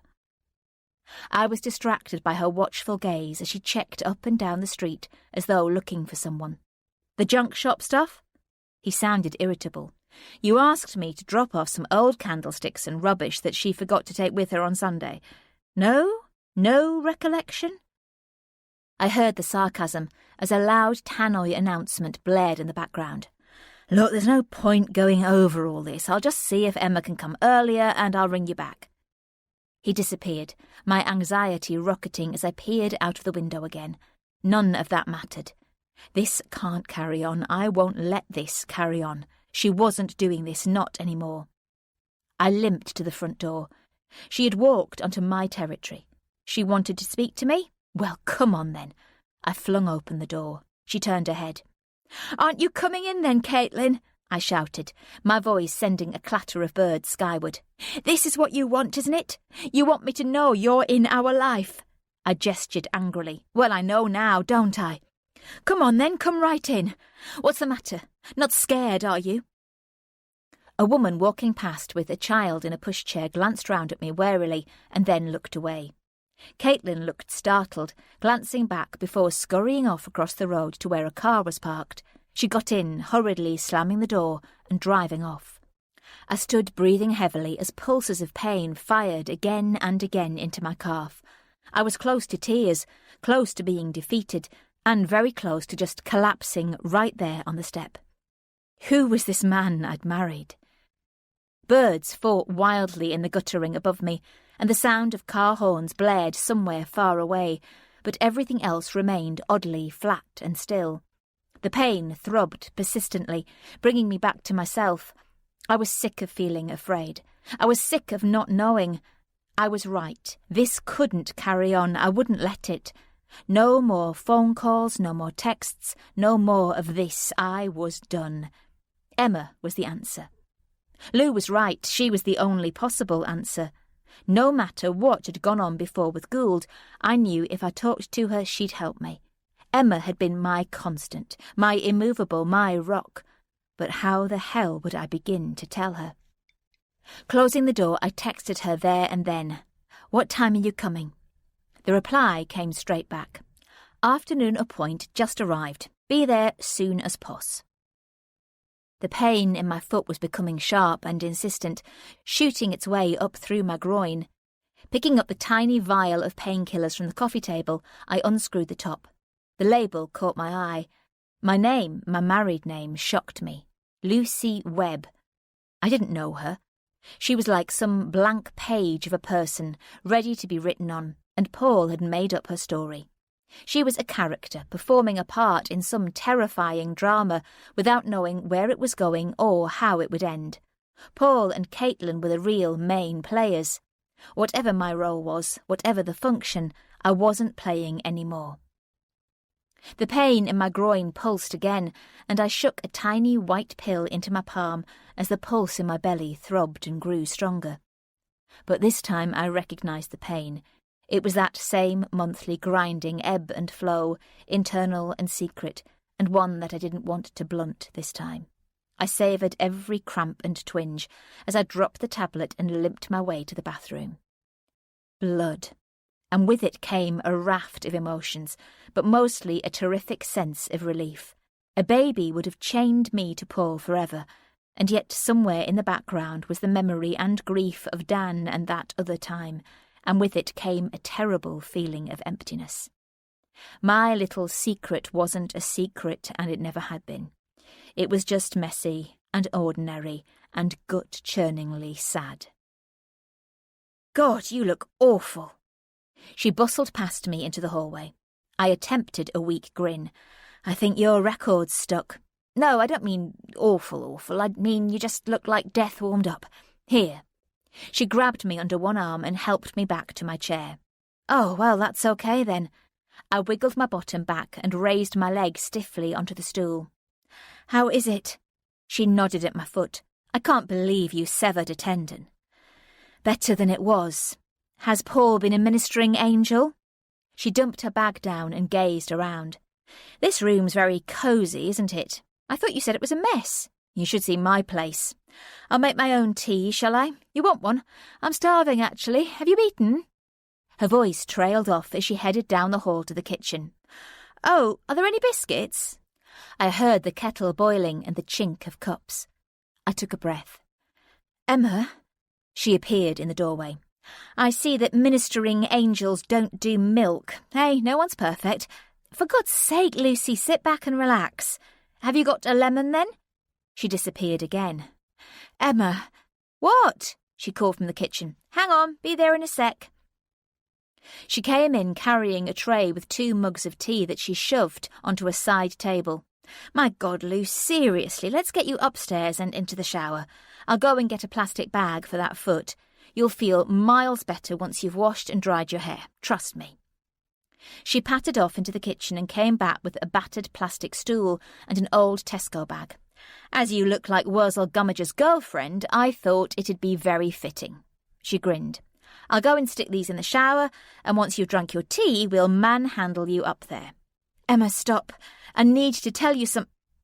But all I could hear was the sound of her bounding up the stairs. What would I tell her, though? I didn't know where to begin.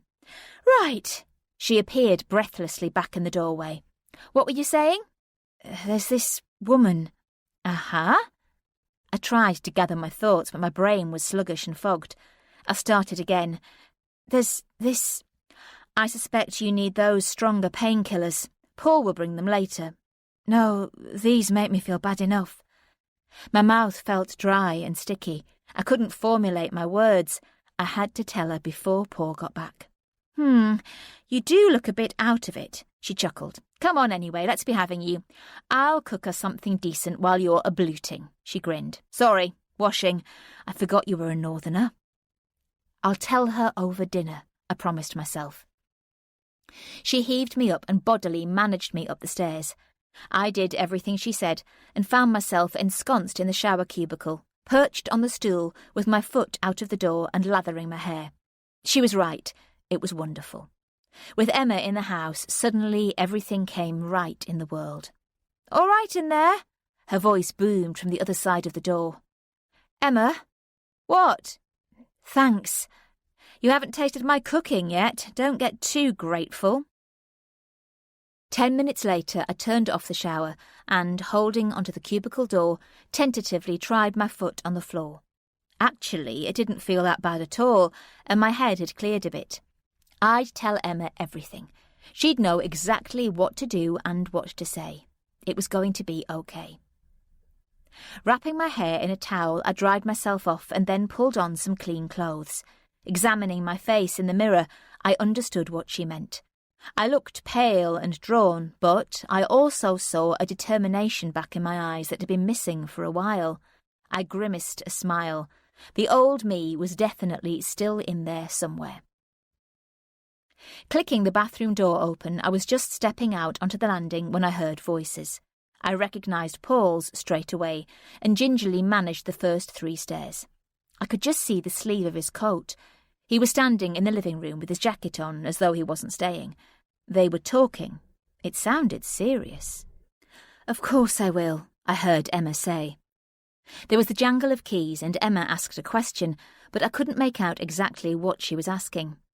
I cleared my throat and they both stopped talking instantly. Emma came out into the hallway, wide-eyed. Oh, heck, that was quick. Let me give you a hand. Paul stood at the bottom of the stairs watching me. I thought you were stuck on a train. Mike's rung in sick. He avoided the question. He's supposed to be at a conference in Hull, so they've asked me to go in his place. He shrugged. I told them I couldn't because you weren't well, but they're putting real pressure on me.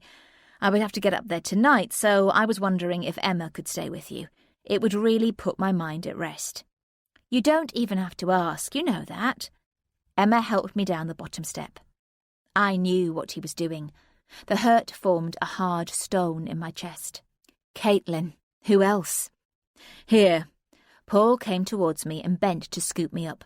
Let's get you off that foot. I caught the smell of his jacket as he pulled me to him, and my heart lurched. He smelled of road fumes and sweet soap. Hers. My stomach rebelled. As he lowered me into the armchair, I looked into his eyes. He was smiling appreciatively over my head at Emma, but to me they only looked hard and dead, like a grey winter sea. This is so good of you. I really appreciate it. I'll think of a way you can reciprocate. She smiled coquettishly, and for a moment I saw what he meant about her flirting. You can invite me round again to sample your cuisine. I'll go and pack my overnight bag then. Paul leaned down and kissed my cheek. Won't be a minute. I saw the look that passed between them as they parted in the hallway, and things became clear to me. He'd gone round to her flat to get her on side, and Emma, being Emma, had fallen for it. The only person I could trust, helping my husband meet his lover. Disgust, then anger burned as the room blurred. Once Emma knew, once I told her. I busied myself with my head down, searching for a tissue up my sleeve, and blew my nose to cover the tears that were streaming down my face. Neither of them noticed. We stood on the front step watching Paul get into the waiting taxi, and I shivered, even though the evening was warm. As the door slammed, he waved cheerily. I raised a hand, but couldn't bring myself to smile. Emma did. Let's get inside. I'll go and put the pasta on. I limped slowly after her into the kitchen and leaned against the doorpost as she set the kettle on to boil. C'est tout? She queried. I gave her an odd look. That's where is it in French? Are you impressed? I pointed to the cupboard in the corner. Did I tell you we're off to the south of France in 10 days' time, so I've been practising. She pulled out a packet of spaghetti and ripped the top with her teeth. A whole month away. I can't wait. Harry says... Emma, what do you think of Paul? She stopped mid-paw and gave a little shrug. Seems nice. Seems to care. Still a bit frog-like in some lights. She giggled. Why, what's up? I think he's seeing someone. We had a fight. My injury wasn't a complete accident. She swung round and nearly dropped the whole lot on the floor. She stood there open-mouthed, her eyes wide and frightened. Oh, my God, Lucy. What's been going on? There was a message on his phone. What kind of message? It said something about once she'd found him, she wasn't letting him go. Emma frowned. What? Say that again? It's this woman. She started hanging around. I've seen her. Paul disappears. I have no idea where he goes. He has calls on his phone that he won't answer in front of me. And then these texts that... Hang on.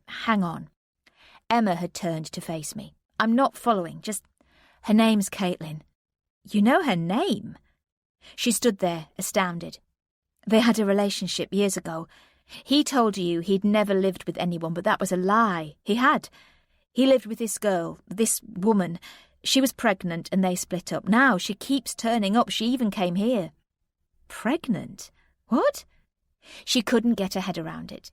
Here, hang on, you spoke to her? No. She came to the front door and then stood watching the house. It did actually sound weird, articulating it. Emma frowned. So they've got a kid together. He says he doesn't know. Could that be true? Could be. He says she disappeared and he hasn't had any contact with her for donkey's years. He says he has no idea what I'm on about and this is just some random person. I took a deep breath in. There was a flower, too. A flower? A rose on the doorstep at his old flat. I thought it was Simon Gould, you know, that prisoner. Emma's look hesitated. So there's messages, and then she turns up, and then he tells me he has to go away overnight. She held up a palm. Just stop a minute, rewind. Why would you think that Simon Gould was leaving you roses? Because he was ringing me up, harassing me. But I thought... She didn't finish the sentence. I knew what she thought. I knew what everyone thought. So you don't believe me then? I thought I might cry. Of course I believe you. She chucked the packet of spaghetti onto the side and came over, putting her arms round me. God, Luce, what do you take me for? Look, come on, talk to me about this. Lead me through it step by step, OK? I nodded dumbly. OK, let's look at this. Firstly, there's a message from a woman on his phone. Did it sound, sexual?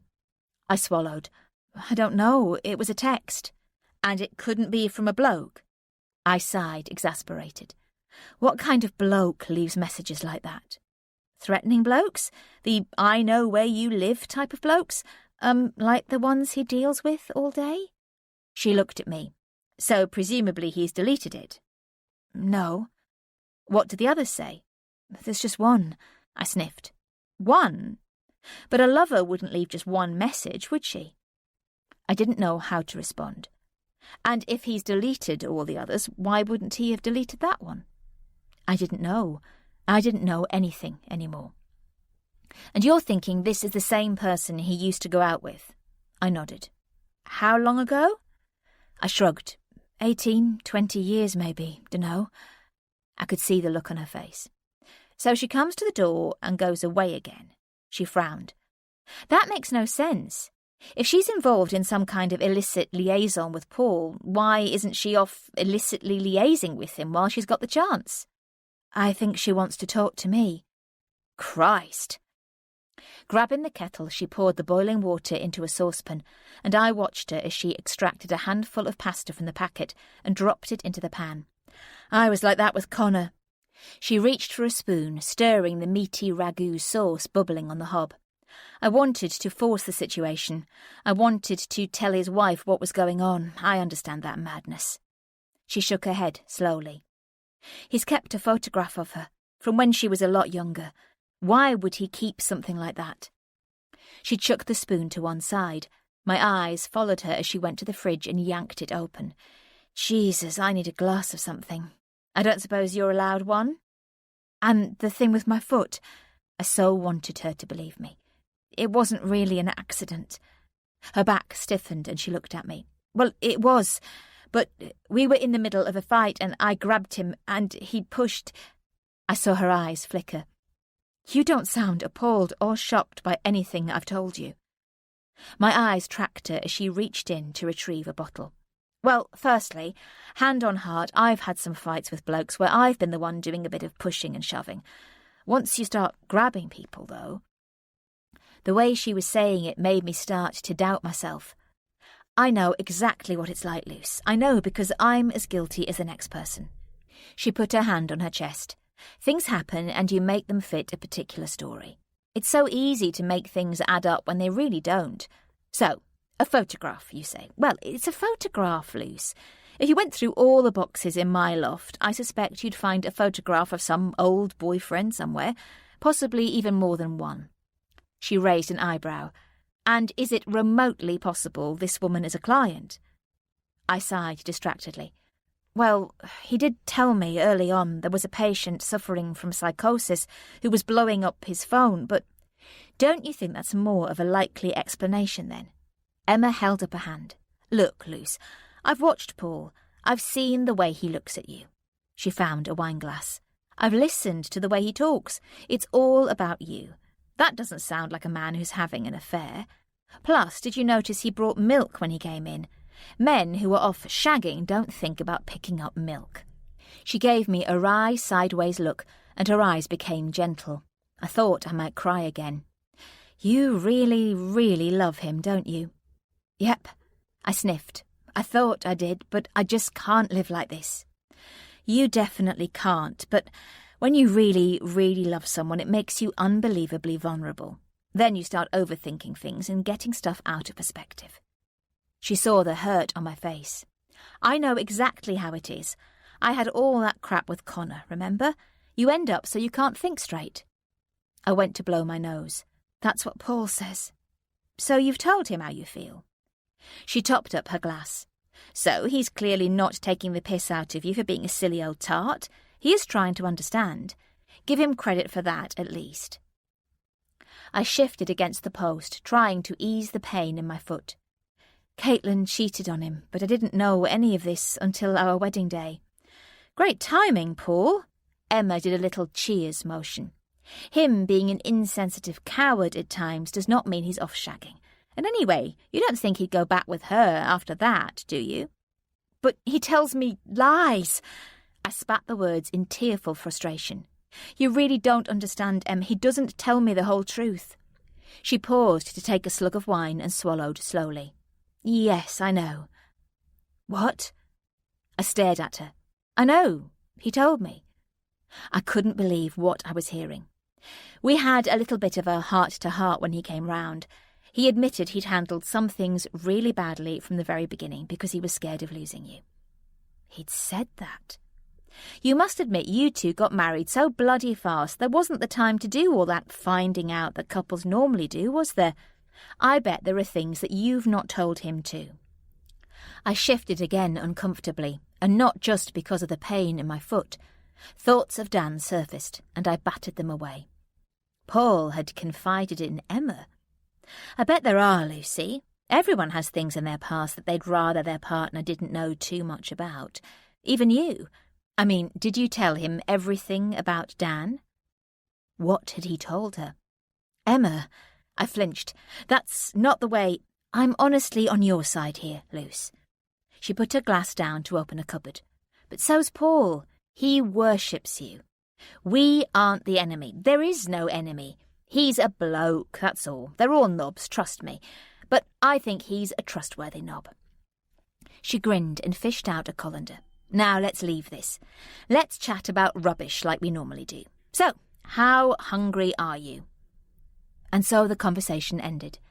She turned and picked up the saucepan from the hob, straining the spaghetti and starting to talk about a chap she quite fancied in her French class and how Harry was beginning to get on her nerves. The mention of Dan's name had effectively shut me up. I couldn't tell what she was thinking or whose side she was on. I could only stand, listening and nodding in all the right places. We ate the delicious pasta, and afterwards she dried my hair and straightened it while my face mask dried, and then we watched television, her drinking 3/4 of a new bottle of wine and me on the tonic water. I decided to let it go. I needed her right now. Arguing with her was pointless.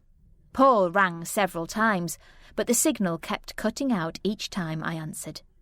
I smiled and shrugged, and she smiled back indulgently, her smile disappearing into a massive yawn. Well, I might have to leave you two to smooch down the phone without me. I'm totally done in, and a bit pissed, actually. Plus, there's work in the morning. Shall I give you a hand with the stairs? Oh, hell, I've just remembered. What's the matter? I've just realised the spare duvet is still packed in a box in the loft. Oh, God. She yawned again and stretched. Do you have a loft ladder, or do I have to start waking up the neighbourhood trying to find your steps?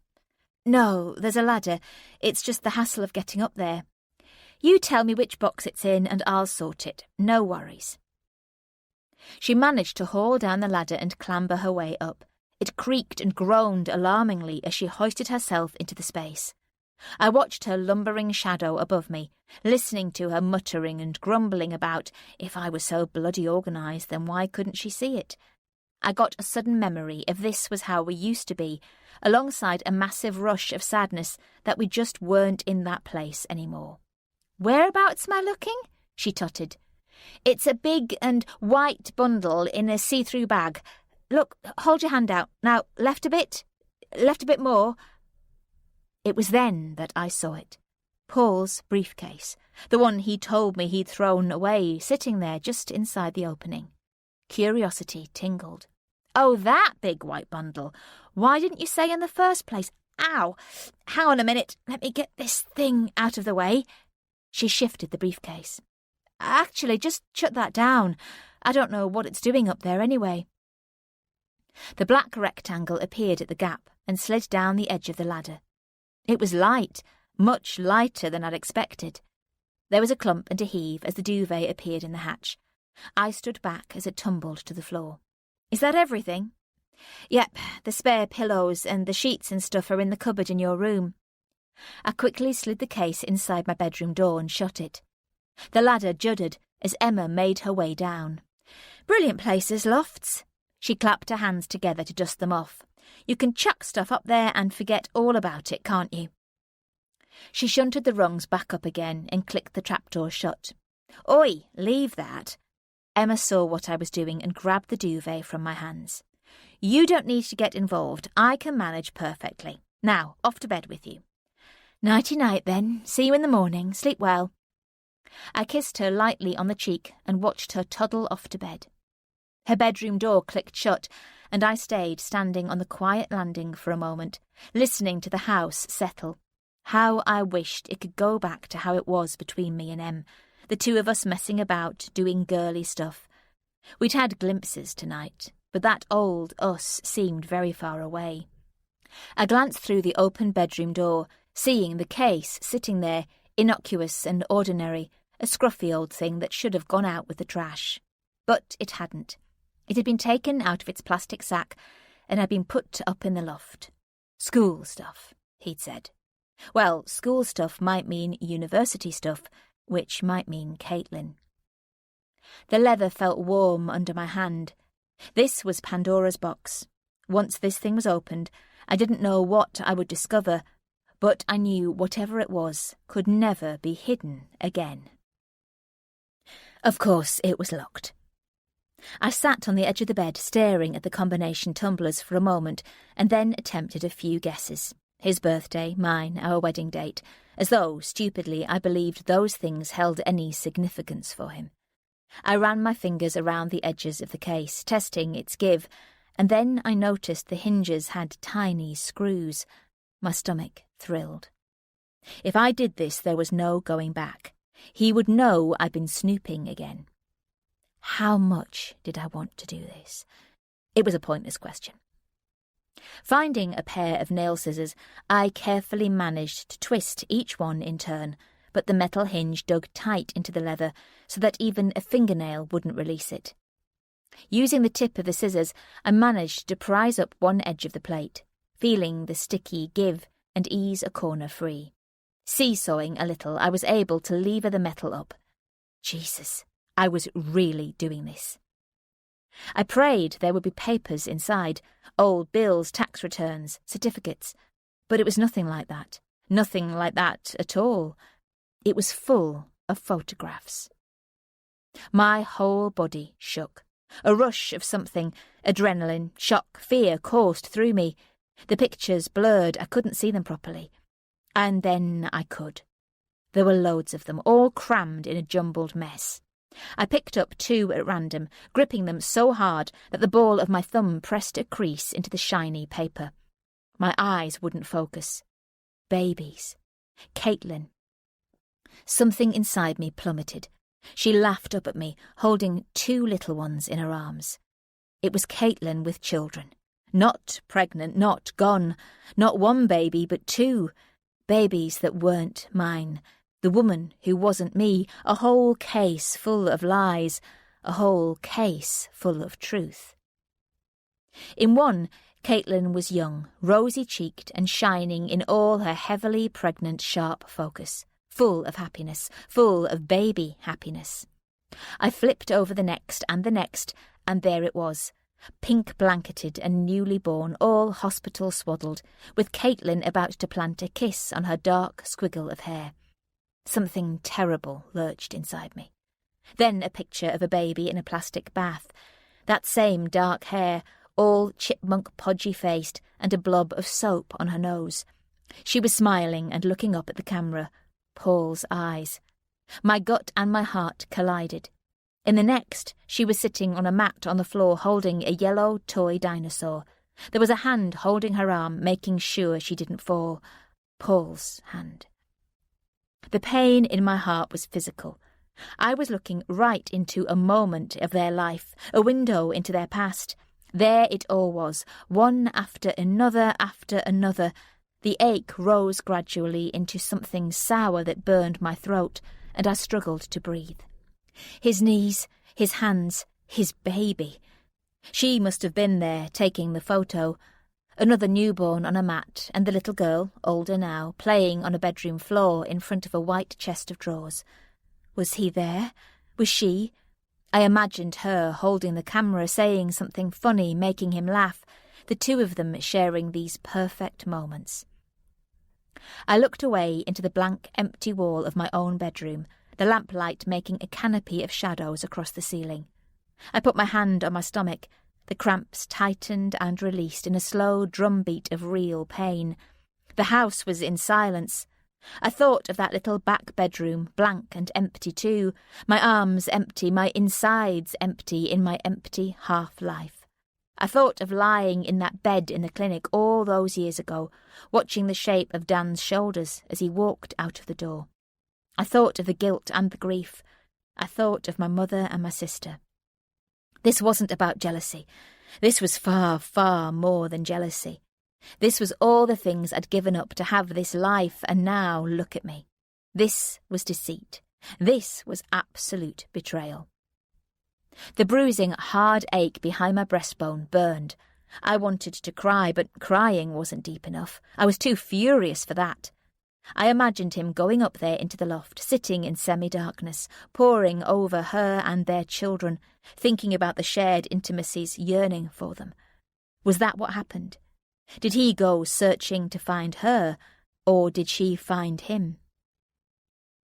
I stared down again into her face, Caitlin's face, laughing up into the lens, her hair whipped by the breeze and tied up with a red scarf so pretty against the dark brown. Caitlin. There, I whispered her name out loud. Caitlin. The pure joy of her, the tumbling curls caught in a fluttering patterned scarf. My hand stilled along with my gut. I'd seen that before. I knew that scarf. It was here. Flinging the wardrobe door open, I poured through his things on the shelf. Camden Market. The one he lent me the day we went to Camden Market. My stomach sickened as I searched and searched. It wasn't here. A wave of bitterness swamped me. He'd kept it all these years. A token, a remembrance of the woman he was in love with. So what was I then? The also-ran, the fill-in until he could persuade her to come back. My brain whirled. So what was the plan? To shove me out, to dump me, to begin real life again with her and leave me with nothing? Well, that wasn't happening. He'd have to find me first. Cramming all the photographs back into the case, I pushed them away, curling up on my side and dragging the duvet up to my chin. The bitterness hardened around my heart, becoming a solid, gnawing weight. My phone rang off, rang again, and then stopped. I reached for it and typed in a message to Paul. Tired, foot hurting, gone to bed. I pressed the send button and then buried my face in the softness of the pillow as I bit down hard, the pain in my chest finally loosening and breaking, and the bedroom disappearing in a muffled howl of weeping. I'm not sure I slept much. When I did, my dreams were ragged and fitful. At one stage, I was standing on a cliff edge. There was the keening moan of the wind around me, but gazing down, I realised it was the sound of children crying.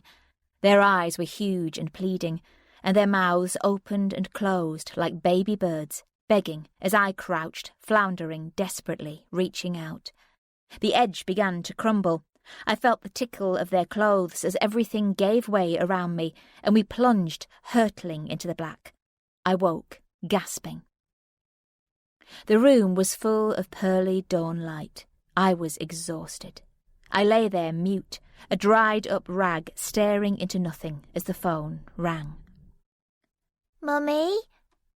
There was a rattle in the background, and then a tiny voice. Mummy? My heart stopped. Come on, say hello, Lucy, Simon cajoled. Say please come and find me. And then the line went dead. I let the phone drop from my ear. A band of pain tightened, and I was shaking so hard I could hear it in my teeth. My head was screaming to tell someone, anyone. But no one was listening, no one cared. This child was just another lost soul in amongst all the other souls.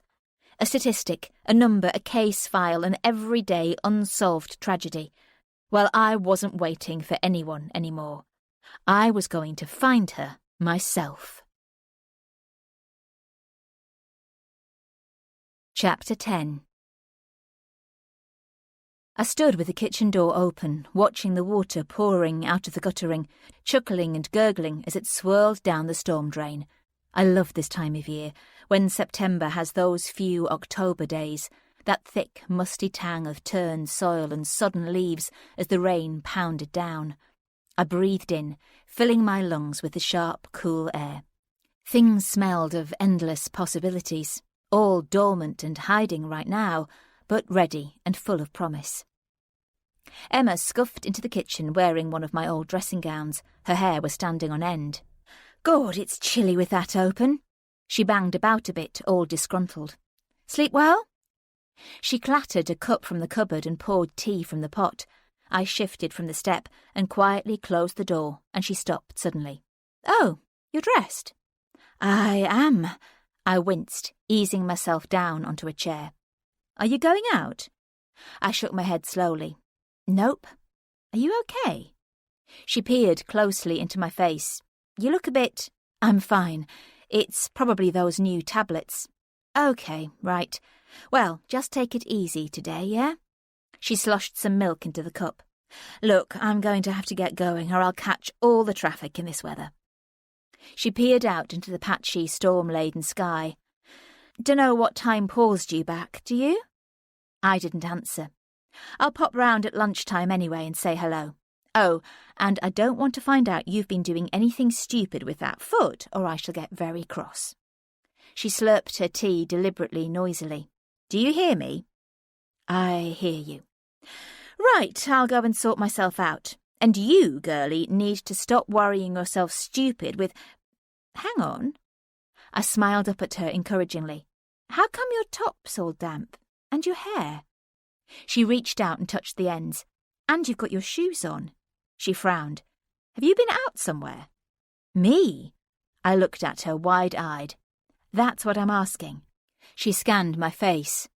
Where on earth would I have been at this time? I had asked the taxi driver to wait. His yellow hazards flashed a warning into the darkness as I walked up to Simon's door. I glanced around, watching the needles of rain slanting through the headlights and listening to the thump of music from one of the flats. I rang the top bell. There was silence for what seemed like an age, and then there was the thud of a door, and a lone figure stood in the gap. I couldn't tell if it was male or female. Its wraith-like shaved head bobbed cautiously in the shadows. "Yeah?" "I'm looking for Simon Gould. He lives in the flat upstairs. I need to speak to him." "He's not here." The eyes peered at me blankly. "Have you seen him recently? Did he have a little girl with him?" The head swayed loosely from side to side. "Dunno. The old Bill came and got him about an hour ago. Try the nick." Something like ice water ran down my spine. Thank you," I stammered. "Thank you very much." I don't remember getting back into the taxi, or the pain, or the movement of the cab. I was locked in my own pounding terror as we pulled up outside Stoke Newington police station. I asked the driver to wait and made my way to the front desk to find Kath, the officer I knew, standing there. "Oh, hello, lovely." She glanced up at the clock. "Blimey, you're keen, aren't you? I'm assuming you're here because— Hey, are you okay? Someone told me you've been poorly." "You've got Gould. What's happened?" My words gulped and choked. "You're not, are you?" She went to move round the desk. "Just tell me, Kath." She gave me a look. "Well, officially, he's breached his licence conditions." She kept her voice low and glanced at the other officers who appeared to be busy doing paperwork. But unofficially, we got a tip-off he'd been seen with a kiddie. I swayed and had to hold on to the counter. "You sure you're all right, lovely?" She made a grab for me. "Honestly, I'm fine. I held up a hand. "I just need to know." But a booming male voice interrupted us as two officers appeared from a back office. "Physically, the doc says the kid's unharmed," the tall one said. "But it just depends now if Gould will spill. He's a weird one, all right. The duty solicitor is on his way, so—" He stopped and looked at me. "Can I help you?" "We're all sorted here, I think, thanks," Kath butted in. "She's just here to get some information."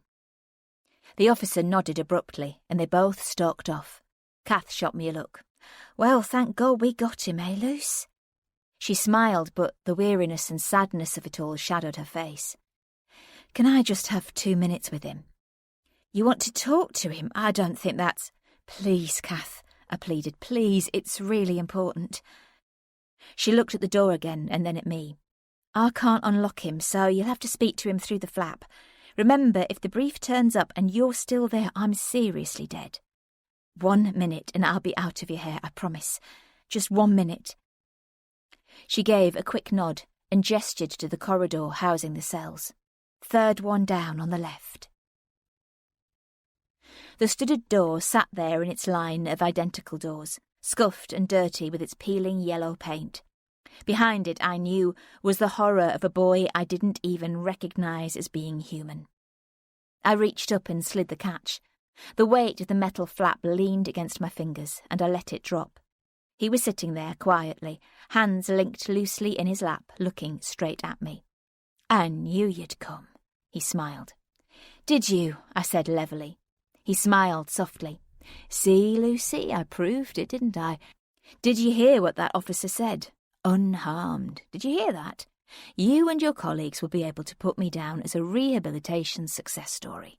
But you're all so stupid, I even managed to do it right under your noses. Good though, eh?" My venom rose instantly. "You're one sick bastard. Do you know that, Simon?" "Is that a professional assessment?" He smirked. My anger began to burn hot and vicious. "I'll tell you what my assessment is, shall I? I'll make sure every report from every department will keep you behind bars for the rest of your life. I'll make it my personal mission." Simon only giggled, shaking his head, and then frowned as he licked his lips. "Well, firstly," he held up one finger, "we both know that I get everything I want from being in prison. For a start-off, I'm practically a celebrity." He chuckled. "And secondly," the second finger rose, "they got a tip-off, didn't they? So where do you think that mysterious tip-off came from?" He looked up at me. "I gave myself up, that's all." His hands lifted, "Which will all go in my favour in court, as you know." He smiled his appalling smile. "The thing is, Lucy," he sighed, "I just wanted to see if I could get you to jump if I pulled enough strings. And look." His palms sprang apart. "Abracadabra, here you are." I became aware of my fingers clutching the metal door flap. "Oh, and while you're here, Lucy, I meant to say to you, maybe you should enroll on those offender rehabilitation courses that Dr. Webb runs in the prisons. Honestly, if you want to learn about manipulation, you should sit in on one. Anything you want to know about coercion, that's the place to learn it. So if you run into him any time, do thank him for me, won't you?" I felt the metal plate bite into my fingers. There was a sour, sick taste on my tongue. I couldn't listen anymore. I took a step back, slamming the hatch back into its housing, the echo reverberating with his voice as it echoed down the corridor behind me. "Didn't you ever wonder why it was you, Lucy?" he shouted. "Didn't you ever wonder why I specifically asked for you?" The voices of the police officers at the front desk grew louder. All I wanted was to get away from the voice, to walk over that threshold, to breathe clean air. "You were like Cassie Edwards, Lucy," his voice rang out. "You were ripe for plucking." My lungs fought as I stumbled through the doorway and almost fell into Kath's waiting arms. "My God," she panted. "Are you okay? What happened?" "I just need to get out of here." The air dragged painfully into my lungs.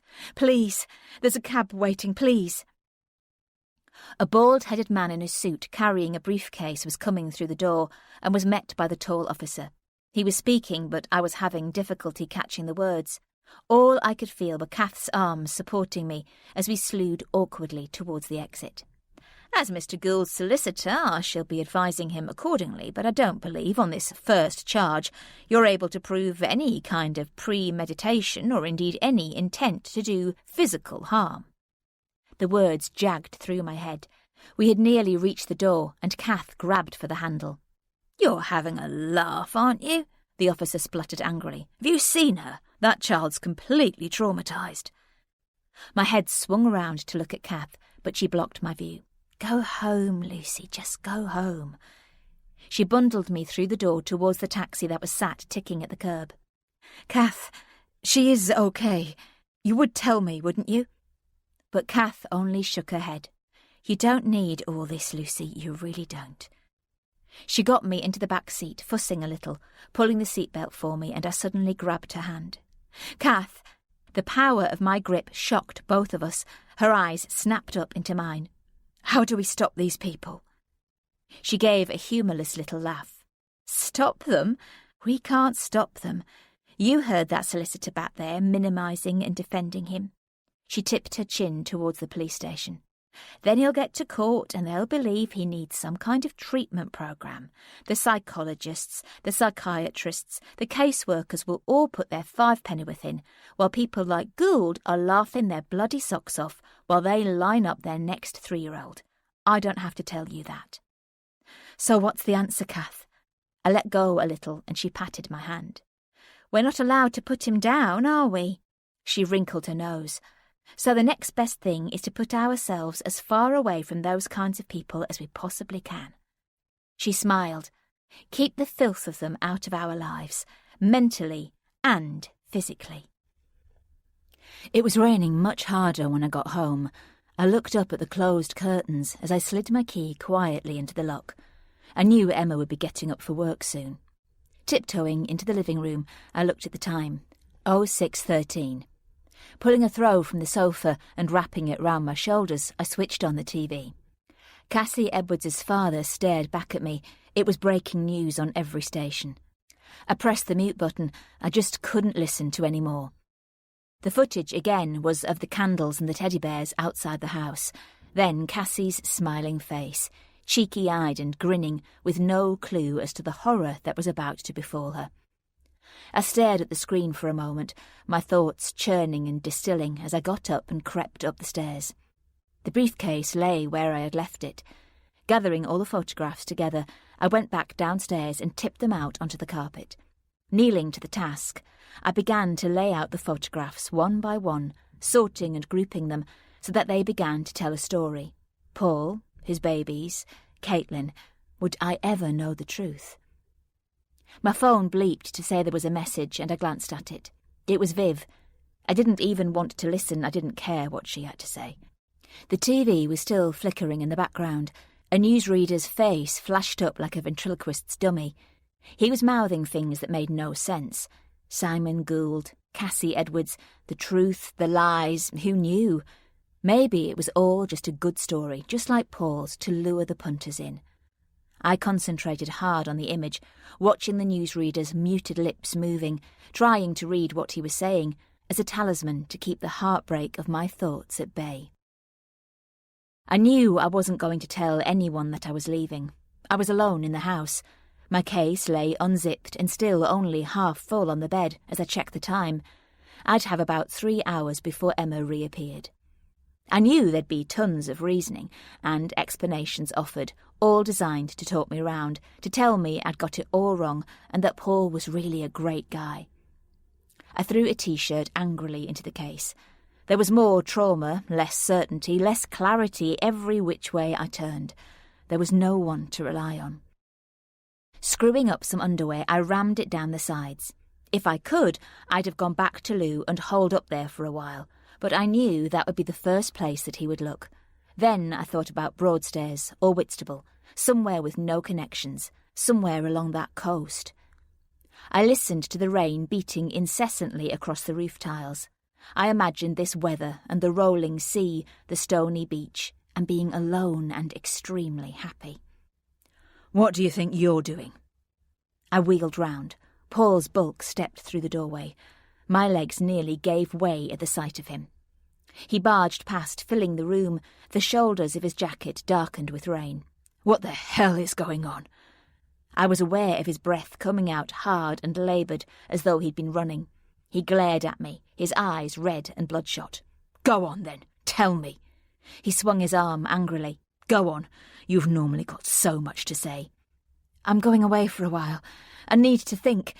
I went to move towards the door, but his arm shot out and grabbed me. Oh, no, you don't. He blocked my way, one hand on the doorframe. You think you're going to treat me like some kind of mug, do you? I winced. What? He put his face very close to mine. I got the sudden, sour blast of booze. I felt a fleck of spittle hit me on the corner of my mouth. I involuntarily licked my lips and was instantly repulsed. Where is he? The question stunned me. Where's who? He stood there panting like an animal unsure of its territory. His hair was plastered with damp. The sound of his breath whistled angrily, but there was something panicked there behind his eyes. This bloke who you're going off with. His voice was whispered and hoarse. Where is he? He narrowed his eyes. Or do I have to drag it out of you? Bloke? Jesus, Paul, there is no bloke. Is that all you can think of after all that's happened? Get out of my way. Grabbing up my case and fumbling with the catch, I pushed past him, and to my amazement he let me. So you're just leaving me then? His voice rang out behind me as I ran down the stairs. It wasn't a question. I was desperate to get into the living room where the briefcase was sitting waiting for me. He lumbered into the room after me, dragging his weight in heavy strides, arms flailing, before he collapsed on the sofa. His eyes were glassy. He hadn't seen the briefcase. I'm leaving you because you're a liar. I stood between it and him, hearing the calm surety of my voice, its strength, its dignity. You've lied to me, probably from the first day I met you. The man I fell in love with doesn't exist. It has all been a fabrication. All this. My hand spanned the room. Us, our relationship is built on lies. Dirty, filthy lies. I felt my mouth trembling, but I was not going to stop now. Go on then, Paul, tell me.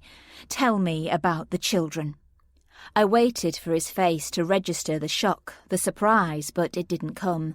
He sat there blinking up at me, his breathing audible, and then leaned forward suddenly, dropping his head, elbows on knees, his hands hanging like gloves in front of him. He hunched heavily, stupid with effort. Did you think you could hide it forever? I glanced at the case. And how did you find out? He mumbled dully. These? I turned and crouched, flipping the catch and pulling one out. The baby sat up, laughing in the bath, the suds sparkling on her nose. I watched him flinch. He closed his eyes and looked away. Ah, he rocked a little. So you've seen the ones of Caitlin too. A knife drove its way straight to my heart. What, this one? I threw the one of Caitlin wearing the scarf at his feet. Yes, I've seen it all. The children, the two of them, and you and her. You kept the scarf and then let me wear it, my God. I looked away. His head bounced up. Scarf? Oh, don't. This. I told it angrily. This. Christ. The perfect family. I heard the hurt and the pain and the disgust. His head bobbed. Yes, the children, the family. You're exactly right to make the distinction. Not my children or my family. I stared at the crown of his head. What are you saying? He sighed, the breath catching in his throat. The kids, they weren't mine.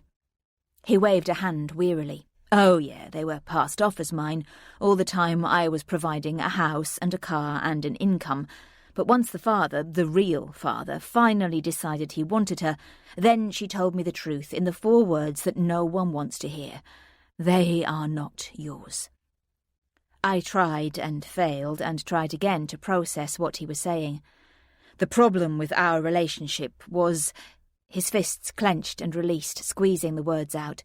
The whole crux of it was, I loved her more than she loved me. She was the most beautiful woman I'd ever seen. His voice broke and he dropped his head further.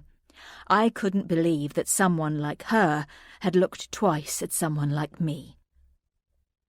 The wound in my heart tore wide in the face of this unguarded, drunken, simple truth, and I bled internally, profusely. I stood looking down at him with a hard hurt of pain in the back of my throat. I was terribly tired all of a sudden, as though I could have dropped to the floor right there at his feet, curled up and shut my eyes and just stopped the world from ever touching me again. Jesus, Jesus. His voice trembled. You're right. I couldn't stand the humiliation, the indignity of explaining all that, so you're absolutely right. I lied. He nodded slowly. And now I'm going to pay the price for that because you're going to leave me too. Fuck. He almost laughed. The irony of it. The things you've been accusing me of, seeing Caitlin. He shook his head in disbelief. If you had any idea. The truth is, I wouldn't touch her if she was the last woman on earth. I mean, can you imagine? He lifted his head. His eyes were full of pain. After what she did, what kind of mug would I be, eh? He laughed again. You've got it, though. You've sussed me. I am the kind of mug that would lose you. The one woman who has healed that massive hole in my heart. The one woman I would actually consider having my own family with. But what do? I balls it up because I'm a coward. Brilliant. Perfect. His eyes bored into mine for a second, and then his head sagged. I'm sorry, he mumbled. Really sorry about everything. The only good thing is... He shook his head sadly. It really can't get any worse. For either of us. He reached out and touched my hand. I didn't pull away. I couldn't find the words for the questions I needed to ask. You know, as soon as I got to the train station yesterday, I thought about you here, unwell, and I thought, what am I doing? Seriously. I've got my priorities wrong. I'm there on the piss with the blokes doing what men do when they go on conferences. And all the time I just kept thinking of you. His voice cracked, and now it's all too late. I'll make some tea. It seemed such a ridiculous thing to say. His leather jacket creaked obtrusively as he tried to take it off. His face, crumpled with concentration, frowned and then brightened. Let me. You're not well. You shouldn't be even on that foot. I didn't answer. I watched as he struggled to remove the jacket, his clumsy fingers attempting the zip but not managing, as they closed precisely and slowly around empty air. The tea could wait. I went and stood by him patiently, watching the crown of his head tip and judder, his hair lank with wet and grease, flopping forward in the struggle. He pushed it back with unsteady fingers. I was so pleased to be coming home, and then when I saw the back door was open and I couldn't see you, I thought you'd gone. Poof. His hands bounced and exploded apart. I pulled his jacket from his shoulders and started on his shoes. He let me push him backwards onto the sofa, and I pulled the rug up over his shoulders. He turned over onto his side. Nice, he said. Nice. Warm. He looked up at me for the first time. His grey eyes looked huge in his face. Thanks for doing this. I don't expect anything from you. I know you're just being a decent person. So, just thanks. His eyes battered lazily for a second, and then opened and looked at me. By the way, there is no scarf. He slurred a little. Check my bag. Check everywhere. His hand waved. Why would I do that? There is no scarf. A whole wash of hurt and affection and concern and some other emotion I couldn't name came over me. I sat next to him on the sofa, tea forgotten, watching the drifting paralysis of alcohol take him, the hypnotic flakes stroking his face, drawing him down. I was helpless to control any of this. I had no part to play. The drink in him flexed and twitched, running through his veins, keeping him falling. His body relaxed into a smooth gentleness that made me want to kiss him. Another tremor passed quickly through his shoulders, and he sunk down into another level. Paul? I waited. Are you awake? But there was only the soft slur of his breathing. I got up very gently, bending to pick up his jacket, aware of the weight of something in the pocket banging against my shin. Putting my hand inside, my fingers closed around the hard rectangle of his phone. I scanned his face for a moment and then slipped quietly into the hallway. I had almost got to the kitchen door when the vibration nearly made me drop the thing. The screen flashed white. We had to meet. You've always known we would. You and me, bound together for life. Neither of us can ever forget. Caitlin. Then it locked.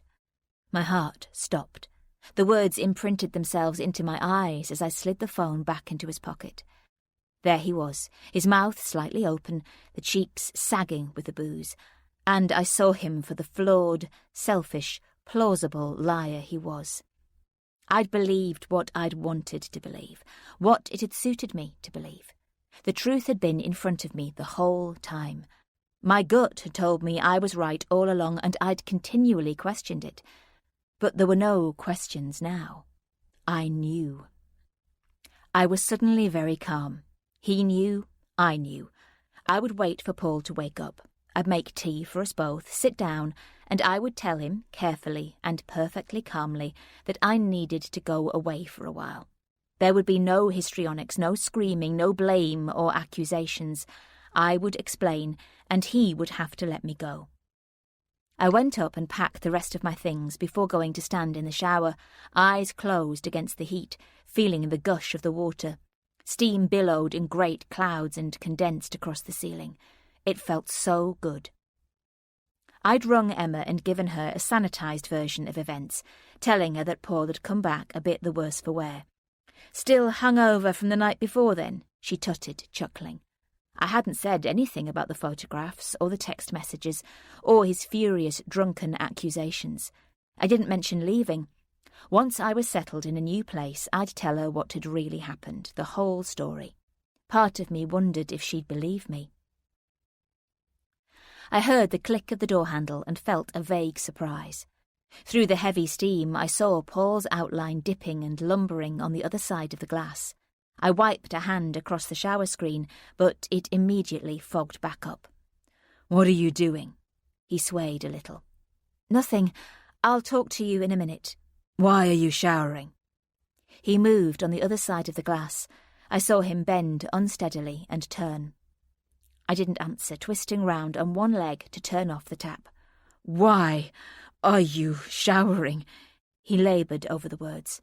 I reached for the wall. "For God's sake, Paul, could you just—" The door to the shower shunted open, and I half spun in alarm as he stepped in, naked beside me. He pulled the door shut. There was no way past him.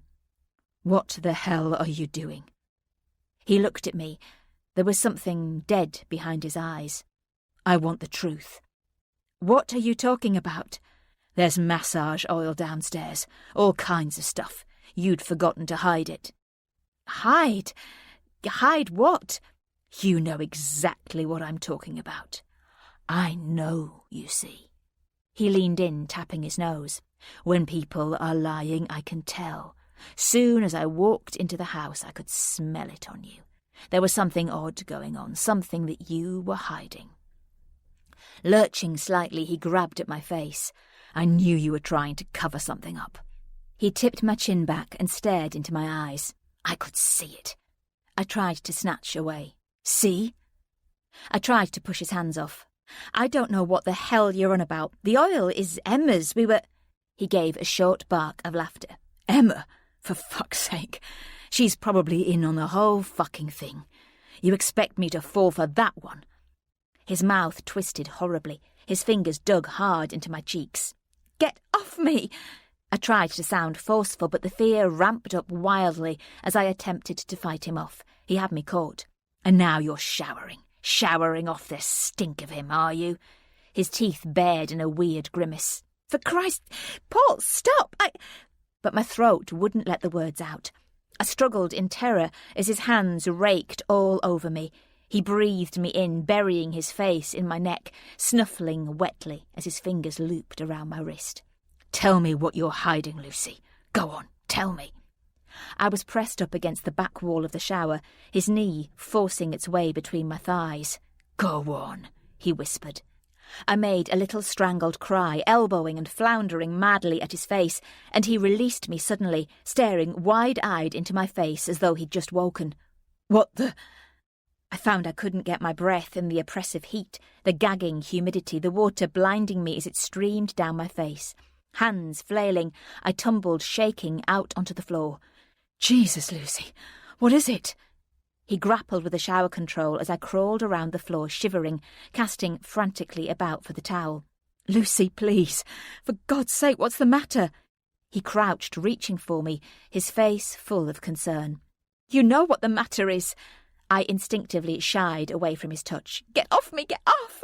I shrieked. "What? What?" He straightened, stepping back in alarm, his hands raised in surrender. "Talk to me. What's going on?" He appeared instantly sober. "I thought—" I pulled a bath sheet from the cupboard and wrapped it tightly around me. "I'm warning you," I said slowly. "Don't you dare come anywhere near me." His hands waved in mid-air. "I promise I won't, I promise. Look, I'm keeping right over here. But could I please get a towel?" He grinned lamely and slowly reached for a towel from the rack, looping it around his waist. "There. Look, see? It's just me. Same old me." I backed out of the bathroom. "Stay in there," I ordered. "Don't you dare move." I'm not moving. He stood there wide-eyed.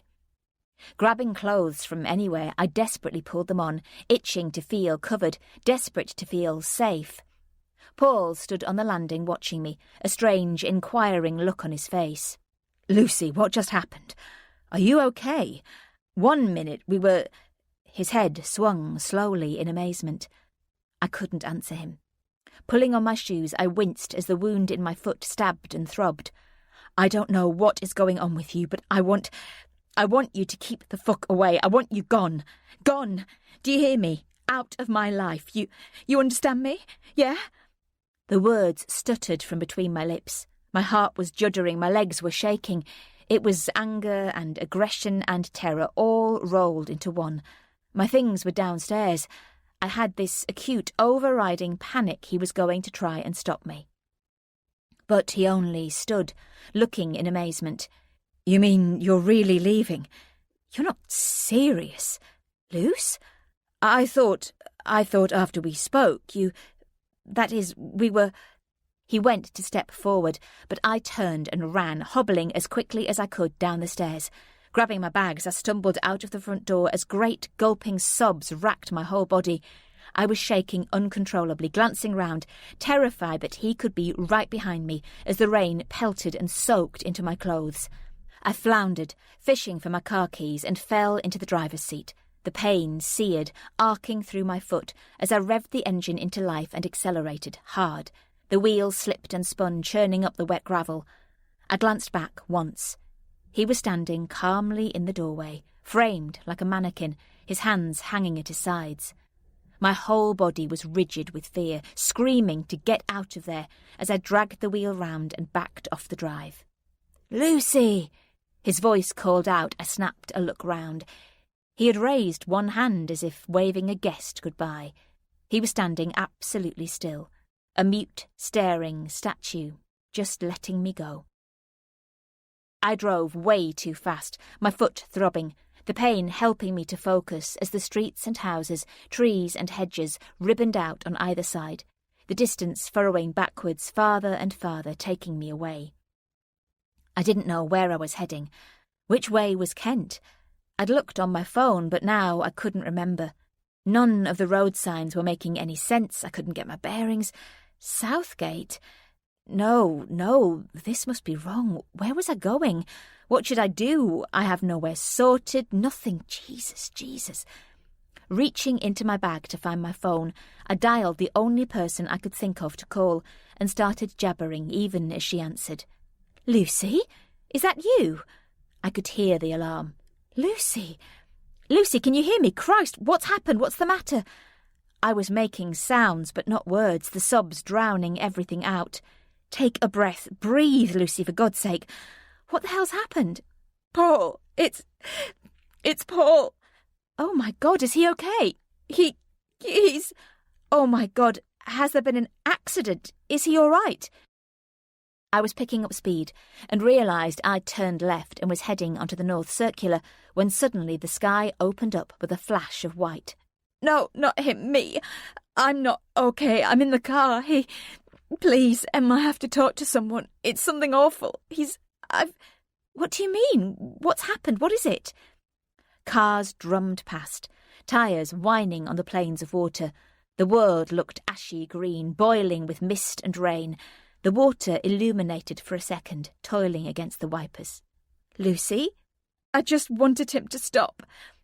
There was a junction. I knew there were lights. I saw them without really seeing. The change from one colour to another didn't register. Lucy? There was a terrible noise, a blaring, high-pitched wail, as the road lights throbbed, orange and red, streaming out on either side. I watched as a tunnel of brilliant light bore down suddenly in front, and the car rocked and slipped. There was a terrifying, screaming sound. Somewhere was the sound of Emma's voice. I think I said her name as a force took over the wheel. The car slewed hard into a kaleidoscope of whirling colours, traffic lights, tail lights, searing headlights. A sickening sound of screeching metal on concrete convulsed through the car, and then suddenly a wall of brick reared up. I was twisting and turning, the belt tearing against my shoulder, and then I was grabbed by my hair out into a cold, blank sky. In those seconds, there was a moment, an indescribable moment, when I was overcome with the numbly falling assumption that I was going to die, and this was how, and this was when. And then out of the whiteness came a blackness, and then there was nothing.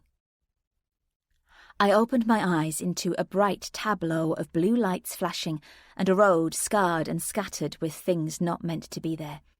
Kind hands and a blur of faces lifted me from one world into the next, a place of stretchers and strip lights and screens and blankets that smelled strange. The world outside was still thundering with rain and police cars, radios, tinny voices and sharp white headlamps, illuminating what was out there in that other place. Did I die? Look at me, someone said. Concentrate on me. I turned my face to the voice and the lights became brighter, shriller, and there was a stink of something caustic that burned my throat and stung my eyes into crying so that I couldn't see a thing. You're fine, the voice said from far away. It'll be okay, don't cry. The ambulance is here. I was aware of the outline of the person looking up and away from me, talking to someone over their shoulder. There was a police radio, flashes of acid yellow. Is there any ID? Someone said. Then, Lucy, you're all right, love, just bear with us. Do you want to go with her? I gazed up into the face hanging over me. No. I stared up in horror. Shush now, it's okay. No, you don't understand. I struggled to get up and the world fizzed around me. Shush, lie still, the mouth said, and then the world went dark. What woke me was the lack of noise. I was in a room, too bright. There was a terrible pain in the back of my head and I couldn't feel my right hand. I shifted my head. Emma was smiling across at me. I blinked painfully. Hello, you. She wrinkled her nose and I saw her eyes were full of tears. I stared at her face. All kinds of images floated in front of me, but I didn't know if any of them were real. How long have I lifted my hand. God, she sniffed. You've been in and out of consciousness for ages. Christ, Lucy, we've been so scared. Her eyes glistened and a single tear tracked down her face. I can't remember. And then it came to me. Paul, the shower. You called me. She scrubbed the tear away. You told me you weren't feeling well. Do you remember that? No. I shifted, and the tubes and wires shifted with me. My head hurt like hell. Emma, it was Paul. She looked at me patiently. You were in the car by yourself, Luce. Paul wasn't with you. No, I don't mean... I mean Paul tried to... I stopped to find the words. I thought he was going to rape me. I knew by her look the words sounded over-dramatic and odd. I lifted my hand and realised it was bandaged so thickly I could barely move it. I thought he was going to rape me, Emma. My voice came out in a whispered husk. He threatened me. He came back drunk, accused me. Rape? No, shh. Lie back, sweetie. It's okay. They've given you all kinds of stuff. You have to believe. You told me you'd done something and you needed to talk to me. I'm here now, Luce. You can tell me anything, you know that. Not me. Paul, Emma. I struggled to pull myself up. He came home, raging drunk. Emma frowned a little. But we spoke, Luce. Do you remember what you said? You said he'd come home a bit worse for wear, remember that? I wasn't telling the truth, Emma, I rasped. That's not what happened. Isn't it? No, I couldn't tell you. He was there. I was going to leave him. I wanted to tell you, but you need to sleep, she said gently. I've been speaking to Paul. You... She broke off and I saw the pity in her face. Pity? Paul. You've talked to Paul. I lay back on the pillow and closed my eyes, feeling the tears leak from under the lids. A nurse came in, bustling around. She touched my arm, and the sticky tape pulled painfully. I think she's very tired, I heard her say. Maybe you should come back another time. I opened my eyes. Emma was pushing the chair back. Of course, you're absolutely right. I'll be back when you're feeling brighter, Luce. Take care. She bent to pick up her things and put her face close to mine. I'll ring him and tell him you're awake. She kissed my forehead. She just needs to sleep, said the nurse, turning down the light. She stepped forward to guide Emma awkwardly out of the door. How long have I... My head swam. Paul, Simon, Emma, Caitlin, Simon, Paul, Caitlin, Emma. Their faces whirled. The nurse chuckled. Quite a while. A little brain bleed does that to you. Things get muddled. You'll be a bit confused for a few days, but try not to worry. I'll leave you alone and you can get some sleep. I heard the shunt to the door closing, and I lay back on the pillows, my body flinching with memories I couldn't make sense of. I was out of control. Time was out of control. Paul, Emma, Caitlin, Simon... Images came to me, weird snapshots laced with the whine of tyres travelling too fast, the gusts of rain on the windshield between odd windscreen wipers swiping back and forth, each swipe revealing the faces of two laughing children. I could hear them, their squealing and shrieking. Look at me, said a voice. Concentrate on me. I saw again the flash of police lights and the wail of an ambulance siren, and my eyes fell open with a shock. Lie still. It was her. I saw her staring down at me. My eyes widened. She'd been there. Caitlin. The face was Caitlin's. Chapter 11. Oh, you're awake. Good. Your husband's here to see you. My stomach turned over. I squinted painfully. The nurse, Claire, bustled round the bed. I'd got used to her coming and going. She was someone I instinctively liked, with her comforting wide hips and curly blonde hair. She clattered something into a tray. Please don't leave me. He's been in a right 2 and 8, she laughed. Mind you, he's managed to find some old friends here. What a coincidence. I licked my sore lips. Mr. McAndrew was at university with him, apparently. What are the chances? Small world, eh? I heard Paul's laughter in the corridor outside, and another man's voice. Then the door clicked open. There she is. His face registered absolute delight as he dragged a chair over and grasped my good hand. Every inch of me shrank from his touch. The drugs buzzed wildly in my ears, and I froze. Lucy, this is John McAndrew, a really good friend of mine from years back. John, this is Lucy. I realised there was a man standing in the doorway. Paul looked up at the nurse and then round at him, smiling. I tried to pull my hand away. Paul grasped it tighter. I looked at the man, his spiky blonde hair, his pressed shirt, his tie. It didn't immediately sink in. John has a brilliant team here. Paul smiled. You don't have to worry about a thing. John stepped forward in a waft of aftershave. He had a freckled, sandy complexion. He smiled broadly. "We can have a chat, Lucy, when you're feeling a bit stronger. I've got a really lovely colleague called Diane I'll introduce you to. She's very easy to talk to. I think you'll get on with her splendidly." I blinked, not comprehending, the fog lifting a little as my eyes tracked down to John's name badge, psychiatric consultant. My body jerked. I know Paul felt it. "I've been explaining how you haven't been feeling well recently. Things have got on top of you a bit. Even your friends couldn't help." "Emma. God, I feel so responsible." He looked up at John. I should have taken more care." John put a reassuring hand on his shoulder. "Don't worry, I'll come and see Lucy tomorrow, and I'll bring Diane too. We can have a chat and see where we go from there."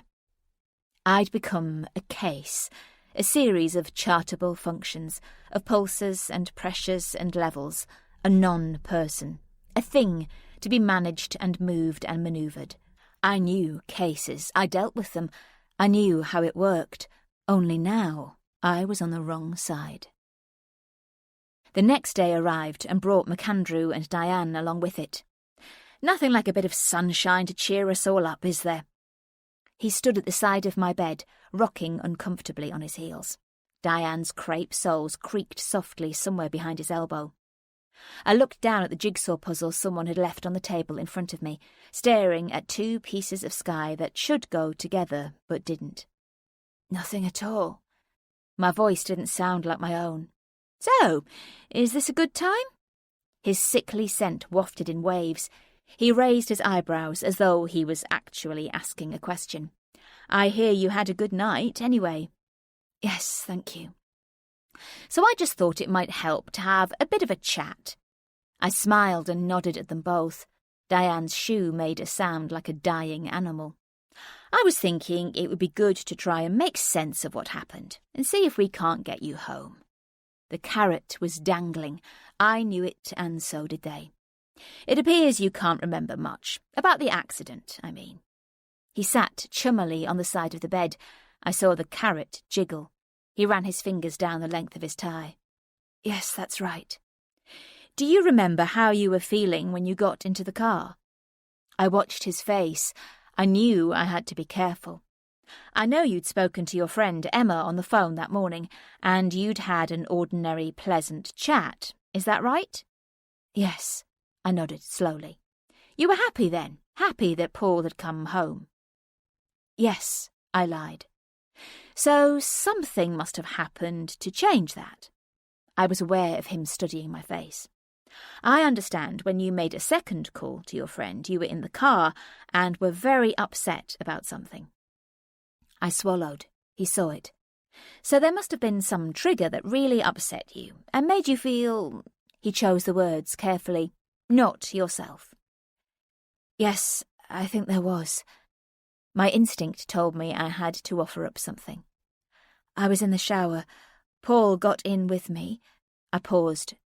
"We had a fight." "Paul says that he was in the shower and that you got in and became enraged. You attacked him." The carrot began to move away, slowly. I opened my mouth.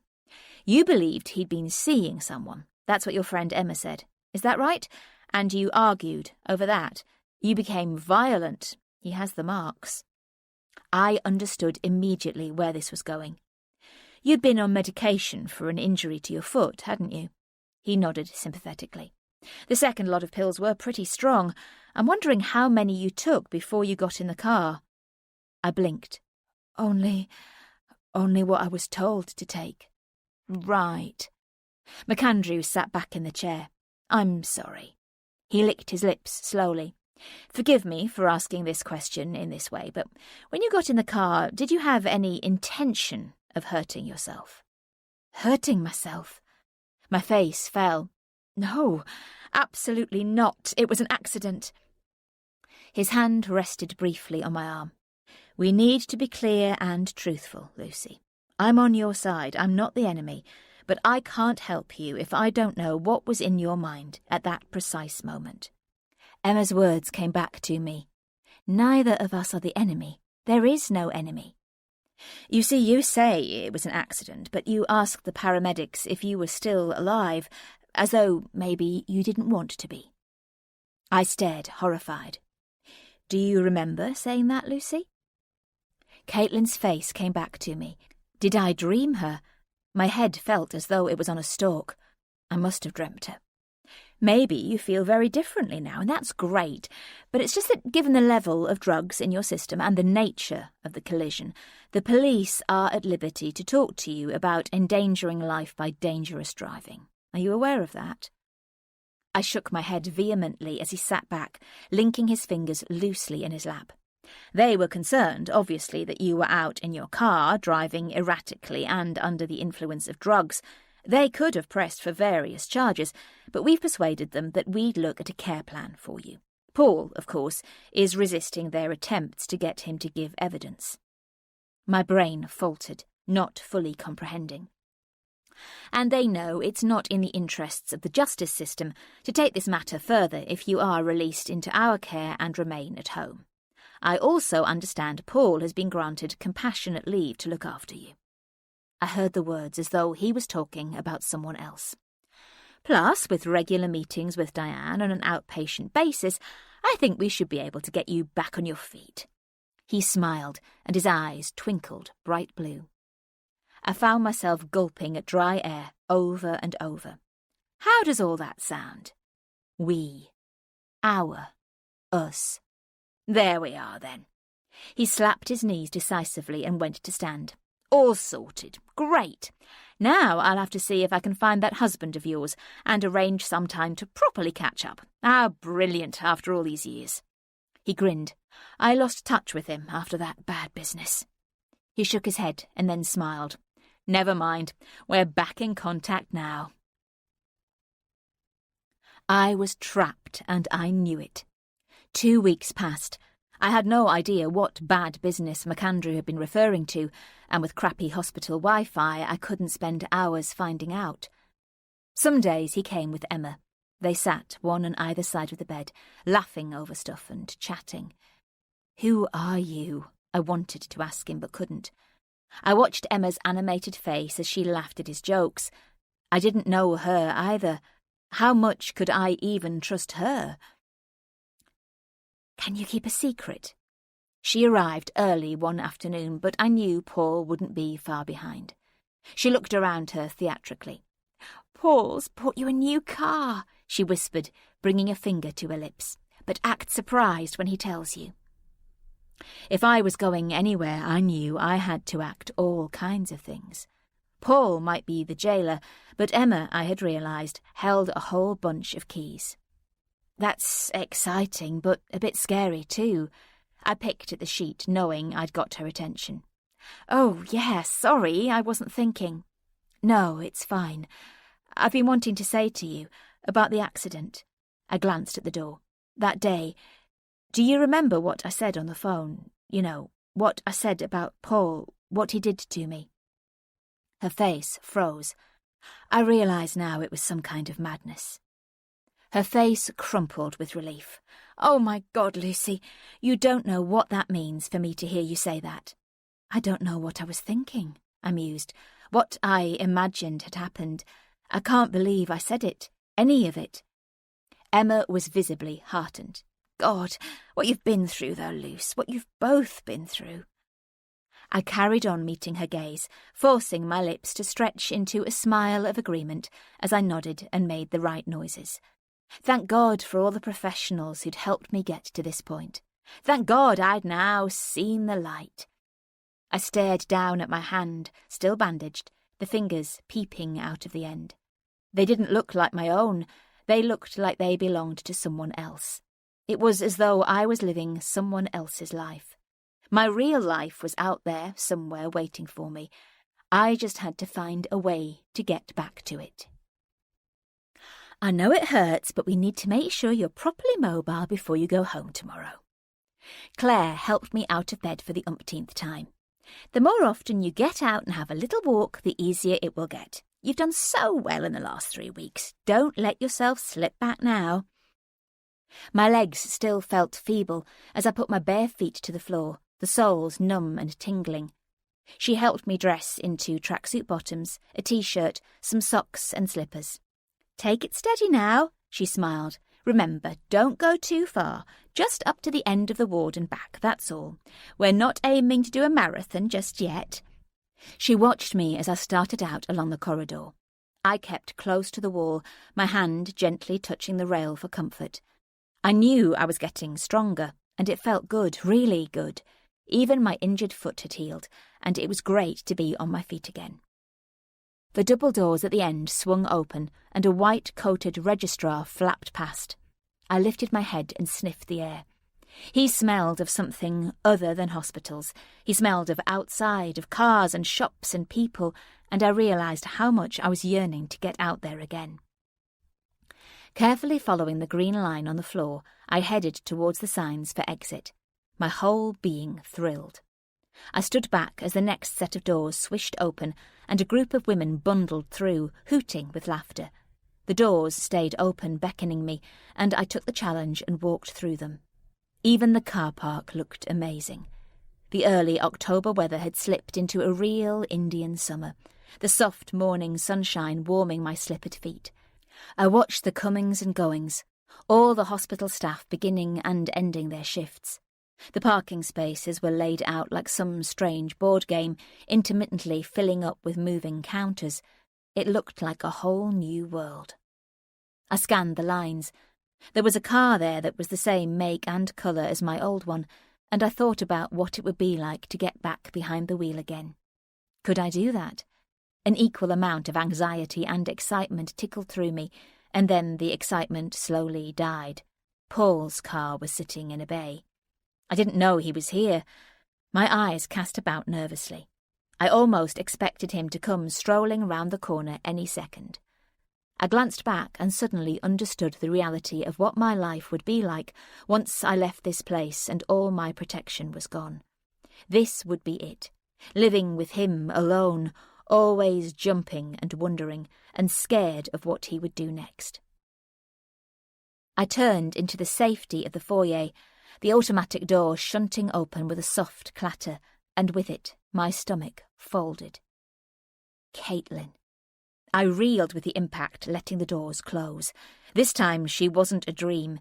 She was standing, checking the signs above her head, and then looked down at the guide on the floor. Her head turned sharply, as though someone had called her, and suddenly there was Paul. They spoke for a few moments. He looked shifty and tense, glancing about to see who might be watching before they walked together down the corridor. It was like some terrible, terrible premonition coming true in front of my eyes. "God, you'll get me shot!" I jumped as Claire cupped my elbow. "I said to the end of the ward. I didn't suggest you take yourself off to town," she laughed. "Now come on." But I pulled back. "Paul's here. My husband's here." "Bit early for him, isn't it?" she smiled. "The staff are only just coming on duty." "But his car's over there." I looked back into the car park. It had filled up considerably. I looked for his car, but the newly parked vehicles obscured the view. "You'll never spot it in that lot," she laughed. "Now, please, if I don't get you back, I'm going to be in real trouble." Her grip tightened, and she steered me firmly in the direction of the ward. I couldn't help myself. Every person coming towards us, every voice at every turn had me snapping around in case it was him. But Paul didn't appear, and neither did Caitlin. I didn't dare take my eyes off my bedside window. By the end of the morning I was exhausted. The afternoon rumbled into the early evening, and still I couldn't relax. What were they doing here together? What was their plan? I envisaged some terrible moment of them walking in here together and telling me Caitlin had moved into my house and they were about to begin their new life together. "You've been asking about your husband?" I started in alarm as Claire put her head around the door. "He says he's been trying to get through to you, but you're not answering. He wanted me to tell you he can't make it today. He'll be here tomorrow, when you're discharged." I nodded wide-eyed as she disappeared away up the corridor. How I longed to just get dressed and run away, somewhere where they'd never find me. But I wasn't free to do that, was I? I'd got McAndrew and Diane and the weight of case notes on my shoulders weighing me down. I closed my eyes. Free. I remembered what that was like. Living in my apartment with the windows wide open, a glass of wine in my hand, listening to the birds in the gardens outside. A tray crashed somewhere, and my eyes snapped open. Caitlin was standing on the other side of the window, staring straight in. Her eyes bored steadily into mine. She looked quickly to her right and left and then back at me. She raised a finger to her lips. I couldn't move. I was aware of the jag of tension in my neck, but I couldn't take my eyes from her. She moved quickly, slipping through the door and closing it softly behind her. "Hello, Lucy." It was barely a whisper. I found I was pinned to the pillow. I tried to shift myself back, but my arms shook like a frightened kitten. "Please don't be scared. I only want to talk, that's all." "I'm not scared." My own voice boomed into the quiet. She looked back at the door as she pulled a chair closer. "Do you mind?" I couldn't speak. "There are things you need to know." She was more beautiful than I'd realised, the paleness of her skin, the intensity of her green eyes. She blinked, and the dark lashes fanned delicately against her cheek. "I can guess what those things are." My voice was a little shaky, but it was a direct challenge. Her eyes widened. "Can you?" I heard the soft lilt of her accent. Yes, it's okay, don't worry, I already know," I said stonily. "I've spared myself that humiliation." She frowned. "What's he told you?" "He hasn't told me anything, I found out." "And you confronted him with it?" She sounded breathless. "Is that why—" Her hand fluttered. "Is that how you've ended up here?" She snatched a glance at the door again. "Well, it all makes life simpler for you, doesn't it?" I let my anger rise. It felt so good to let it go. "You've got what you wanted. Well done, you." My mouth worked horribly, and I hoped I wasn't going to cry. I swallowed and refused to let my eyelids release their tears. "I've got nothing I want." I nearly choked on the bitter laugh. "Really? Well, you've got Paul. I hope he makes you very happy. I have to say you deserve each other." I shook my head. "Those poor little kids." She gasped as though I'd physically struck her. I stared at her face. I couldn't decipher what I saw there. Pain, puzzlement, anger, defeat. She didn't speak for a moment. The silence ticked for seconds. "I don't know what he's told you. I don't know what you think." Her mouth trembled. "I think you're shagging my husband." I felt bold. I was outraged that she'd come here. For what? To explain? To gloat? I leaned painfully forward. "But think about this, Caitlin. There were reasons why you dumped him in the first place. Think about those." She made a small, strangled sound, as though she was laughing. I glared at her. She only shook her head over and over. "No, no, no, no," she kept repeating.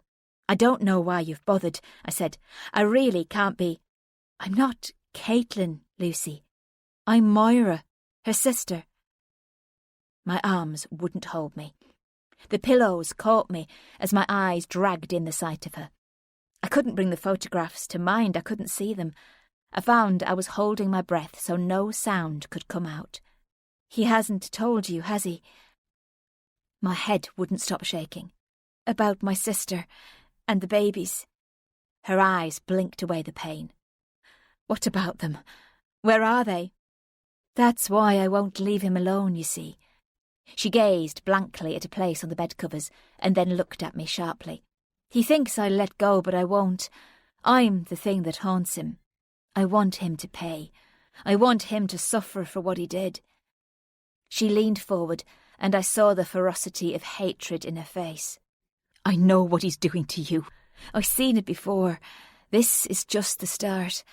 I'm not going to stand by and watch him do it all again." Her words tumbled in the air. They made no sense. "I don't understand what you're saying.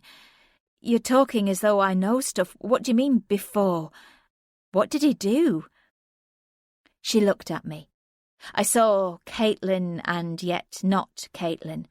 I saw the photographs all come to life, the children's faces dancing and cartwheeling in front of me. I saw their smiles, I heard their laughter. Paul did it. Did what? What was she saying? What did she mean? He killed them, all of them. Caitlin and the children are dead. Chapter 12. I listened to the creak of floorboards across our bedroom and the squeal of a drawer shunting closed. I'd had 3 days. 3 days of his endless, oppressive kindness, his gentleness, his never leaving me alone for more than a minute. 3 days of me replaying and replaying what she had told me. My fingers fumbled and stalled stupidly over the keyboard, my brain willing them to work faster as my eyes tracked the ceiling, listening for his movements, making sure he wasn't on his way down. Why was I doing this? What was I thinking? None of it was right. She'd made it all up. Get out of here. Get out of here now. I'd stared at her in horror. Or I'll call someone. Security, someone. My hand reached for the assistance button. You know you don't want to do that. All those questions you must have been asking yourself. I can give you the answers. But murder? You're mad. You're talking gibberish. Murder? Seriously? Are you out of your mind? She threatened to leave him. She was going to take the girls. He couldn't let that happen. He would rather kill them all than let them go. Her words peppered the air. I couldn't take my eyes off her. He attacked her physically more than once, then told her it hadn't happened, that she'd fallen, that she'd slipped somehow, that she was overreacting and had made it up. She began to question her own version of events. He was intelligent, he was highly educated, he was a psychiatrist for God's sake, totally plausible. Who would have believed her? Where could she go? Stop! My hand came up, warning. I groped for the call button again, but my fingers clutched at nothing. You know Paul could be here any minute, don't you? But we both know he won't. She smiled and looked at her watch. I've arranged to meet him in a pub, only I won't be there. She smiled. I click my fingers and he has to come running. He daren't not. So you're blackmailing him, if you want to call it that. She settled herself in the chair next to the bed and studied me for a few moments. I make sure he can never forget. You know he's spiralling again, don't you? I think it's because you remind him of her. I felt instantly queasy. I hadn't fully realised before, but now I see you up close. She recoiled a little. You do. A glimmer of grief flinched around her eyes. He can't forget no matter how he tries. That's what this is about. Deep down inside, I know he feels guilty. She looked at me steadily. It will happen again because you've triggered something. I'm going to call one of the nurses. She didn't appear concerned. He'll have to control you. He's lovely and kind and then suddenly cruel. He switches from being completely reasonable to utterly bizarre. He's unpredictable. He got Kate to a point where she didn't know left from right. He'd argue black was white and then argue that it was black again. Her hooded eyes were clear and passionate. You know what I'm saying is true. I can see it in your face. A warning creak overhead paused my fingers on the keyboard. You should stop, but you know you won't. You won't stop because you know there's something in what she told you. The page loaded in front of me and I compulsively scrolled down. I even tried different spellings of the name, Caitlin, Catelyn, Kaitlyn, but I couldn't find anything. She was lying. She had to be lying. You need me, Lucy. You need me more than you've ever needed anyone in your life. She dipped and reached into a bag. In her hand was a small mobile phone. This is the only phone you have that's safe. I've stored my contact on there already, but you'll need to keep it somewhere very, very secure. Memorise the number, yes, just in case. You can ring me or text me whenever you like, but hide it, Lucy. Hide it really well. A strange wave of calm went through me and I stared down at her hand. You don't really expect me to take that, do you? She didn't answer the question. He won't let you leave, and you definitely can't stay. The net's closing in. You know, you can feel it. No.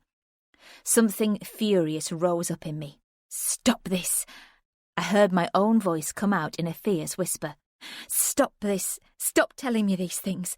None of what you've said can be true. He would have a criminal record, wouldn't he? Paul is a highly regarded psychiatrist. He's well thought of. People would know. You can't cover up stuff like that. Agree to meet me, and I'll tell you everything. What?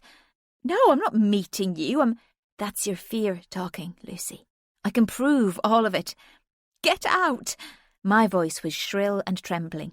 Get out! I don't want you here, and I don't want to hear it. She stood a towering figure, her maddened eyes never leaving mine. I'll go, but I'll say one thing before I leave, she said quietly. I will always believe you, and I will always be there when you need me. She walked swiftly to the door and opened it, but then paused. Remember, I'm always watching. And with that, she was gone. I stared at the empty space that she'd left behind, and I realised my palm had reached out and touched the small black rectangle of the phone. The danger of possessing that was more than I could even contemplate. You all right down there? Paul's voice shocked me back to the screen. I'll be there in a sec, just sorting out the washing, he called down cheerfully. My fingers flew to the browsing history, and I immediately deleted it. See if you can find us a decent drama to watch, nothing too taxing or gruesome. We see enough of that in real life. Let's have a bit of escapism. Sure, yep, I called back. I'll have a look and see what's on. My hands shook wildly as I closed everything down, as the tread of his feet came slowly down the stairs. We sat watching the television in our living room. Our living room. Everything was as it was before. Sofa, table, chair, cushions. There was nothing abnormal about it or out of the ordinary. Horror happens in TV dramas, not in real life, my head told me. No death, no murder. That hadn't happened. I had found an episode of Meg Ray to watch. A young woman had gone missing. All the signs pointed to it being the boyfriend or the father or the husband. It was always the boyfriend or the father or the husband or the man next door or the school caretaker, the one who should be taking care but does the very opposite. Paul wasn't that kind of man. He was a lot of things, but he wasn't that. How could I have sat and listened to that? Why didn't I call someone? Because part of you wanted to hear it. Look at what he did to you. Moira's tortured face came back to me. Look at where you are. The net is closing in. You know, you can feel it. Dr. McAndrew had turned up the morning of my discharge. I looked for Diane, but she was nowhere to be seen. I carried on packing my things as he sat on the edge of the bed, hooking one knee up and clasping it between linked fingers. The knuckles went white. So, you're leaving us today then, Lucy. Congratulations. You've come a long way, haven't you? All the time I was folding and smoothing. My mind kept thinking exactly that. I had come a long way, and a long way away was precisely where I was going. Once I was out of here, I'd be free of it. The madness, the chaos, the lies. So we need to keep up that momentum. McAndrew moved his arm like the piston on a train. We don't want you slipping back, so I'm discharging you on the condition that you'll stay under Paul's professional care. How about that for a bit of brilliant news? He chuckled. Let's see if we can keep you out of hospitals from now on. He smiled broadly. Of all kinds. The true impact of his words kept me dumbly standing there. It wasn't until he left that the absolute meaning sank in.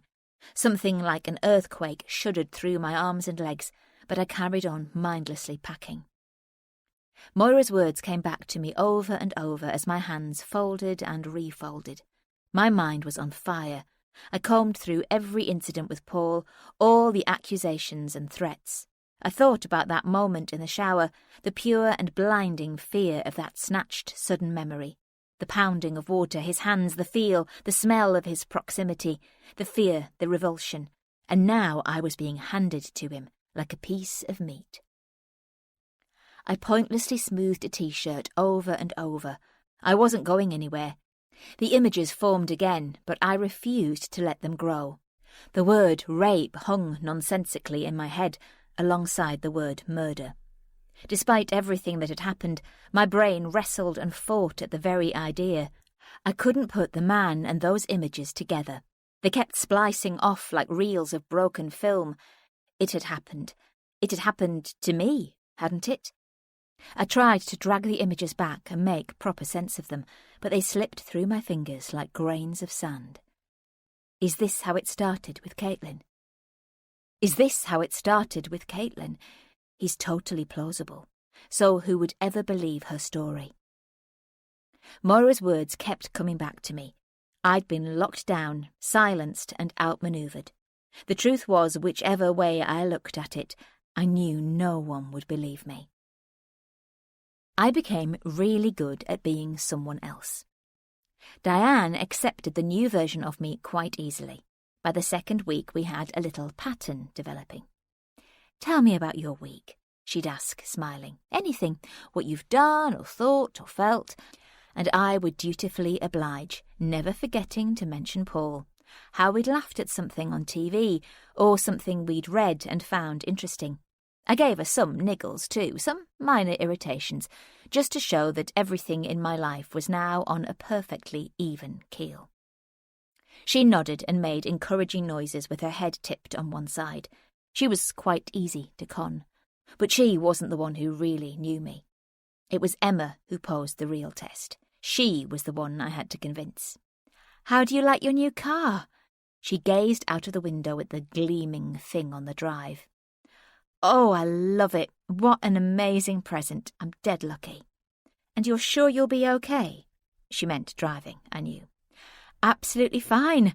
I've got Paul. How could I not be?" I laughed. It sounded false even to me. "He said he'll come with me the first few times and hold my hand." "So you're really feeling much better?" She sounded dubious. "More than. Few aches and pains, but everything else is getting there. Can't you tell?" I grinned. I watched to gauge her reaction. "It's just that I was supposed to be going to France for a couple of weeks, and I said..." She wrinkled her nose. "You said you couldn't because of me." I looked at her levelly. "Don't be daft. You can see I'm fine, can't you?" I held out my hands. "Look, go on holiday, Emma. Enjoy yourself. By the time you get back, I'll be a whole new woman." "Louise says she hopes you're feeling better." Paul walked into the kitchen and flicked the toaster on at the wall. The name didn't compute for a second. "Louise?" He tried again. "Your sister, Louise?" He glanced at me over his shoulder. "I've left messages for her. I was waiting for her to ring me back." I trailed off. "Why was she phoning you?" "Why shouldn't she phone me?" His shoulder blade twitched and my stomach jumped. "I kept in contact with her all the time you were in hospital. Someone had to," he said petulantly. "She was worried. Anyway," he glanced round, "you said you weren't interested in talking to her." I knew it was best to say nothing. "Yeah, don't you remember? You said she had enough on her plate with your mum." "Ma'am," he grinned. "I've been giving her some advice about support services she can hook into if she needs them. She said she couldn't thank me enough. Nice woman. You must invite her down." He busied himself slicing the bread and slotting it into the toaster. A tiny piece of me went very still, as though I'd heard another key turn in a lock. "Did you see the weather forecast, by the way?" "No, I didn't." "Today's going to be great before the weather packs in. We should go out for the day somewhere." He turned and leaned against the work surface. "A picnic, maybe. What do you think? How about Kent? Do you know Whitstable or Broadstairs?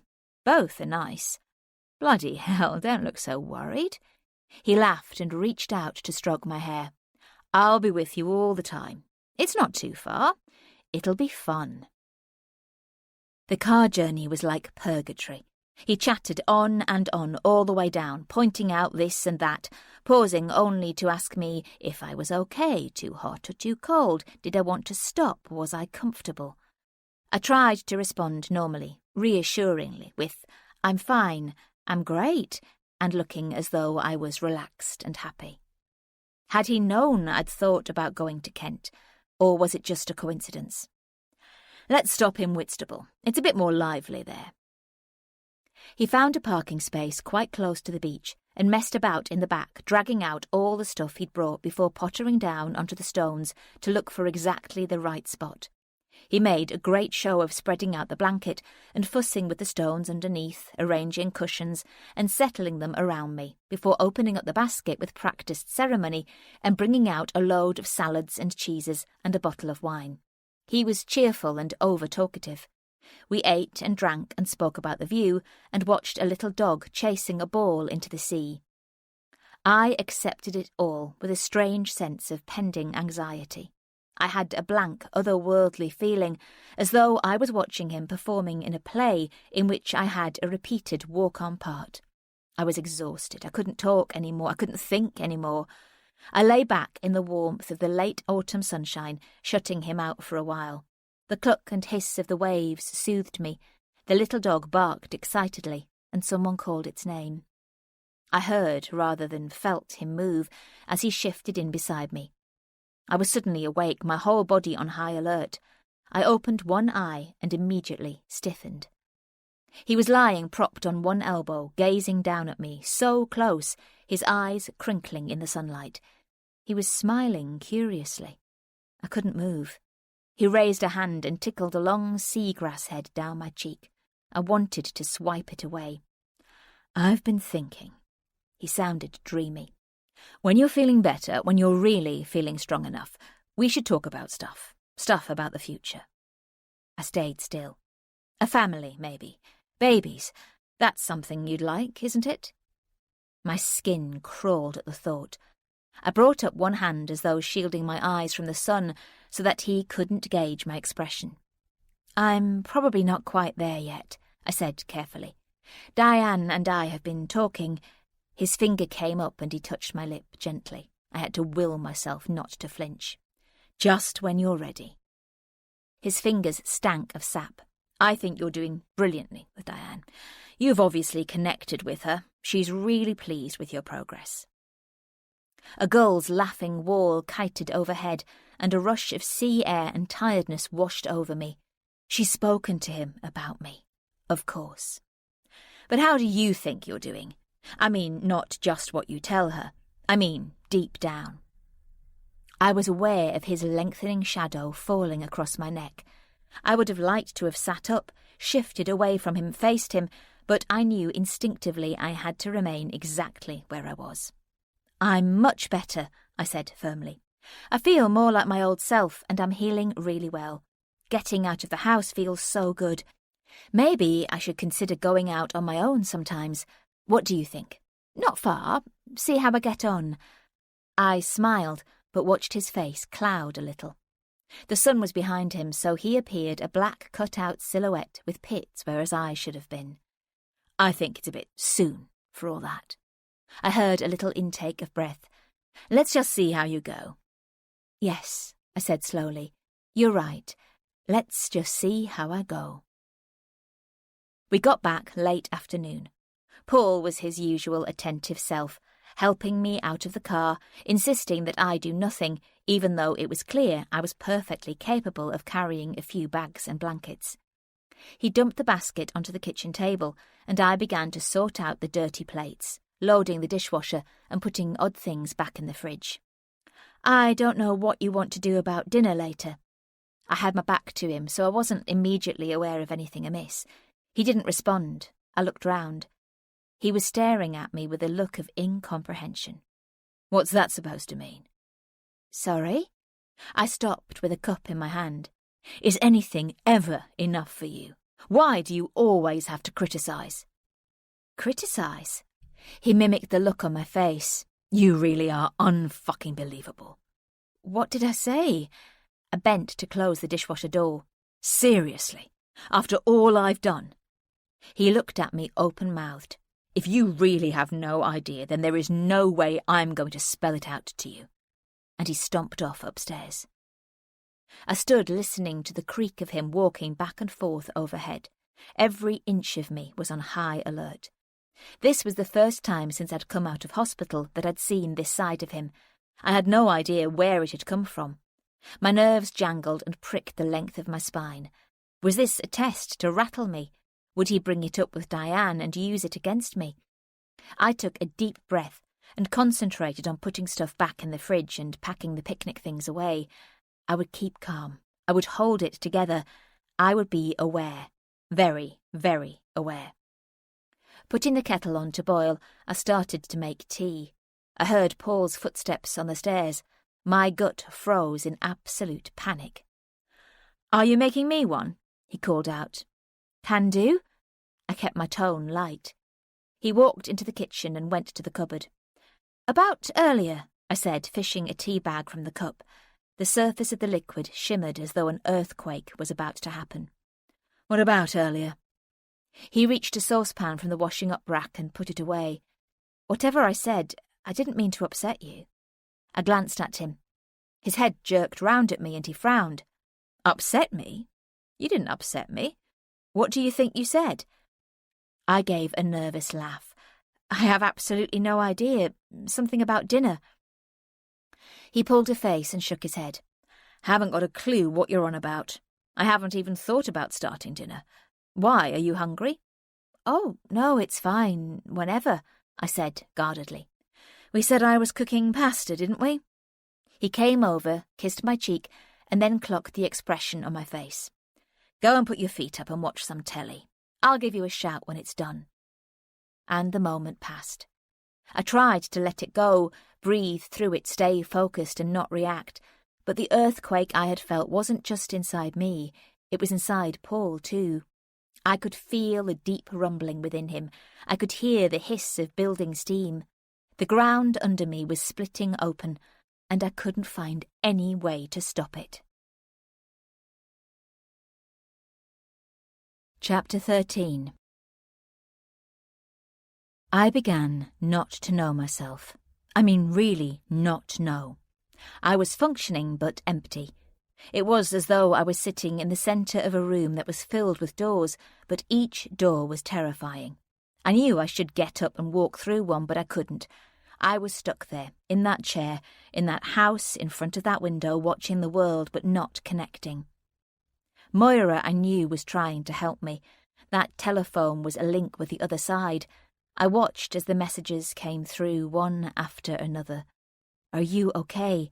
How do you feel today? Do you feel safe?" Questions that I just didn't have the answers to.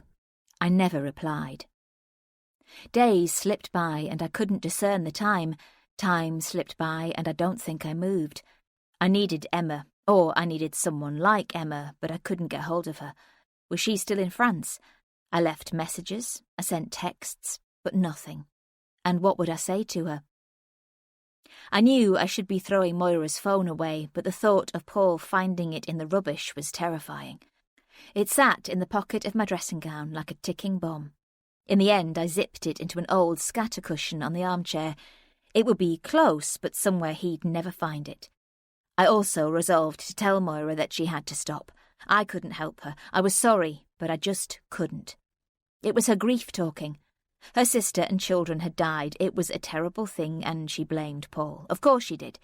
People blamed people for things out of their control. I knew I had to say something. "Moira, I know you don't want to hear this, but I think you should talk to someone. You've been through a terrible thing. There must be someone out there who can help you find some kind of peace. I do hope so. You deserve it. Lucy." I pressed send and waited. Nothing came back. I waited a bit more. There was silence. I prayed that would be enough. "Heard from Emma recently?" Paul didn't take his eyes from the TV screen. "No, actually I haven't." He flicked through channels, one after the other. "Strange. I don't think she's back yet. Maybe she found some new bloke over there and sent the old one home. You know what she's like." "Probably." I smiled and tried to read his face. "By the way, I've arranged to go back into work. Just a couple of hours to start with. Is that okay?" He turned to look at me. "Of course, no problem." "Only if you're sure." His gaze didn't drop. I swallowed. "Good thing is I'll get the TV remote all to myself then. What a treat that'll be. I teased. It was as though someone else was speaking the words. He seemed convinced. I'll go in tomorrow then. Just half a day to start with then. Let's see how you get on. I smiled, and then suddenly my smile froze as I felt the phone tucked behind me vibrate just once. You okay? He looked concerned. Absolutely, I reassured him. Why? Oh, that's good then, he breathed. For a second there, you looked like you were scared. That night I slipped out of bed while he was asleep. Each stair cracked like a gun going off, and my heart went with it. At the bottom I paused and listened. All I could hear was the restless beat in my ears, but nothing moved. Not daring to put any lights on, I unzipped the phone from its hiding place, and I read her reply. Meet me tomorrow. I know he'll be at work. I'll tell you everything, and then you can judge for yourself. She gave me a time and the address of a cafe not far away. My hand trembled as I pushed the phone back inside the padding, and a creak overhead sent my heart thudding. I walked quickly into the kitchen and ran the tap. Water, I'd say, just getting a glass. I rehearsed it in my head over and over so that it would sound natural. I stood for a few moments listening, but I couldn't hear anything else. Creeping back up the stairs, I eased our bedroom door open, inch by inch. His back was a hump of duvet, and his snores gargled gently. I slid back into bed and lay there, staring at the ceiling. How the hell did she know where he'd be? See her again? The very thought of it shook me to my core. The idea of leaving the house on my own filled me with a terrible, churning anxiety. I glanced across at Paul. The black sockets of his eyes stared back like a cadaver. What if he ever found out? What if he caught me? What if it was all a trap? What if? What if? The next afternoon, I watched Paul pack his things together into his computer bag. Are you sure you'll be all right? He'd been monitoring my every move all morning. There's nothing you need or want. If you think of anything, ring me, and I'll pick it up for you on the way home. There's nothing, I'll be fine, don't worry. I grinned broadly, feeling my cheeks strain with the effort. He came over and kissed me, and I found myself holding my breath. Bye then, I managed to sound cheery. I watched as he walked down the path. I was counting the seconds until he got into the car. He began to back off the drive, and I had a sudden surge of joy and took a great gulp of air. The whole atmosphere in the house had changed. It felt light and airy, as though a pressure had been lifted clean away. My ribcage expanded as I filled my lungs, my whole body feeling suddenly bright and aware and alive. I could do anything I wanted right now. I could run a hot bath and lie in it for hours. I could watch television. I could eat Nutella straight from the jar. You could meet Moira. No. I glanced at the clock. What are you afraid of? His anger, his rage, his attack. I shrank at the idea. It was much easier to stay indoors, be safe, do as I was told. My body was fearful, but my spirit rebelled. I didn't allow myself to think. I put clothes on. I slipped on some shoes. The soles of my feet tingled with the press of the leather. My jacket was heavy and constricting. It wouldn't let me lift my arms properly to open the door. I stepped across the threshold. The world was sharp and in focus. The light felt too bright. There was a strange, precarious sensation of not being guarded. What was I doing out here? You've come this far. You can do it. The driveway spanned away in front of me for what seemed like miles. I managed to put one foot in front of the other. The main road was another country, but I wasn't going back now. The new car sat there in all its insipid, pale blueness. I could do this. I really could. My knees nearly gave way as I tried to reverse, but I made it onto the road. Thankfully, my hands and feet remembered what to do, and the streets slipped by easily. I pulled up at the cafe and shakily turned off the ignition. I could see she was there. I was nervous and angry with myself and nearly turned around and drove home, but somehow I made it across the road. She didn't notice the door opening. Her fingers were fiddling nervously with the cup handle as she agitatedly chewed at her lip. Lucy, She rose and leaned forward to kiss me on the cheek. "What can I get you?" No, I'll get it." I flapped with my bag, searching for my purse. I was aware that she was watching me as I walked up to the counter. I brought my coffee to the table and sat. "How's it going?" She searched my face. "It's fine. I'm fine." I took a sip. "You got my messages?" Yes, I did, but what I said, Moira, I did mean... Wait, before you say anything. You want proof." She paused a moment and then reached down into her bag. "So, I thought you might like to see these." She drew out a folder. It was battered and greasy looking. She flipped it open and pulled out a wad of newspaper cuttings in a transparent wallet. I saw the lettering, Shropshire Herald, on the first one. She slid it across the table towards me, and I saw the date, Monday, August the 22nd, 2005. "House of Horrors," the headline said. Her name bounced out at me. Caitlin Reese, 24, and her unborn child were found dead, with Eloise, 3, and Rasheen, 18 months, in the early hours of yesterday morning. A roller coaster lurched through my stomach. The words swam blindly. Caitlin was pregnant. Moira's face was a mask of pain. I knew. So did he, I think. I've always thought that was the trigger. No. Her partner, Paul Weberman, 24, was found with a life-threatening stab wound. Police suspect the attempted murder of Mr. Weberman was part of a murder-suicide. Ms. Reese had been suffering with depression after the birth of her youngest child. No one else is being questioned in connection with this incident. Paul Weberman. I looked at her. Attempted murder? None of this made any sense. This isn't what you said. You're saying, Paul, that Caitlin tried to... Paul Weberman is now Paul Webb. Here. She pulled out a photograph of them all together. Paul, Caitlin, the children, one no more than a babe in arms. They were at some kind of event. See? Look at the name there. My eyes scanned down. Caitlin Reese, author of The Dark Room, with her partner, Paul Weberman, and their 2 children. She was interviewed by their local paper years ago. Moira traced her finger down the picture, touching the baby. They used this photograph after... She couldn't finish the sentence. But he told them she was suffering from depression and that she tried to kill herself. Paul has plenty of psychiatrist friends to call on if he needs to. John McAndrew's face drifted through my mind. He said that one day she flipped and tried to harm the children. He tried to stop her and she stabbed him. When they found her, she was in the bath. Both of her wrists had been opened up. And the babies. The words wouldn't come. The babies were in her arms, one on either side of her. Her eyes glistened with anger and grief. Paul was unconscious, minutes away from dying. Her jaw contracted angrily. They looked at the evidence and they believed his version of events, she said simply. A fine, upstanding, decent, highly respected, middle-class white man, she sneered.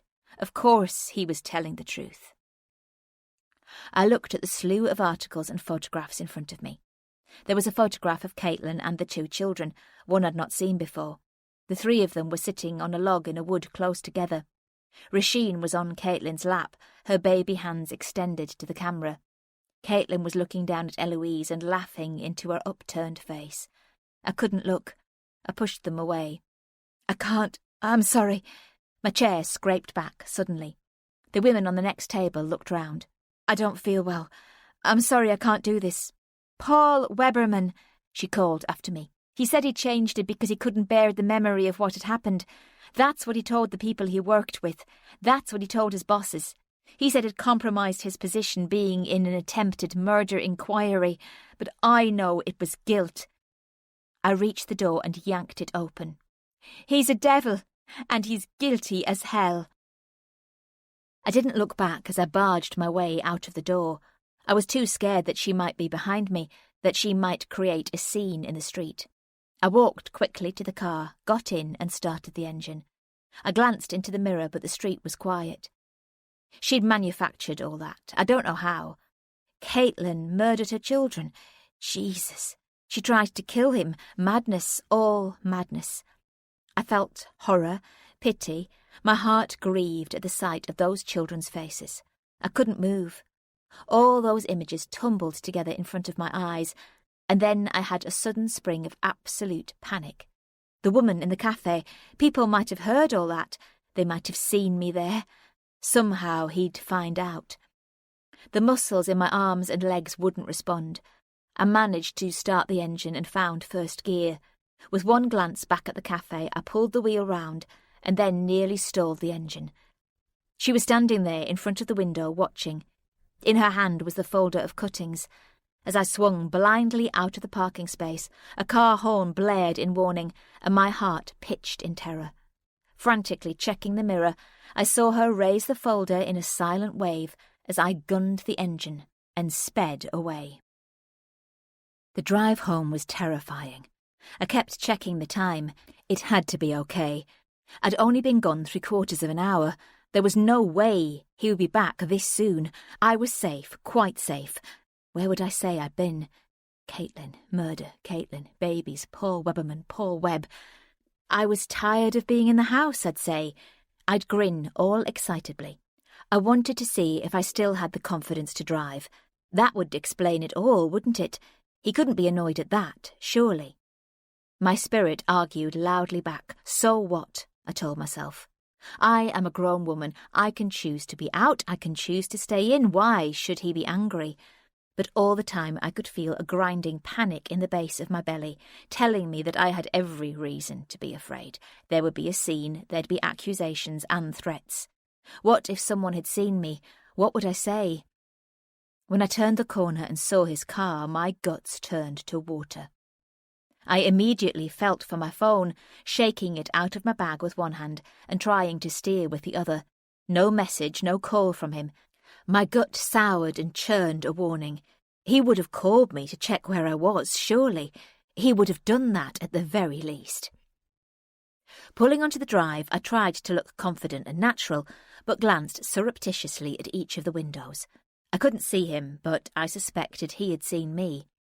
Blipping the car locked, I walked as casually as I could to the front door and slid my key into the lock. The hallway was silent, but the oppression was back. "Hello?" I called out tentatively. There was no reply. Slipping off my shoes, I padded down the hallway and saw that the door to the kitchen was closed. I pushed at it gently, and a soft wave of classical music flowed into the hallway. Paul was at the sink with the water gushing, furiously scrubbing carrots. "Oh, I didn't hear you come in." He grinned over his shoulder. "Too much racket going on in here." He went over and turned the music down before going back to the sink. I couldn't take my eyes off the movement of his arms. His hands made fists. "I've got dinner all sorted." He briskly turned off the tap.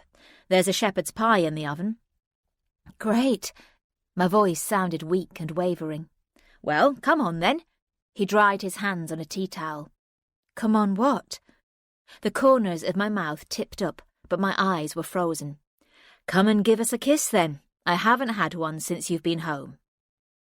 Stunned, I walked across the floor to where his arms enveloped me in a bear hug, squeezing hard, really hard. I tried to react in the way I knew I should, putting my arms around him too, but could feel my whole body shrink and crawl. He kissed the side of my hair and nuzzled into my neck. The sensation stiffened my spine. He clocked it. I knew it. "Do you fancy a glass of wine with dinner?" he said chirpily. "I think there's some red open." All of my sensory antennae were on high alert. "That would be really nice." I tried to sound offhand and bright. "Great." He held me away from him, his hands heavy on my shoulders. I could feel the weight of them pinning me there. He looked intently into my eyes. I smiled. "How was the office?" He turned away and opened a cupboard to get the glasses. "God, you know what it's like when you've been away. 400 emails and a load of rubbish to wade through, most of which gets deleted." He picked up a bottle of wine, unscrewing the top. "No, you've obviously had a far more interesting day, and I want to hear all about it." The whole floor cracked. He had his back to me as he checked the glasses, squinting as he held them up to the light. "Start from the beginning. You watched me drive away, and—" It felt as though I was observing myself from somewhere over by the door. I saw me tucking my hair behind my ears, then my hands dangling oddly, wavering in mid-air as I tried to explain. I heard the stammering and pausing, not knowing what I was saying or how I was saying it, feeling the heat in my face, cursing the complete lack of rehearsal and planning. I hesitated and lost the thread several times, even with such a simple story of taking a drive and looking in the shops. Paul frowned, listening as he poured the wine. "Parking is terrible round there. Where on earth did you manage to find a space?" My mind went completely blank.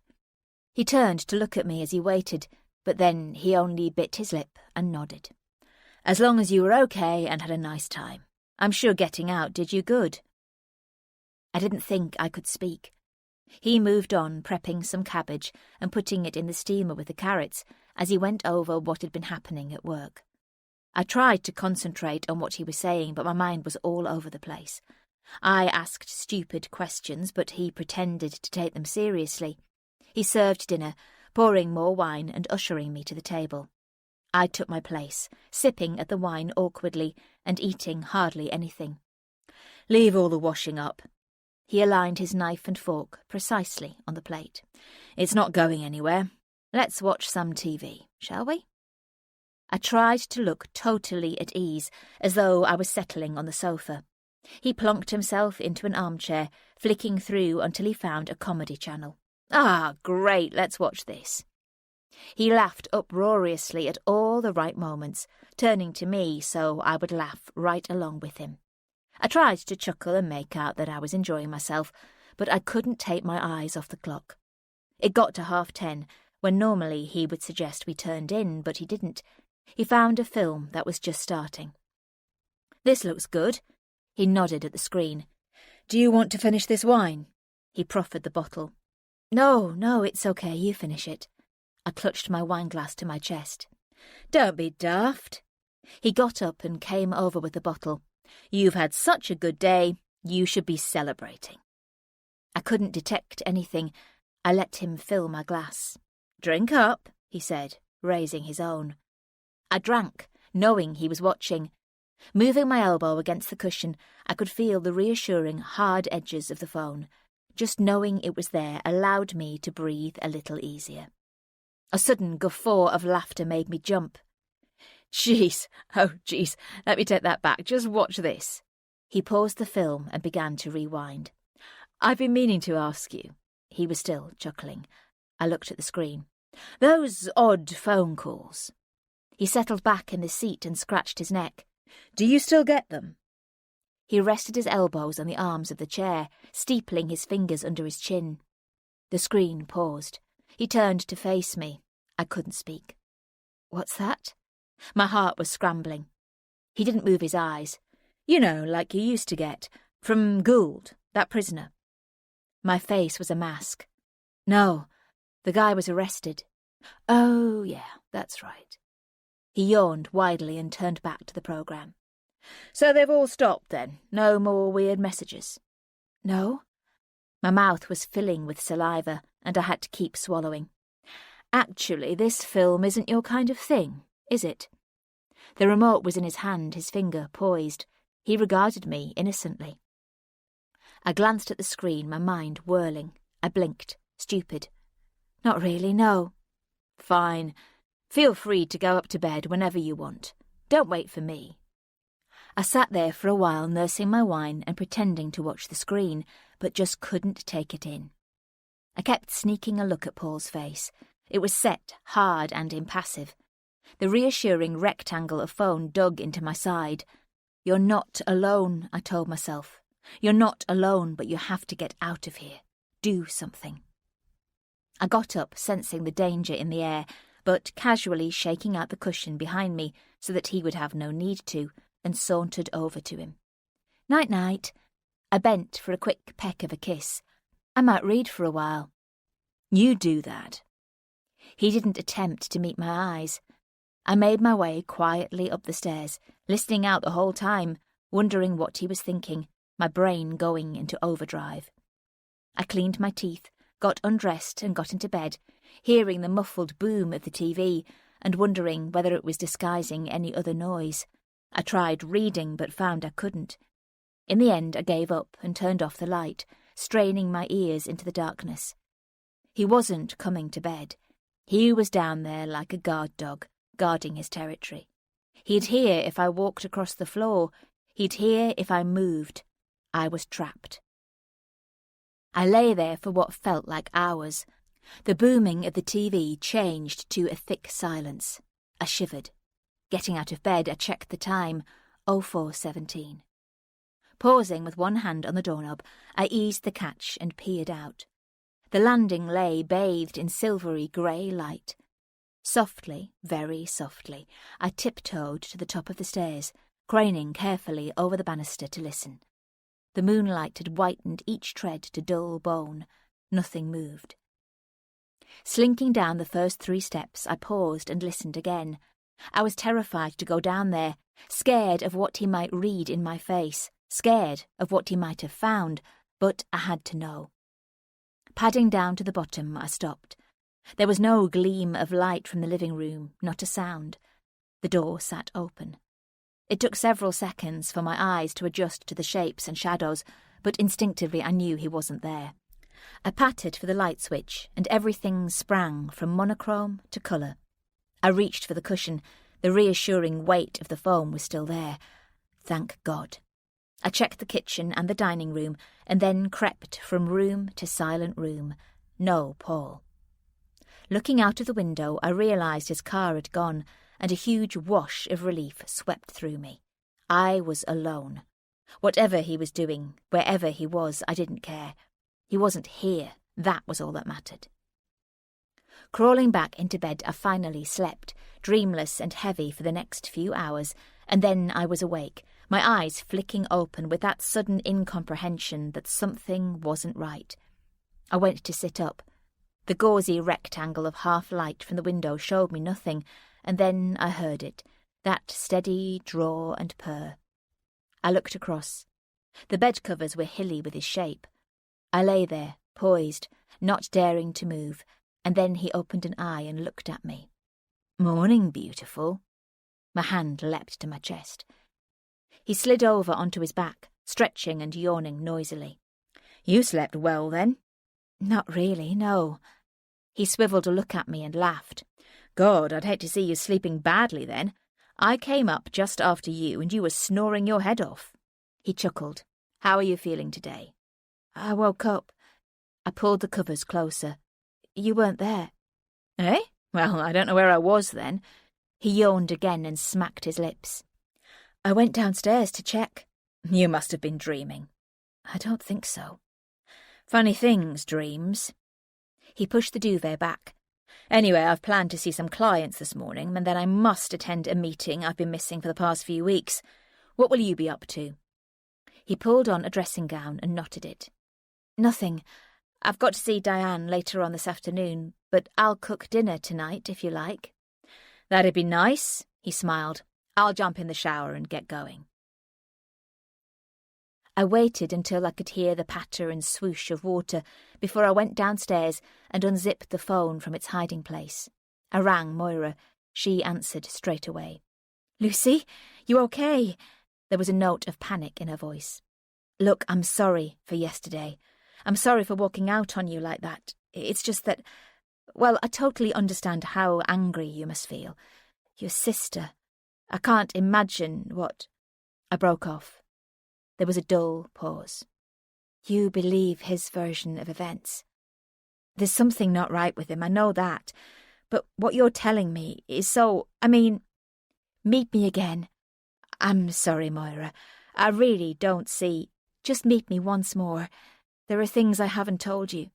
After that, you never have to contact me again if you don't want to. I will leave you alone. If you want to tell the police about me, go ahead. I have nothing to lose. My whole life is lost anyway. Kate and the girls were the only things I had left, and he's already taken them." Her voice quivered, but then she gathered herself. I know you have questions about Paul. Kate did too. I know you want answers and you can't find them. You know there's something not right, but you don't know what it is. I stared at the ceiling, listening for the shower running. I heard the reassuring drumming, and then it stopped. I have to go. The same cafe, 2:00. I will be there. If you don't want to come and listen to what I have to say, I understand. And then the phone went dead. I heard Paul walking about upstairs. I went into the kitchen and clattered about, putting plates and knives and forks away and sorting out the breakfast things. My mind was in turmoil. He appeared in the doorway with a sheaf of papers in his hand, looking round as though he'd lost something. "Have you seen my briefcase?" He cast about the room. "In the hallway on the floor," I said helpfully. Tutting, he went back into the hall and I followed him. "Nope. Try the office." He disappeared up the stairs and I turned to go back into the kitchen when something caught my eye. The cushion, which I'd left plumped on the chair, was lying flat on the seat. Eyes darting, I grabbed at it, patting it frantically, and then scrabbled to search the seat beneath. "Is this yours, by the way?" I whirled round. Paul was standing in the doorway. He smiled at my expression. "I found it on the floor by your chair." He dangled the phone between forefinger and thumb. "It looks like one of your old ones, is it?" He tossed it in the air, and I caught it. "We'll make a rugby player of you yet," he grinned. "I best get going, or I shall be really late for this meeting. See you later. I'll ring you." He came over, kissed me briefly, and then headed out of the door. I stood, stunned, watching through the window as he strode down the path. There wasn't even a backward glance as he slid into the driver's seat, reversed easily around my car and onto the main road.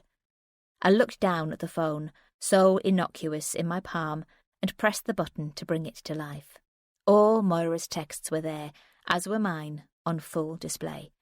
My insides quailed at the thought. I imagined him standing in this room reading all the exchanges between us, and the dreadful realization dawned. He'd known exactly where I was yesterday. He knew I was meeting Moira, yet he kept up the pretense. Why? And now he'd openly declared his hand. And then something worse gripped me. If he'd looked at the phone, he'd also know that I'd made a phone call to Moira this morning. Fear thrummed through me. The net had become a wire noose, and it was tightening. I rang her. "He knows," I said. "About the phone?" There was a pause. "Does he know we're meeting today?" "He can't know when, he just knows who. I'm so sorry, Moira, I didn't—" "Don't be sorry. Has he hurt you?" No, nothing like that. He's being very calm, very ordinary. If you're going to act, you need to do it now. You know that, don't you?" I couldn't think straight. "Do you know what his plans are?" "Kind of. He's seeing clients this morning. Then he has to be in the office for a meeting this afternoon. Make sure that's the truth. Ring his office. Pretend that you're one of the people he's scheduled to see this morning. You'll be able to gauge what time the meeting is. Then ring again this afternoon to make sure he's attending. Once you're sure, we'll meet then, okay?" "Okay. I'll see you later. And don't worry. You've got me on your side now." And then she was gone. Don't worry, Jesus Christ.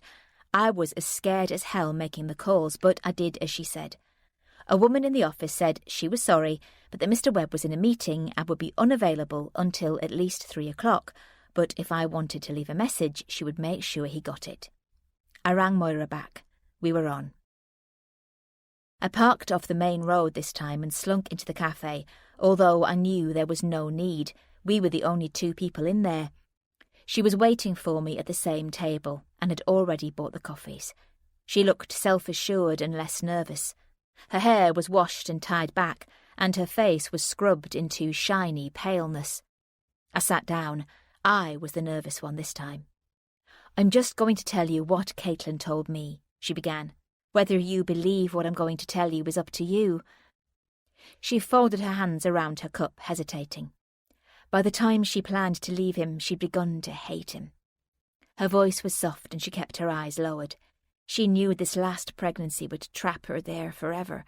She was exhausted by his continual demands for reassurance, the endless questioning over imaginary men he thought she was sleeping with.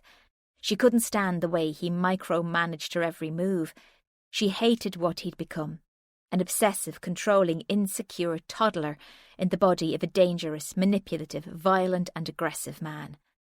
So she never had an affair while they were together. I suddenly found my voice. She never had an affair, full stop. I listened as she told me how they had met and Paul's immediate declarations of love, how her family, their mother, had counselled her to be cautious. Paul didn't like the implied criticism. He made her keep choosing between her family and him. She was constantly torn. There were endless arguments. She was exhausted by it all, which played right into his hands. Each child made the situation more difficult. The control became more subtle, more difficult to argue, and therefore more insidious. He came across as very reasonable, Moira said. He kept telling her, "We're a little team now, our own special little unit. We're your new family. We're your priority." Rasheen's birth, she explained, doubled his insecurity. His attention moved to personal attack. He didn't like Caitlin's hair, her makeup, her clothes, the way she spoke, the way she ate, her untidiness, the way she cared for the kids. Caitlin became very depressed and needed her family, Moira in particular. So Paul began to manufacture disagreements, insisting that Moira had insulted him, criticised him, and tried to cause trouble. "He would never have done any of this if my father had still been alive." Moira's eyes glittered. He thought as women we were all fair game. I stayed silent the whole time she was talking, listening to the calm, quiet lilt of her voice, unemotional until the end, when she described how things began to really unravel. Caitlin thought she was going mad. I mean, really, seriously, totally weird things were happening in the house. Paul was telling people that her depression was returning, that she couldn't cope. What kind of things? He'd tried to convince her that conversations happened that she said didn't happen. He played these little mind games with her, inconsequential stuff. He'd tell her he liked something and then claim he hated it. He'd say they should visit someplace and then argue he had never wanted to go there. One Christmas he picked out an expensive scarf he wanted as a present, but when he unwrapped it he laughed and told her to keep it for herself, as they clearly had very different tastes. It was all so bizarre. Was it a red scarf? I stared at the table. Yes. She looked surprised. How did you know? He still carries it around. Go on. So it started like that with just the odd thing, but became more and more frequent. Kate constantly questioned herself.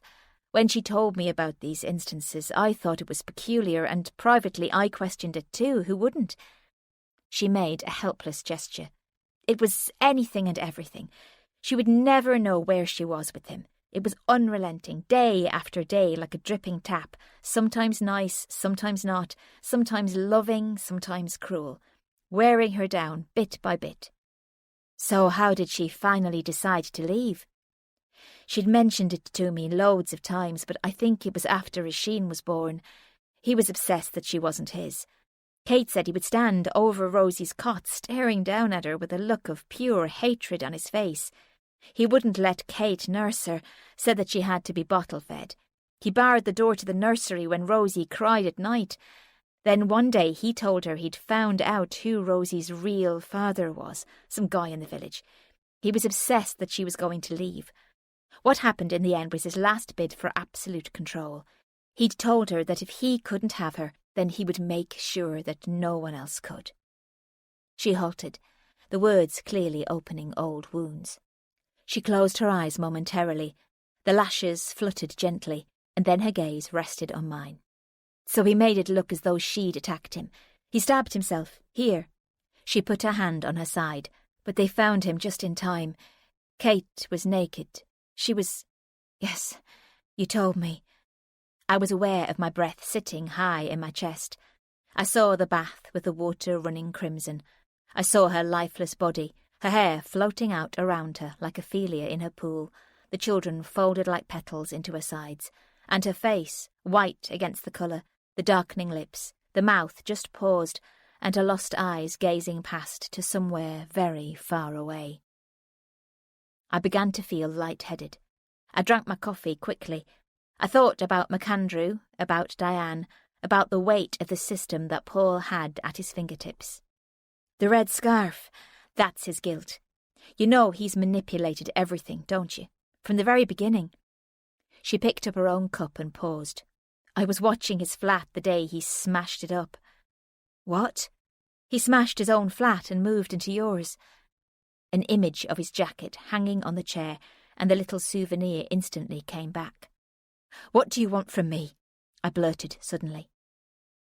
My heart was like an engine. I didn't know who I was more afraid of, her, Paul, or what I was hearing. I need a confession, Lucy. She looked down for a second. I need to hear it. It's a huge thing to ask, I know, but I'm asking you to do it. For me, for you, and for Caitlin and the children. A confession. And when he tells you what he did, that's your part done. You can walk away. She sat back in the chair. I don't understand. How will I walk away? I don't get it. That didn't make sense. You'll go to the police. I won't be walking away. I'll be the main witness. I won't be safe. What you're suggesting is madness.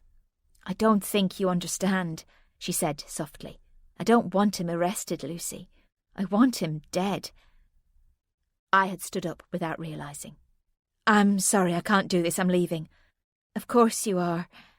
Her hands lay loosely linked on the table, still cradling her cup. I don't suppose I will ever see you again.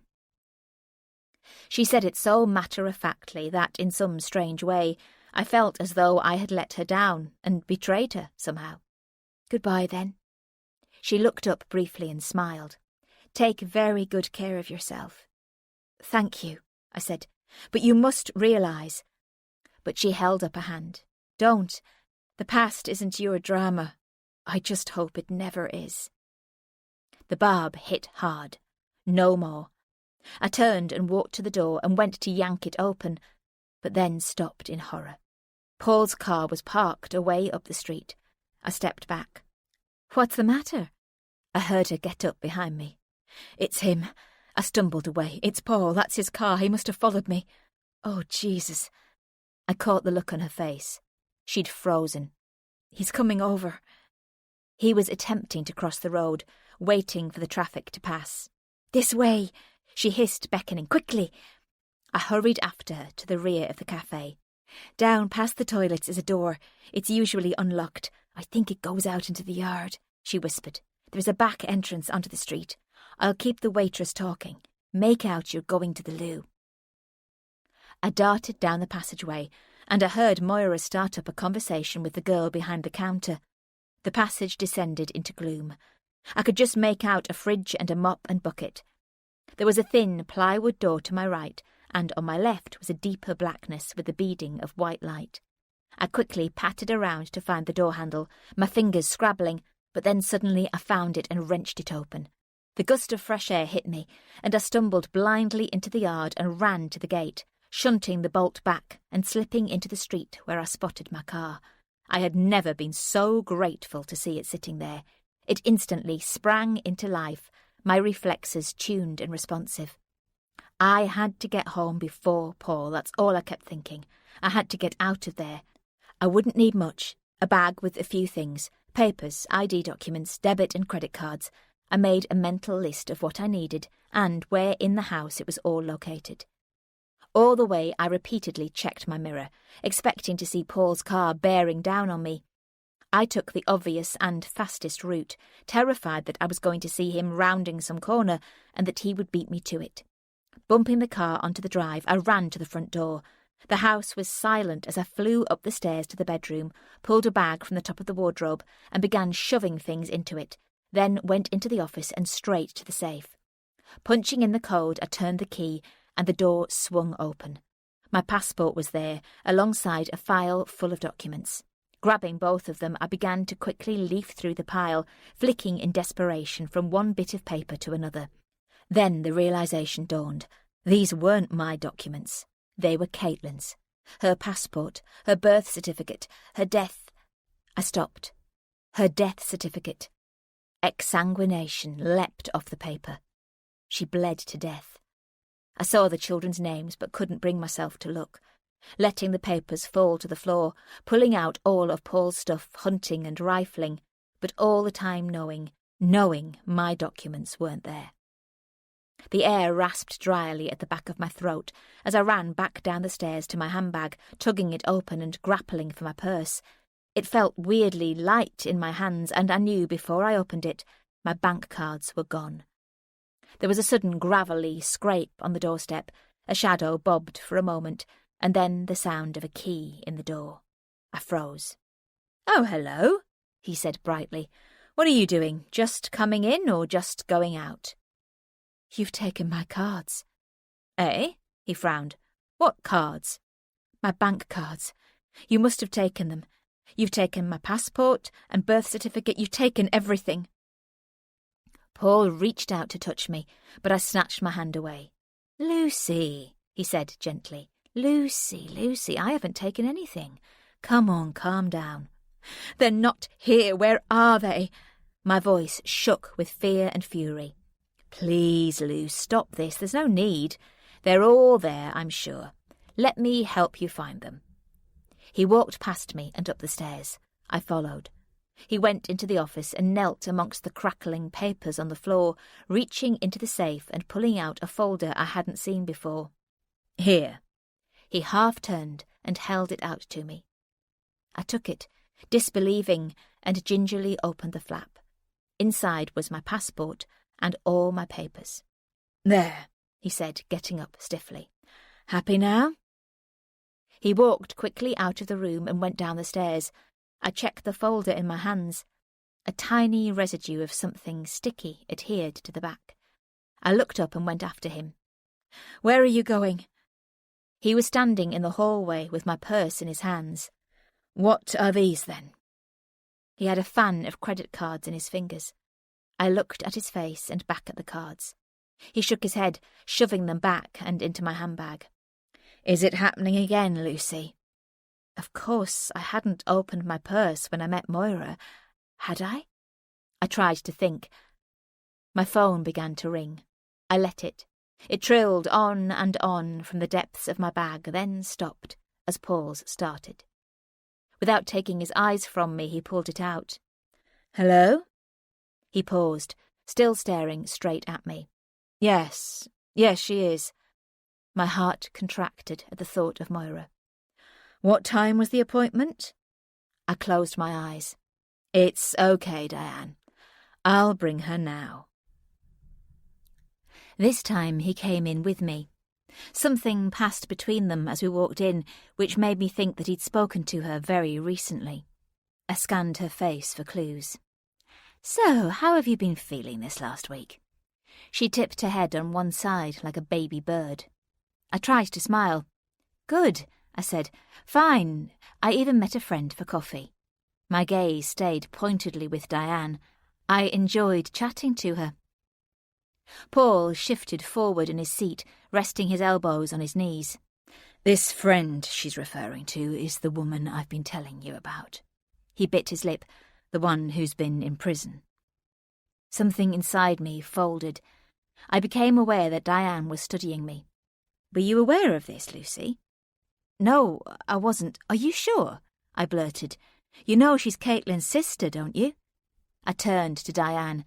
"Caitlin was Paul's partner and the mother of his children. She didn't leave him, like he told me. She died. She was—" "I know," said Diane. She looked at Paul. "You haven't told her, then?" Paul looked down at the floor, hanging his head. I saw him swallow. No, I haven't. I didn't tell her." He paused. "Lucy, the truth is," he began falteringly. His head snapped up suddenly and he looked straight at me. "The truth is, Caitlin killed herself." I observed him, watching for some tick, some flinch. "Did she?" I said coolly. He nodded and swallowed again. "She killed the children and then killed herself." I could hear my own breath shaking as it left my body. And why would she do such a thing?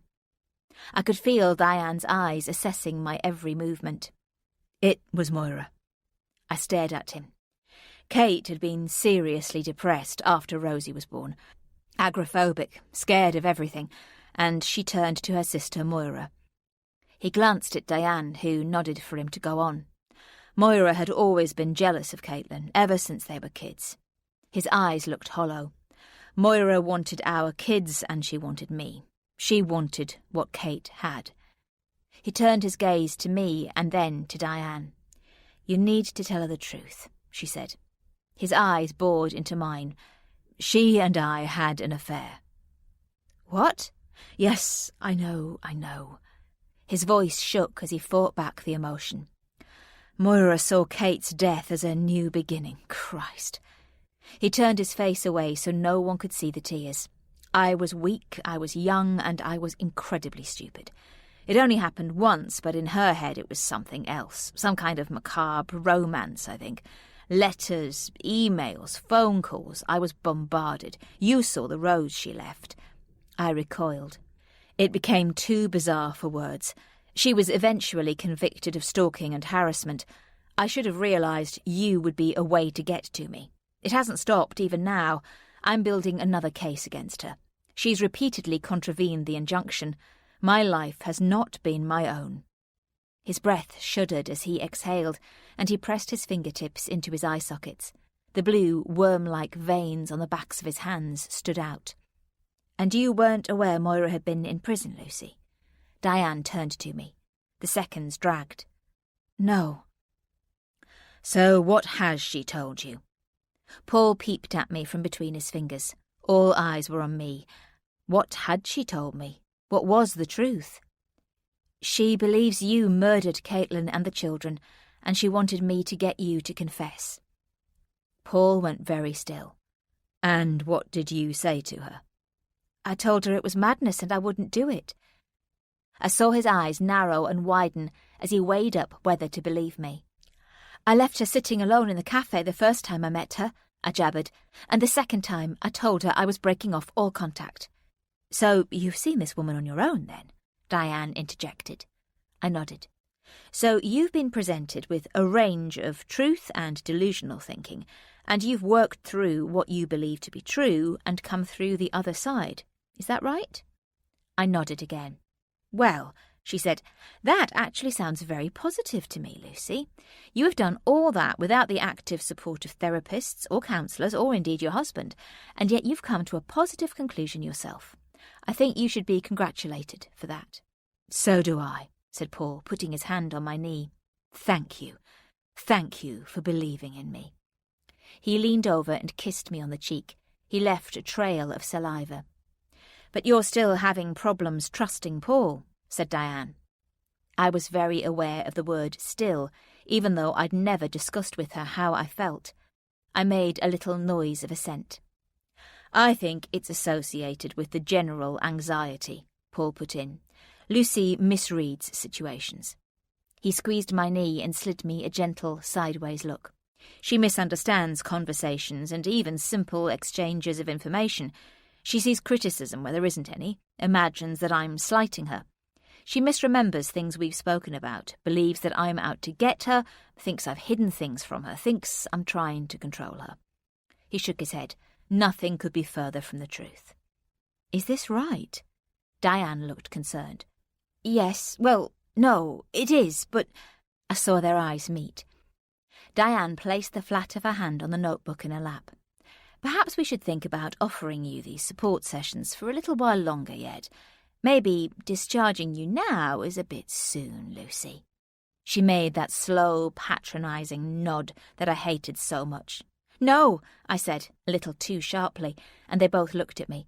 "No, I mean, I'm fine, I'm doing really well." I broke off.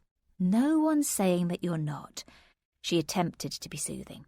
"We're just saying you need a bit more support for a bit longer. Do you agree with that assessment, Paul?" Paul nodded. "That's exactly right. But of course you're entitled to feel differently, Luce. This is about working out what's best for you. No one's trying to force you to do anything." I looked from one to the other and said nothing. I mimicked her slow nod. "Of course," I said.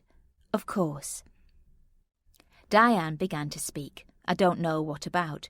It was as though some surreal whirlwind had taken over. Everything around me was moving very fast. Their voices came to me, loud and then soft. They couldn't touch me. It was keeping them out, but it was also keeping me in, locked in a place I didn't want to be. "Emma's just sent me a message. She says you're not answering her calls." Paul stood in front of me holding his phone. If this was another test, then I was adamant I was going to pass it. "Talk to her for me, would you?" I blinked up at him. "Explain I'm not feeling so well. I'll speak to her another time." It had been 2 weeks since I'd had any contact with her. "Only if you're sure." "Perfectly sure." I could tell he was pleased, and I felt a small shiver of victory. He went to work every day, and I was there when he left. He came back, and I was there when he returned. I suggested that we went shopping together, cooked together, cleaned the house together. I began to behave as I knew he wanted me to. I was compliant, but not too compliant. I made jokes that weren't funnier than his. I chatted about things that I knew would interest him, but I barely listened to his answers. I was a nodding doll on the outside, but inside I was angry, raging. There was a force bubbling away in me that was difficult to contain, but I had to for now. It had to stay all tucked away like a gift to myself, a present I'd wrapped up carefully and put away in a drawer. It was the fire that kept me going. This time, he had to believe he had total control. He didn't have to guard or monitor me anymore. I was his, absolutely, completely, mind and body. He had to believe he had me exactly where he wanted me, and for that to happen, I would make the ultimate sacrifice.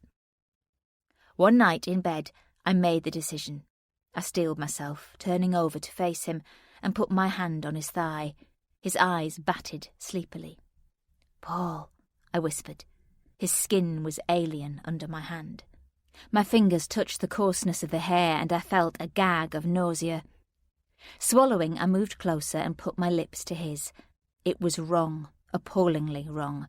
My throat rebelled, every inch of my body cried out with the abomination, but I moved my mouth in the way I knew I was supposed to move it, heaving as his tongue parted my teeth. He shifted his weight, using his knee to push me onto my back. My whole body was screaming, but I held it in, the tension keeping my legs straight, my hands poised against his shoulders as if to push him off at any moment. "Do you want this?" he said softly into my ear. I didn't think I could speak. I nodded silently, feeling a tear leak down my temple and cluck gently into my ear. No, I didn't want this, but I wanted to escape from this more.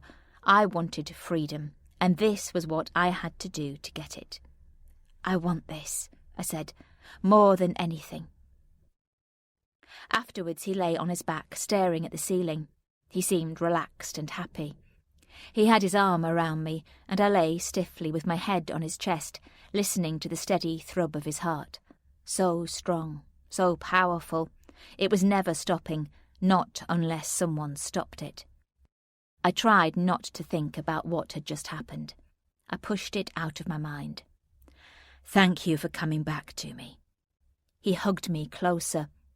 I tucked my resting hand under my face, keeping my skin away from his. I pretended to stretch and turn over. He immediately turned with me, spooning himself around me. I curled into a ball, the violent urge to extricate myself almost unbearable. He kissed the back of my neck, and I felt the soft wetness turning cold. I shivered, and he held me even closer. Every pore shrieked. I closed my eyes and listened to his breathing, the regularity of the tempo, until I heard its soft tock-tock, and felt the weight of him slipping heavily against me. It was my moment. Slowly I moved his arm from around my waist and laid it on his thigh. His breath changed imperceptibly, and I caught my own, letting it hang there until I could peel myself away, inching in tiny increments to the edge of the bed. He snorted, and I jumped, as, with a huge waft of the covers, he turned over and began to snore.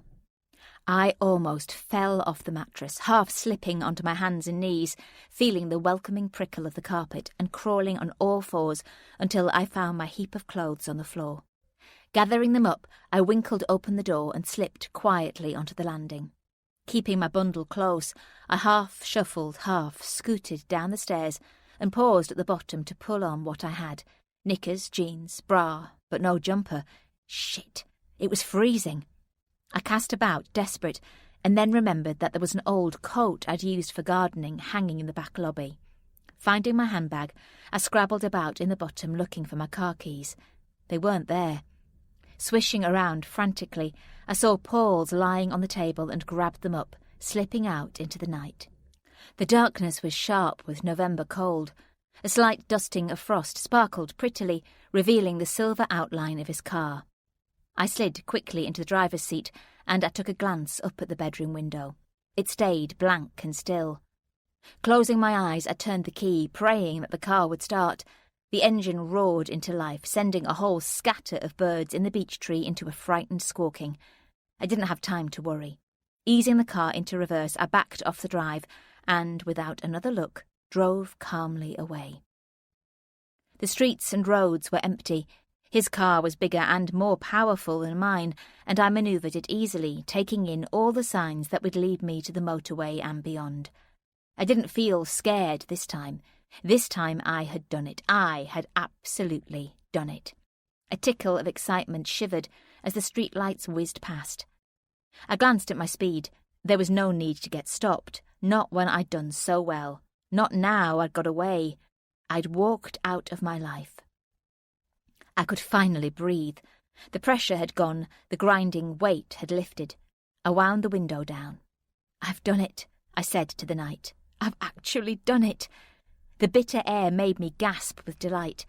I let it rummage through my hair, whipping strands across my face, pummeling my skin to a smarting, clean freshness. I closed my eyes and then opened them. The black road tunnelled in front of me.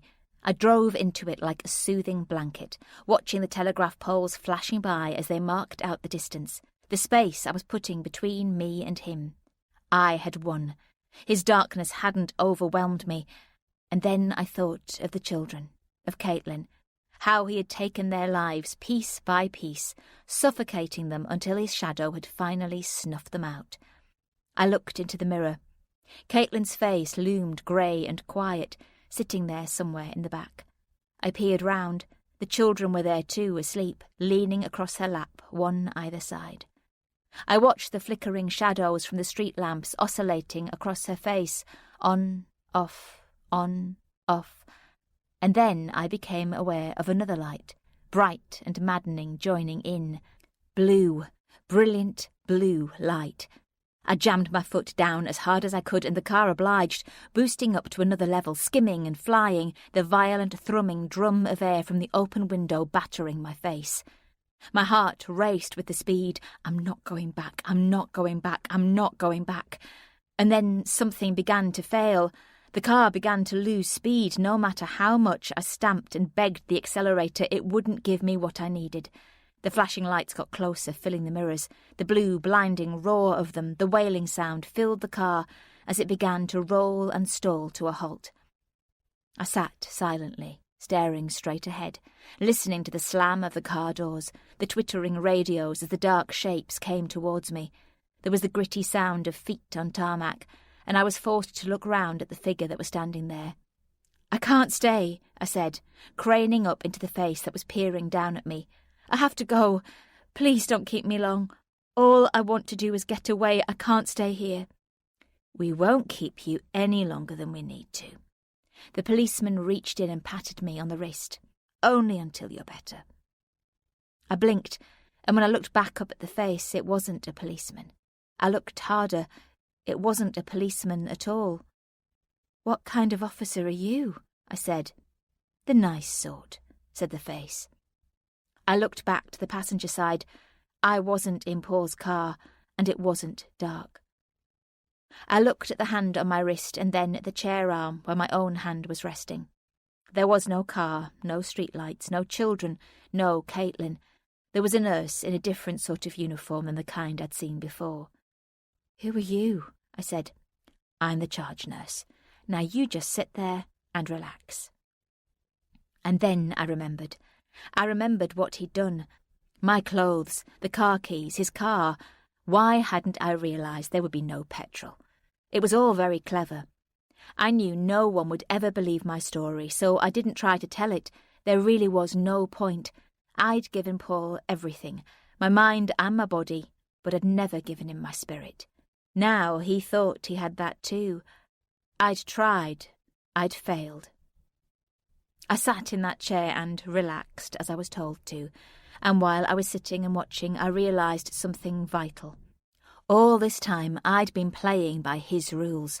I'd exhausted myself, trying to outthink and outmanoeuvre him. And there, I knew, lay my mistake.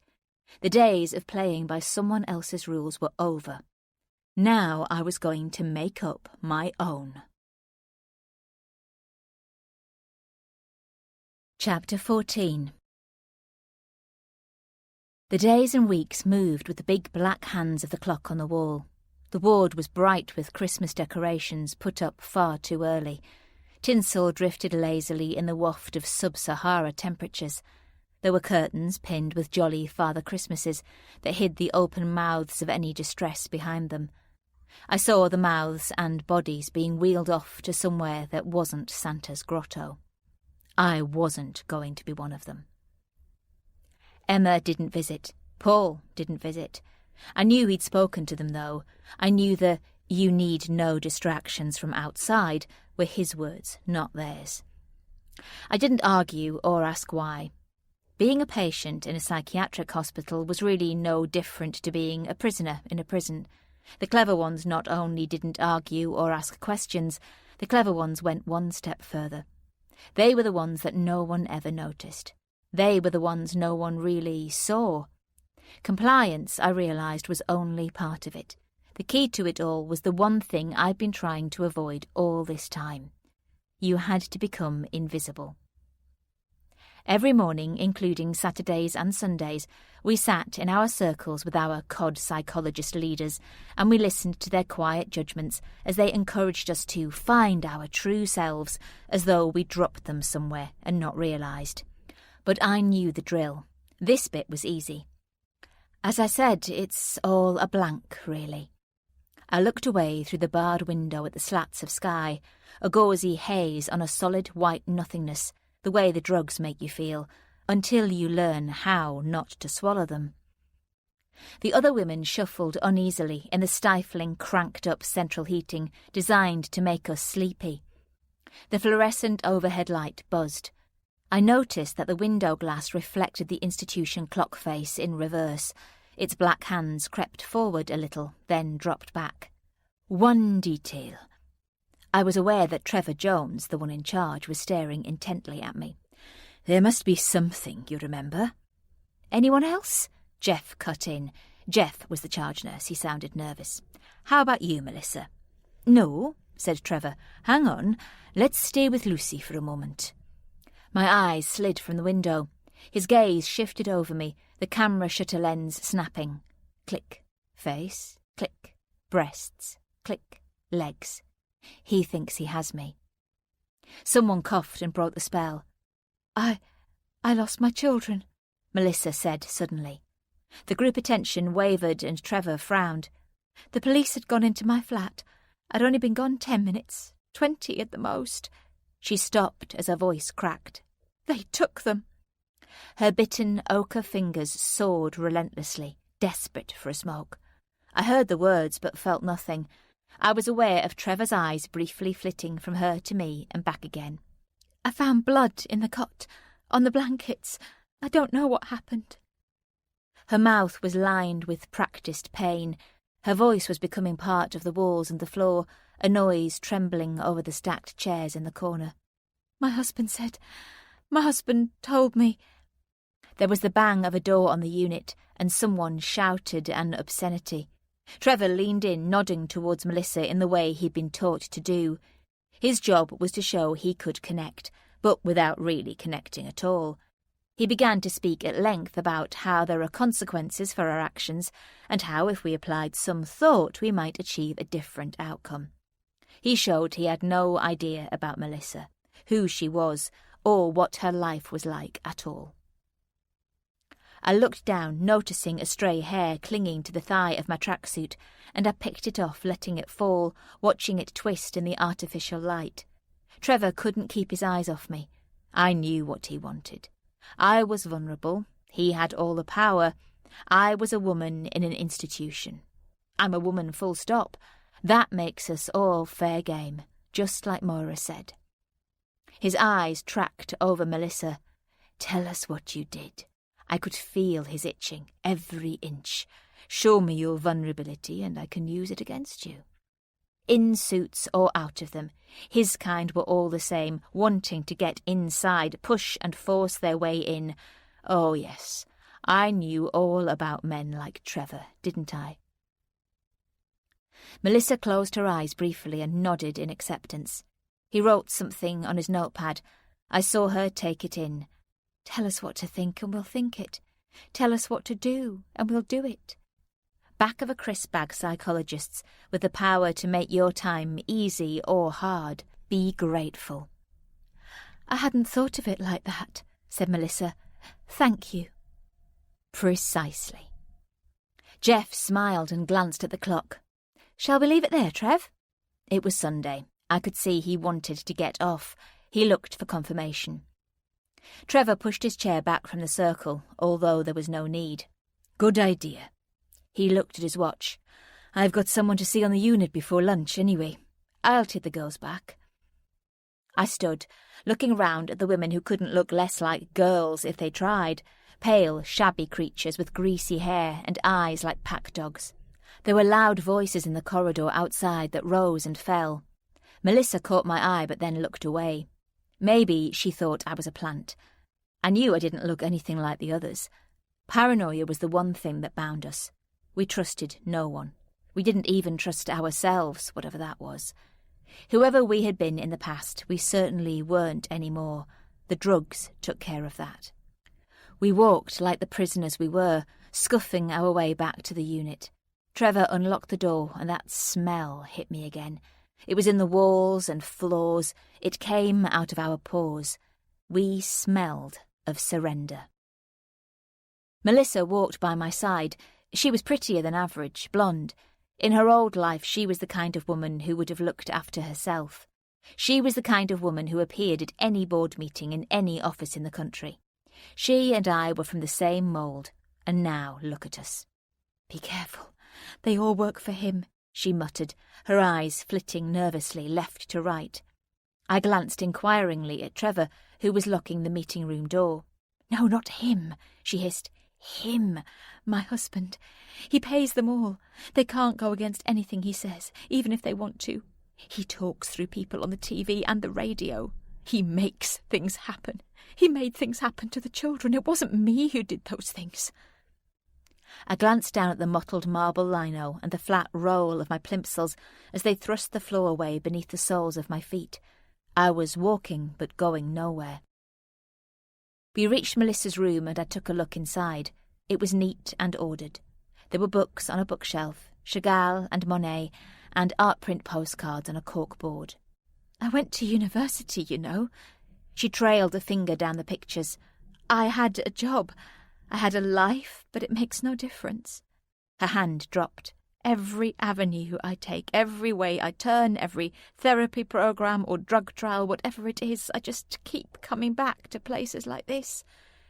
Maybe this is where I'm supposed to be. She tipped her head and regarded me.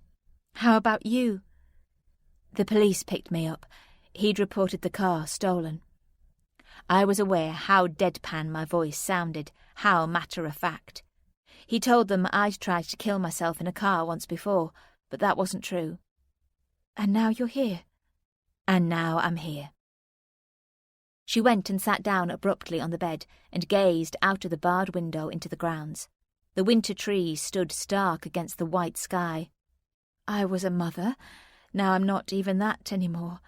I used to have people around me, work, friends, neighbours. They gave me an idea of who and what I was. At work, I was a manager. To my friends, I was a nice person and a good cook. To my neighbours I was someone who would always help them out. Now they've all gone," she said wistfully. "Maybe I was always just a reflection of other people. When I met Charlie, it was easy for him to tell me who I was." She turned and looked at me. I wasn't a whole person, and he filled the gaps. I didn't have to think anymore. She knew. In all her madness, she knew her own reality. "But you're not like that, are you?" "Aren't I?" I was vaguely surprised. "You're solid. You're yourself, and you're still fighting, I can see it." My eyes twitched warily. She got up and went to the notice board and pulled off a Chagall postcard of a floating bride. I could tell by the way it fell into her hand this wasn't an ordinary postcard. She flipped it over. "See?" she said. On the back was a very tiny, very thin phone. Oh my God! I watched her peel it off and glance at the door before handing it to me. "I've never seen one like that." "I know." She smiled a little. "Neither have the staff." Our fingers brushed briefly and she paused. "Is there one person out there who believes in you? All you need is one. Get out of here, Lucy. I can't, but you can." I briefly thought about Emma. Who was Emma? She could have been someone I'd known a very long time ago. "Come on, ladies, dinner is served." A voice behind made us both jump. We looked round. Jeff hung on the doorframe before lurching off. "Chop, chop," he called to a group walking past. I caught her eye and nodded briefly. "Thank you," I said. "Thank yourself." She turned away to the window and I walked back down the corridor. There was a nauseating smell of burnt fat in the air. It might have been curry, you could never tell. Slipping the phone into my pocket, I walked into the dining room. The tables were laid out in groups of 6 and 8, each with a pile of pale poppadoms balanced precariously in the middle. I chose an empty table in the centre of the room, knowing that the others preferred to be somewhere near the walls for safety. There were globules of yellow fat pooling onto the tablecloth. I already had an idea of what I was going to do. It was the thing I'd learned very early on from dealing with prisoners. Know the staff. Watch their habits. Most staff are lazy. The easiest route, the least work. I knew the staff that were on today. They wouldn't have a clue. Each table went up one at a time to the hot plate. I went up alone. "This looks lovely." I gave the caterer behind the counter a huge smile, and the ladle dipped twice to give me my extra helping. "You could do with feeding up," he said with a grin. I took my plate back to the table and slowly began to work my way through it, one determined forkful after another, reaching across the table for a poppadom and pocketing the salt cellar on the way back. "The Last Supper," I murmured. No one heard me, no one was listening. None of the staff took any notice, and why would they? They never really listened. Their weakness was my strength. Melissa's words were in my head as I felt for the press of the tiny phone in my pocket. Sweeping a surreptitious glance around, I sauntered back to my room, opening the small plywood wardrobe behind my door as though I was looking for something amongst the sad, limp clothes hanging there. I glanced back over my shoulder. I could see the goings-on through the glass observation pane, but I knew from here they couldn't see me. I rang Moira. She answered straight away. "Don't speak, just listen," I said. "I'm going into hospital tonight. I can't say when, but I'll be there. Can you help me?" "What?" She panicked. "What's happened? What hospital? Are you okay?" "More than okay." I took a breath. "I just need your help," I said. "I'm getting out." I knew who would be on duty that evening. I'd taken a quick look at the Sunday rota in the office, so I knew which charge nurse was on, plus today meant fewer agency staff, all paid next to nothing and barely supervised. The timing was perfect.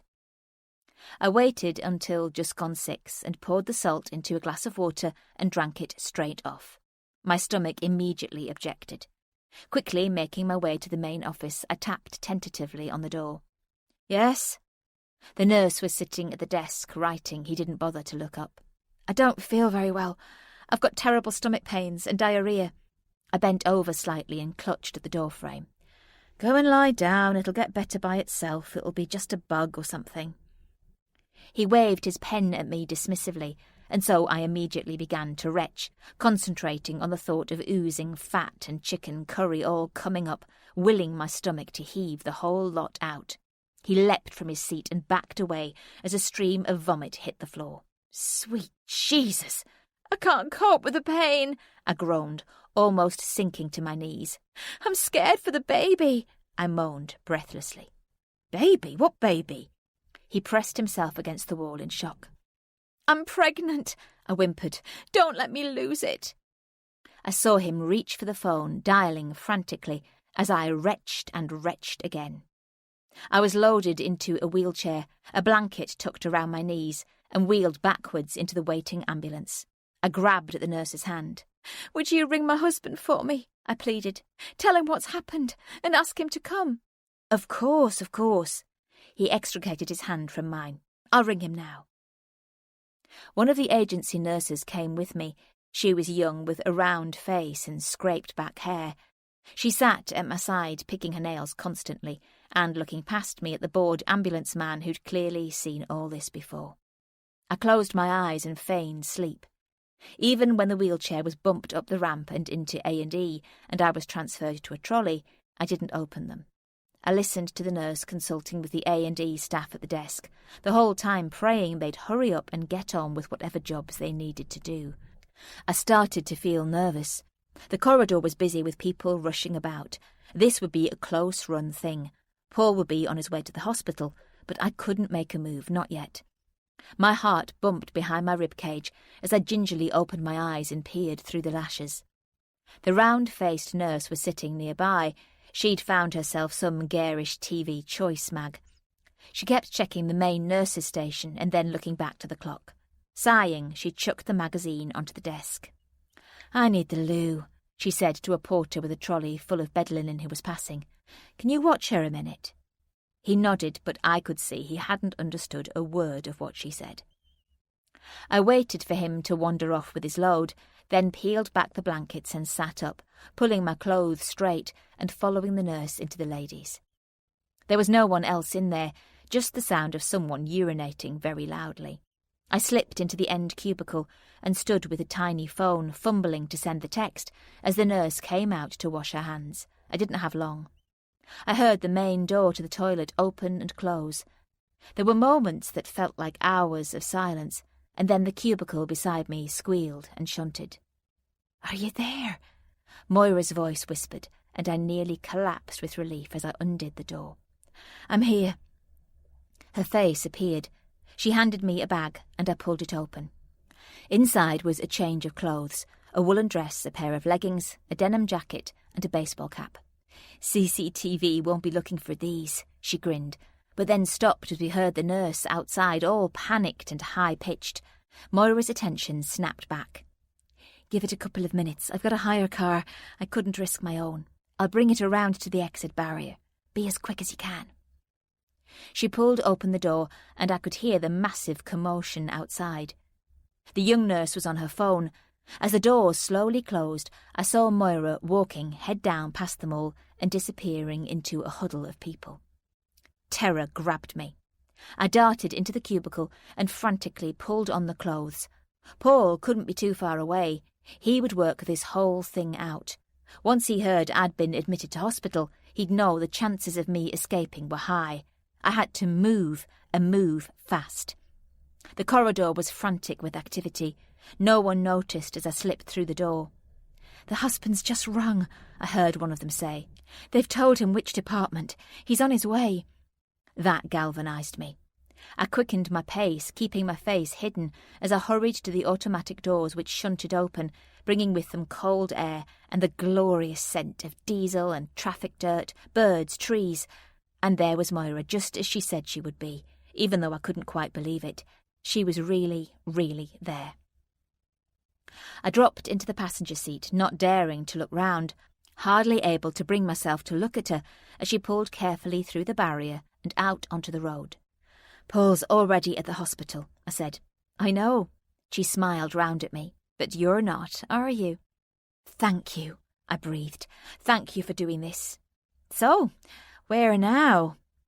She caught the look on my face. I don't know. The realisation paralysed me. All I have are the clothes that you brought me. I don't have anything else, not a thing. So if I take you back to the house, do you think you can find your bank cards and passport? She shot me a glance. The memory of it sent a blast of fear into my guts. I can't see any other way. You'll only have minutes, though. You'll need to be a long way away before he gets back. I know, I said. Then I paused. Thank you, Moira. You're doing all this for me, and I've no right to ask you for anything. She shook her head quickly and stared at the road ahead. I couldn't do it for Caitlin. She wouldn't let me. So I'm doing it for you. I pulled off the baseball cap and looked out of the window. The outline of Moira's face was reflected there like a ghost. Here was another person I didn't know. All those things they told me about her. Was any of it true? Outside the window, life looked ordinary.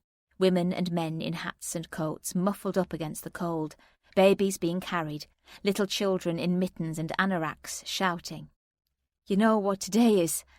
The sound of her voice made me jerk round. I noticed her knuckles tightening and loosening on the wheel. No, it's the anniversary of Caitlin's death. I was aware of the anger coming off her, waves of it. My mother and I laid a single rose on each of the graves. 3 little roses, red against the black earth. Can you imagine that? The image, the horror of it, floated in front of me. It happened in the early hours of Sunday morning. So every Sunday I made sure there was a rose delivered to his doorstep. So he knew I was always out there, watching him. I saw him pick it up that day you were with him at his flat. I thought of Paul and Caitlin, Caitlin and Moira, Moira and Paul, all their stories told and retold. Truth, fiction, who would ever know? He threw it into a bin. The rage I felt when I saw him do that, the absolute rage. I knew then that roses weren't enough. I looked at the side of her face and saw her fixed gaze, blank and steady. He said you had an affair with him. He said you'd become obsessed and you went to prison for stalking. She stared hard out at the road. He got me arrested and charged, but the judge threw it out. I was obsessed. I wanted to prove he was lying. He told Kate I'd come on to him. Nothing was right between me and Kate after that. He'd used the ultimate weapon and he won. She shot a look across. You do believe that, don't you? I watched the white lines on the road trammelling away under the wheels. Of course I do. What happened, what didn't happen, lies, truth, all reinvented, retold, repackaged. Whoever knows, really. Black becomes white, and then becomes black again. We're almost there. Moira turned into the street, my street, and the excitement grabbed me as though I was seeing it for the first time. There was the copper beech tree in its magnificent glory, its russet leaves quivering, waiting, its pull drawing me in. I remembered how much I loved this place. This was my home. She stopped at the bottom of the drive. 5 minutes, she warned, looking anxiously about. I'm being serious. You've got 5 minutes. I'll be quick, I promised. I walked quickly up the path, and a whole raft of memories flooded back. That first summer, the bees mumbling amongst the flowers. I could smell the heat of warmed grass and brick, and with it came a massive wave of sadness. This time the house was in darkness. The solid bay windows stood unseeing on either side of the beautiful front door, the one I knew I would never walk through again. I slipped down the side path, peering into the windows and round to the back. I knew exactly what I was going to do. Bending to pick up a stone, I slipped off my jacket, wrapped it quickly, and struck the glass twice, hard. The pane shattered, the shards tinkling inside. Carefully knocking through the splinters, I reached into the gap and unlocked the door. My feet crunched, scattering the broken glass in all directions as I hurried through the kitchen and up the stairs. He had no idea I was coming, so everything was where it should have been. This time, everything was easy. I ran down the stairs, my fingers flying, my heart skittering, still not quite comprehending that in minutes I'd be gone. I'd become invisible, and disappear into some other life. I headed for the front door. My phone began to ring wildly and I clutched at it, thinking it was Moira, as a long shadow lengthened like a weird marionette at my feet. I spun round. "Aren't you going to answer that?" Paul walked through the shadows. "It could be someone who really needs to speak to you." I couldn't move. "Like your new friend, maybe?" The terror surged in my chest, high and pounding. "I have to say you do look shocked to see me." He raised his eyebrows in query. "Why's that?" He shrugged. "You didn't really think I'd go to the hospital, did you? There seemed little point. I knew she'd bring you here." I had turned to stone. "I've rung them, in case you were wondering." He waved his phone. "Your doctors were very concerned. They're coming to get you. Both of you, probably." He looked round. "Where is she, by the way?" He glanced back into the garden.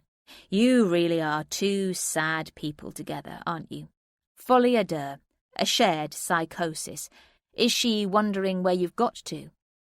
He regarded me coolly. "Why don't you tell her I'm here?" He saw the track of my eyes past his shoulder to the open doorway, and he glanced to follow my gaze. "Why don't you tell her I'm on my own? You should invite her in. Let's expose the madness." "Why don't you tell me yourself?" He hadn't seen Moira appear behind him. He hadn't been aware of her bending quietly, the muted light moving around her silhouette to pick up a shard of glass. But I had. He turned his eyes to her bloodless face, her arm held high, as she sliced once, then twice, the puncture of the gash in his shoulder blooming red against a sudden glare of sunlight. He flailed round, grabbing her by the throat, and I watched his hands, so large against the slimness of her neck. They dipped and whirled together, as my mouth formed her name, watching her feet rising in the air, paddling like a mis-strung puppet. The shard tumbled as her arms thrashed wildly. He put his face close to hers. "I loved her. I adored her. She was my whole life, don't you fucking understand that?" I saw his teeth were stained with blood as Moira's eyes rolled and flickered in fear. "There never could be, there never would be anyone else." "Run!" Her voice shrieked and wailed. "Run! Get out of here, Lucy, just get out." But I didn't. I don't remember what was in my mind as I stooped to pick up the triangle of glass. My palm felt its bite. My eyes saw it lift and glint as it told its own story. His white shirt was made crimson, and his white skin turned scarlet. There was blood, more blood than I had ever seen before, down his neck, his arms, his back, red and more red. He wheeled blindly in the spray, reaching around for the thing that was wounding him, panting like an animal, wide-eyed and gasping, the black O of his mouth no more than a hole in his face. He paused, his eyes hard and unseeing, gazing off into some past or future that I was never part of, and then toppled like a dying giant, his head cushioned amongst the shining splinters. It all went suddenly quiet. Moira wasn't there anymore. The traffic outside began its pleasant rumbling. The birds started twittering, but the room was still. Only the drip of the tap plink-plinked against the enamel. I looked down and I saw that my dress had torn. The blood was seeping into the gashes like wounds. Around me the glass lay like jewels on a seashore, shifting a little and glittering in its ruby gore. I was strangely at peace. "Rasheen, Eloise." I looked round. "Where are you?" A little girl ran past the door. She was no more than 3 years old. I caught the blur of her as she passed. "Don't go too far." I heard their excited giggling, and I went to look. A tiny girl stood outside, chubby on her fat legs. She wobbled a little with one finger in her mouth. "Lucy?" Moira was beside me. I was aware of the strength in her hands as she took my arm. "My God, are you hurt? Come and sit." "No, I'm not hurting any more at all," I said. My legs took me to the stone bench without my asking as we followed the sound of their laughter. "We're playing hiding," said a tiny voice beside me. I looked round. The other child was pretty too. She had her mother's dark curls. She came forward shyly and took Rasheen's hand. We like it here. I looked around me as though for the first time. It was madness, all crazily wild and tangled. Not like the garden as I remembered it, nothing like it at all. A cold breeze rippled the wet wool of my dress, sending a quiet shiver of comfort down my spine. You can't hide in here forever, you know. I heard the soft Irish lilt of her tone. Her hand covered mine. She sounded so much like Moira. We both heard the soft crackle of tyres on the driveway. I think it's time we should be going, don't you? Come on. Going? I don't think so. Once I'd told them, once I explained what really happened, I knew they would understand. They have to be stopped, the Paul Webbs in the world, the Simon Goulds, all those kinds of men. I did it because I had to. It was the only way. I closed my lids into the slipping sun, and the world behind my lids burned purple and orange, the colours of dignity and fire. I think I'd rather stay, I said. After all, this is my home. I opened my eyes. There was a sudden shattering brilliance, an explosion of white and gold radiating into an incandescence of dying sunlight, a family of us bound together, me and Moira, Caitlin and the children. And all I could see were stars. Thanks for listening to The Man I Married by Elena Wilkes and read by Colin Prendergast, produced by Rushforth Media for Saga Egmont.